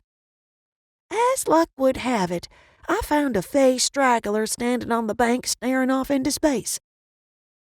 "I'm surprised you're still here." Killian glanced back at me and sighed. "I'm in no hurry to return to the palace." Part of me wanted to lay into him for not telling me about Liam and Quiva, but I had more important things to do. "Jolene and my little cousin are missing. Will you help me find them?" "They probably wandered off during the excitement back there. I'm sure they're fine." He shoved his hands into his pockets. His lack of concern ticked me off, but it made sense if he had something to do with their disappearance. "Did you do this? Are you the one behind all these freaking tests?" He held up his hands. "No, I didn't do this. I swear on our mother's spirit." "Did the Queen? Who's doing this to me and my family?" "I'm sorry." Killian raked his hands over his head. "I can't say. I'm so sorry." I swallowed my anger and my pride. "Please, Killian, I'm begging you." The tears I'd held back since learning the kids were missing finally fell. "Bryson found Jojo's bloody purse near here, and there was a murder not far away. Please, I have to find them." He hung his head. "We aren't permitted to use magic around humans." "That's crap! Every Fae here was loaded with it." Nodding, he said, "Because we were trying to prevent a scene. How did you and your men not realize the humans in the crowd wished you ill?" "You could sense their intentions?" The words fell out before I'd thought the better of them. Once again, he'd proven just how ignorant we were when it came to our magic. But he'd missed something important. If that's true, how did you miss the fact that Buck and half the elders were ready to toss you and the other Fae out of here? He gave me a less than patient smile. "Tessa, this is ridiculous. What you don't know is going to get you killed. It's time that you come to Tiernan Oak." I found myself at a loss for words and a loss for time. I needed to find the kids, not discuss my failings as a freaking fairy. I'm not going anywhere. My family is here. All Fae are welcome in Tiernan Oak. And there's the rub. I shook my head. Fae are welcome, but humans are not. Killian turned away. Family isn't just about sharing DNA. It's about love and history and acceptance, no matter what. That may not mean much to you, Killian or Rourke, but it's everything to me. I ducked behind a live oak and stripped. You don't understand. He followed me, but turned when he caught sight of my bare skin. Everything I've done is for you and your family. If that were true, you'd help me find the kids. Moving as quickly as possible, I hid my clothes. We have a saying around here: talk's cheap. He threw his head back and groaned. Things aren't always as they seem. I'd heard the same thing from Gavin, or from Charlie through Gavin, but I was sick to death of the games. How are two missing kids in a bloody purse not as they seem? Unless they aren't really in danger? Is that it? Do you know where they are? I can't say for certain. I wanted to scream or throw something or beat the truth out of my brother. Then tell me what you know or what you think or anything that can help me. He pinched the bridge of his nose. I can't, damn it. Right. Just like you couldn't tell me our father married the queen who was supposedly holding him hostage? I couldn't tell you what I didn't know and will never understand. Disgust thickened his voice. I almost felt sorry for him, but not quite. The only thing I'm worried about right now is finding Jojo and TJ. I'll take whatever punishment is coming to me, but dead or alive, I'm bringing them home where they belong. Storm clouds roiled overhead, and fat raindrops fell around us. Weird weather wasn't unusual in Florida, but that was the second time a storm had popped up out of nowhere when Killian was around. Knock it off with the rain. I waved at the sky. The clouds will make it harder to find the kids. Killian muttered under his breath and the rain slowed. I'm providing cover. Remember what I told you about exposing your magic to humans? I remembered all right. It was hard to forget when my newfound father had pretty much told me the same thing. I understood the reasoning behind the rule, but reasoning went out the window when children's lives were on the line. Voices carried from farther up the path. I had to make a decision. Trust him and search on foot, or use my magic and break Fey law. I chose the latter. Dropping my shields, I held my arms wide and let the firebird consume me. One moment I stood on two legs, the next I soared through the afternoon sky in a ball of fire. My vision sharpened until I could count the whiskers on a mouse from 10 stories up. Spectrums of colors I couldn't name danced before my eyes. Searching for any signs of the children, I flew over the area in ever-widening circles. Heat signatures of the people and creatures below drew my attention. Men shouted and pointed, but they weren't the ones I sought. The firebird mistook my heightened emotions for danger and wanted to roast them alive. My control faltered, and for a terrifying moment I worried the predator in me would take over. The only thing that stopped her and saved the men below was the unquestionable knowledge that Bryson was close. Though he was a good half-mile away, his magic drew me to him like a homing beacon. The firebird's natural instinct was to go to her mate. Her split focus allowed me to maintain control. I doubled back and flew over the muddy riverbank where I'd left Killian. A blast of magic sent shockwaves into the sky. The air currents around me shifted with such violence I had no hope of escape. As if caught in a rogue wave, I tumbled end over end through the air, not daring to stretch my wings for fear they'd snap. A millisecond later, a creature the size of an elephant blew past me and disappeared into the clouds. One word lodged in my brain: dragon.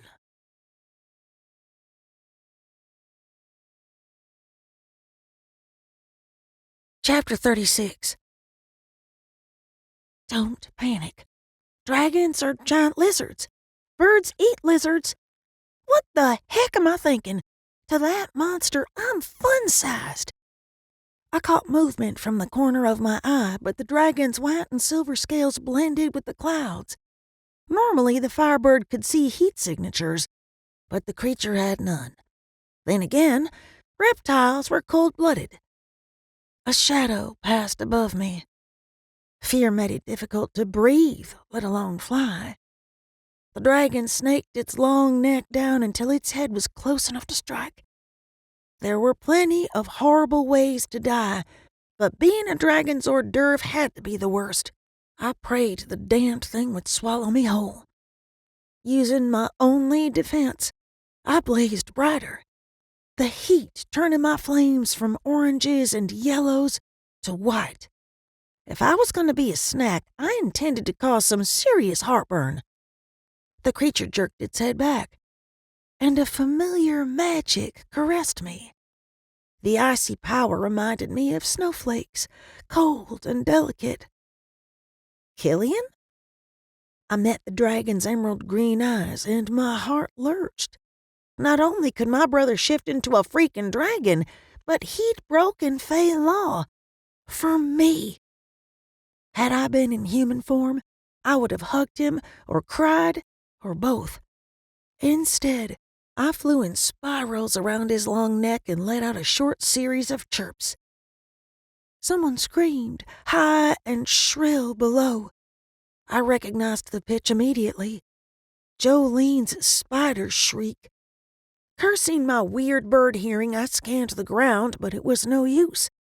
I couldn't make out lower tones enough to get a sense of where the sound was coming from.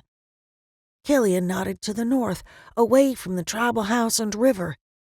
Message received. I dove below the clouds and headed in the direction he'd indicated. Jolene and TJ were down there somewhere. Bryson's magic brushed against mine. He was close. Maybe too close.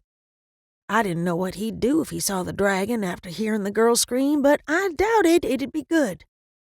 As if Killian had read my mind, he veered into a heavy cloud bank. Of course, just when I thought we were on the same wavelength, my brother let out a roar that shook the trees below. The great hawk cut through the sky like a bullet, far faster than a natural bird could fly. I had no way to warn him about Killian's spirit animal other than to calm my nerves and project a sense of peace. Easier said than done, given my situation. Killian dove toward the ground. Bryson screeched, tucked his wings, and barrel rolled after him. I followed, praying they'd recognize each other before one or the other did something I'd regret. A flash of light blinded me. At first, I thought I was under attack. It wasn't until another, smaller beam hit my eyes that I realized where the light was coming from. Mirrors. Dozens of tiny mirrors. Once again, fear robbed me of my innate ability to fly. Free falling, I struggled to regain control of my magic. Mere inches from the tops of the trees, I spread my wings in hopes of catching an updraft. Another roar filled the air, and a gust of frigid wind sent me soaring. The sensation was a bit like being fired out of an ice cannon, exhilarating with a heavy dose of oh shit. Below me, Killian and Bryson shouted, but I couldn't tell if they were going at each other or something else. The only thing I knew for certain was that I needed to get down there. Zigzagging my way through the branches, I tried to make sense of the scene. Killian looked on as Bryson crouched inside a charred circle. From my position, I couldn't tell what or who he was looking at. The moment my feet hit the ground, I shifted to human form and ran to them. Bryson stood with TJ's little, lifeless body in his arms. He turned, met my gaze, and pressed his lips into a tight line. "Oh, God, no!" I ran toward him, but Killian grabbed my arm before I reached my husband and the boy. Jerking me back, he turned me to face him. "The child is bespelled, but alive. We should leave him and find the girl." "Are you crazy? We can't leave him out here." I jerked free and hurried to Bryson. "Is he okay? Can we break the spell?" I believe so, but we shouldn't do it here. I'll take him back to the tribal house. His pained expression stole my breath. You two keep searching for Jojo. I brushed my fingertips over TJ's damp forehead and nodded. You'll need clothing. Killian's magic crackled around us. I looked at him for the first time since shifting and was surprised to find him wearing the suit he'd worn earlier. How did you... The weight of fabric on my skin stunned me speechless. I had no clue how Killian had conjured jeans, t-shirts, and boots out of thin air, but I wasn't about to complain. I motioned between us. You can just make stuff appear? Only if it already exists and I am familiar with it. Killian shrugged as if it were no big deal. It's much like choosing which mythical beast to shift into. Imagine it in your mind's eye and call it into reality. I had absolutely no idea what he was talking about. I'd never even considered I could shift into anything other than the Firebird. You had a choice? You could have picked something small and nondescript like a wasp, but you chose to turn into a freaking dragon the size of a rhino? What Tessa means is thank you. Bryson's shoulders sagged, but I doubted it had anything to do with my outburst. Once again, my brother had proven we were outclassed in the magic department. Killian's expression softened. Bryson, what I said about your magic. I was an ass. Your healing skills are extraordinary, and you're a better man than I can ever hope to be. I couldn't have asked for a better husband for my sister. Thank you.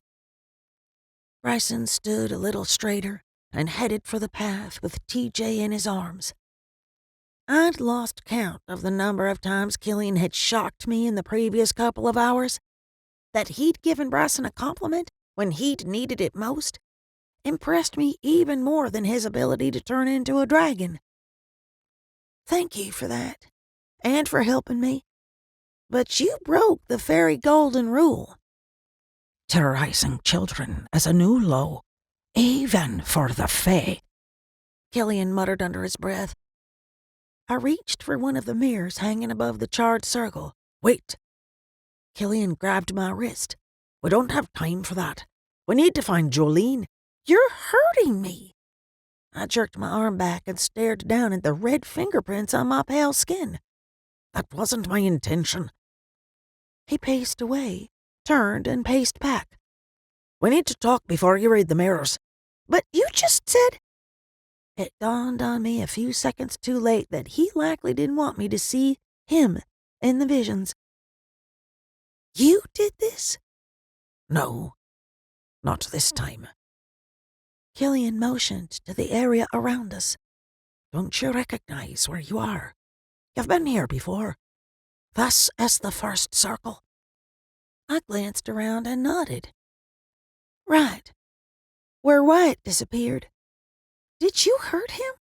No one was hurt. It was all manufactured. Killian hung his head. Wyatt's been having the time of his life in Miami. When the time comes, he'll wake up in this forest with no memory of what happened to him. I wanted to argue that losing weeks of your life and waking up not knowing what happened to you was harmful, but I had too many questions and a missing girl to worry about first. Where's Stone and the other victims? Stone was never involved in this. He left Darlene because he's a jealous fool. Killian shook his head. After the first time and the mess with Wyatt, there were no victims. It was all Fae magic. You magicked a dead body? I couldn't believe the lengths he'd gone to, and for what? Killian hung his head. Yes, and for the record, I didn't think the children would see the remains. Yeah, well, you should have thought about that before you decided to fake a murder so close to my house. While I was glad Wyatt was on a vacation and Stone was out there somewhere finding himself, the entire situation ticked me off. How is it you can tell me this now, but couldn't before? I broke Fae law. Unlike you, I'm bound to the Queen. Or I was. He held his arms out wide. Now I'm an outlaw. Why now? Why would you put yourself in this situation? I hated everything he'd done to me and my family, but I still had hope that somewhere under the piles and piles of crap was the brother I'd always wanted. Something you said about family rang true for me. He cleared the emotion from his throat and scrubbed his hands over his face. Enough talk. We have to hurry. We have to find the girl before the Queen's men find me. Questions buzzed around in my head like bees in a hive, but I forced myself to focus. Where do we start? He motioned to the circle where we'd found TJ. Jolene should have been here, under the same spell as the boy. Jolene's been resistant to magic lately. As much as I wanted to let my guard down and trust him, I couldn't. Not yet. Maybe not ever. You said you didn't take her, but how do you know so much about this? I was ordered to take her from this circle to Tiernan Oak.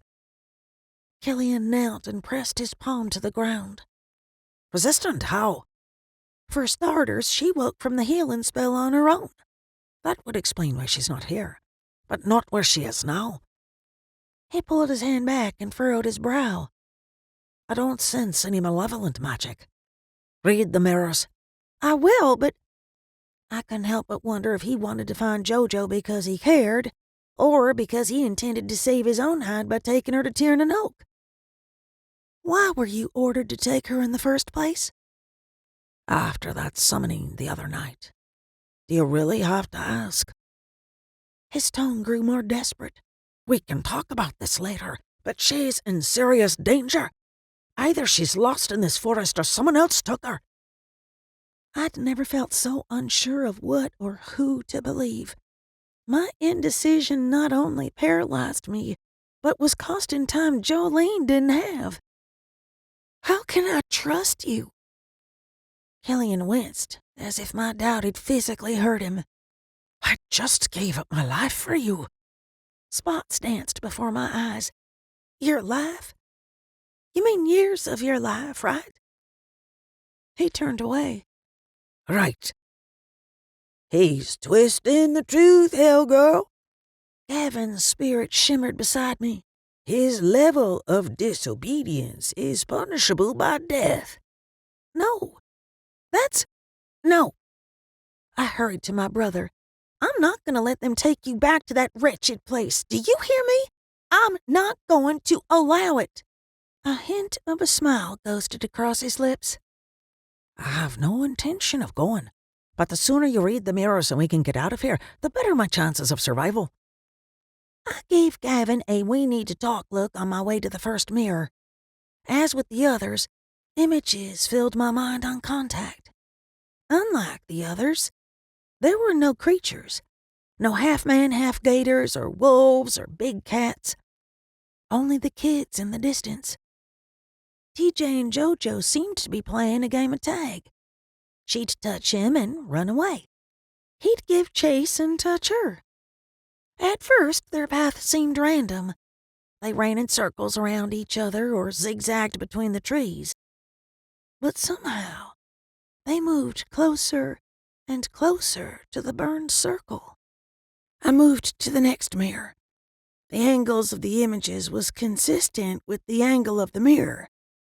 At times, the picture would shift to the sky or twirl and twist as if caught in the breeze. These don't seem staged. What do you mean, staged? Killian asked. The images from the other scenes were fake. I touched the third mirror and caught an odd ripple to the left of the children. Focusing my magic, I replayed the vision several times. I couldn't be sure, but my instinct told me the shifting energy was a fae. Fake? How? His voice rose. Evidently, my brother didn't know everything about the situation. Hold that thought. I saw something. I jogged to the far side of the circle and tried another mirror. As with the first three, the images were natural. They came to me as if I were standing near the tree watching the kids play. And then I saw them. 2 ripples, one on either side of the kids. Each time JoJo ran close to the strange energy, she'd dart back in the other direction. I see shimmers near the kids, They look like ripples in water flowing over a stone. I moved to the next mirror. They're Fae guiding the kids to the circle. Keep watching. We need to know what happened after they fell asleep. I touched the next mirror and focused on the moment the children reached the circle. TJ collapsed instantly. A few feet behind him, JoJo threw her head back and laughed like she thought he was still playing. She ran into the circle and froze. Eyes wide, she glanced around her, not at TJ. She lurched forward as if pushed or startled by a touch. A split second later, she fell unconscious. I continued to read the images, but nothing changed. The only movement came from the light breeze. Hurry, someone's coming, Killian whispered, but there was no mistaking the urgency in his voice. It's Bryson. I can sense his magic. I reached for another mirror. Killian made a comment about mates and love and our father's sham of a marriage. I tuned him out and concentrated on the mirror. Pulsing a hint of magic into the glass, I imagined pushing a fast-forward button. In the vision, Jolene bolted upright. She glanced down at herself, and her mouth fell open. I couldn't hear her, but it looked like she'd screamed. The girl jumped to her feet and swatted her arms and legs. She woke up and screamed because there were insects on her. Continuing to read the mirror, I watched in horror as Jolene tried to wake TJ. She cried out, glanced around, and lunged toward the forest. And the breeze caught the mirror. When it settled, she was gone. My heart lurched as if to chase her. I released the mirror and turned in a half circle, searching for any indication of the direction she'd gone. The pine trees all looked the same. No leaves to tear off, no branches to break. Nothing. What did you see? Killian asked. She ran. She woke up and ran, but I can't tell which direction. Unsure what to do, I split my attention between Killian and Bryson jogging toward us. Gavin whispered, Read another mirror. Right. I hurried to the mirrors closest to the trees, but Bryson stopped me. He took me by the shoulders. The SUV is still in the parking lot, but there's no sign of... No! I jerked away from him. No, please, I can't. Bryson pulled me into an embrace. I'm sorry. They're all missing.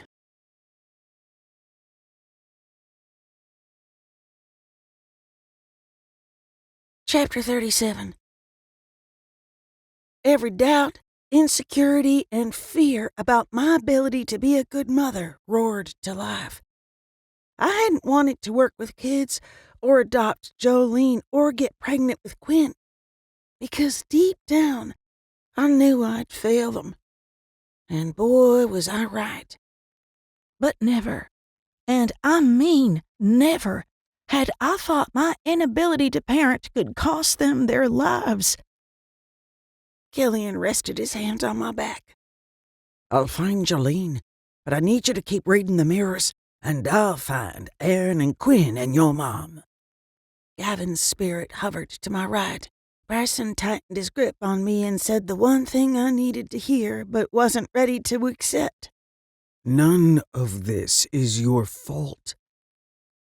Easing away from Bryson, I grabbed the mirror hard enough to crack the glass. Pain bloomed in my palm, but I didn't care. The vision hit me like a semi-truck on rocket fuel.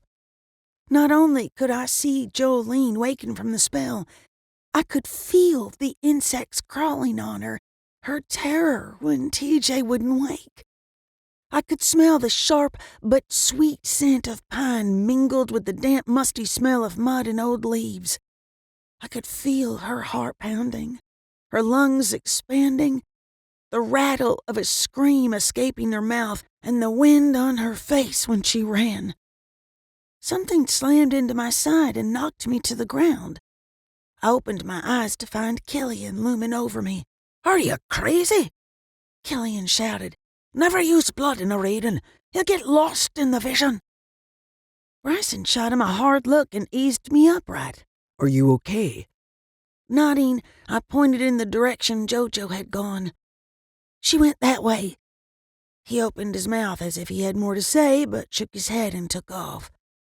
A heartbeat later, a wave of magic crashed over us, followed by the whooshing air beneath massive wings. Bit by bit, my brain made the transition from the vision to reality. I stared at Bryson, trying to remember why I'd been surprised to see him. "Where's TJ?" "He's safe with Harris." He brushed my hair from my face. "Are you sure you're okay?" "I'm getting there." I turned to Gavin. "Where have you been?" "Stuck on the other side until you learned the truth. If I had slipped up and said any more, the entire bet would have been forfeit, and you would have been forced to go to Tin and Oak." "What bet?" Bryson swore under his breath. Gavin frowned. "That you'd break Fey law." "All of this is because of a bet?" Pushing myself to my feet, I shouted louder than I'd intended. Gavin's eyes bugged. "On that note, I'm going to find Aaron." "Not until you answer my questions." The spirit vanished. I can't believe this. I needed to punch someone, but Bryson was one of the few beings I didn't want to strangle. "When it comes to the Fae, nothing surprises me." Voices carried from somewhere to my left. Whoever they were close. Bryson's magic washed over me like a warm bath. "We need to go." He stood close enough that his breath tickled my cheek. "Now." "It's too late. We need to shift and get out of here." He pulled me to the far side of the oak tree. Pressing his lips to my ear, he whispered, "I'll distract them. Go, but don't light up." The voices came closer still. "I'm not leaving you." I took in my surroundings. Either I'd lost track of time during the blood reading, or he'd cast a spell to darken the area around us. "Damn it." Bryson pressed my back against the rough bark and covered me with his body. For the life of me, I would never understand why he insisted on using himself as my not-so-human shield. I was the one who could die and rise as the Firebird. Last time I checked, Bryson wasn't bulletproof. She called forth the Firebird at the first sign of trouble. The female laughed, but it did little to hide the exasperation in her voice, a voice I recognized instantly. "What the hell is Quiva doing here?" Bryson set his index finger on my lips. I nodded, but everything in me wanted to jump out from behind the tree and go 10 rounds with the prissy queen and whoever the hell was with her. Better yet, burn her toes off one at a time until she told me where Quinn and Aaron were. Male laughter filled the air. "Don't nitpick. Tessa didn't use magic in front of the humans. She passed the test." My heart thumped and came to a stop like a flat tire on a highway. I'd only spoken to him once, but I knew his voice. My dad was with the Queen. Worse still, he'd known about the tests. "You haven't won yet," Quiva chided him. "You are her biggest fan, and yet you conceded the changeling should be—" "The changeling is an anomaly." He went quiet for so long I worried he'd sensed us or Bryson's magic. "He's not part of the bet." "He's in on the bet?" I'd wanted a dad my entire life. Just my luck, I finally had one, and he turned out to be a monster. And Killian? He obviously knew about it. So much for the whole Faye don't lie routine.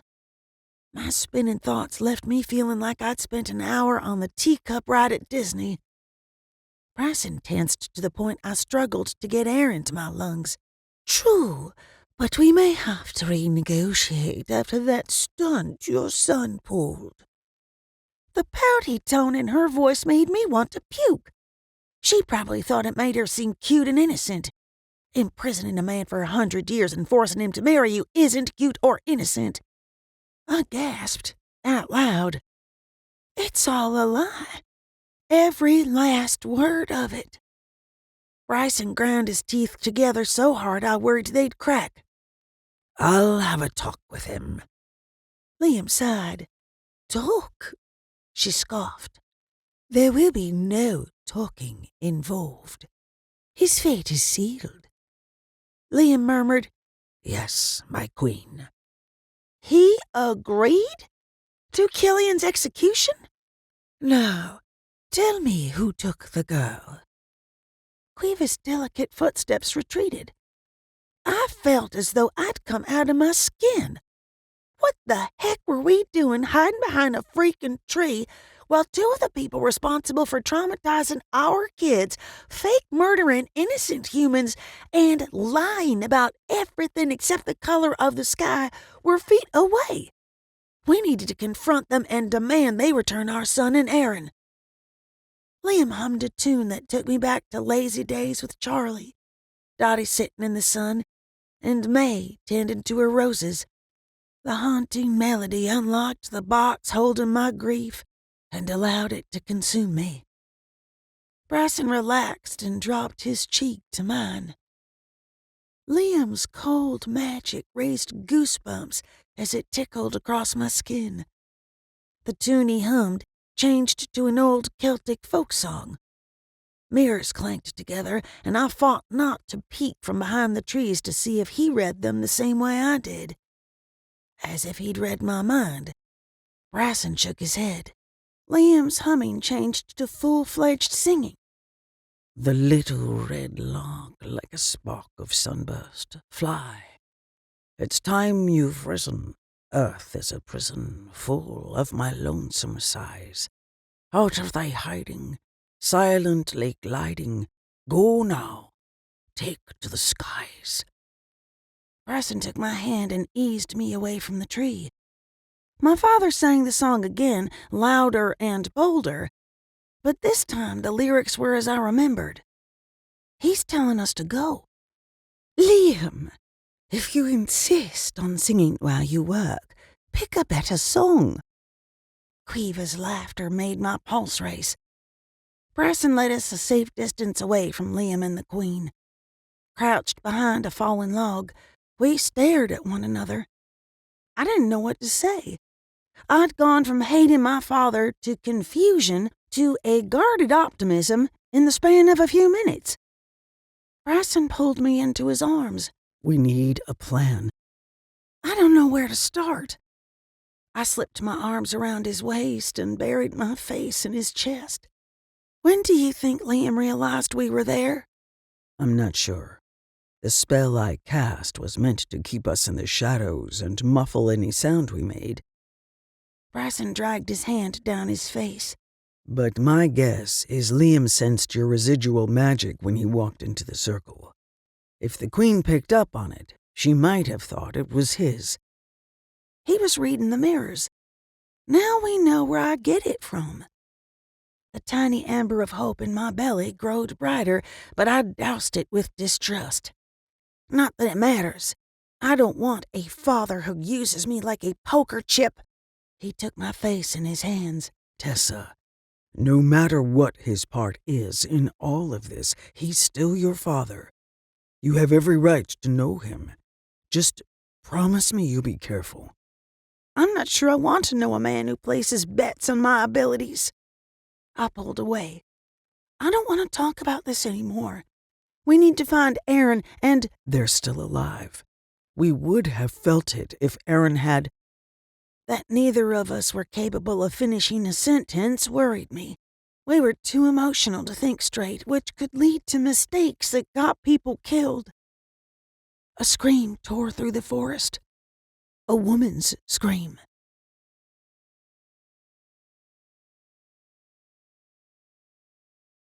Chapter 38. I shot to my feet, but Bryson grabbed my hand and pulled me back down. As far as we know, Quiva is the only woman out here. He searched my eyes as if asking a question so horrible he couldn't verbalize it. I cupped his cheek and brushed my lips across his. We wouldn't be us if we didn't help, even if it is my evil stepmother. Bryson gave me a quick nod. We're not running into this with guns blazing. We'll get close enough to see what's going on first. Don't you mean wings blazing? I winked and eased out from behind the fallen log. Following me, Bryson mumbled, "And JoJo says I tell dad jokes." Men shouting, followed by another gut-wrenching scream, came from the direction of the charred circle where we'd left Liam and Quiva. Careful to stay as concealed as possible, I picked up my pace. Cloyingly sweet fey magic, along with the coppery scent of blood, filled my nose and clung to the back of my throat. Bryson pushed past me and slipped behind the live oak where we'd hidden before. I moved beside him, crouched, and peeked around the tree. Quiva was on all fours, struggling to stand. Blood had soaked through her silk jacket and formed a puddle beneath her. 2 women and 3 men surrounded her. Their clothing marked them as medicine people, but their actions were the opposite. Her face twisted in agony, Quiva reached her hand out for help, or maybe to blast them with magic. The woman closest to the queen's head raised her hands and chanted a spell. Though I only caught every few words, there was no mistaking her intent. Without looking away, I whispered, "They're going to kill her." I need you to focus on the queen. Don't take your eyes off of her. Bryson slid his hand under my t-shirt and pressed his palm flat against my back. In the past, when he'd done this sort of thing, he pulled energy from me. This time, he pushed his power through my body. Quiva jolted, and a column of magic burst from her fingertips. The chanting woman collapsed, but so did Quiva. The other 4 magic users shouted and glanced at each other. Whatever Bryson had done seemed to have worked. They assumed the magic had come from the Fey Queen. The humans tightened their circle around the queen. Chanting in unison, they raised their hands toward the sky. Power rose in their palms. All they had to do was lower their arms and Quiva would be a goner. "Focus, Tessa," Bryson whispered. My heart raced, and I struggled to keep my gaze on the queen. She's unconscious. How can she? Bryson pushed another torrent of power through me. Once again, Quiva's body jolted, only this time our collective energy burst from her torso in an arc. 2 of the humans fell to the ground. One of the remaining men shouted, "It's not coming from her." Bryson whispered the same spell he'd used to conceal us from my father and the queen, but I doubted it would be strong enough to protect us from those actively searching for us. He pulled me to my feet and wrapped his big body around mine. "Don't move." An icy breeze ruffled the hair on the top of my head, and familiar magic encased me and Bryson. I had no idea if Killian had returned or if he'd been there all along, but I was happy for the help. Shouts came from the direction of the tribal house, along with howls. From the sound of it, there were a half-dozen wolves headed in our direction. Shadows were fine and dandy to trick human eyes, but they wouldn't do squat to obscure our sense. Bryson tightened his grip on me, but otherwise remained silent. The human who'd first caught on that we were helping the queen passed feet from us without as much as turning his head. A tugging sensation in my chest stole my breath. At first, I thought it was fear or a heart attack, but it came from outside my body. More confusing, it didn't feel like a spell or malevolent magic. I needed to alert Bryson, but I didn't dare move, let alone speak. The tugging grew stronger. A yearning, so deep and all-encompassing I could barely remain upright, filled me. I needed to go, to find the source of the what? The feeling? The person or object on the other end of the rope tied around my heart? My body moved before my brain caught up. Bryson's arms felt like a vice grip, hard and unyielding, and keeping me from doing what I knew in my soul I needed to do. To go. And then I heard it. The source of my need. Quinn's cries. Bryson whipped his head toward the sound, but otherwise remained still, holding me so tightly against the tree the bark cut into my skin. The baby's cries were high and shrill and devastating. These weren't hunger cries or even colic. These were the same as when Graham May had dropped him. He was terrified. Tears ran down my cheeks, and I thought my heart would explode if I couldn't hold him. More icy magic rained down on us, but did nothing to quell the war going on inside me. I know you're there. Show yourselves, Buck Oldham shouted from the clearing where Quiva had fallen. Oh, God. Oh, God. Oh, God. Droplets of water fell onto my face. Not water. Tears.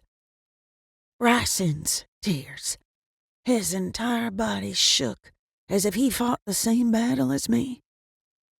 The sound of animals circling sent my already racing heart into palpitations.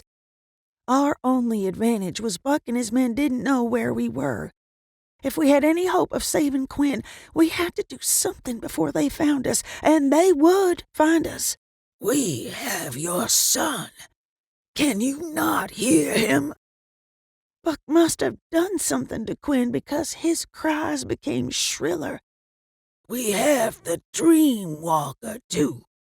Did you really think Holden didn't tell me what he did to him? Bryson sucked in a breath. Damn it. I whispered against his chest, I can't do this. I can't hide while Quinn is in pain or scared. Neither can I.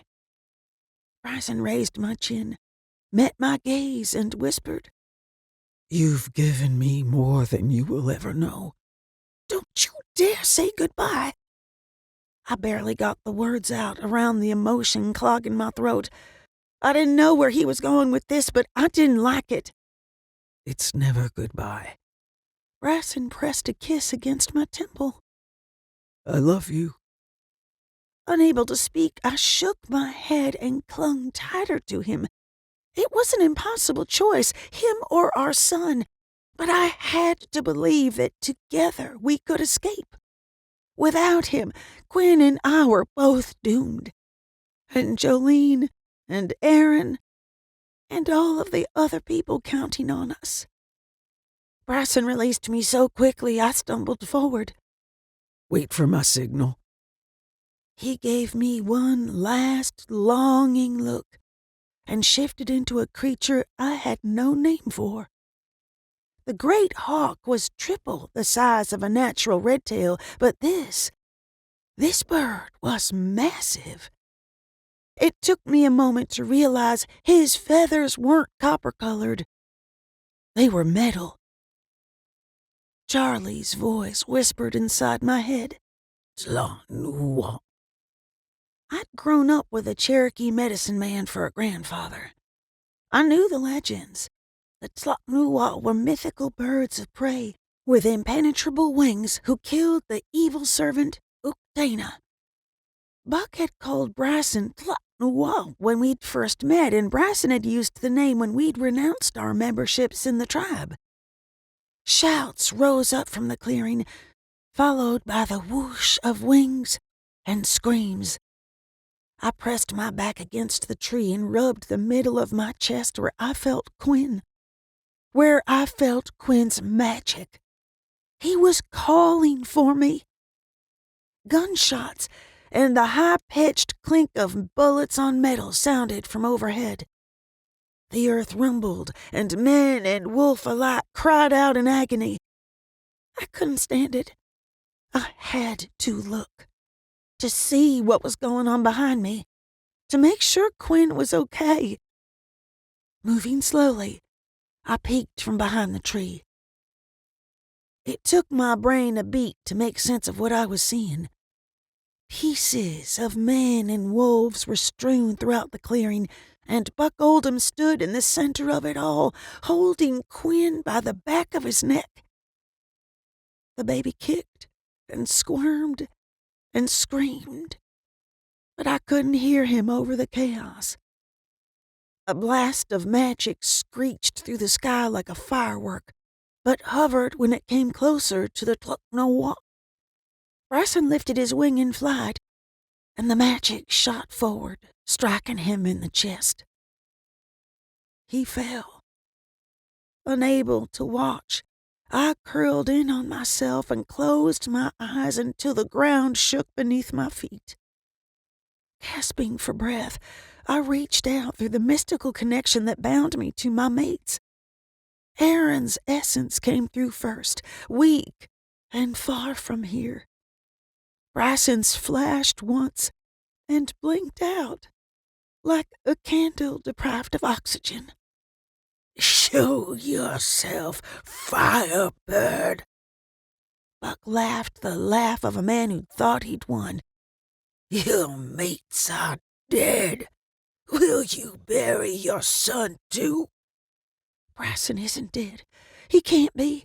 He wouldn't leave us. An anger rose up inside me, but it died as quickly as it had come. Please, God, no. Charlie, where are you? Sheila? Mom? Bryson would be here if he were gone. Please, tell me he isn't gone. A black hole opened in my chest and threatened to consume me. Tessa, my daughter, Things are not always as they seem. My mother's voice came to me on the breeze. You are never alone, little flame. Not always as they seem. I'd heard it over and over since this nightmare had begun, but I still couldn't quite understand how it applied to my current situation. Was she telling me Bryson was alive? That wasn't my child dangling from a madman's grasp? Was I imagining her freaking voice? Buck's taunting pulled me back to reality. You have until the count of 3 to show yourself, Tessa. I killed your mates. Do you think I'll hesitate to kill your son? Tired of hiding like a coward, I stepped out into the open. Here I am. What do you want, Buck? Quinn went quiet at the sound of my voice. At least I hoped he'd stop crying because he knew I was close and not. An evil smile stretched across Buck's face. Your life for the child's. How do I know you won't hurt him anyway? I couldn't bring myself to look at the bodies littering the ground. Not when one of them is Bryson. My knees threatened to buckle at the thought, but I had to be the strong one now. I had to stand on my own without Charlie or Bryson or Aaron or Graham May. Bring the woman. Buck nodded to someone to his left. Until that moment, I thought he was the only one left alive. How many others were hiding in the trees? Would he order one of them to kill me? Or would he do it himself? Magic trickled through the connection I shared with Bryson. He was alive, but I didn't dare look for him. Not when it could mean tipping Buck off. Is that his signal? One of the elders, who'd been in the office that morning, walked into the clearing dragging Darlene behind him. She turned her bruised and swollen face toward me and stumbled. I'd cycled through the stages of grief twice already, but this time I skipped straight to anger. There was no call for hurting an innocent baby and a defenseless middle-aged woman. You can have me after you let them go. Give the baby to his grandmother. Defy me, and you watch them both die. He gave Quinn a little shake. Quinn's screams ripped my heart from my chest, but all I could do for him was to convince Buck to hand him to Darlene. Holding my hands out at my sides, I said, I'll do what you want, once Quinn and Darlene are safe. Darlene fainted. So much for that idea. Do it. Buck drew a blade from his belt and held it to Quinn's tummy. A trickle of blood stained his little ceremonial gown. Be it the blood, good old-fashioned anger, or the sudden flare of magic between mine and Bryson's connection, I lost control of the Firebird.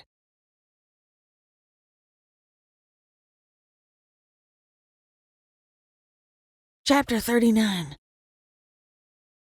The Firebird burst to life, but she wasn't alone. The moment my feet left the ground, a second flaming bird barreled into me. But rather than going on the attack, it locked its talons with mine and rolled us end over end across the grassy clearing. When it slowed, it released me, nodded toward the sky, and took flight. Confused, I followed.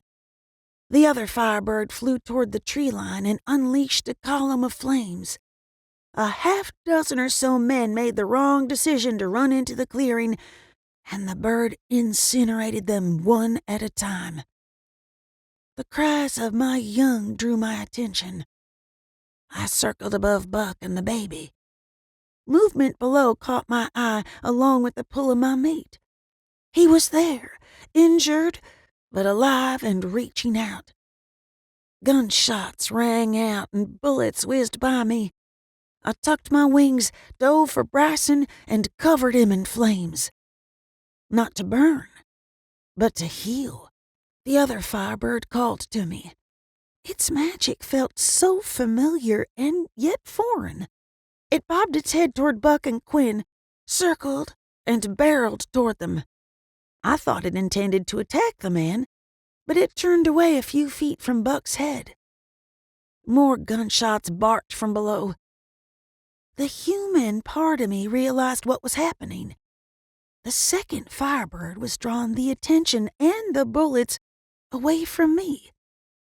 Shouting orders, Buck dropped the knife, but held Quinn tighter to his chest.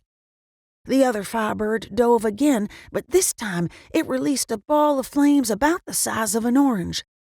The fireball grazed Buck's back, but missed the baby entirely. Screaming, Buck dropped to the ground and rolled to put out the fire. Seeing my chance, I dove for Quinn.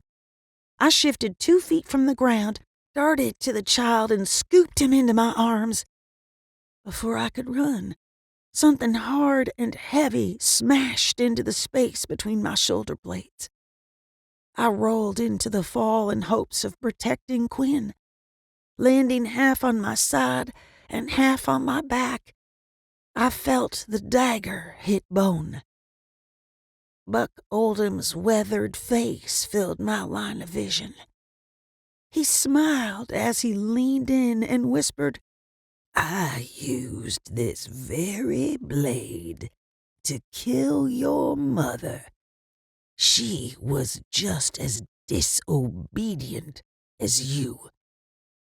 I didn't move, or blink, or take a breath. Buck had seen me go through this process once before. Heck, he and I had discussed it at length. He knew exactly what to expect.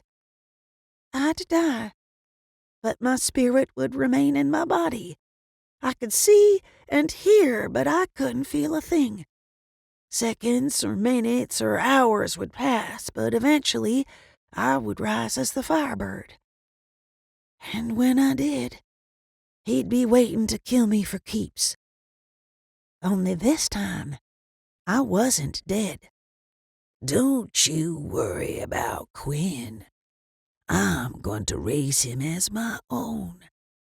He'll become what Bryson and Charlie were before you came along, loyal Nunahee slaves. He pulled Quinn from my arms. I bolted upright, slapped a hand on each side of his face, and shoved the heat of the Firebird into his flesh. The acrid odor of burning meat threatened to gag me, but I refused to let go. Buck Oldham was the worst kind of evil. He was the sort that lured you in with guidance and friendship and trust. I'd be damned if I allowed him to take another loved one from me or anyone else. This is for my mom and Charlie and for hurting my baby. Buck screamed and dropped Quinn the short distance to the ground. It killed me to leave my child there, but we would never be safe as long as Buck Oldham lived. Determined to make him pay for every lie, every betrayal, every ounce of heartache he'd caused, I pulled more fire magic into my palms. Slender female hands reached for Quinn. No! I turned, ready to fry her, and met Queevy's gaze. Please, let me heal him. She nodded down to the baby. It's okay, Tessa. It's over. Bryson eased me away from Buck. I stared at the charred bits of flesh and yuck on my palms and gasped. In the heat of the moment, I'd wanted nothing more than to kill the man, but the thought I might have succeeded left me horrified. Is he? Did I? He shook his head. No. Death is too good for him. Queeva spoke while smiling at the baby. He will spend the rest of his days in my dungeon.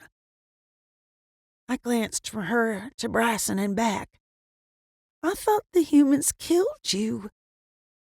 The Queen breathed out a sigh, and her magic swirled around us. But it wasn't her magic.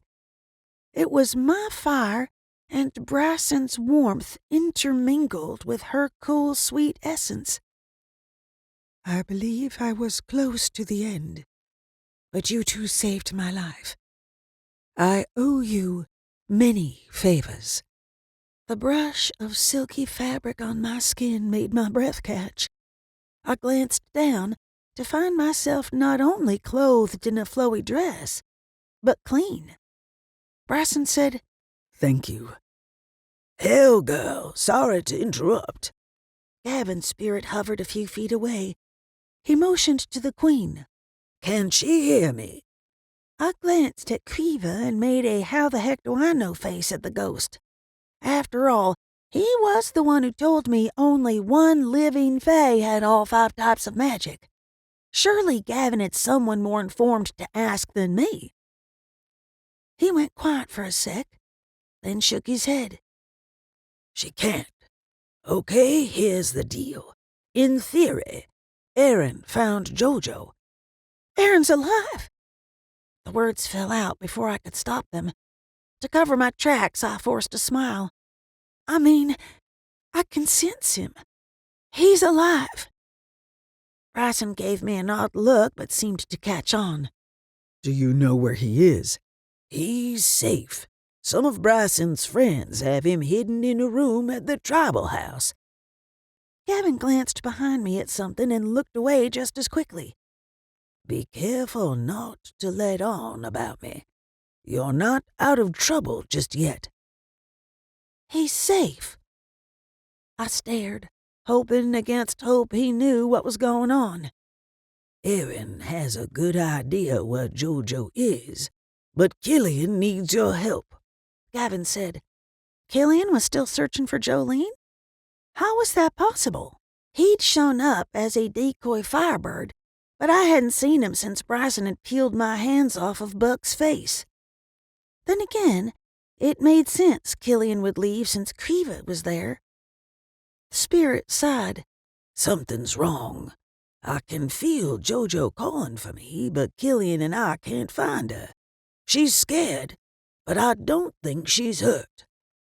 My poor battered heart couldn't take much more, and my bruised brain struggled to come up with a way to communicate with the spirit that wouldn't tip the queen off. I have to go to him. We have no idea what we'll face there. We should both go. Bryson stood and helped me to my feet. I'll summon reinforcements and someone to clean up this mess. Still holding Quinn, Kriva moved to my side. But surely you don't intend to take this sweet child with you while you search? I had no intention of leaving our son with the woman responsible for the mess we found ourselves in, but I couldn't kick her fey butt back to Tiernan Oak. I had to handle the situation carefully, and diplomacy was never my strong point. Tessa Marie! Darlene stumbled toward us like a drunk at closing time. My God, what happened here? Darlene tripped over a detached leg and fainted again.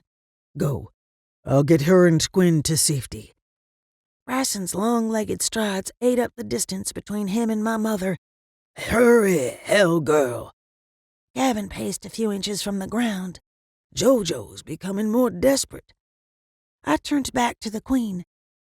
I'd like to call in one of the favors you owe me. She raised a perfectly shaped eyebrow. Promise me. Under no circumstances will you take Quinn to Tiernan Oak without my express permission.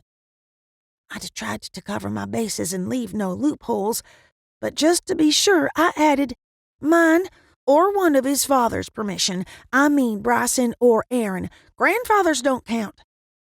Quiva winced and turned her head. I swear it. I didn't have time to sort out her reaction. Part of me wondered if I'd hurt her feelings, but I doubted that was possible. Find our girl, Tessa. Bryson gave me a heartbreaking smile. I loved that he trusted me to find Jojo, but the thought of disappointing him scared the dickens out of me. Rather than responding, I shifted into the Firebird and followed Gavin's spirit away from the clearing.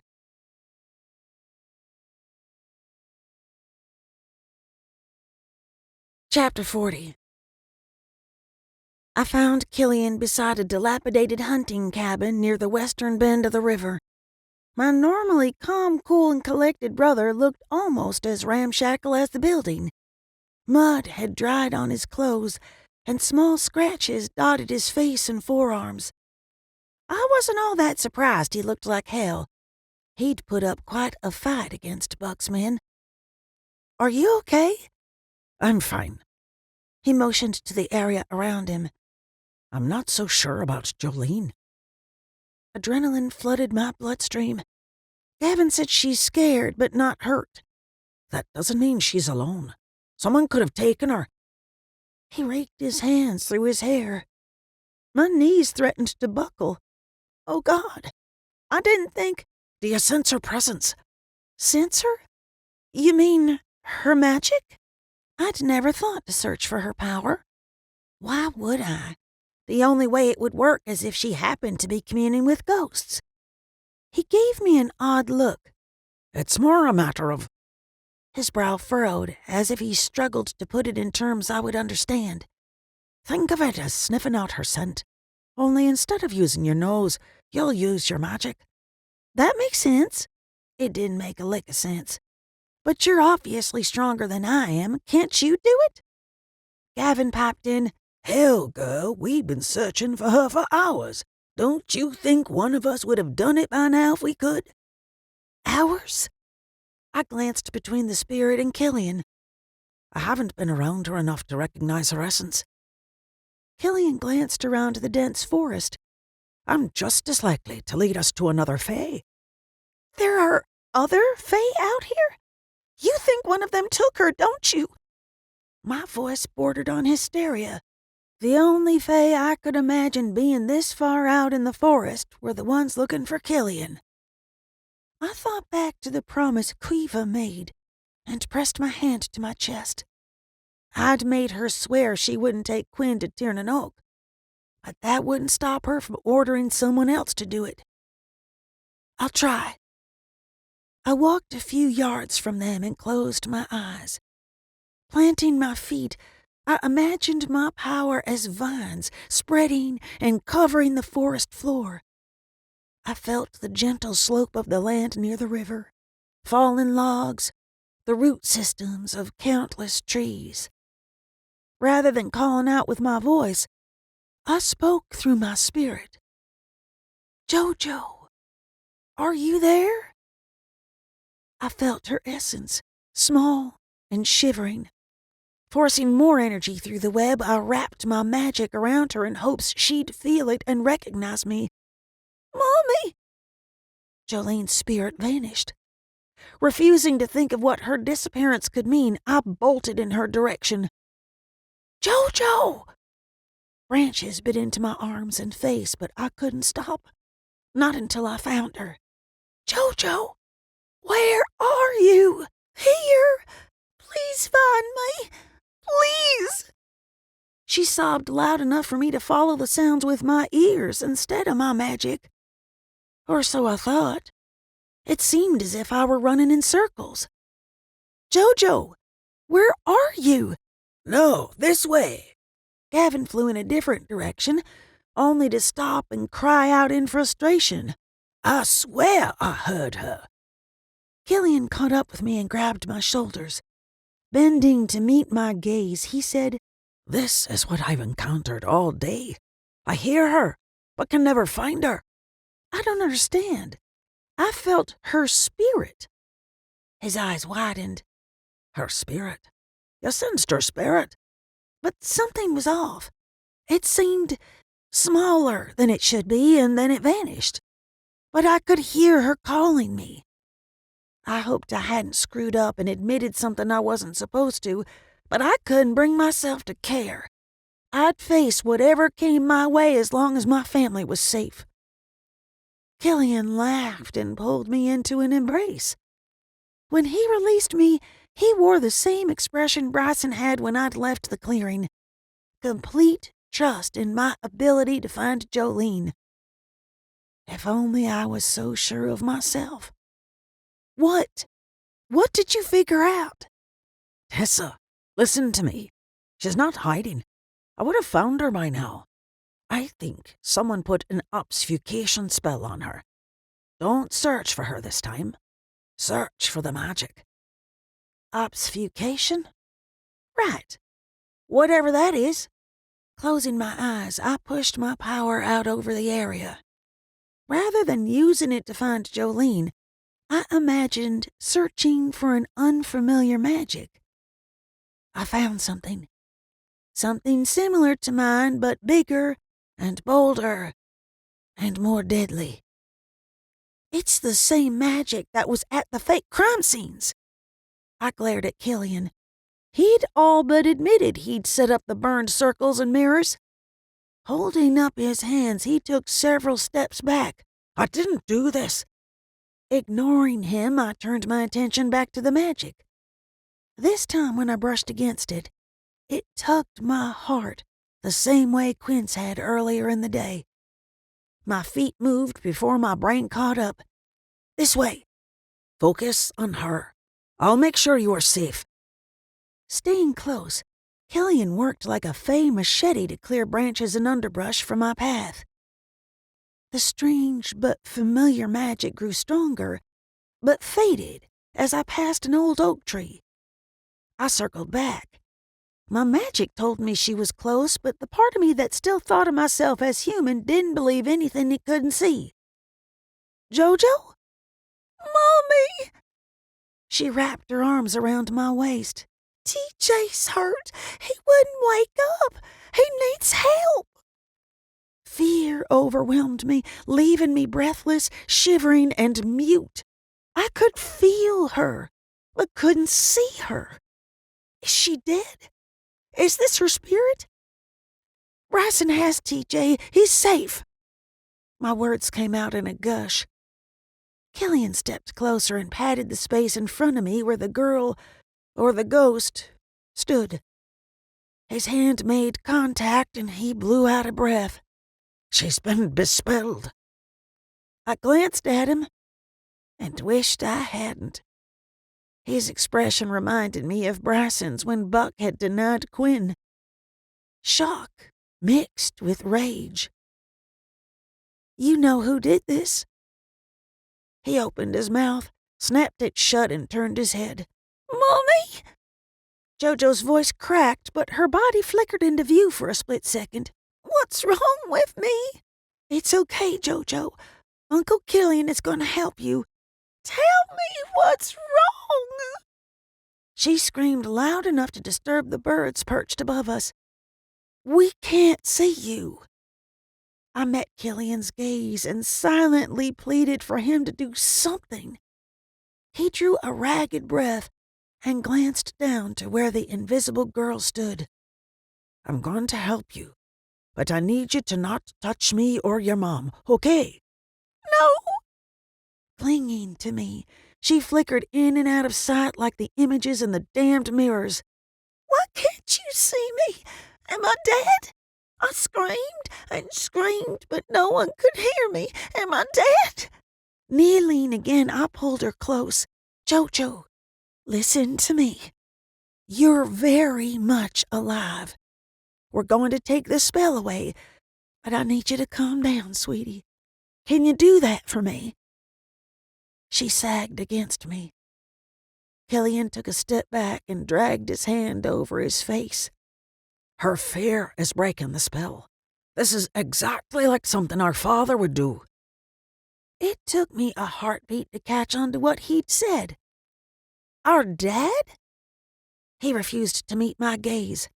I recognized his magic. Great. Whatever. I don't care who did this or why. Just how to break it. As far as I was concerned, I was way too old to need a daddy. I'd done just fine without one since birth. Killian motioned to the seemingly empty space in front of me. She stopped flickering since she's calmed down. I had an idea. A horrible, awful idea that would likely make Jolene hate me for the rest of her life. But if it worked, when it worked, I'd be able to see her sweet little glaring face. Kneeling to where I guessed was her eye level, I wrapped my arms around her.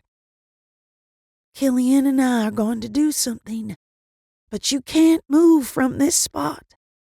I'm scared. She held tighter. I know, baby, but we're not going to leave you. I promise. It shattered me to lower my arms and take a step back. Don't move. Killian arched a brow. I leaned closer to him and lowered my voice. She has arachnophobia. His eyes widened, but he nodded. That could work. Jojo, no matter what, don't run away. My mind reeled with horrific what-ifs. What if she's invisible forever? What if she passes out or runs? What if we can't find her? Mom? Uncertainty thinned her voice. Killian waved his hand in her direction. Spiders, thousands of them, appeared out of thin air. They covered Jolene in a layer so thick they resembled a black, wiggling, fuzzy blanket wrapped around a girl.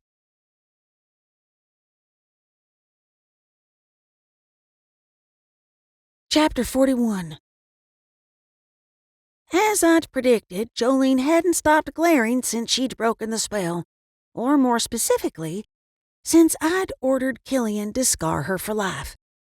The dirty looks I could handle. Heck, I could even deal with her giving me the silent treatment. What I couldn't handle were the questions still zinging around in my skull. Killian and I trudged through the river and made our way up the path to the tribal house. Each step closer to the building sent my pulse up a notch. I glanced at Gavin. I don't know what the spirit saw in my expression, but he sighed. Relax. It's safe. Buck and anyone who sided with him are either dead or on their way to a dungeon in Tiernan. The ceremonial space came into view, and Killian stopped walking.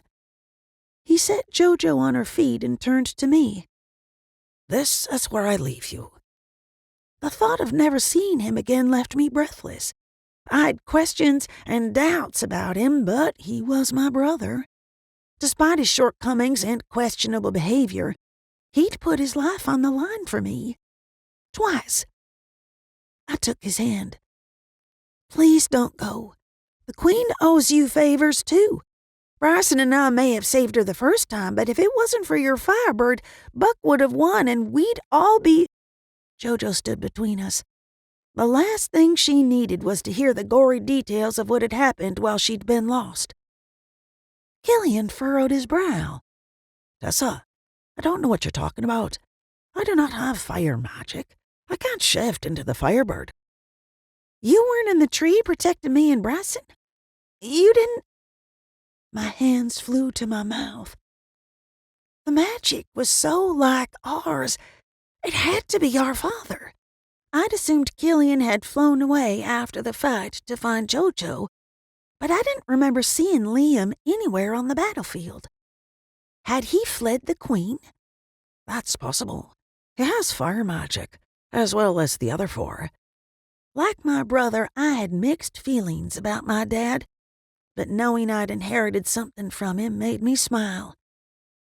Killian stared off into the distance. When he turned back, he knelt in front of Jojo. I'll see you again soon. I promise. Jolene threw her arms around him. Please stay. I don't have any uncles.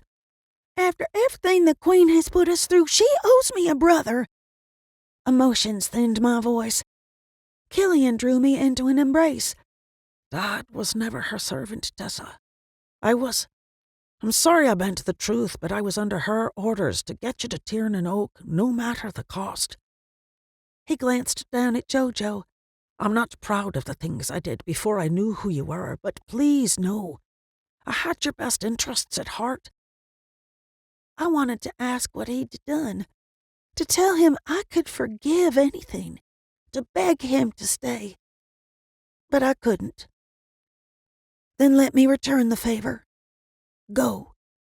I'd rather know you're free than keep you with me and risk your happiness. Remember, little sister, names have power. I'm a whisper away. He winked and vanished in a ball of light. Jolene sighed and took my hand. Everyone we love leaves us. Not everyone. I led her the rest of the way up the path. Aaron and Bryson sat on a bench near the ceremonial space. They turned, smiled, and met us halfway. The bruises on Aaron's face were awful, but I didn't notice a limp or other obvious injuries. Bryson swept Jojo into his arms. Holding her tight, he whispered, There's my brave girl. God, it's good to see you. Aaron drew me into an embrace. I choked back a sob and buried my face in his neck. Are you okay? I'm better now. As if afraid to let me go, he held me close long after Bryson took Jolene into the tribal house. Thank you for bringing her home. And for saving Quinn. We never would have found her if not for your dream walking. I eased back enough to meet his gaze. Is TJ here? Have you seen him? Is he okay? Aaron chuckled. Harris just brought him back. He's fine, but anxious to see you and Jojo. He's a rascal, but I'm glad he's ours. For now or forever. Now that things had settled and the adrenaline had worn off, I was exhausted. Can we go home now? A frown tugged the corners of his lips. We need to speak to Cleaver first, and Let's get it over with. I pulled away from him and took a few steps forward. Aaron stared as if he had something to say, but sighed and followed me. We joined Bryson and the Queen in a small conference room near Buck's office. The three of us on one side of the table, Cleaver and a fae I didn't know on the other. It reminded me of a scene from a movie where the wealthy couple meets to discuss a divorce. In a way, that's exactly what I intended to do. Get her out of our lives. Cleaver rested her forearms on the table and clasped her hands. I cannot thank you enough for saving my life. Bryson, Aaron, and I nodded, but otherwise remained silent. I owe you an explanation for the events that brought us to this point. She lowered her gaze and studied the table. I got the distinct impression she wasn't used to apologizing or answering for her actions, but I wanted her to do both. She drew a deep breath. I sent several fae here to find the person responsible for the tears in the veil. Aaron winced and leaned forward as if to speak. I put my hand on his thigh to stop him. Cleaver gave us a knowing look. It wasn't until they found the source of the tear that they discovered the website, and that you were Achilla and Liam's daughter. I'd never get used to hearing myself referred to by my parents' names. Though I hadn't spent time with my mother while she was alive, her spirit had always been there for me. As for Liam, I hoped to speak to him, to hear his side of the story, and perhaps to get to know him. To speed things along, I asked, Killian told me you ordered him to bring me to Tiernan Oak? Yes, but your father had other ideas. Her expression turned wistful, as if the memory was bittersweet. He believed in you even then. He bet me you could handle whatever I threw at you. That my dad had thought so highly of me made my stomach flutter. Bryson stood and paced. Including kidnapping our kids? The fae beside Cleaver tensed and pulled his magic to the surface, but she turned and shook her head at him. They have every right to know the truth. She met Bryson's gaze. The girl, Jolene, cast a very dangerous spell. My intention today was to bring her to Tiernan Oak. I thought I could solve two problems at once. Educate the girl, and give you three the incentive to follow her. I sat back to put some distance between us. What was the purpose of the invisibility spell Liam cast? Cleaver's eyes widened before she shook her head. I can't say why he chose to use an obscurification spell, but it was likely to keep her hidden until he could get her to safety. Your father has cheated since day one of this infernal bet. He went behind Killian and tampered with the visions in the mirrors. Aaron ran his hand over the back of his neck. No wonder the visions were so bizarre. He was trying to help. Yes. Well, there have been many mistakes during this ordeal, and we have all paid dearly. Cleaver stared at her hands. I apologize for that business with the wolf boy. Killian had no idea he was a shifter when he put the love spell on him. She motioned to Aaron. Or you were a dreamwalker. That was Killian? My voice rose in pitch and in volume. Bryson rested his hands on my shoulders, likely to keep me in the chair. I assume he was acting under your orders? Yes. I understand your anger. I should never have involved children. Your father was none too pleased with me when he found out. Cleaver dipped her chin, but not before I noticed the tears in her eyes. I'd heard enough, and wanted nothing more than to check in on Grandma at the hospital and go home. I think we're done here, but before we go, I'm going to cash in another of those favors you owe us." She raised a brow. "Yes, a couple, actually." I hesitated long enough to get the wording right. "I wish for you to give Killian a full pardon, and I wish for you to stop trying to force me, my men, and our children to go to Tiernan Oak." Quiva tapped her lips, glanced to the Fae beside her, and turned back to me. "Done, with one minor change. Killian will remain in this realm as your servant. You will need a way to travel back and forth to see to your duties." Duties? I didn't like the sound of that any more than I liked her treating Killian like my personal Uber driver. "Yes, I will not force you, but I hope you will agree to step into your father's shoes. As the first of the Leprechaun clan, you will be needed to attend Privy Council meetings, and I would like it very much if your children attended school in Tiernan Oak. You can commute, of course." I couldn't believe her. Sure, she was a queen, but the woman had some nerve. "I'll agree to keeping Killian here as a member of my family. After what you've put us through, I don't want anything to do with Faye. Besides, Liam should be in charge of the leprechauns." Quiva glanced between Bryson and Aaron. "She doesn't know he's gone." "Gone?"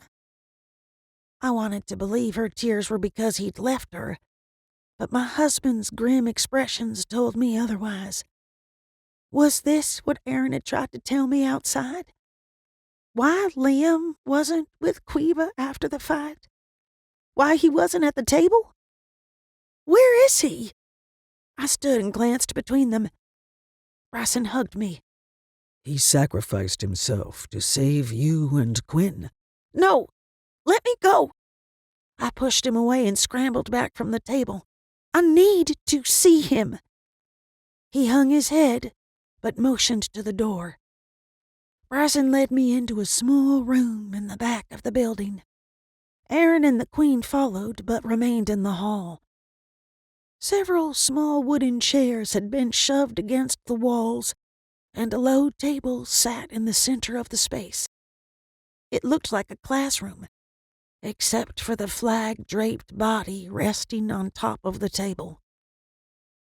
As if in a trance, I stepped forward and ran my fingertips over the silky fabric.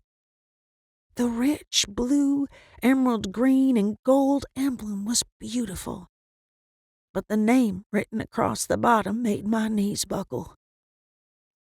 O'Rourke. Bryson held me until I could stand on my own. I turned and lifted the flag. My vision blurred. I'd only seen his face a couple of times, only spoken a handful of words, only embraced him once. But he'd given his life for me. How do I do it? I spoke to Bryson without taking my eyes off of my father's face. How do I give him a piece of my soul? Bryson moved closer and whispered, "This is a precious gift. It can only be given once. Are you certain this is what you want to do?" I caught the message beneath the message. If I did this, if I brought my father back from beyond the veil, I couldn't do it again for Grandma. While it broke my heart to admit it, even to myself, Bryson had been right when he'd said Grandma had lived her life. May had told me the same thing in her own way. When it's my time to go, I'll go. You're not to try to stop me. I nodded. I'm sure. It seems only fair. He gave me life. I'd like to do the same for him. The sounds of Quiva weeping and Aaron consoling her echoed from the hall. Bryson rested his hand on my shoulder. Reach past the self you project to the world, to the part of you that you hide from everyone. Not understanding, I glanced at him. The darkness? Your soul isn't dark, but it isn't all light either. He seemed to struggle to find the words. I caressed his cheek. I think I understand. Then what do I do? You must offer that part of yourself to his spirit. He will choose whether to accept the gift or not. Bryson kissed my cheek. I'll be in the hall if you need me. Okay. I stared at my father's body, wondering what it would have been like if he'd raised me, for his strong arms to be my safe haven, for his jokes to make me cringe and laugh at the same time, for him to cry at my wedding and when holding my newborn children. The sad, lonely little girl inside me wept for all of the moments we'd never had with him, and for those that we never would. I closed my eyes and reached out to my father. Liam O'Rourke. I felt him turn.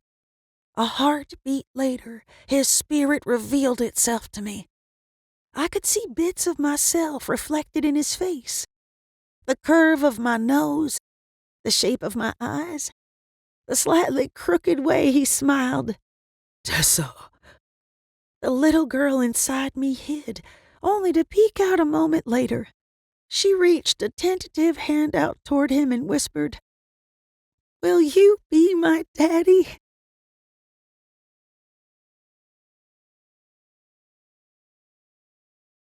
Chapter 42. When I took to the sky as the Firebird, I was free. All I needed was an updraft and my mates to be happy. Nothing could touch me, not even death. But no matter how high I soared, the human part of me knew it was an illusion. Light and darkness, freedom and captivity, joy and heartache, love and loss. The previous few years had taught me they weren't two sides of the same coin. They were two children on a seesaw. The highs made the lows bearable, and the lows made the highs sweeter. But the best things of all happened while balanced in the middle. Case in point, holding my great-grandmother's hand during the last hours of her life. The only thing that made the agony bearable was the unquestionable knowledge that she knew I was there, that she knew I loved her, that despite my pain and grief, I would stay by her side until the end. I wanted to show her it was okay to let go, that we'd be okay, that maybe, just maybe, I'd finally become the woman she'd raised me to be. Bryson squeezed my shoulder. How about some coffee?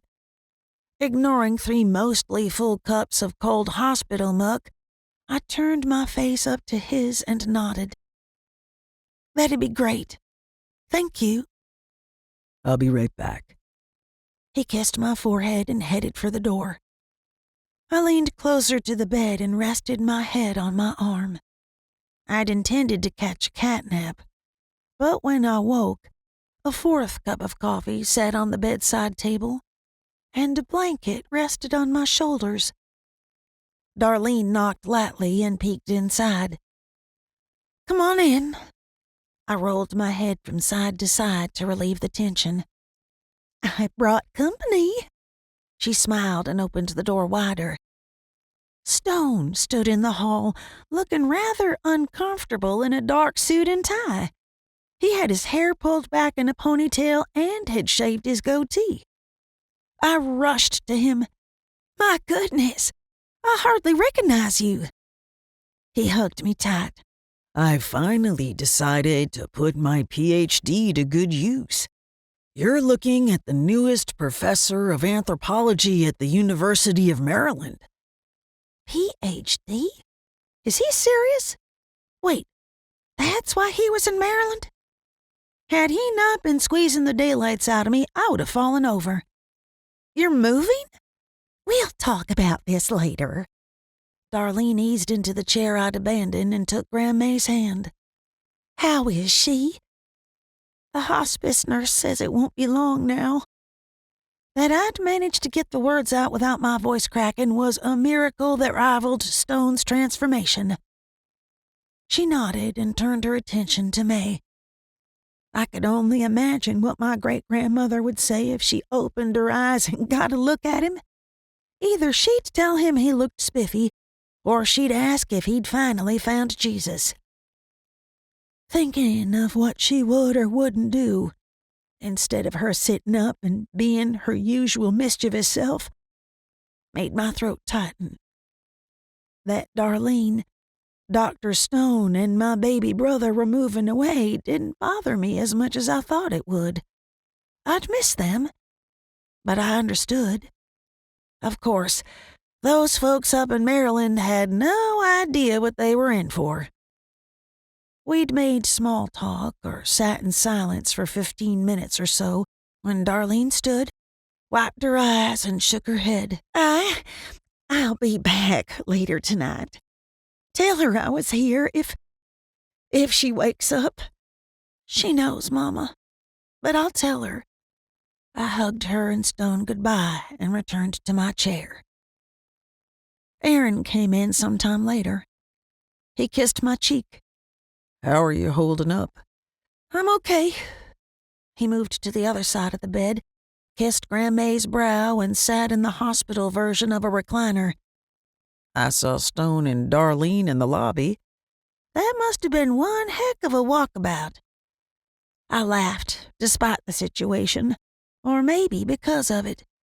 She wouldn't want us moping around. She'd want laughter and family and good food. Grandmay made a pained sound and shifted her leg an inch or two. Humming her favorite song, Some Enchanted Evening, I ran my fingers through her cotton puff hair until she settled. At some point over the previous 49 hours, we'd developed the little routine, or actually I'd borrowed it from her.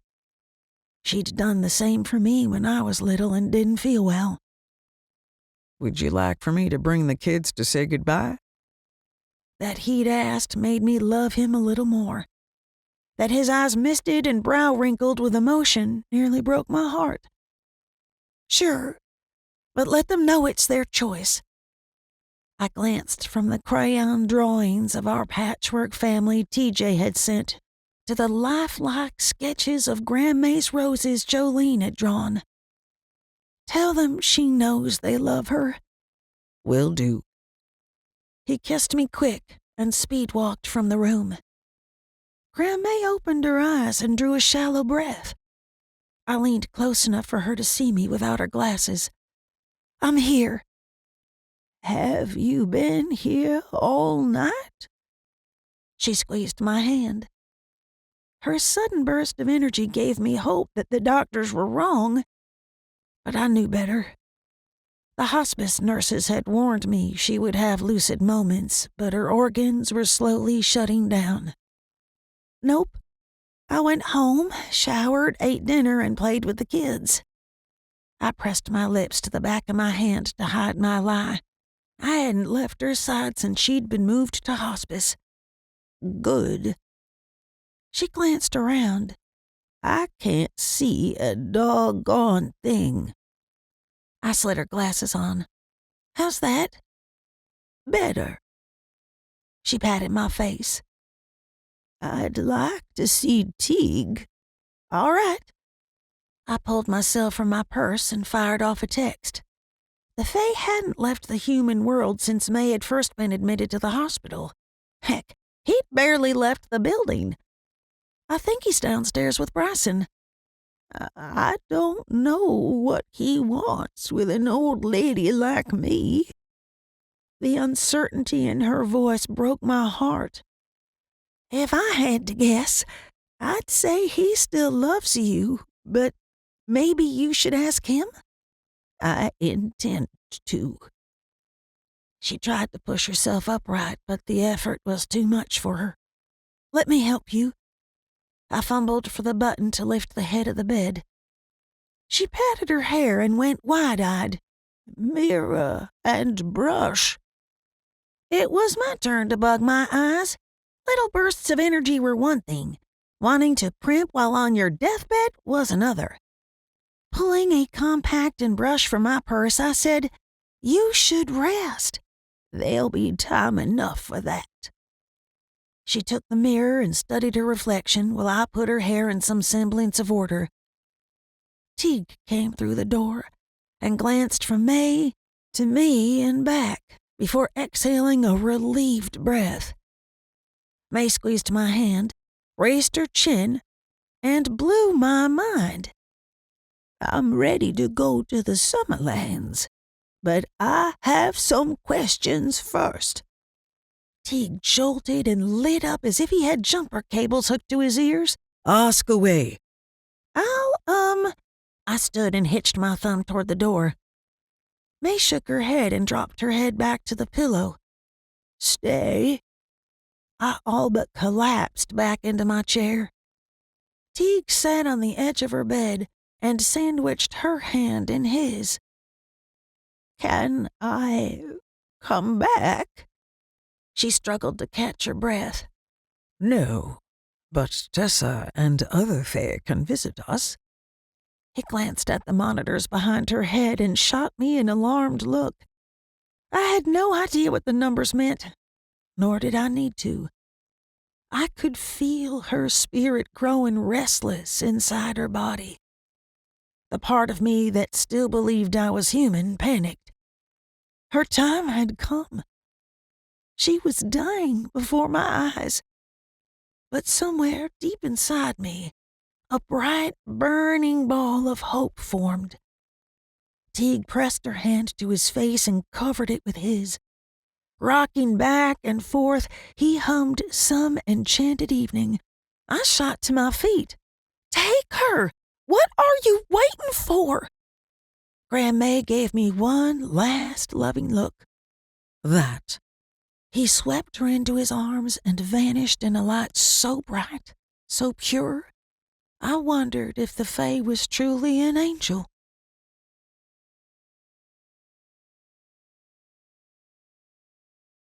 Chapter 43.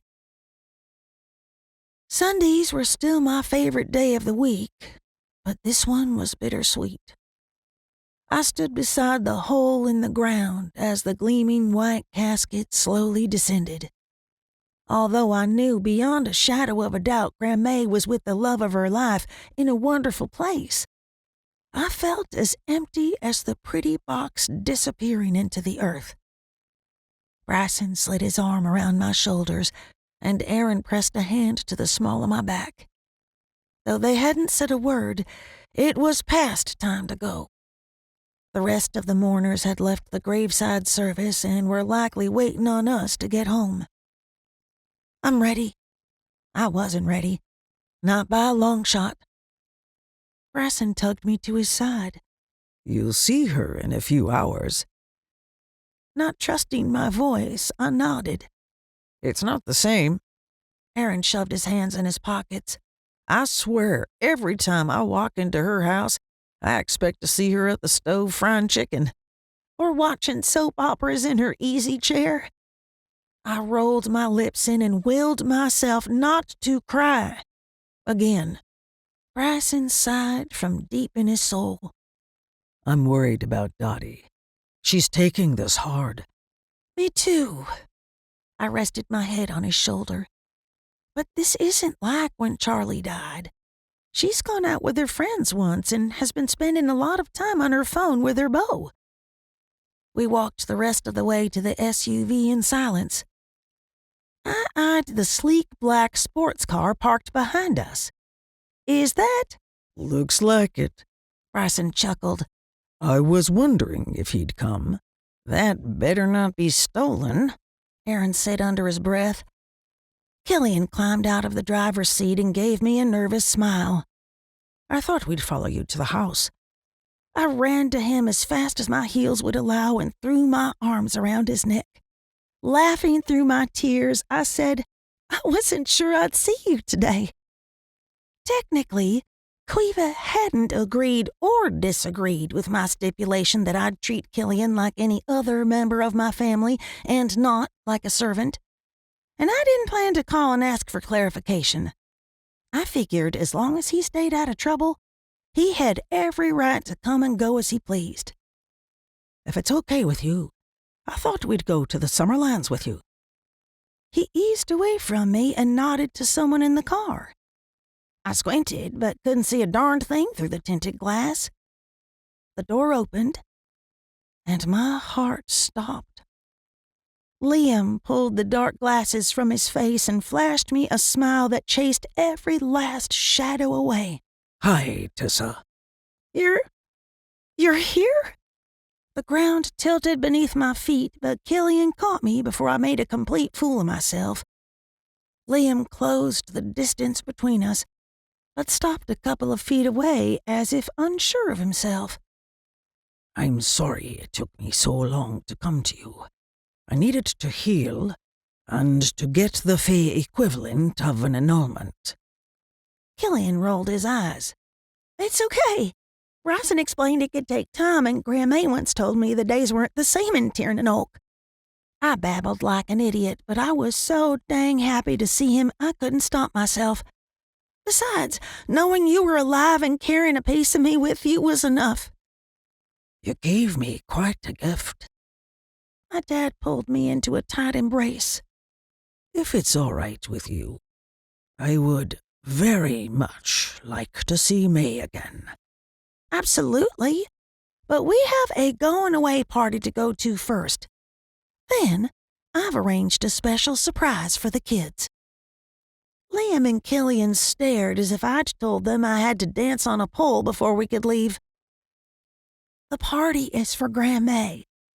It didn't feel right to... she's not really... It shouldn't be a sad day. I bit the inside of my cheek to keep from saying anything else. Liam scratched the stubble on his jaw. Do all of your 100 or so cousins know where May is? Dottie and our daughter are the only family who know the truth about May. Bryson stepped in and saved me.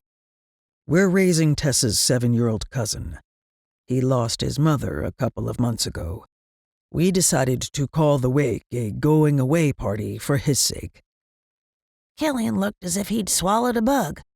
Thank the stars you didn't tell Darlene. Laughing, I said, she suspects something's up, but we're neither confirming nor denying May ran off with a handsome Fae.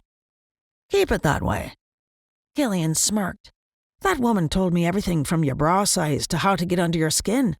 And yet you kept coming back for more. I jabbed my finger into his side. One day you and I are going to sit down and have a long chat to set the record straight. I hate to cut this short, but we need to get home. Bryson rested his hand on the small of my back. Liam nodded. I'd love to spend some time with my grandchildren. Aaron motioned to the car. Is this one legal? Jangling the keys, Killian said, Yep. Would you like to see my license and registration? Aaron seemed to consider taking my brother up on his offer. I looped my arm with his and pulled him to the SUV.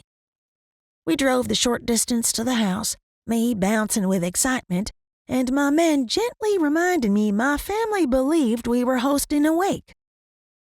The moment we turned onto the gravel road on the edge of our property, I knew something was wrong. I unbuckled and leaned between the 2 front seats. Why are there no cars out front? Aaron shrugged. Did we forget to lower the wards? I took them down before the funeral. Bryson parked between our house and Grandma's little pink cottage. Killian pulled in behind us and cut the engine. Doesn't look like much of a party. My heart hammered against my ribcage. Where are the kids? And Darlene should be here. Dottie stepped onto the front porch with a little suitcase in her hand. There y'all are. I thought you'd gotten lost. Bryson, Aaron, and I stared slack-jawed. Liam glanced between us and Dottie. Is everything all right? That's what I'd like to know. I strode to my aunt. She wore her date outfit, sensible brown walking shoes, her favorite green slacks, and a twin set that brought out the color in her cheeks. Only the suitcase seemed out of place. Dottie shifted her weight from one foot to the other and avoided my gaze, a first for her. She'd always been a straight shooter. I lowered my voice to give us a little privacy. Are you going on a trip? I'm going with you to the Summerlands. Her words came out in a rush. But you won't even take an airplane. Silly thing to say, but it was all my overloaded brain could manage. She set the suitcase beside her, took my hand, and pulled me farther away from the men. Tessa, now that May's gone, I'd like to be with Charlie again. Holy Moses, skiing down the mountain? I was not expecting that. Does Charlie know? I glanced around, half expecting my grandfather's spirit to pop out of the bushes. Of course he knows. It was always our plan. She gave me a sly smile. Why do you think I had lunch with my friends and spent so much time talking to Malcolm this week? I was saying goodbye. They all think I'm moving to North Carolina. No. I folded my arms. I'd already lost May. Sure, she wasn't dead, but she wasn't a short walk away either. And Darlene was moving, but that was probably a good thing. You can't leave me too. You're all the family I have left. She caressed my cheek. Sweetheart, turn around. I turned and took in the 4 men. All 4 loved me enough to give their lives for me and the kids. My heart swelled, along with a little bubble of shame. How could I ask her to stay when all she wanted was what I had twice over? Crying big, fat, soap opera tears, I hugged her tight. You're right, and I'm sorry. The men talked amongst themselves. Bryson must have drawn the short straw because he stepped away from the others and walked toward us. Where is everyone? Dottie let out an honest-to-goodness giggle. I sent them all home with the sympathy casseroles the ladies from church dropped off. Good riddance on both counts. I laughed along with her. Poor Bryson looked like he didn't know if he should call 911 and have us admitted or run away. I decided to put him out of his misery. Dottie's coming with us to the Summerlands. Oh. He nodded. Oh. He turned to me. And you're okay? More than okay. I squeezed Dottie's hand. But where are the kids? Quinn's sleeping in his crib, and Darlene is getting TJ and JoJo dressed for their big day. Dottie glanced back at the little pink house. I've packed up the sentimental stuff and set it aside for you. I had a feeling it'd be a while before I was ready to go inside, but I nodded. Thank you. Come with me. There's someone I'd like for you to meet. I looped my arm with hers and walked to the cars. Dottie gasped when Liam smiled. That has to be your dad. I always thought you looked like a Sheila, but you have his eyes. I didn't think I'd ever get tired of hearing that. I introduced the two, and for once, Dottie didn't freak out about meeting the Fae. Dottie's going with us to the Summerlands. She has a date with Charlie. Aaron's eyes about fell out of his skull. You're leaving us too? We'll talk about this later. She gave him a quick hug. Why don't we go inside while we wait for the limousine? Limo? Killian tilted his head. I planned a special day for the kids while we're away. I winked, took my father's hand, and walked inside my front door. I grew up here. Back then, this was Charlie and Dottie's house. TJ and JoJo came barreling into the room dressed in their best Sunday clothes. Tessa! TJ shouted and headed straight for me. He had a mason jar in his hand that looked suspiciously like Grandma's onion water. "Is this moonshine?" "Trust me, it's nothing you want to drink." I scooped him into my arms and breathed in his little boy smell, gummy bears and puppy. "Uncle Killian!" Jolene beelined for her new favorite person. "Guess what? We're going to a private screening of Vampire Suck the sequel at Micah Sterling's mansion." My brother nodded and smiled and nodded some more, but I would have bet my right arm he had no idea what she was talking about. The noise woke the baby. Jolene pulled something from her pocket, leaned closer, and half whispered, "Look, I'm not afraid of spiders anymore." TJ shrieked and wiggled out of my arms. In the process, he dropped the jar, and the stench of onion-covered roadkill filled the room. Aaron grabbed the boy, and Bryson headed for the kitchen and returned with a dish towel. Darlene rushed into the room with Quinn and came to a screeching halt. "My word! I didn't know you were bringing company." The noise level had ratcheted up so high, so fast. I was terrified to sneak a peek at my father for fear I'd see disappointment in his eyes. I couldn't imagine anything that the fake court had prepared him for my particular brand of chaos. Liam slung his arm around my shoulder, pulled me close, and kissed my cheek. Thank you. I thought gifting me a piece of your soul was amazing. But this is perfect. My mouth fell open. This circus? This family. His voice shook. The love. It's what makes life worth living. I glanced from the crying baby to Darlene doing her best to shush him, to the misbehaving kids, to Aaron pinching his nose, to Bryson and Killian laughing. I couldn't agree more.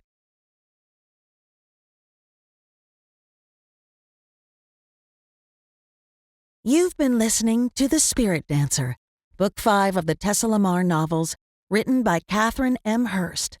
Narrated by Holly Adams, a member of SAG-AFTRA. Text copyright 2021 by Wyndham House. Production copyright 2023 by Wyndham House. If you've enjoyed this audiobook, look for more of Kathryn's books at KathrynMHearst.com.